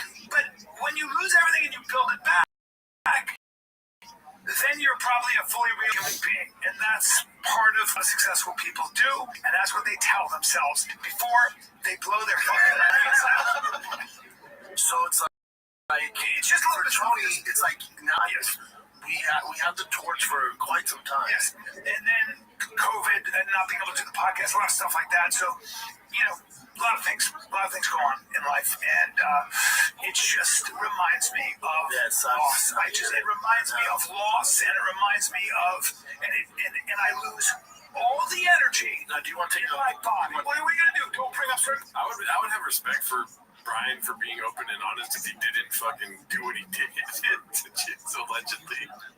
But I don't give a fuck, dude. It is cool to see him complain, because most of the time people don't say anything, they just silently stew in it. Yeah. So that I enjoy, but it's like, yeah, you're not on it, but it has nothing to do with it's just because you suck. You should never have been on these things either. Sorry. Cool story, bro. Fuck off. Like, that's just the way it is. And I will tank. Well, no, that's why I'm saying we can't bring that. Wait, we've had some great podcasts. We've had some great podcasts. Yeah, some great. Don't bring up dreams. Don't bring up my dreams. That's all. Don't bring up. You're fucking all mopey pants. Yeah, because there's nothing we can do. Like, this is the situation. We ran with the torch for a hot fucking second.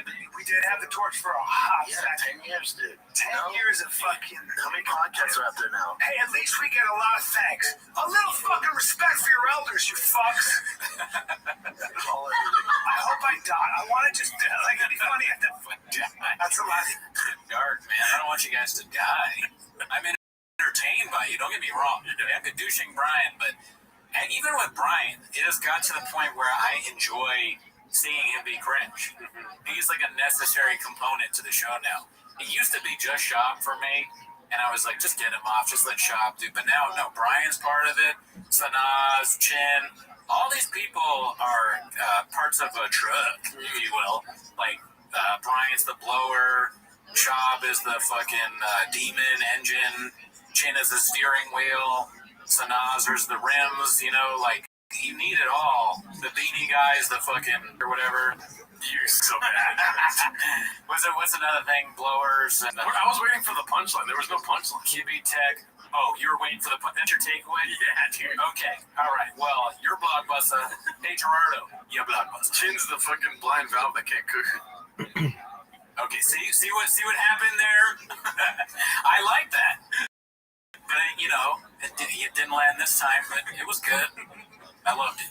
Let's see. The last thing he said was, that's one I appreciate it, though. Yeah, and you see clips online, down with the goats, and all that. Who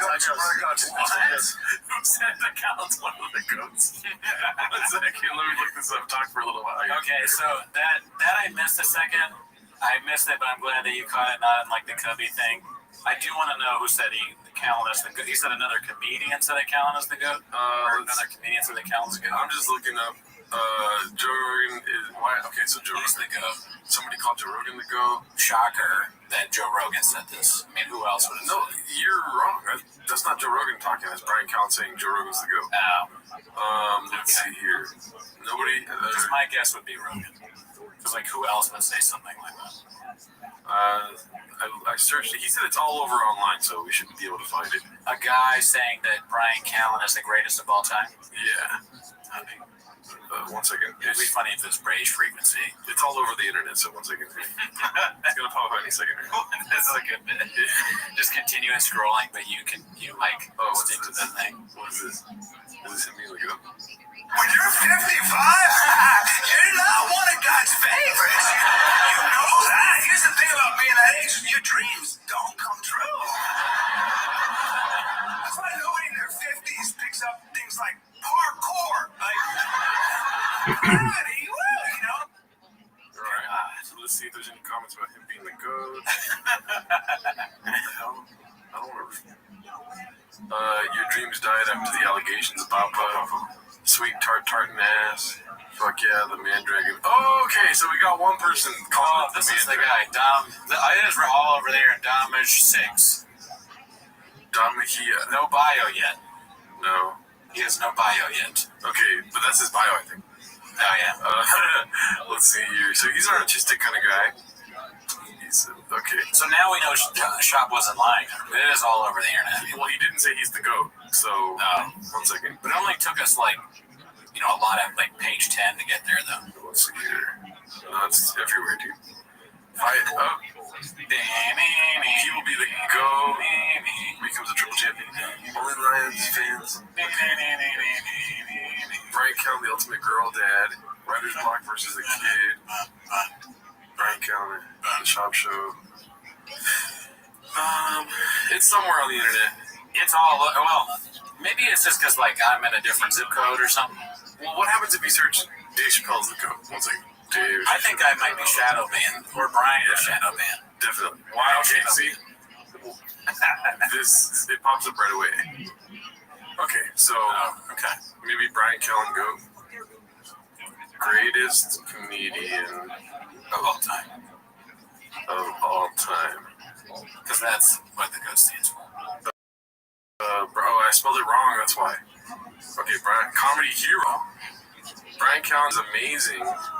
33 upvotes. 1 second. I've said about this, I actually found it very funny when I watched the program. Brian Callen's a funny dude 10 years ago. He's already getting hated on 10 years ago. They're already despite everyone saying that this is the worst thing they've ever seen, I actually thought it was pretty funny when I first saw it. There's caveats, and I first saw it. Okay, so there's obvious evidence that he's the GOAT. Yeah, that makes sense. I'm glad we looked that up to verify. I'm surprised because Shop doesn't even read comments. Yeah, that's true. He never saw any of those. Let's see. Although my man tier is my special has 750,000 views, I had no idea. Last time I checked, it was 250, and I was like, oh, not bad. Dude, something to be positive about. Something to be positive Shane Gillis is 24 million. Just on the press now, so there's a good chance you see a car wrapped around a tree. It was me, and it was the white Tesla. It was Oh, my God. Jesus Christ. Oh, my God. Those fucking dishes at the end. Light you up, B. Damn, dude. Well, don't be too negative, guys. You guys are doing pretty good. Not a sad thing. Okay, so this made you laugh earlier. I'm not playing the whole clip. Yeah. But it's posted by Drew Hoang. It's called Warning Long Clip. It sounds like they're talking about Shab.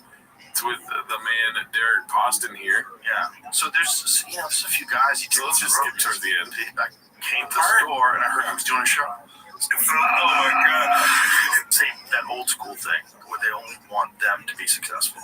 And they only celebrate people that are way less successful than them. If they do celebrate people, yeah, it's always someone who's kind of okay, and then they pretend they're really amazing. That shit's so, oh my God. That Usher song, but Joe Rogan. People like that songs. We're funny, but I'm not funny. He did this, Shop did this, and they're talking about themselves and Shop. Or Rogan is talking about himself and Shop, not Derek. right? He puts on people, not Derek, but other people that are not funny, and then says they're great. Sean does the same thing. People that are not as famous, I mean. Yeah, I mean, no, he's probably talking more about his narcissism, saying like he'll employ people that are worse than him, and when they start to do better, he gets rid of them. That too. Yeah. Both of those things are true, or both ways. Okay, let's see. They'll give him excuses a while, like, just, we're this or that. It's like, I just murdered, that's why. Yeah, well, but out the door because he's killing too hard. That's what's a real problem. This part. I've seen that happen. It's happened to you both. It's happened to you both. Joking on the names. Come on. Yeah. But, that's on them. They have to live with that. That's not good. So, take your medicine. Yeah, also, don't you want the show to be good? That's what I be thinking about. Like, don't you want the people to also leave going, I love the whole thing. I love the whole thing. But I think what people could take out of this that don't give a fuck about comedy or stand-up is that the mentality of, like, doing it the right way, you could apply that to everything in your life. Yeah, like, I mean, it must be weird, though. Your shop, you got Derek on the lineup, and Derek, I've seen him do very, very well. Yeah. So, like, his best set, he does it, he crushes. People are like, damn, what the fuck was that? And then Shop comes out, and he's like, we got a mountain lion problem, y'all. And they're like, what? Or he says something that makes no sense at all. He's like, just got back from SeaWorld. Those whales have big. Yeah. It's just going to be, you must start feeling weird after a while. Why is a movie called Blackfish? It should be called Big Dicks. They've been laughing so hard that they're tired, and then Shop comes out, and he just says things that are just the most unfunny possible premises of all time. I know what you're thinking. This guy plays shortstop for the Dodgers. Yeah. Isn't that funny? Long lost cousin. Okay, so this next one's posted by Chin's Second Balcony. Okay, so, I mean, listen, we can talk shit all we want, right? But if we ever start touring, we're going to bring Miguel with us. And as soon as Miguel does one show good, he's off the tour, dude. Oh, yeah. I mean, like, Miguel is already banned from this because he's I mean, this is inside baseball, but he's, like, always in Portugal or fucking Greece or something like Turkey. That. We tried to have him on, Turkey or some bullshit. We tried to have him on one of the Patreons, and he talked so low that no one could hear what he was saying. Yeah. He's banned. He's shadow banned. Alrighty, so this one's posted by Chin's Second Balcony. It's called Imagine Being a Dog Trying to Figure Out Chin. I don't know what that means. Let's see here. Steroids, the powders, they're all it's the same barrel. It's not like they're washing down grade, so it can't get mixed in there. Okay. Chance that happens. Rotten fish, what the fuck? Do you think that's a shot at us since we had the dog in that one episode? See if Fat King's firing shots. They're like, oh, we do what you do now. Yeah. They're copying us. It would be wild if they had your dog.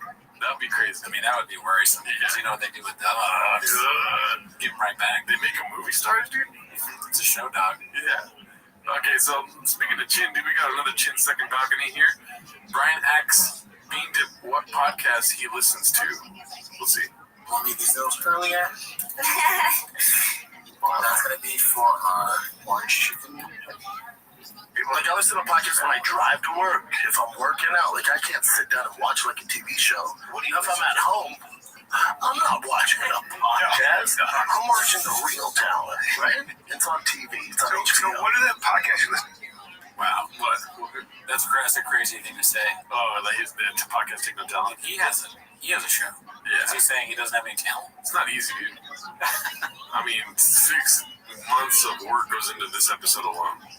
That is true. So why is he saying that? He should, of all people, should know. It takes years to sometimes get out one episode of Toontown. Yeah. I mean, what is that if not talent? Mm-hmm. It's working hard on something. Yeah. TV shows, it's like they film in a few months and they put out the whole season. Dude, I've heard of God Chin's talented at making podcasts because he can't cook worth a shit. No, yeah. A restaurant with Chin would shut down pretty quickly. Yeah, There'd never be an A at the front, I'll tell you that. Just a bunch of dead ducks. True. Let's see. What TV shows you watch? Podcasts, I listen to Schulte. I listen to a ton of MMA. All MMA. Podcasts? Podcasts, yeah. Luke Thomas. I know that. Chris Weidman losing 17 seconds seconds into the fight with the same shin injury that derailed the career and then the second fight between Chris Weidman and Anderson Silva. Dude, Hollywood would reject a script if you wrote that in because it would be just too impossible for the audience to believe. If you wrote this for Hollywood, if you gave him a script, you gave him the story of Chris Weidman and how when he fought Anderson Silva, then Anderson kicks his, fucking bends his leg and breaks it, and then you're at the end of the script, right? And then Chris Weidman was trying to remember what they said. If he was stealing my takes, I'd be like, go for it, brother, you suck. Yeah, no, either of us, we'd be happy. You're like, yeah.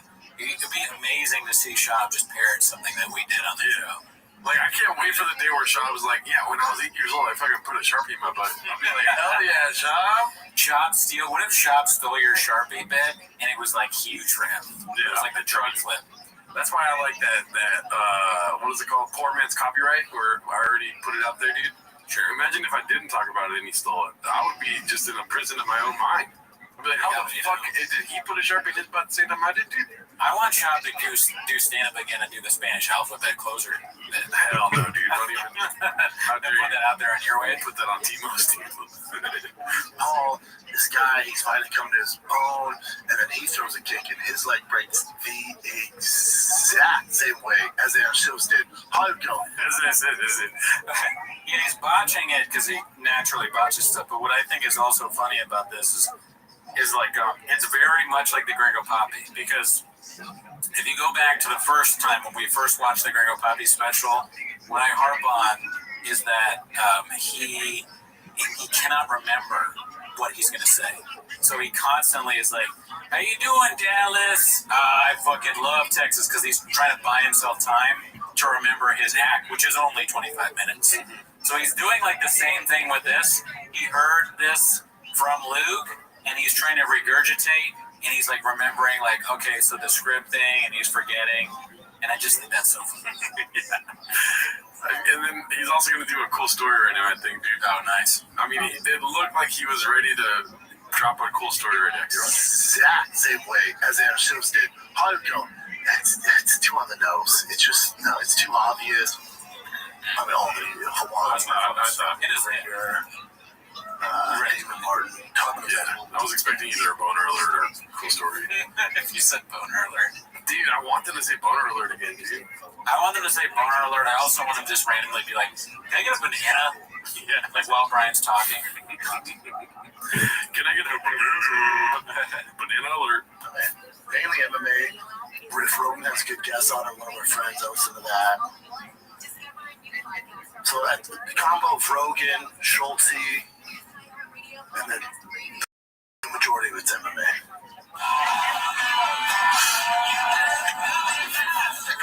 Why film this, dude? Ew. It's like a close-up of him eating. It's weird. Why film this?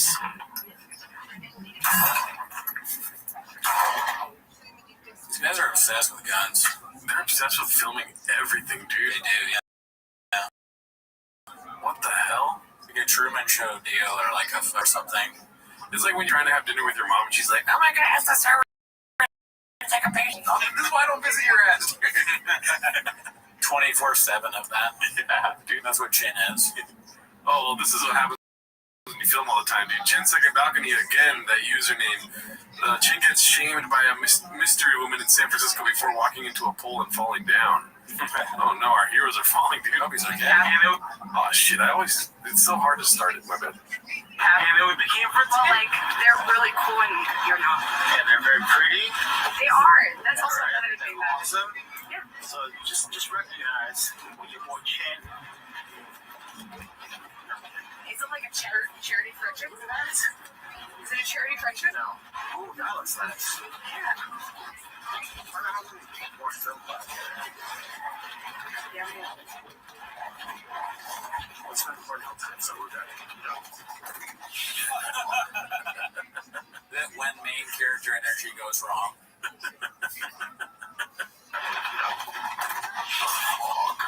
Are you okay?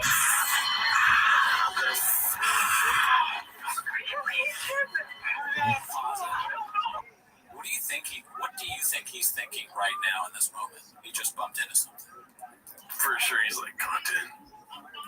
I actually 100% agree with you. I think he's thinking content, but even more than that, I think he's literally like, first he thinks, ouch, like all human beings think. Yeah. But then immediately he's like, damn, when I put this out, I'm going to have to put a subtitle over it that says what happened. Yeah. I tripped in on a metal pole or whatever. Maybe that's a lie, though. Maybe it's something worse than that. He's like this. This is what's going through his head. You got a fast car. Are you okay?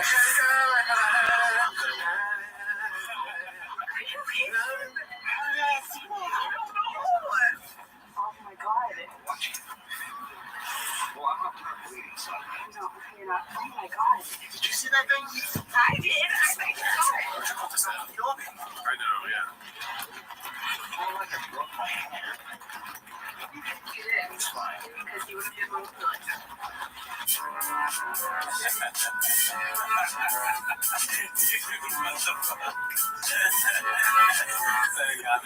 He's like, I got food in my truck. Dude, Chan is out of control. Yeah. He's the one who needs a handler. He's always getting hurt. The neck thing. When the neck thing happened, I kind of thought, well, that's just a price of working for Shab. Yeah. But now I'm like, dude, maybe it's Chan. Yeah. It's like he's literally not looking where he's in a street. Cooking fish with condoms. Cooking condom fish. Filming himself eating spaghetti. Like, the man is out of control. Yeah. I mean, God bless his heart, dude. And then he's also just walking around with some other random chick. Yeah. His girlfriend's like, I'm already dealing with your terrible food. You're seeing other women? What the fuck? You work too much, you cheat on me, and you just fall down all the time. And your boss assaults you. You DoorDash orders and film us eating them. That's his girlfriend? I don't know, dude. I thought it was his sister. Who knows, man? He's a man of mystery, dude. Yeah, let's see here. So this one's Money Loan 1864. It's called They're Used to Papa's Lies at This Point. Let's see. Yeah. That should be the two choices. Hot all day. All day. I put some music on. I went to work as a kid. I had my own lawnmower business. Had George Jetson on the car. Huh. Yep. When I was 13. You are Mexican. You probably got shafted too. All the neighbors knew about it. Oh, I'm gonna be in St. Petersburg here, Irvine, Chattanooga, Charleston, West Virginia, and I got a bunch of in New Zealand and Australia. Go check it out, chrisleah.com. They already saw it 7 days ago, of course. But dude, D'Elia's face, he literally does the fucking what's that? Not The Simpsons, but the other show, Fry, the Fry face from Futurama, where he's like. Yeah. Yes. Did anyone post that in the comments, the fry face? Because that looks like a fucking fry face if I ever seen one. Look at that. Yes, dude. That's awesome. Yeah. That's the funniest face I've ever seen. People say D'Elia's not funny. Look at that. Well, people say that Brendan Schaub didn't have a fucking lawnmower business when he was 13. You didn't have one? Did I not have? No, I definitely did not have one. I know friends of mine that did. So I had one thing. Yeah. I don't think that's a crazy thing to have, but Schaub saying it, also George Jetson on a business card, I don't think so. Oh, okay, yeah, that's wow. Maybe. I mean, maybe his dad paid for that. I think my friend did actually have a business card, though. Yeah. I think he did. I had one called Jerry's. Oh, yeah? Yeah. But I thought you hated that name. Dude, this was back in the day when I was going by Jerry, until my dad found out. When my dad found out I was going by Jerry, he was like, hell no, I need you to not look around. He was like, listen, what did he tell you? What? I don't know. That's exactly what I just said. Okay, but did he have, did he say you're one kind of thing, but not another kind of thing? No, he did not say I was a Taco Bell Mexican dude. I'm sorry, I can't control myself. I said need a handler. Yeah, no, dude, he just said, of course he didn't say that. All he said was, your name is Gerardo Caron. He was very upset. I mean, I get it, dude. You know, it's like, you hear it both ways sometimes. I did lawn mowing and car washing, dude. Fucking made no money. I was basically just a child worker for free, dude. You didn't make any money doing that? I wanted to fill up the time, dude. You did it for free. I didn't do it for free, Cooney. But the rates nowadays, with inflation and whatnot, I was getting paid fucking pennies on the dollar. You're mad, judging by today's inflation. Yeah. I made as a child. Like, if I was a kid today, I would do it all over again, dude. I would fucking charge $40 a lawn. Shit like that, dude. $100 a month. Well, you fucked up in the first place. You shouldn't have been doing that. You should have been selling comic books. Yeah, comic books is where it's at right now, especially. It's making a resurgence. Your dad would have been totally cool with old guys coming to your house buying comic books. Yeah. All right. So this one's posted by Confident Search 8648. It's called Another Swing and Miss from Your Boy. Let's see. And Alexia Narvaez, who is not only an excellent policewoman but also an influencer, is often called upon to ensure security in certain stadiums during football matches. No, but her typical Colombian woman. The tongue out, too. Dude, what brings the tongue out? That's a good question. Brick shop, food, Colombian women. What else? I don't know. Too much. Those are too many things. I don't know. I mean, I'm on shop side here, dude. Lock me up, dude. Okay. Yeah. But I want some cuffs on me. You want to be in a Colombian prison? I want to make sure that she has to interrogate me. Oh, yeah. You know what I mean? Right. Do you think that's going to happen? You're like, they lock you up for whatever crime in Colombia, they're going to have her interrogate you. Be like, listen, I'll tell you whatever you want, but this got to be mutually beneficial. You know what I'm saying? What if they bring in someone who's not hot? No, well, you're changing the hypothetical here. The hypothetical is that she's interrogating me, dude. Right. What kind of questions do you think she'd ask you? It don't matter, B.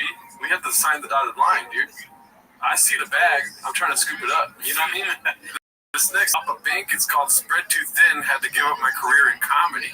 Let's see. How did comedy go?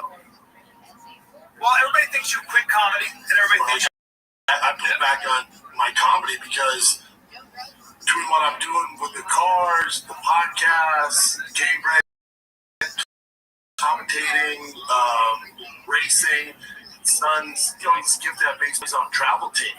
My car stuff, the merge, the stand-up, I was like, I'm about to break down. I don't know what to do. So we just spread too thin. I can't do it anymore. I'm tired, man. I'm tired. I'm freaking tired. My plan is this: start doing some sets at the stand. Start pulling over to see Chris Mazzilli at the Gotham Comedy Club. Do a couple of those, and when I feel like I got 45 minutes, I'm going to take a residency somewhere. Where you and I are going to be at the We'll have some news soon. Okay. You'll have some what? We'll have news soon. Okay, well, yes. I'm at the Vulcan this Friday, Saturday. But Five Kid Live might be back there very shortly. Very short. Maybe do a residency out there in Austin or early. I'm about to break down. I don't know what that means, but I need help. Then we have a mutual friend, Bradley Martin. I text Brad yesterday. You know, I talk to Brad probably once a week. Brad's a close buddy of mine. Help me out, you know, with my energy levels and peptides and all. Like, Brad's my guy. So now we're going to inject the peptides into subcutaneous tissue. I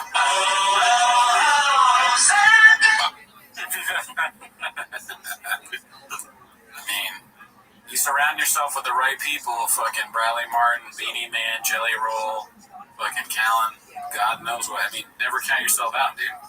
Yeah. Ozempic or whatever, peptides, Happy Hippocratum. You gotta be doing all this shit. I want to give advice to the people watching, all right? Watch these guys, watch these hawks. Watch how they move, dude. If you're not fucking finding out how to get peptides right now, and you don't already got them, you're blockbuster. Did that shit. Yeah, dude. People should be taking pages out of Shaw's book. They should stop and just flip or skipping chapters. You know what I'm saying? Dude, yeah. And page 7, white person handout. I need to do it 7 times a week. Yeah. You know? This one's posted by Haphazard. It's called, it looks like he just found out about a new controversy. Let's see here. What's up, brother? He was in Color Me Bad, and now he's doing this. Whoa! He put tape over it? There we go. Hey, what up, buddy? What the fuck? What's up, bro? Is that Nick Carter? How you doing, dude? You had it. You had it, and then you fucked it all up. Fucked it up for it, tough. Chevy. I have no idea what's going on.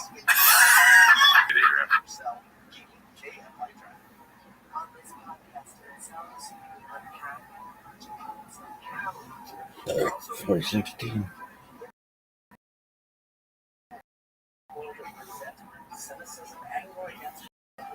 There's a shelf space, bro. This is the worst.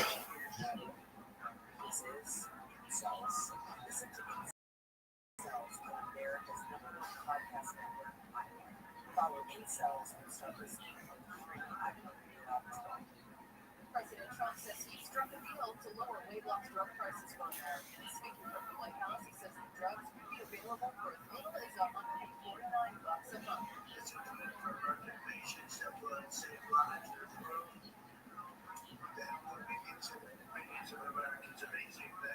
Some of the drugs, which include Ozempic, currently go for over $1,000 a month and are not covered for weight loss under Medicare. Companies make 75% of their profits. American customers Flights at 35 well-being U.S. airports have been slashed by 10%. Joel Ortiz of the National Air Traffic Controllers Association's Western Pacific region says controllers are under stress. Damn, bitch. This traveler saying she just canceled her holiday travel plans. My brother lives on the East Coast, and usually he does Thanksgiving, but I have vetoed and protested this year and will not make it happen. Proper theft is rising across the country, and covered thieves have stolen more than 200. Are you fucking serious?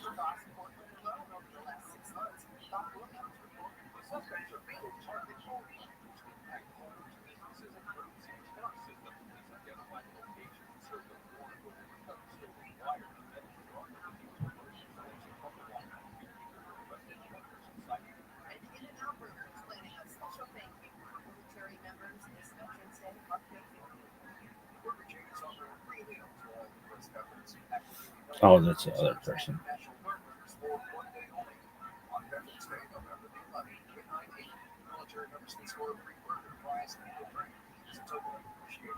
This service or service deal is in all in-and-out locations during normal operating hours. There are 424 in-and-out burger locations across 8 states in the U.S. Boring or stimulating talk. Today after 1 o'clock on the John Kogo Show, Luke Penrose is going to be filling in today, and he'll be covering whatever's going on at all the airports across the country with the great shutdown in 2025. That's ahead after 1 o'clock with Luke Penrose on the John Kogo Show.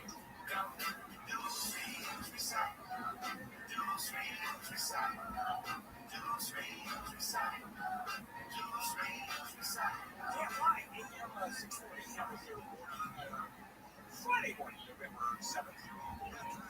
8 o'clock Foodie Friday. That one. And Oreos, thanks willing. We're actually tomorrow going to be grilling Oreos as part of our show. Sure sounds good, doesn't it? Kids with this athleticism. I really want to put it into terms. It's going to be on the level. Understand? Every single chamberlain is fucking basic here.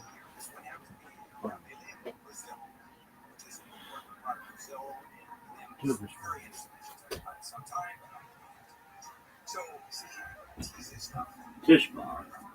And so, guess who is going and who's not going?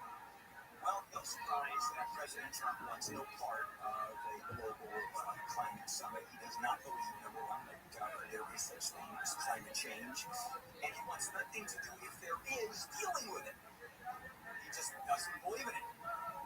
He thinks fossil fuels are the way to the future, and electrification and alternative energy movements, as far as he's concerned.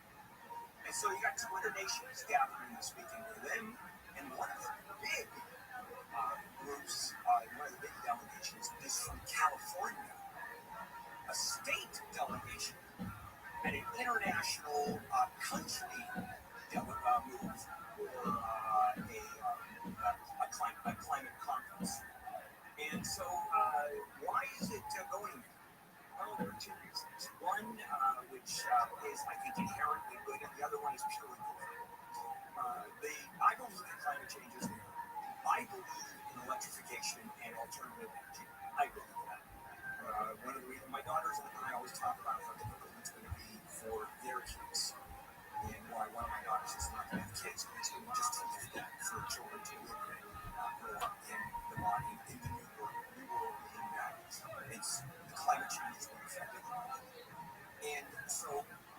To deal with climate change, California is ahead of the game. Boy, they were the first in mandating alternate energy. I think over 30% of all energy here in California is alternative already. The first and the most, I mean, just on and on. So California has a tremendous reputation for being a leader, not only internationally among countries, but among any governmental agencies, organizations. So, okay, that is the non-political part, which I think is, I'm all for it. Now, who's going there for the first time? Gavin Newsom. This is his first year he's going there, and he has not been there before, and this is the most important environmental conference that exists on the planet. Paris climate reports came out of this organization 10 years ago. And Newsom is going for the first time. Why? Because he believes in climate change. Of course he does. Because he believes in alternative energy. Of course he does. Because he is ramping up his run against any Trumpist coming in 2028. Of course he is. One of the things about Donald Trump, he's not going to run, but I truly believe he's going to be a kingdom. There is no issue in my mind. And Newsom is there to establish his credentials, his creds, not only as a leader of the environmental movement, but a springboard for a run for presidency. He is doing everything he can to establish his run. Even to the point of, is he putting issues of California aside? Don't know that answer, but I know he's spending an inordinate amount of time running for office. And he's turned out, so he doesn't care. He's not going to run again. And we're going to see what happens. Is there going to be any big news coming out of the climate conference? No. You know why? Was it 10 years ago in the Paris climate accords? We were not to slow down global warming to 1.2% or 1.2 degrees Celsius or whatever. We're not making it. It's now it's universally agreed by virtually every climatologist or scientist out there that looks at this. There's no chance we're going to make it, not even close. Which means that climate change, global warming, is going to increase dramatically. And what you're going to see at the Global Climate Conference are political statements, mea culpas, a lot of chest banging, and some ideas which California will absolutely join for the United States. As a matter of fact, the president has killed virtually every major alternative energy program that exists, even those that are almost done, where 90 or 95% of the money has already been spent. Newsom has said the Trump administration has doubled down on stupid, not only in terms of the alternative energy programs that have been just cut under, just actually eliminated, decimated, but also China is moving ahead as a world leader in dealing with the climate. Global warming. All right, coming up. I wake up some things. I try to stay away from it, but I wake up in the morning. It's almost as if Donald Trump wakes up and the first thing on his mind is, what can I do today to have a handle, talk about this? Okay, maybe I'm being a little self-aggrandizing, but it almost seems that way. It's like when Al Gore ran for president, he talked about paying fair. Anybody who has any money, anybody who makes $40,000 a year should pay their fair share. He was looking at the camera pointing right at me and saying, this one's for you. This is President Trump pointing to me and going, handle, this one's for you. Particularly Neil, by the way. This one is for you. Also, it's a connection. You'll have to listen coming back. What a tease. What a tease. All right, Amy, what did you find this? Hundreds of flights are being canceled across the country as airlines change their schedules to comply with a 4% reduction in air traffic capacity ordered by by the FAA. American Airlines CEO David Seymour says they're still operating 6,000 flights and are in touch with their passengers. Reached out to them. We've given them options to reaccommodate themselves and given them travel flexibility during this period.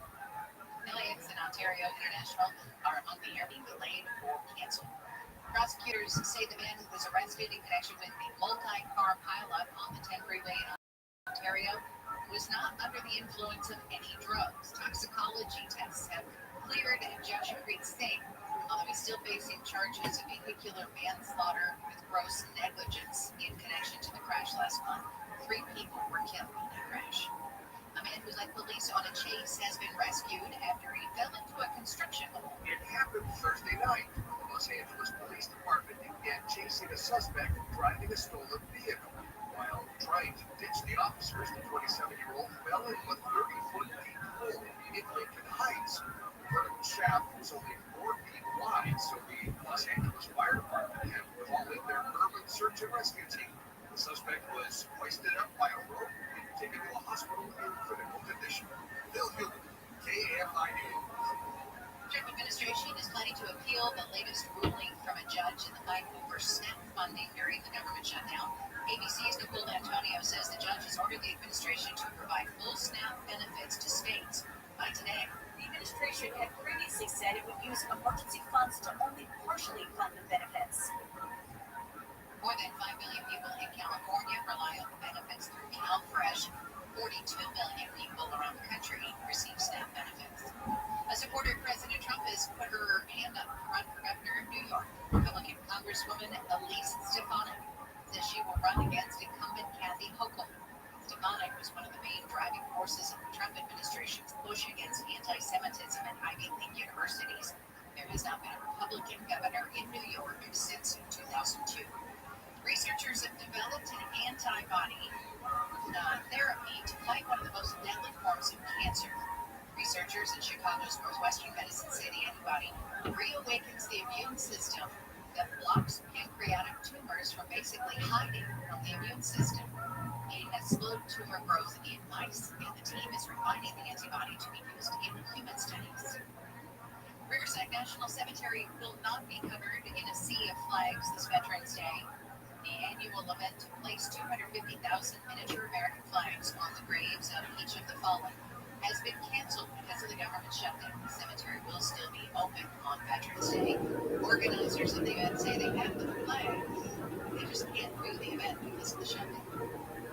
Sunland weather from KFI becoming sunny after morning low clouds and some dense fog clears out. Highs will be in the low 70s at the beaches, around 80 for Metro LA and Inland OC. Low to mid 80s in the valleys of Inland Empire. Windy in the Antelope Valley with highs in the 70s. It's going to warm up tomorrow with highs in the 70s. The coast, 80s for the metro areas, valleys, and IE. 70s in the Antelope Valley. A couple degrees warmer for Sunday. What decision? 90s. 60 and 61 in St. Clemente. There's a stall slowing you down in Anaheim. That's my boy.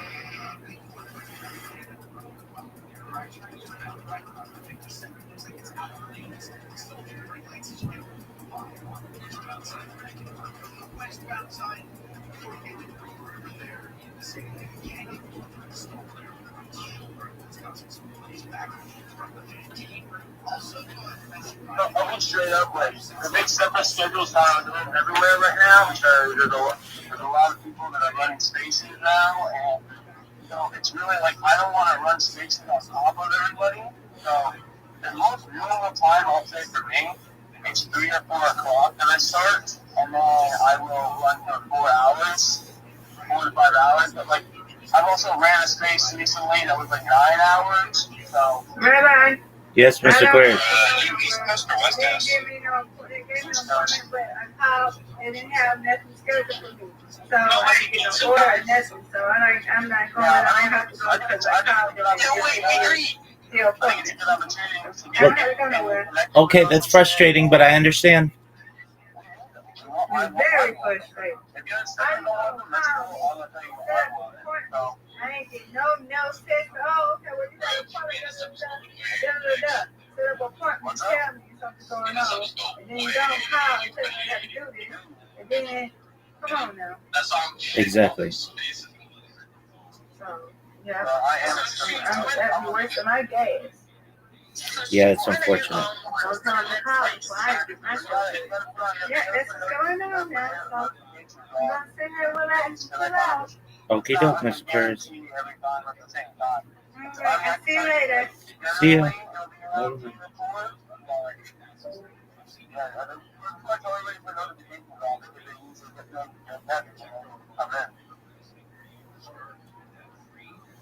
Oh, okay.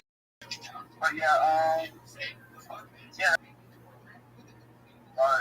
Again, it's not gonna be an easy task, guys. It's like don't think it's gonna be very like, oh yeah, that's super sick. That's it. You know, I'm gonna start paying. Like, I'm not a little bit of a rude, but you operate. I'm telling you what, you're gonna eat. Yeah, I actually fuck with the same kind of motto. Any designer that has presented me work, they typically present me the work, and I've asked them what their pay is worth. I can again. Like my kids, like again, I don't know if you guys know this, but hang out in the spaces like big stuff is like no big deal. Like so, you know, if you do, imagine this. Okay, let me go smarter. Imagine if we had a marketing campaign for somebody, right? And they do a $10,000, $20,000 marketing campaign, and you start doing content with it. And you are getting promotion. Okay, I understand that. And you're in a fucking 20 grand marketing deal. No, it is like, you gotta look at that. You gotta look at it like that your content is helping make money, which people value. Because if someone sees that and they're a company, you know, like, oh shit, wait, that person put that content and that team has emotion, I gotta get that quickly.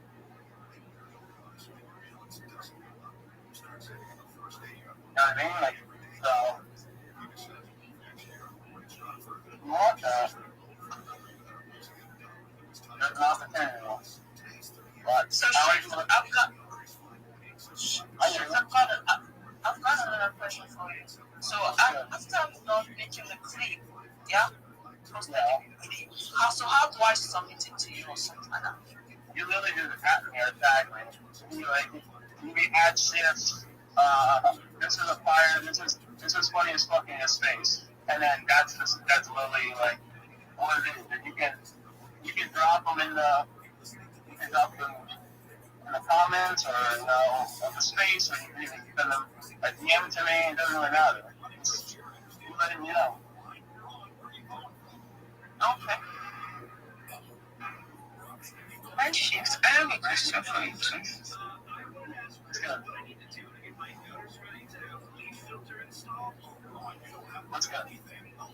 So I'm running a 20 days challenge of setting up Discord channel and Telegram channel for free. So if you got any community that you want to set up, I can help you set up for free. Okay, thank you. I appreciate that. I'm actually not looking for a Discord right now.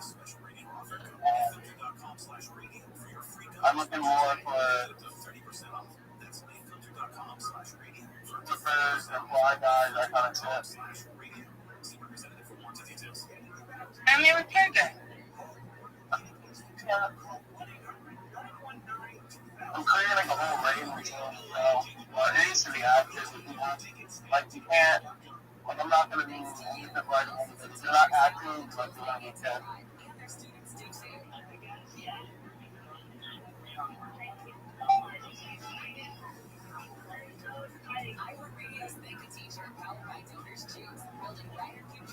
I thought you had anything. Shift are you?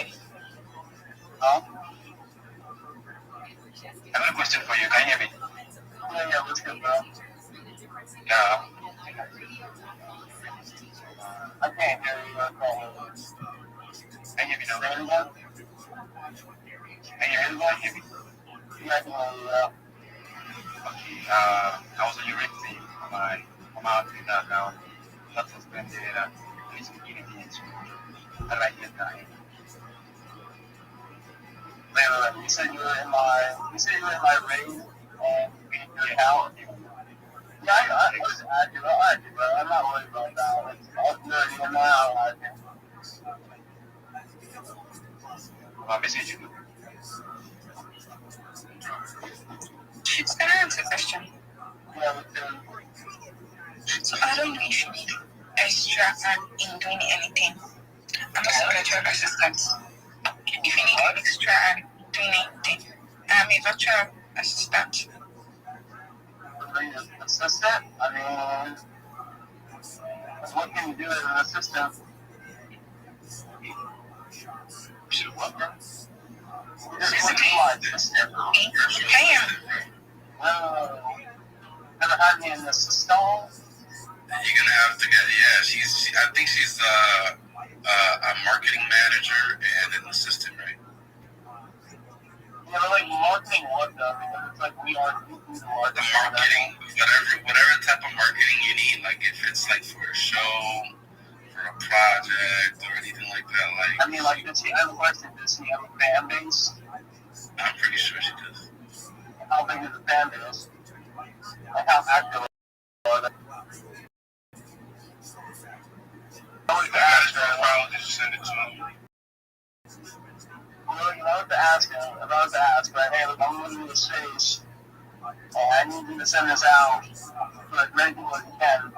What's the most consistent number you can give me of people that will actually show up? Maybe 150 or 200. Let's say maximum of 200. 150 or 200. And they're not bots, right? No. What? Bro, you're funny. Oh, wait a minute, I need a funny as well, for real, but... She tries to get Hey, look, I need a look, she gets, I mean, look, for real, okay, that's what she wants, whatever. I doubt that, though. That's not the kind of job you're looking for, but... You know what I mean, bro? Yo, shit. What's good?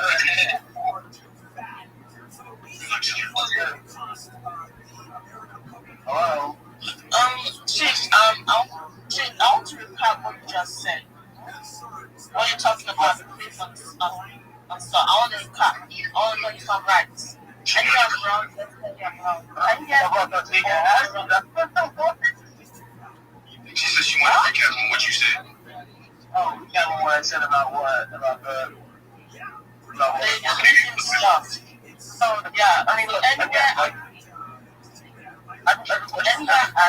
have you actually like seen like clippers and shit, like a famous streamers and shit like that, or like have you ever done anything like that, or is this your first time actually doing it? This is my first time actually doing it.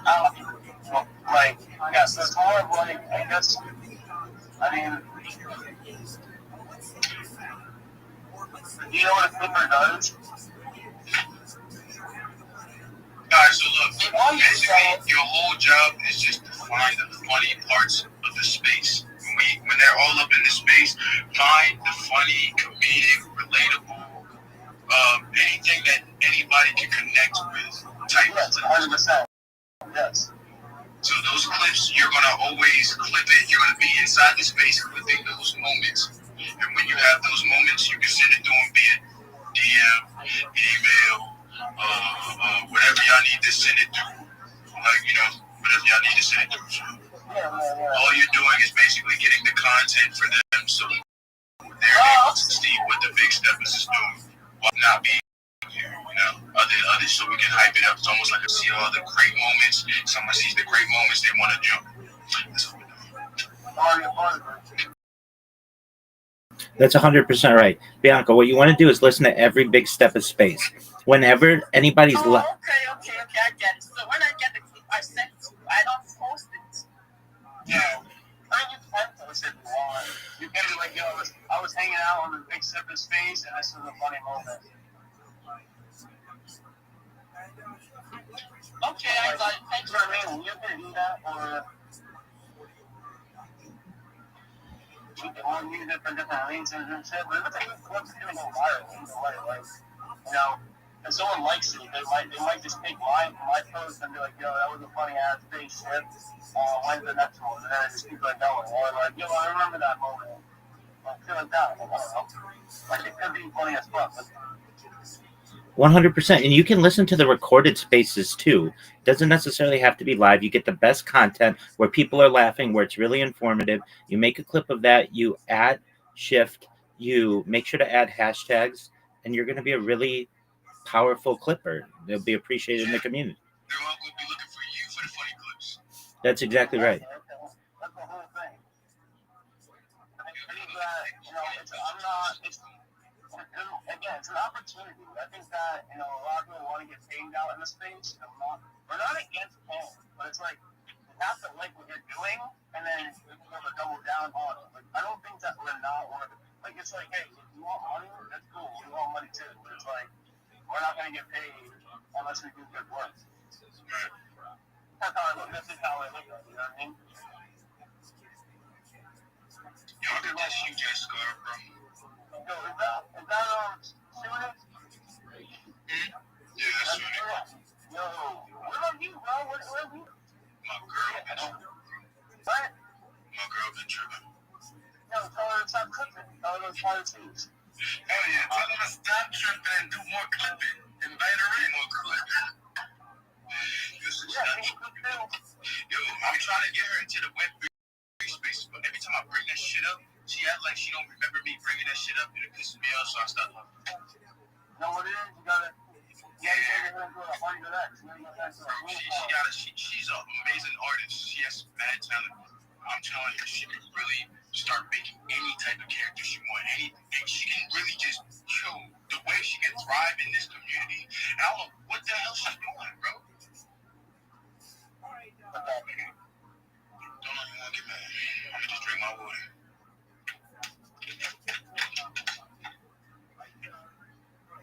But no, I'm good. Say anything. She's gonna hear me. Hey, Michi. I said I can't send a DM. I just sent you a friend request. I mean, a friend request. There you go. Yeah, wow. Get it, girl. Take them down in the DM. She's gonna be the best assistant you ever had. Really? I think so. Shit, sorry, I forgot to make the coffee. It's fucking cold. It's cool, yeah. It's about to be winter time, man. No, it's cold. Bitch out. Bro. When is it? I had ice and it was like, looking for the soda guy this morning. I was drinking, right? And out of nowhere, this fucking, this baby deer came from the left side of me. There was a car in front of me. It dodged the first car and then turned the other way. And we're not gonna believe this. I turned to my right, a fucking another deer smashed into my car. Nah, shit.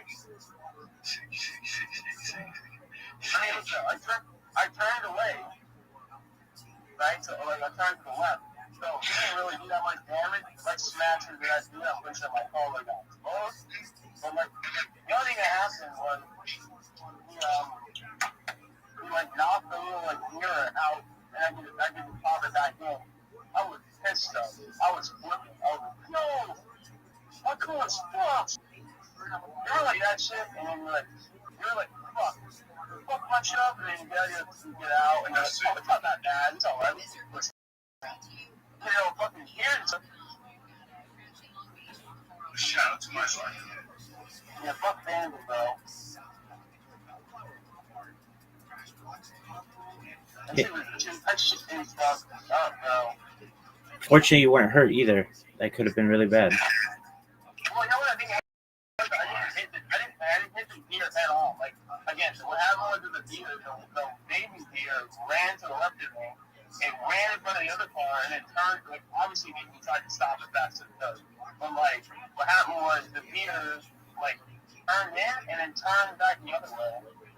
And then I didn't know, like, my fucking spike reflexes, like, engaged. And I tried to my right and I just see a deer was my car? And I was like, I saw it so fast that I literally turned to the left. So I definitely didn't hit the deer head on. I hit the deer like right against my car because I wasn't going that fast. I was only going like 35 miles an hour. I wasn't going like 60 right now.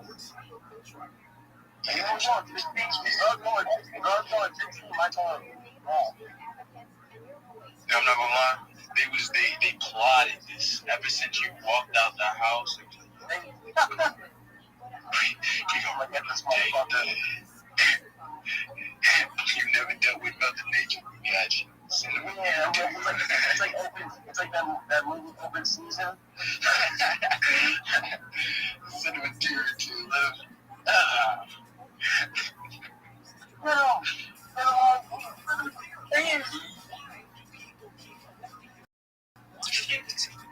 What's good? So I have to leave now. I have tested. My battery is low, so I'm not active on the discussion. Alright.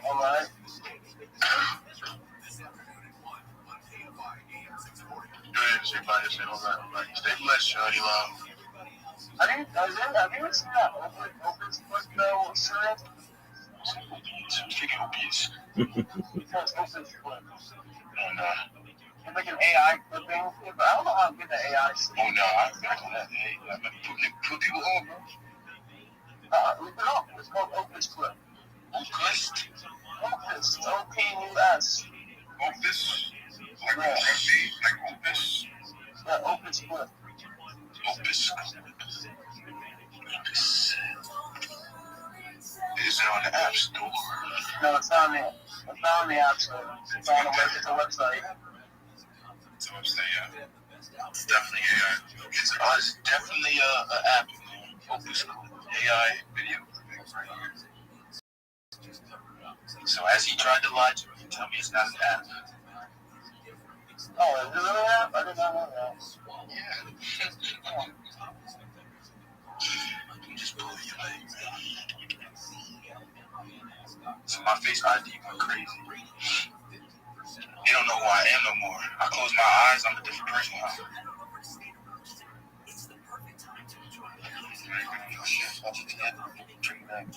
Crazy right now. Turn long videos into viral shorts. See that? And it has the dialogue and everything. Create caption with emoji highlights and perfect tone. This stuff. I mean, I'll try it out if it's worth it. I don't know if it's really worth it or not. I want to give you guys like opportunities, but I just don't know how it does this fucking spacing. You know what I mean? It's not a video. Maybe it goes off to like the activity, like how much noise is playing at the same time. The decibels and bridges when everybody's laughing and clapping. Yeah, that's kind of that's like making shitty though, because like not every moment can be like that. Right. So we don't know. I'm about to try it right now. I'm about to put one video in there. And if you can make me a viral video, or even a couple of viral videos, I'll let you know. Shift your giver.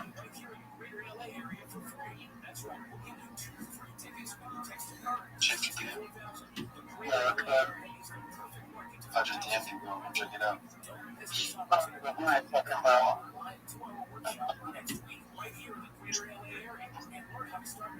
want to check it out, bro.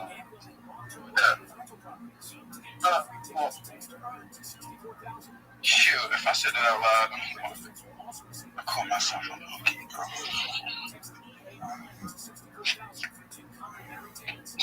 I made one face and I was like, yo, I look like a fucking monkey. That's cool.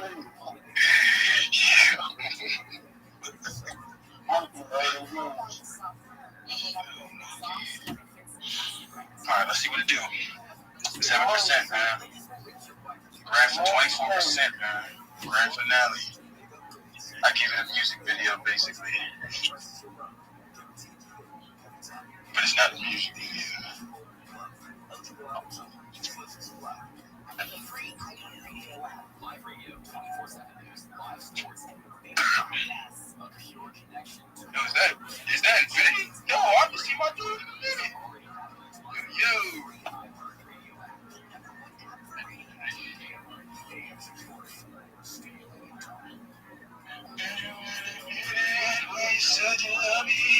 got me so good. You got me so good. It's on Eastern Standard Time. What time is it right now? Eastern Standard Time, 10 from now.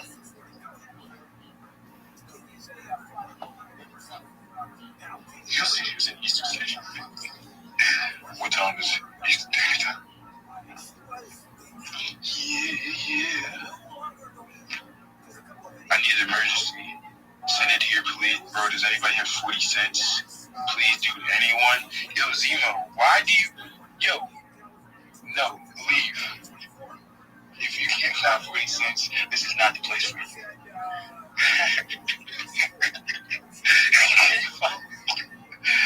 Yo, 40 cents, bro? I want... Yo, what you mean you can't find 40 fucking cents? What the fuck are you doing?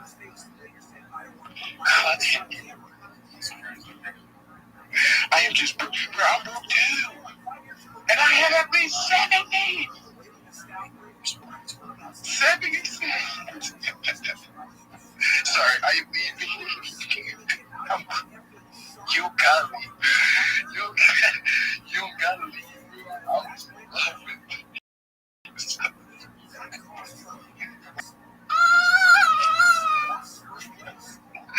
Yes, it's my bag. It's not that deep, bro.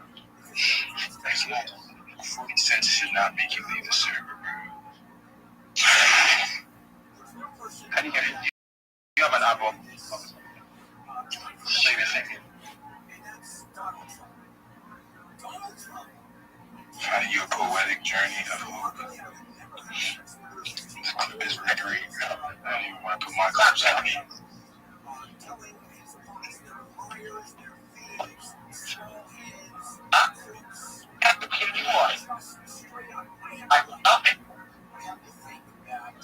Your mic is a little crazy.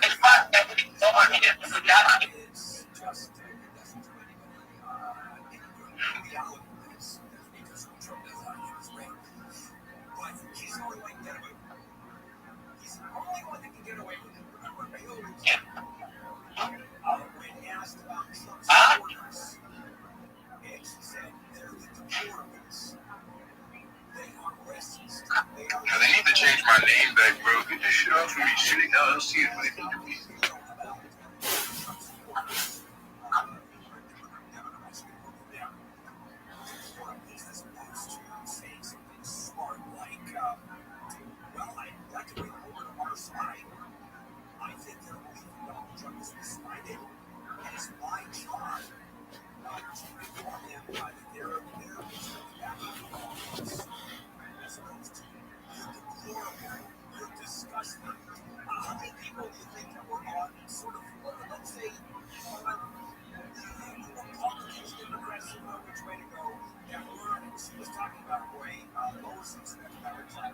I got like 3 requests, so in a little bit I'm going to cycle some of these people off the stage. So what's up, DJ? You here, fam? You talking? Did you have something to share? What's up, fam? Honestly, just here to hear what you guys have to say. Like, I'm so bullish on Soul and Chain. I'm subscribed to Click. I follow most of y'all here. Like, I just want to learn more. You guys are even, please understand this. I'm a huge SRP guys, but just being around you guys made me buy some salt. Just made me buy some salt, and I would have never done that. I'm all about like we are all a crypto community. We should stand together. I don't like the divide. So just being here, learning from you guys, hearing the conversation, bro. I'm just pumped to be here. Yeah, that's it. Basically, I'm just a skater. I make money online. I've been a long-time investor, so I don't trade. I just buy and hold and take some profits.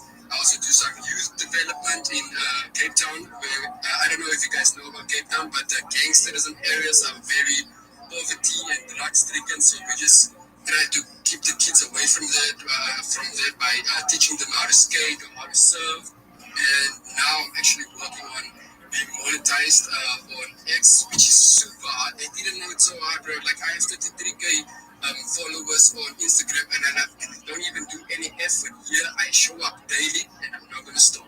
But thank you guys so much for who you guys are, what you represent. You guys are truly one of the most amazing people ever.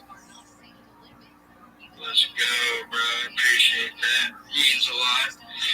Definitely means a lot to hear that. And, bro, love your energy, love what you're doing, bro. I definitely appreciate it. So, yeah, man, glad you came up for it. Thank you. Panos, you waiting with your hand up for a reason, bro? Because you've been, like, in the void, I feel like.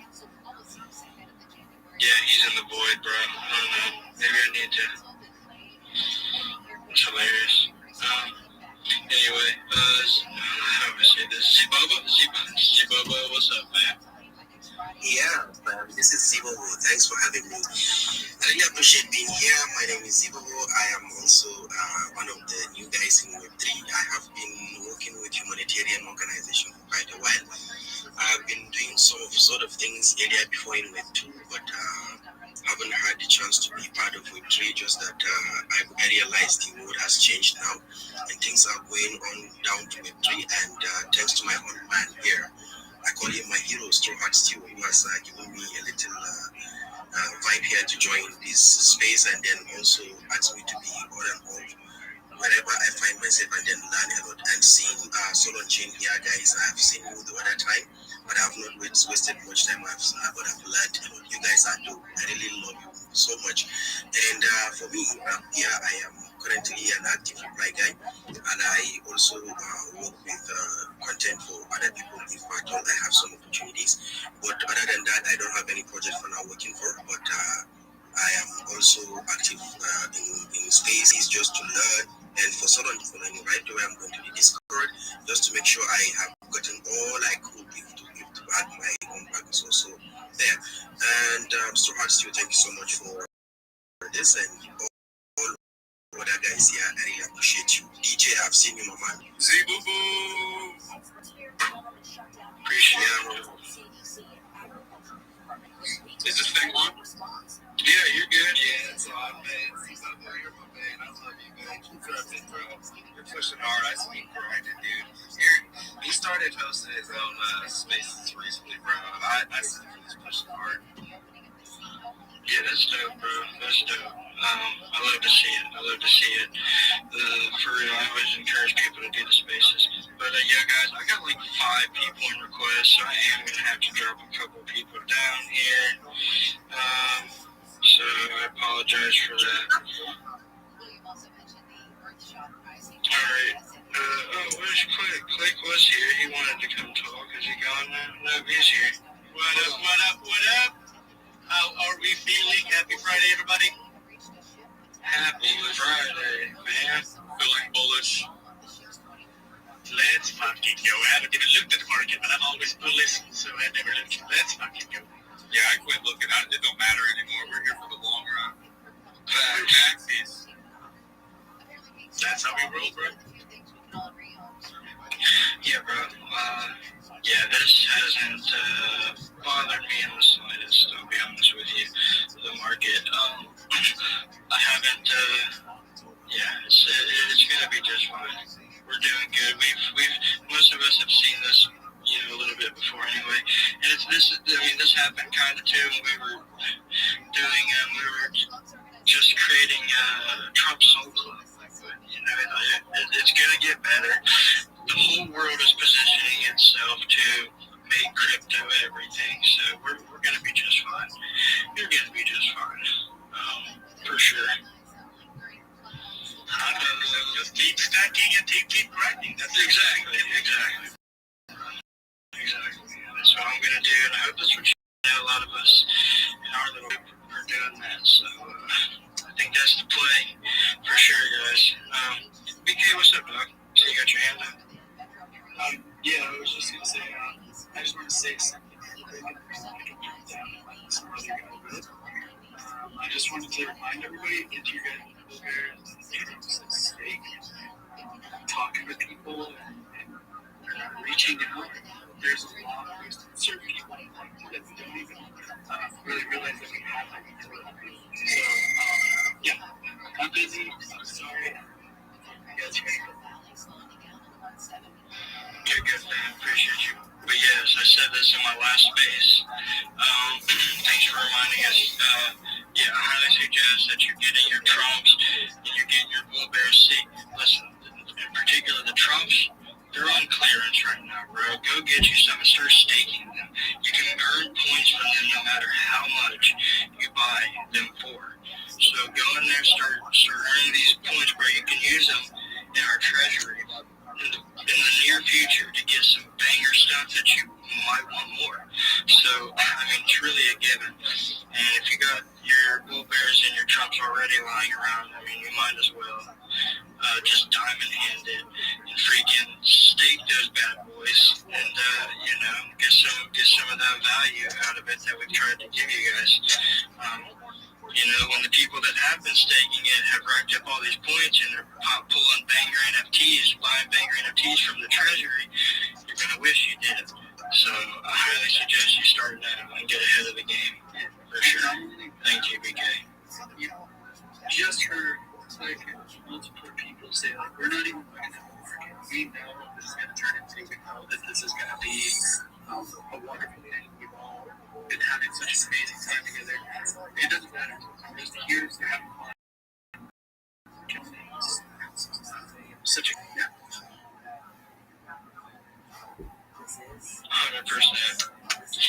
100%. Don't let it get to you. The market may be down, but the vibes and so on chain, they're way up, bro. We're doing just fine. I appreciate that, BK. Definitely. We lost one of our co-hosts. I can't. I'll have to get someone to this. I sent you on Clicker. I think I did. See, one of you guys will Rabbi and a few other people up here. Pump Fun. I think I let you up. You gotta share the space, bro. That's what gets you on the stage. We got some legends in here. We got founders. We got co-founders. We got investors all in this one room right now, just so you know. Keep that in mind. You never know who is in the room with you. I highly suggest you get up, you speak, you ask questions. If you got something you want to shill, you shill it.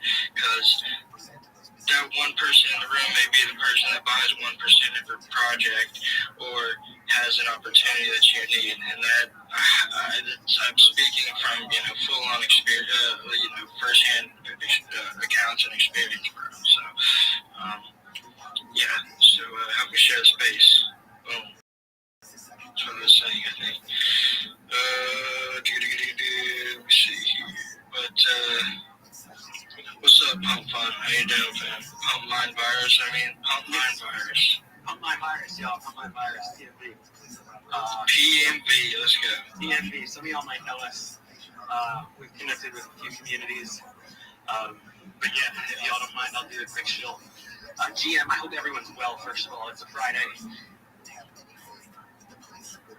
So shout out to the people in this room, because it really takes real communities to vibe through a red day or red week, right? And honest to God, in my experience as a community builder, NFT communities are some of the strongest when it comes to that. So shout out to everyone here. But if you don't know Pump Mind Virus, we're a pure meme. And we're trying to go back to memes, right? We've had an organic culture grind for the last 2 months. It took us 6 weeks to the day, 42 days to bond. We've had twice wicked up to about 100K, all-time high of 109K. We've held a new floor around 85 to 90K for about the last week. Higher floors each time we move up. Nobody in the main community is selling. People who have bought in on the pumps have had a chance to exit with their funds if they wanted. Bags have not gone to zero in this community. That is part of what we are vibing on. You can sleep on your bags in a real community, right? The big thing here is our culture, right? The Pump Mind Virus infects us all. Everybody's got it. Everybody's craving another pump. Everybody wants the next 10x. Everybody comes to these spaces to look for what meme's going to pump next, what NFTs are going to be hyped and FOMO next. That's the pump line buyers driving us every day. The culture is on point. The meme is something that anybody can understand and rally behind. I've seen people in the community adapting our Wojak, adapting our main character, making it their own, having fun, vibing with the art. That's what a meme is supposed to be. It's supposed to be fun for all. But get behind. Be something we can all make a little money off of and not like be in a hurry to dump on each other. And we're doing it the slow way because that's how you create that culture. Right? A fast hype pump, 1 week, 2 weeks, whatever. People are rushing. People are getting their 2Xs and getting the hell out of there. And the chart looks like it. Look at our chart, people. People have had a chance to make money. People have made money. But the chart's still going up and to the right. Even in this market that we've been in. We survived that bloody Trump mess a few weeks ago when he made that tweet. We'd actually held stronger than almost any other meme token since this last dump started. So check us out, y'all. Vibe with the culture and community. That part's free. It's free to vibe with the culture and community. You like us? You like what we're doing? Say GM. Throw up a virus on our posts. Things like that. Come into our chats. Download some memes and vibe with us. But seriously, Yo, put 110x on the chart. Zabubu, I know you from this space. I'll be with you in a second. I'm just going to show myself, okay? Choose to believe in something. Choose to be part of something. Remember that memes are... Zabubu, can you hear me? And remember that when we bad work it as a community, that's how we make it. Boom, let's fucking go. Killing it, bro. Yes, I vibe with that very much so. That's my biggest annoyance is not being able to sleep on any bag that I buy, any vegan clone or anything. That's why I don't really buy them anymore. So, dude, that's sick, bro. I love that so much. Yeah, sounds like were you on the treadmill during that? Exercise bike, bro. My kids are homesick from school today, so I don't get to go for my daily run. So I'm getting my exercise in, getting my chill on, gets the energy up, gets the vibes going. Hell yeah, bro. Can't take a day off in this game, right?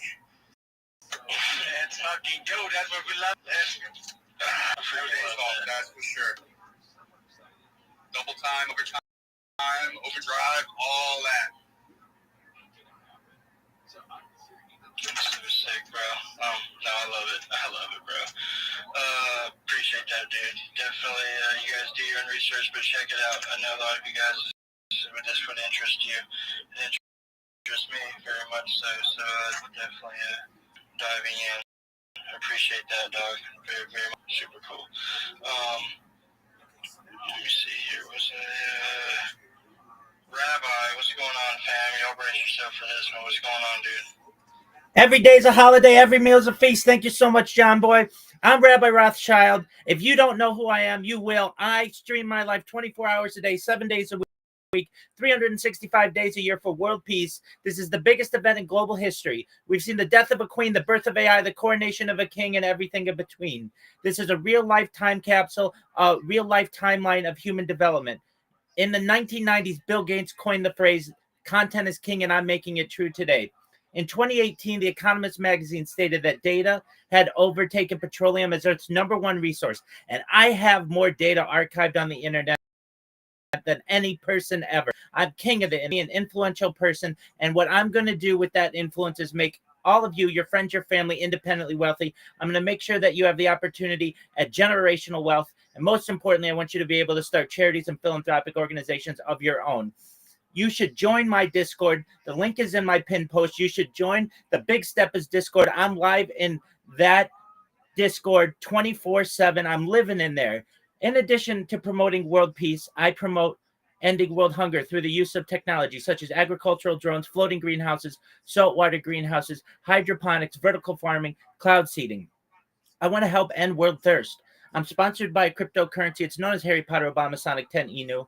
It's one of the original meme coins. Get your hands on it if you haven't already. One of the things that we do is we build wells in developing nations like Nigeria for the benefit of the less fortunate. Additionally, I'm an advocate for the Life Straw program, and most importantly, desalination technology, where we pump Earth seawater onto land to make it drinkable. Look at my pinned post. Look at my link tree. I have more social media than any person ever. If you go to my link tree, it's linktree.com/Rabbi Rothschild. You'll never see someone with more social media than I have.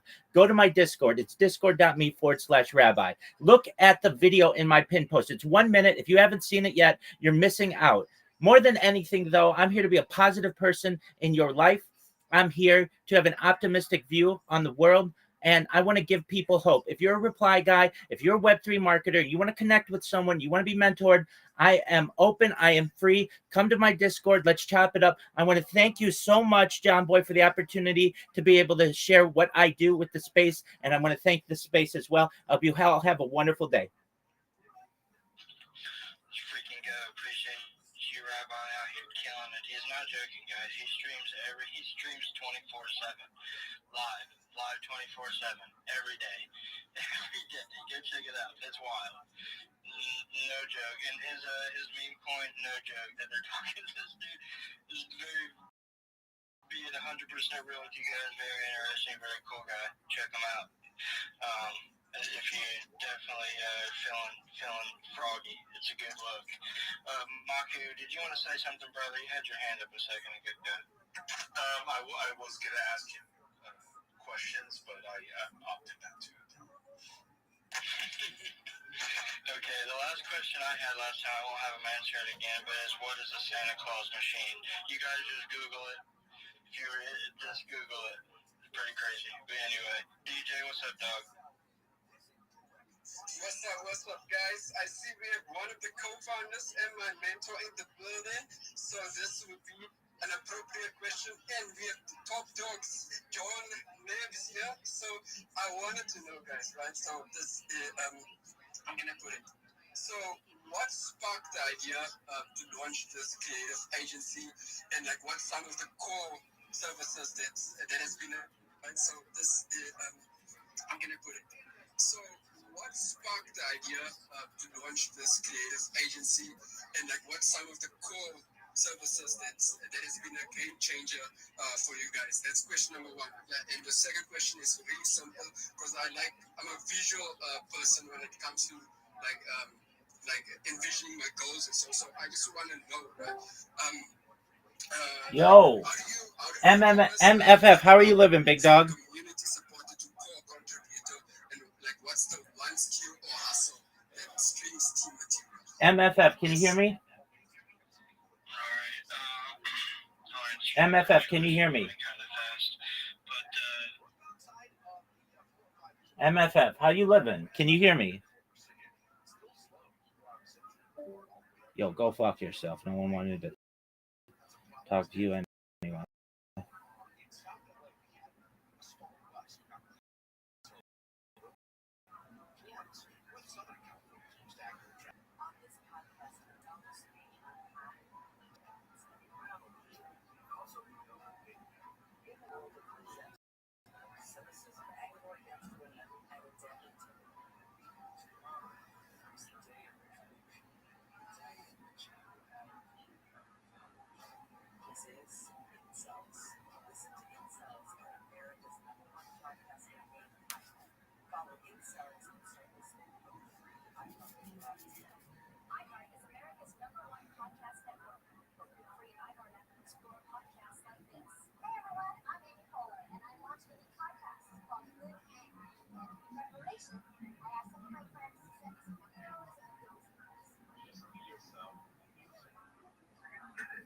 If it's harder to try to get into these inner circles now than it was back then, because the whole Wild Wild West element of 2021, 22.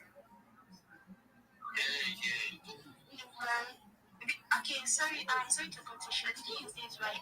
Anybody, you pen and that you can become a thing, you can create your own token, you can create your own Bitcoin, and then you just have like couple of influencers shoot the project for you, and then boom.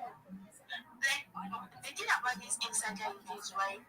I once worked for a project when the CA will be giving out, it will be flexible, shared among the insider. That's why you see insiders making lots of putting in before before everybody else putting their bag. The insiders will first of all buy the token, and when you now buy in, they are not making profit. I don't know if you understand that. So you pay and like you can actually become a dev if you know how to create your own token, if you know how to create token content screener and everything. You can actually make your own money from there. You can actually create your own kappa and then you can actually have your own insiders. That's just it. I see. But exactly. And like if you are a developer, yeah, you can create your own token because as they do say in many other crypto spaces, that you just have to find your own niche. You just have to find what you are good at. If you are a very good engager, you have a place to be. If you are a developer, you have a place to be. If you are a tester, you have a place to be. Like even there's a guy that says he's a programmer. Front man.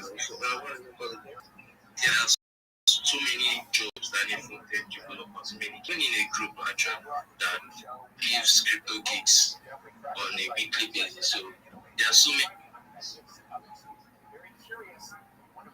Like the landscape has changed in a way where it's a lot more riskier because it's so easy for someone to create a token.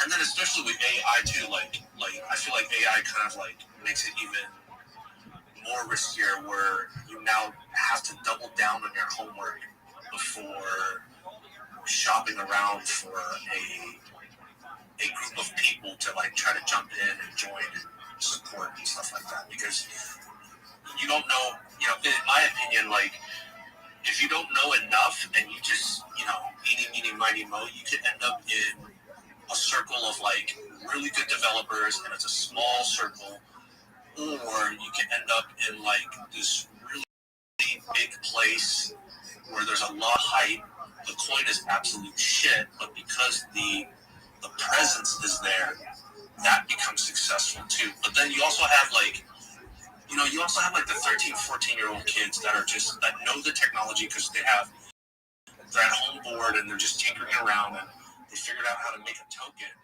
And like they anonymously like launch it and you buy into it, and sometimes it launches, sometimes it hits, sometimes it doesn't. How do you feel about it in 2025? Do you feel like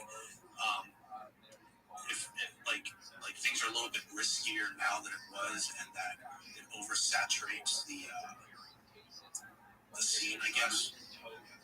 Oh, when we talk about Okay, alright, just go ahead. okay, when we talk about the whole creating of the meme thing and how risky it is, yeah, I've not bought any meme coin before. Yeah, I only deal on altcoin, which is maybe Sol, BNB and all of that thing. Or meme coin, I don't even deal when, because meme coin is actually the easiest coin to create, and everybody can just put out his meme. Yeah, stuff like that. That is exactly how it is. So I'm not really gone meme coin or trying to figure out, but anybody that wants to get a coin, I'm like, okay, investing in a coin is very, very good. It's very, very, very good. On crypto, like buying a crypto and selling it is very, very good. Like, so I think this week, so was actually going down. It was dumping. And I guess anybody that has the money at that point would have, okay, let me get this one and try to, hold it, see when it goes up again. That's how the whole shit works. But on Memcoin, I don't know, because they're saying Memcoin can just go up immediately and go down immediately. Like, it does not even have a stable line or stable span. If you're trading Bitcoin, you just have to be active like 247. Like 5 minutes is enough to for the coin to rise or for the coin to dump. So you just have to be on your chart and then be active, because if you close an eye, or maybe if you're not an insider, or maybe if you don't have anybody telling that, okay, pull out your money that this is going to fall, 5 seconds is enough to drain your wallet. 5 seconds is enough to make you broke. So that's why people can cash out in Bitcoin, people can actually go broke in Bitcoin. It depends. That's why information is very powerful, and then experience matters a lot. Even though you don't have an insider call, but because of the years of experience that you have acquired in this case, if it takes or maybe when this is about to go south, you can actually use your experience or maybe your past. I don't know how them they used to do traders. I don't know, traders in their house can actually relate. You know, okay, this debt is not trustworthy or maybe some case fish. I think there's a site that they used to debate work to project. If you can just bring out the token and then put it inside that site, it can be able to tell you if this is actually a work project or if this is actually a project that is going to be trustworthy. So I don't know how then they do it, but then if you're trading people, you just have to be like sharp. You just have to think ahead. Yeah, that's what I was referring to about when I was talking about how you have to constantly stay on the edge. Like this is like it's probably like it's one of the places where the bleeding edge is so fine, and you always constantly have to like stay on it. But one thing, but just moving on, I saw someone come in, Rabbi Rothschild, very interesting name. Not only that, but what else do I see here? Like this is wild. Rabbi Rothschild lives on YouTube and Discord 24/7 for world peace. Rabbi has been on YouTube for 3+ years. Ask me anything in Discord. I believe you have the mic. I believe I gave you the mic. If you want to say something and introduce yourself, feel free. Absolutely. Thank you so much, Penis Land. I'm Rabbi Rothschild. I stream my life 24 hours a day, 7 days a week, 365 days a year for world peace. My streams go back to the pandemic. We've seen the death of a queen, the birth of AI, the coronation of a king, and everything in between. This is the biggest event in global history. This is a real-life Truman Show, a real-life Big Brother. I have more than 4 years of 24/7 content, and I'm not live on one stream like a normal YouTuber, not live on 2 streams. I'm live on more than 20 YouTube streams simultaneously at this moment and have been for more than 4 years. If you weren't aware, this is a timeline or a time capsule of human development. In 2018, The Economist magazine stated that data, specifically human data, had overtaken petroleum as Earth's #1 resource. And I have more human data archived than any person ever, which is making me a very influential person. And what I'm going to do with that influence is I want to make every single person in here, your friends, your family, financially independent. I want to make sure that you have generational wealth, and I want to make sure that you're able to start charities and philanthropic organizations of your own. I don't want anything from you. I want you to keep your money. I want to give you money in the future, and I'm telling you about it right now. In addition to streaming my life for world peace, I am additionally an advocate for ending world hunger through the use of technology, such as agricultural drones, floating greenhouses, saltwater greenhouses, hydroponics, vertical farming, cloud seeding. I'm an advocate for ending world thirst. I'm sponsored by a cryptocurrency that's worth about $100 million. And one of the things that we do is we build wells in developing nations like Nigeria for the benefit of the less fortunate. Additionally, I'm an advocate for the Life Straw program, and most importantly, desalination technology, where we pump Earth's seawater onto land to make it drinkable. Look at my pinned post. Watch my video. It's 60 seconds. It tells you what I do. You can see much of my social media there. I dare you to look at my link tree. I have the largest link tree of any person you're going to find on the internet. I have more social media than any person on the internet. This is going to be a treasure hunt for the world when people find out about this project. But most of all, I want you to know I'm here to be a positive person in your life. I'm here to have an optimistic view on the future, and I want to give people hope. And with that, I want to thank you for the opportunity to share what I do. Hey, W. Rabbi Rothschild, man. Welcome me there was Penis Land. Yeah. I was actually going to touch on that. So first of all, W. Rabbi Rothschild and your profile picture, because that's actually what got me. That's what caught my attention. And second of all, I appreciate you mispronouncing my name with strength. Like you said it with umph. So, W. Rabbi Rothschild. Tell me, Rabbi, I want to ask you a question. Now, is it Rabbi Len and then a separate section, Discord.me/Rothschild, and then a separate line, 24/7 Truman Show? Sir, yeah. We've got like maybe 2 to 5 minutes in here. Oh, okay. Like, kill it off. We have to do for the other guy, for the other session, alright? So let's just, okay. Just shoot your questions to Rabbi Roth. Oh, okay, gotcha. Let's see. Yeah, are you saying 24/7 Truman Show for world peace, or are they two separate lines? Like you're saying we are literally living in a 24/7 Truman Show reality right now, and then break, and then you say Rabbi Rothschild is for world peace. Can you elaborate on that? Most certainly. I've dedicated my life to world peace. So over the course of the last 4 years, you can see me having discussions on how we potentially may be able to achieve this. I want that we're all not that different, that we have 99.9% the same DNA, that there isn't that much that divides us as people, and we should not focus on that. We should focus on what unites us as people and try to build a better world. That's awesome. Now, what about the 24/7 Truman Show? Did I hit it spot on? Like that we're literally living in a 24/7, almost like surveilled reality?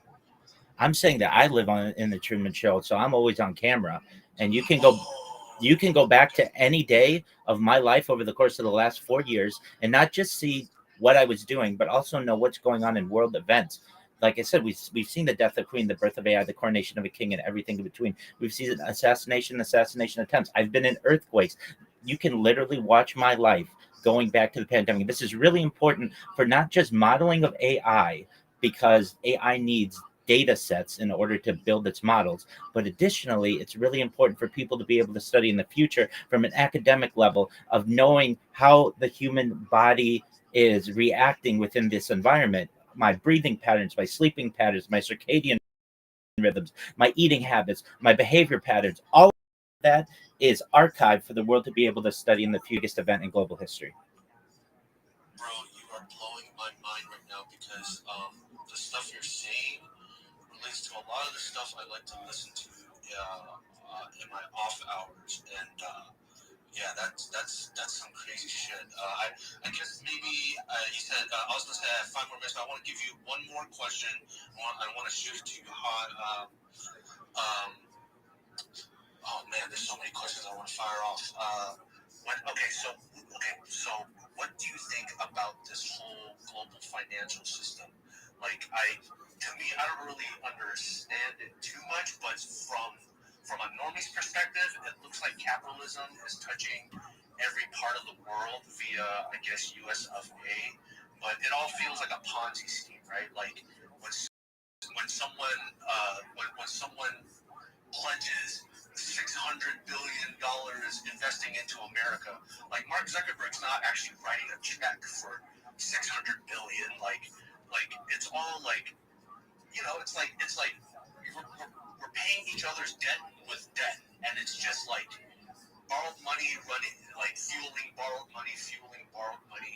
How do you feel about what I just said, and in relation to digital currencies kind of like taking over, and to me, I think suspiciously, like places like the U.S. government are like secretly trying to figure out, which is why maybe I think back in like 2018, 2019 maybe, is when they did super hard regulations for cryptocurrency, making it I think like an asset or something, forcing us to like pay taxes on it. So what do you think about that, Rabbi? Well, most certainly, our current financial system is a Ponzi scheme. It's a house of cards. It's only a matter of time until that house of cards crumbles.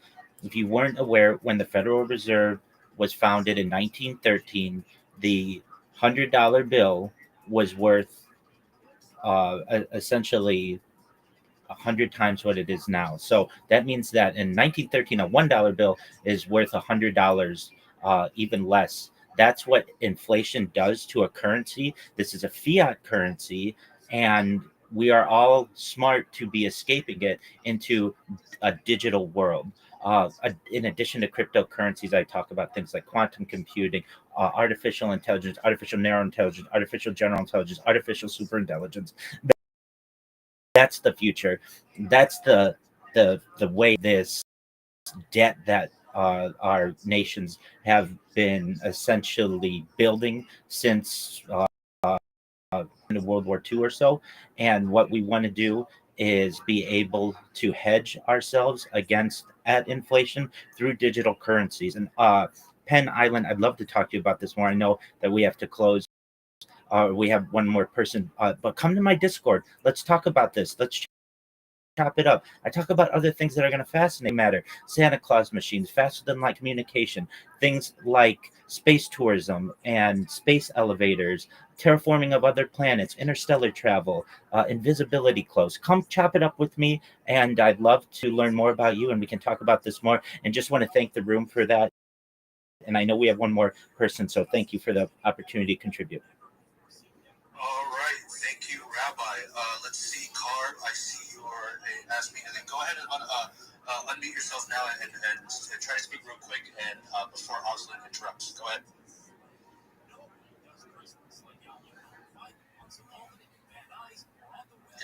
you doing, bro? This is my first time on the space. Yeah. On that. Yeah. So I'm Carbon. I'm a Web3. What up, Penis Land? Penis Land. Oh, it's Penn Island. Oh, okay. Well, it looks like Penis Land. Reminds you. Welcome, Penis Land. Thank you for the opportunity. It's Penn Island. That shit is so fucking funny.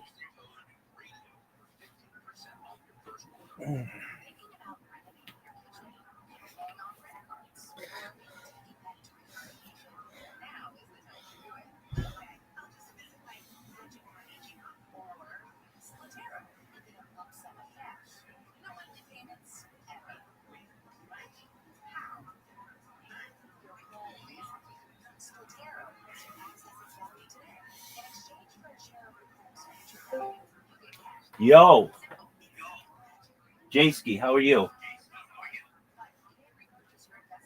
Jayski, can you hear me? Jayski.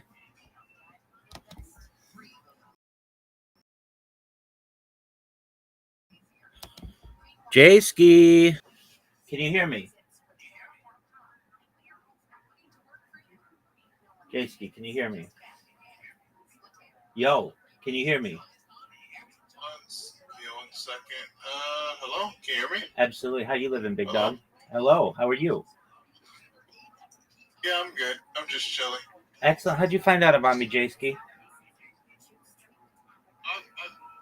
this, I just joined again. But yeah, I've been here before. Okay, how'd you find out about me originally? Paradise. Absolutely. How'd you? Oh, Ego Paradise. Excellent. Okay. Yeah, you were promoting the server. This was like months ago. Excellent. What's new in your world, big dog? Nothing much. Just trying to write a book. This novel. I'm just bored, just cruising on Discord, going VC to VC. 100%. What's your book on? Yeah, dark fantasy, dark romance. Okay, very well. Like Twilight? Similar. All right, similar to Twilight. Excellent. Oh yeah, I wanted to be. I wanted to kind of be also similar to like Game of Thrones, like George R. R. Martin's books of Ice and Fire, but like something similar as well. But I'm still figuring it out. Doing some brainstorming. Absolutely, man. All right, well, if you ever want support or you want to discuss or chop it up, I'm here for you, big man. Oh yeah, for sure. Excellent. The whole Zoom context there. You can just go to You too, big man. Take care.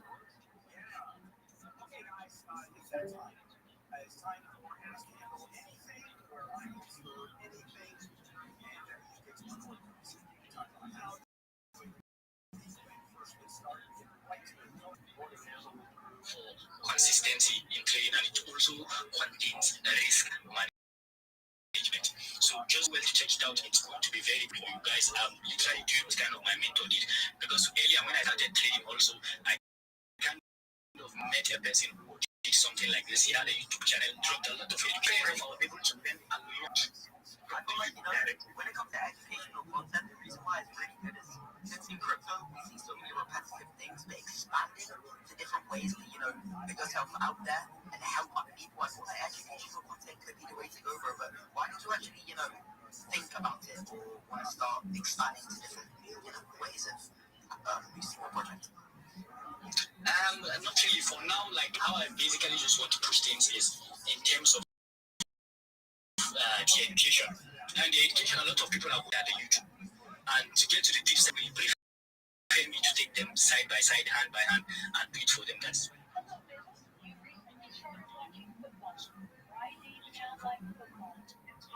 to really grab me personally. I'm going to take you, we're going to have a one mentorship. It's going to be kind of a 20-hour plus live session. Me and you, we're going to discuss the markets. And after we're done with those sessions, we're also going to be having sessions Saturday, Sunday. What my problem with most people is consistency. At the end of the day, when we do these things for like a month, 2 months, you see people starting to show signs of, weakness, or let me say, they can't be consistent.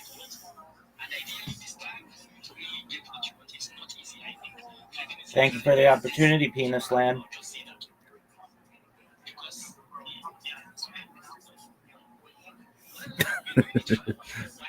Your name is not Penis Land? Well, dog, you had me fooled.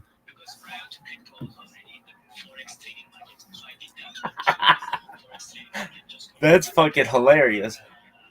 It's Penn Island.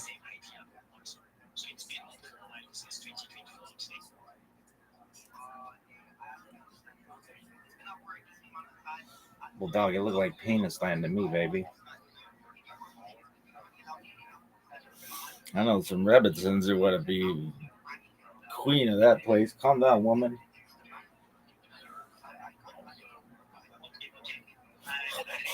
Calm down, girl.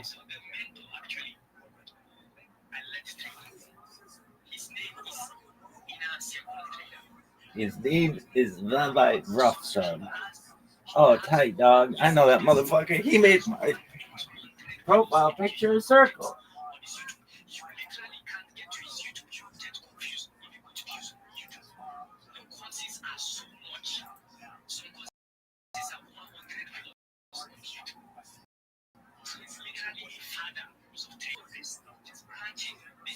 This branding idea is the name of a trading concept he created. So, yeah. I'm just going to go directly. So that is kind of what I use as my trading platform around the market. So that is why I call myself XR. Basically stands for the short form of external range. It's a trading strategy, so it means the external range liquidity trader. Yes.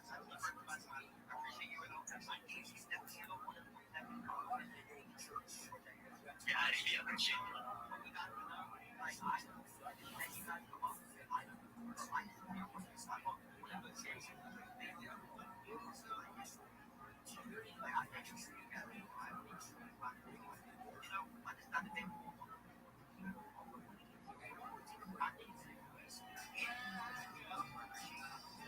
Thank you so much. I appreciate it.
I've been in 30-foot deep holes though.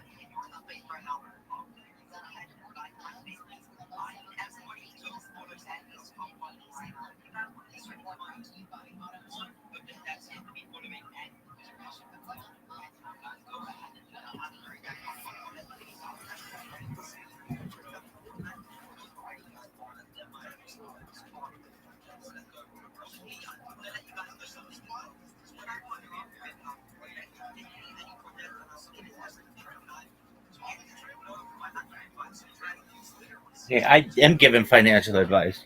Buy Harry Potter, Bob and Sonic 10, Edo to the moon, baby. Come after me, SEC, you little bitches. I got everybody else coming after me.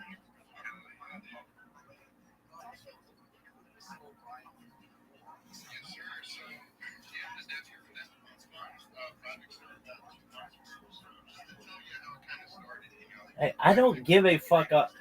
Dude, I don't go in and I'm like, I want to video my fucking golf swing. You don't hear me saying that. You know what you hear me saying? I'm the biggest pimp of all time. Why? Because I am, and it's true. Everybody fucking knows it.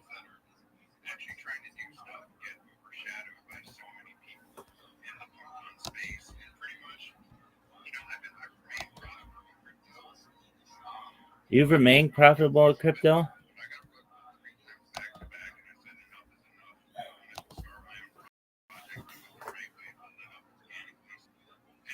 What is this bullshit?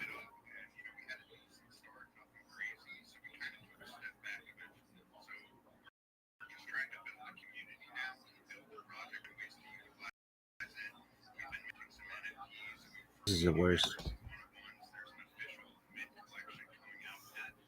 Oh, it's official mint collection coming out at Bond. How about this? No one gives a fuck.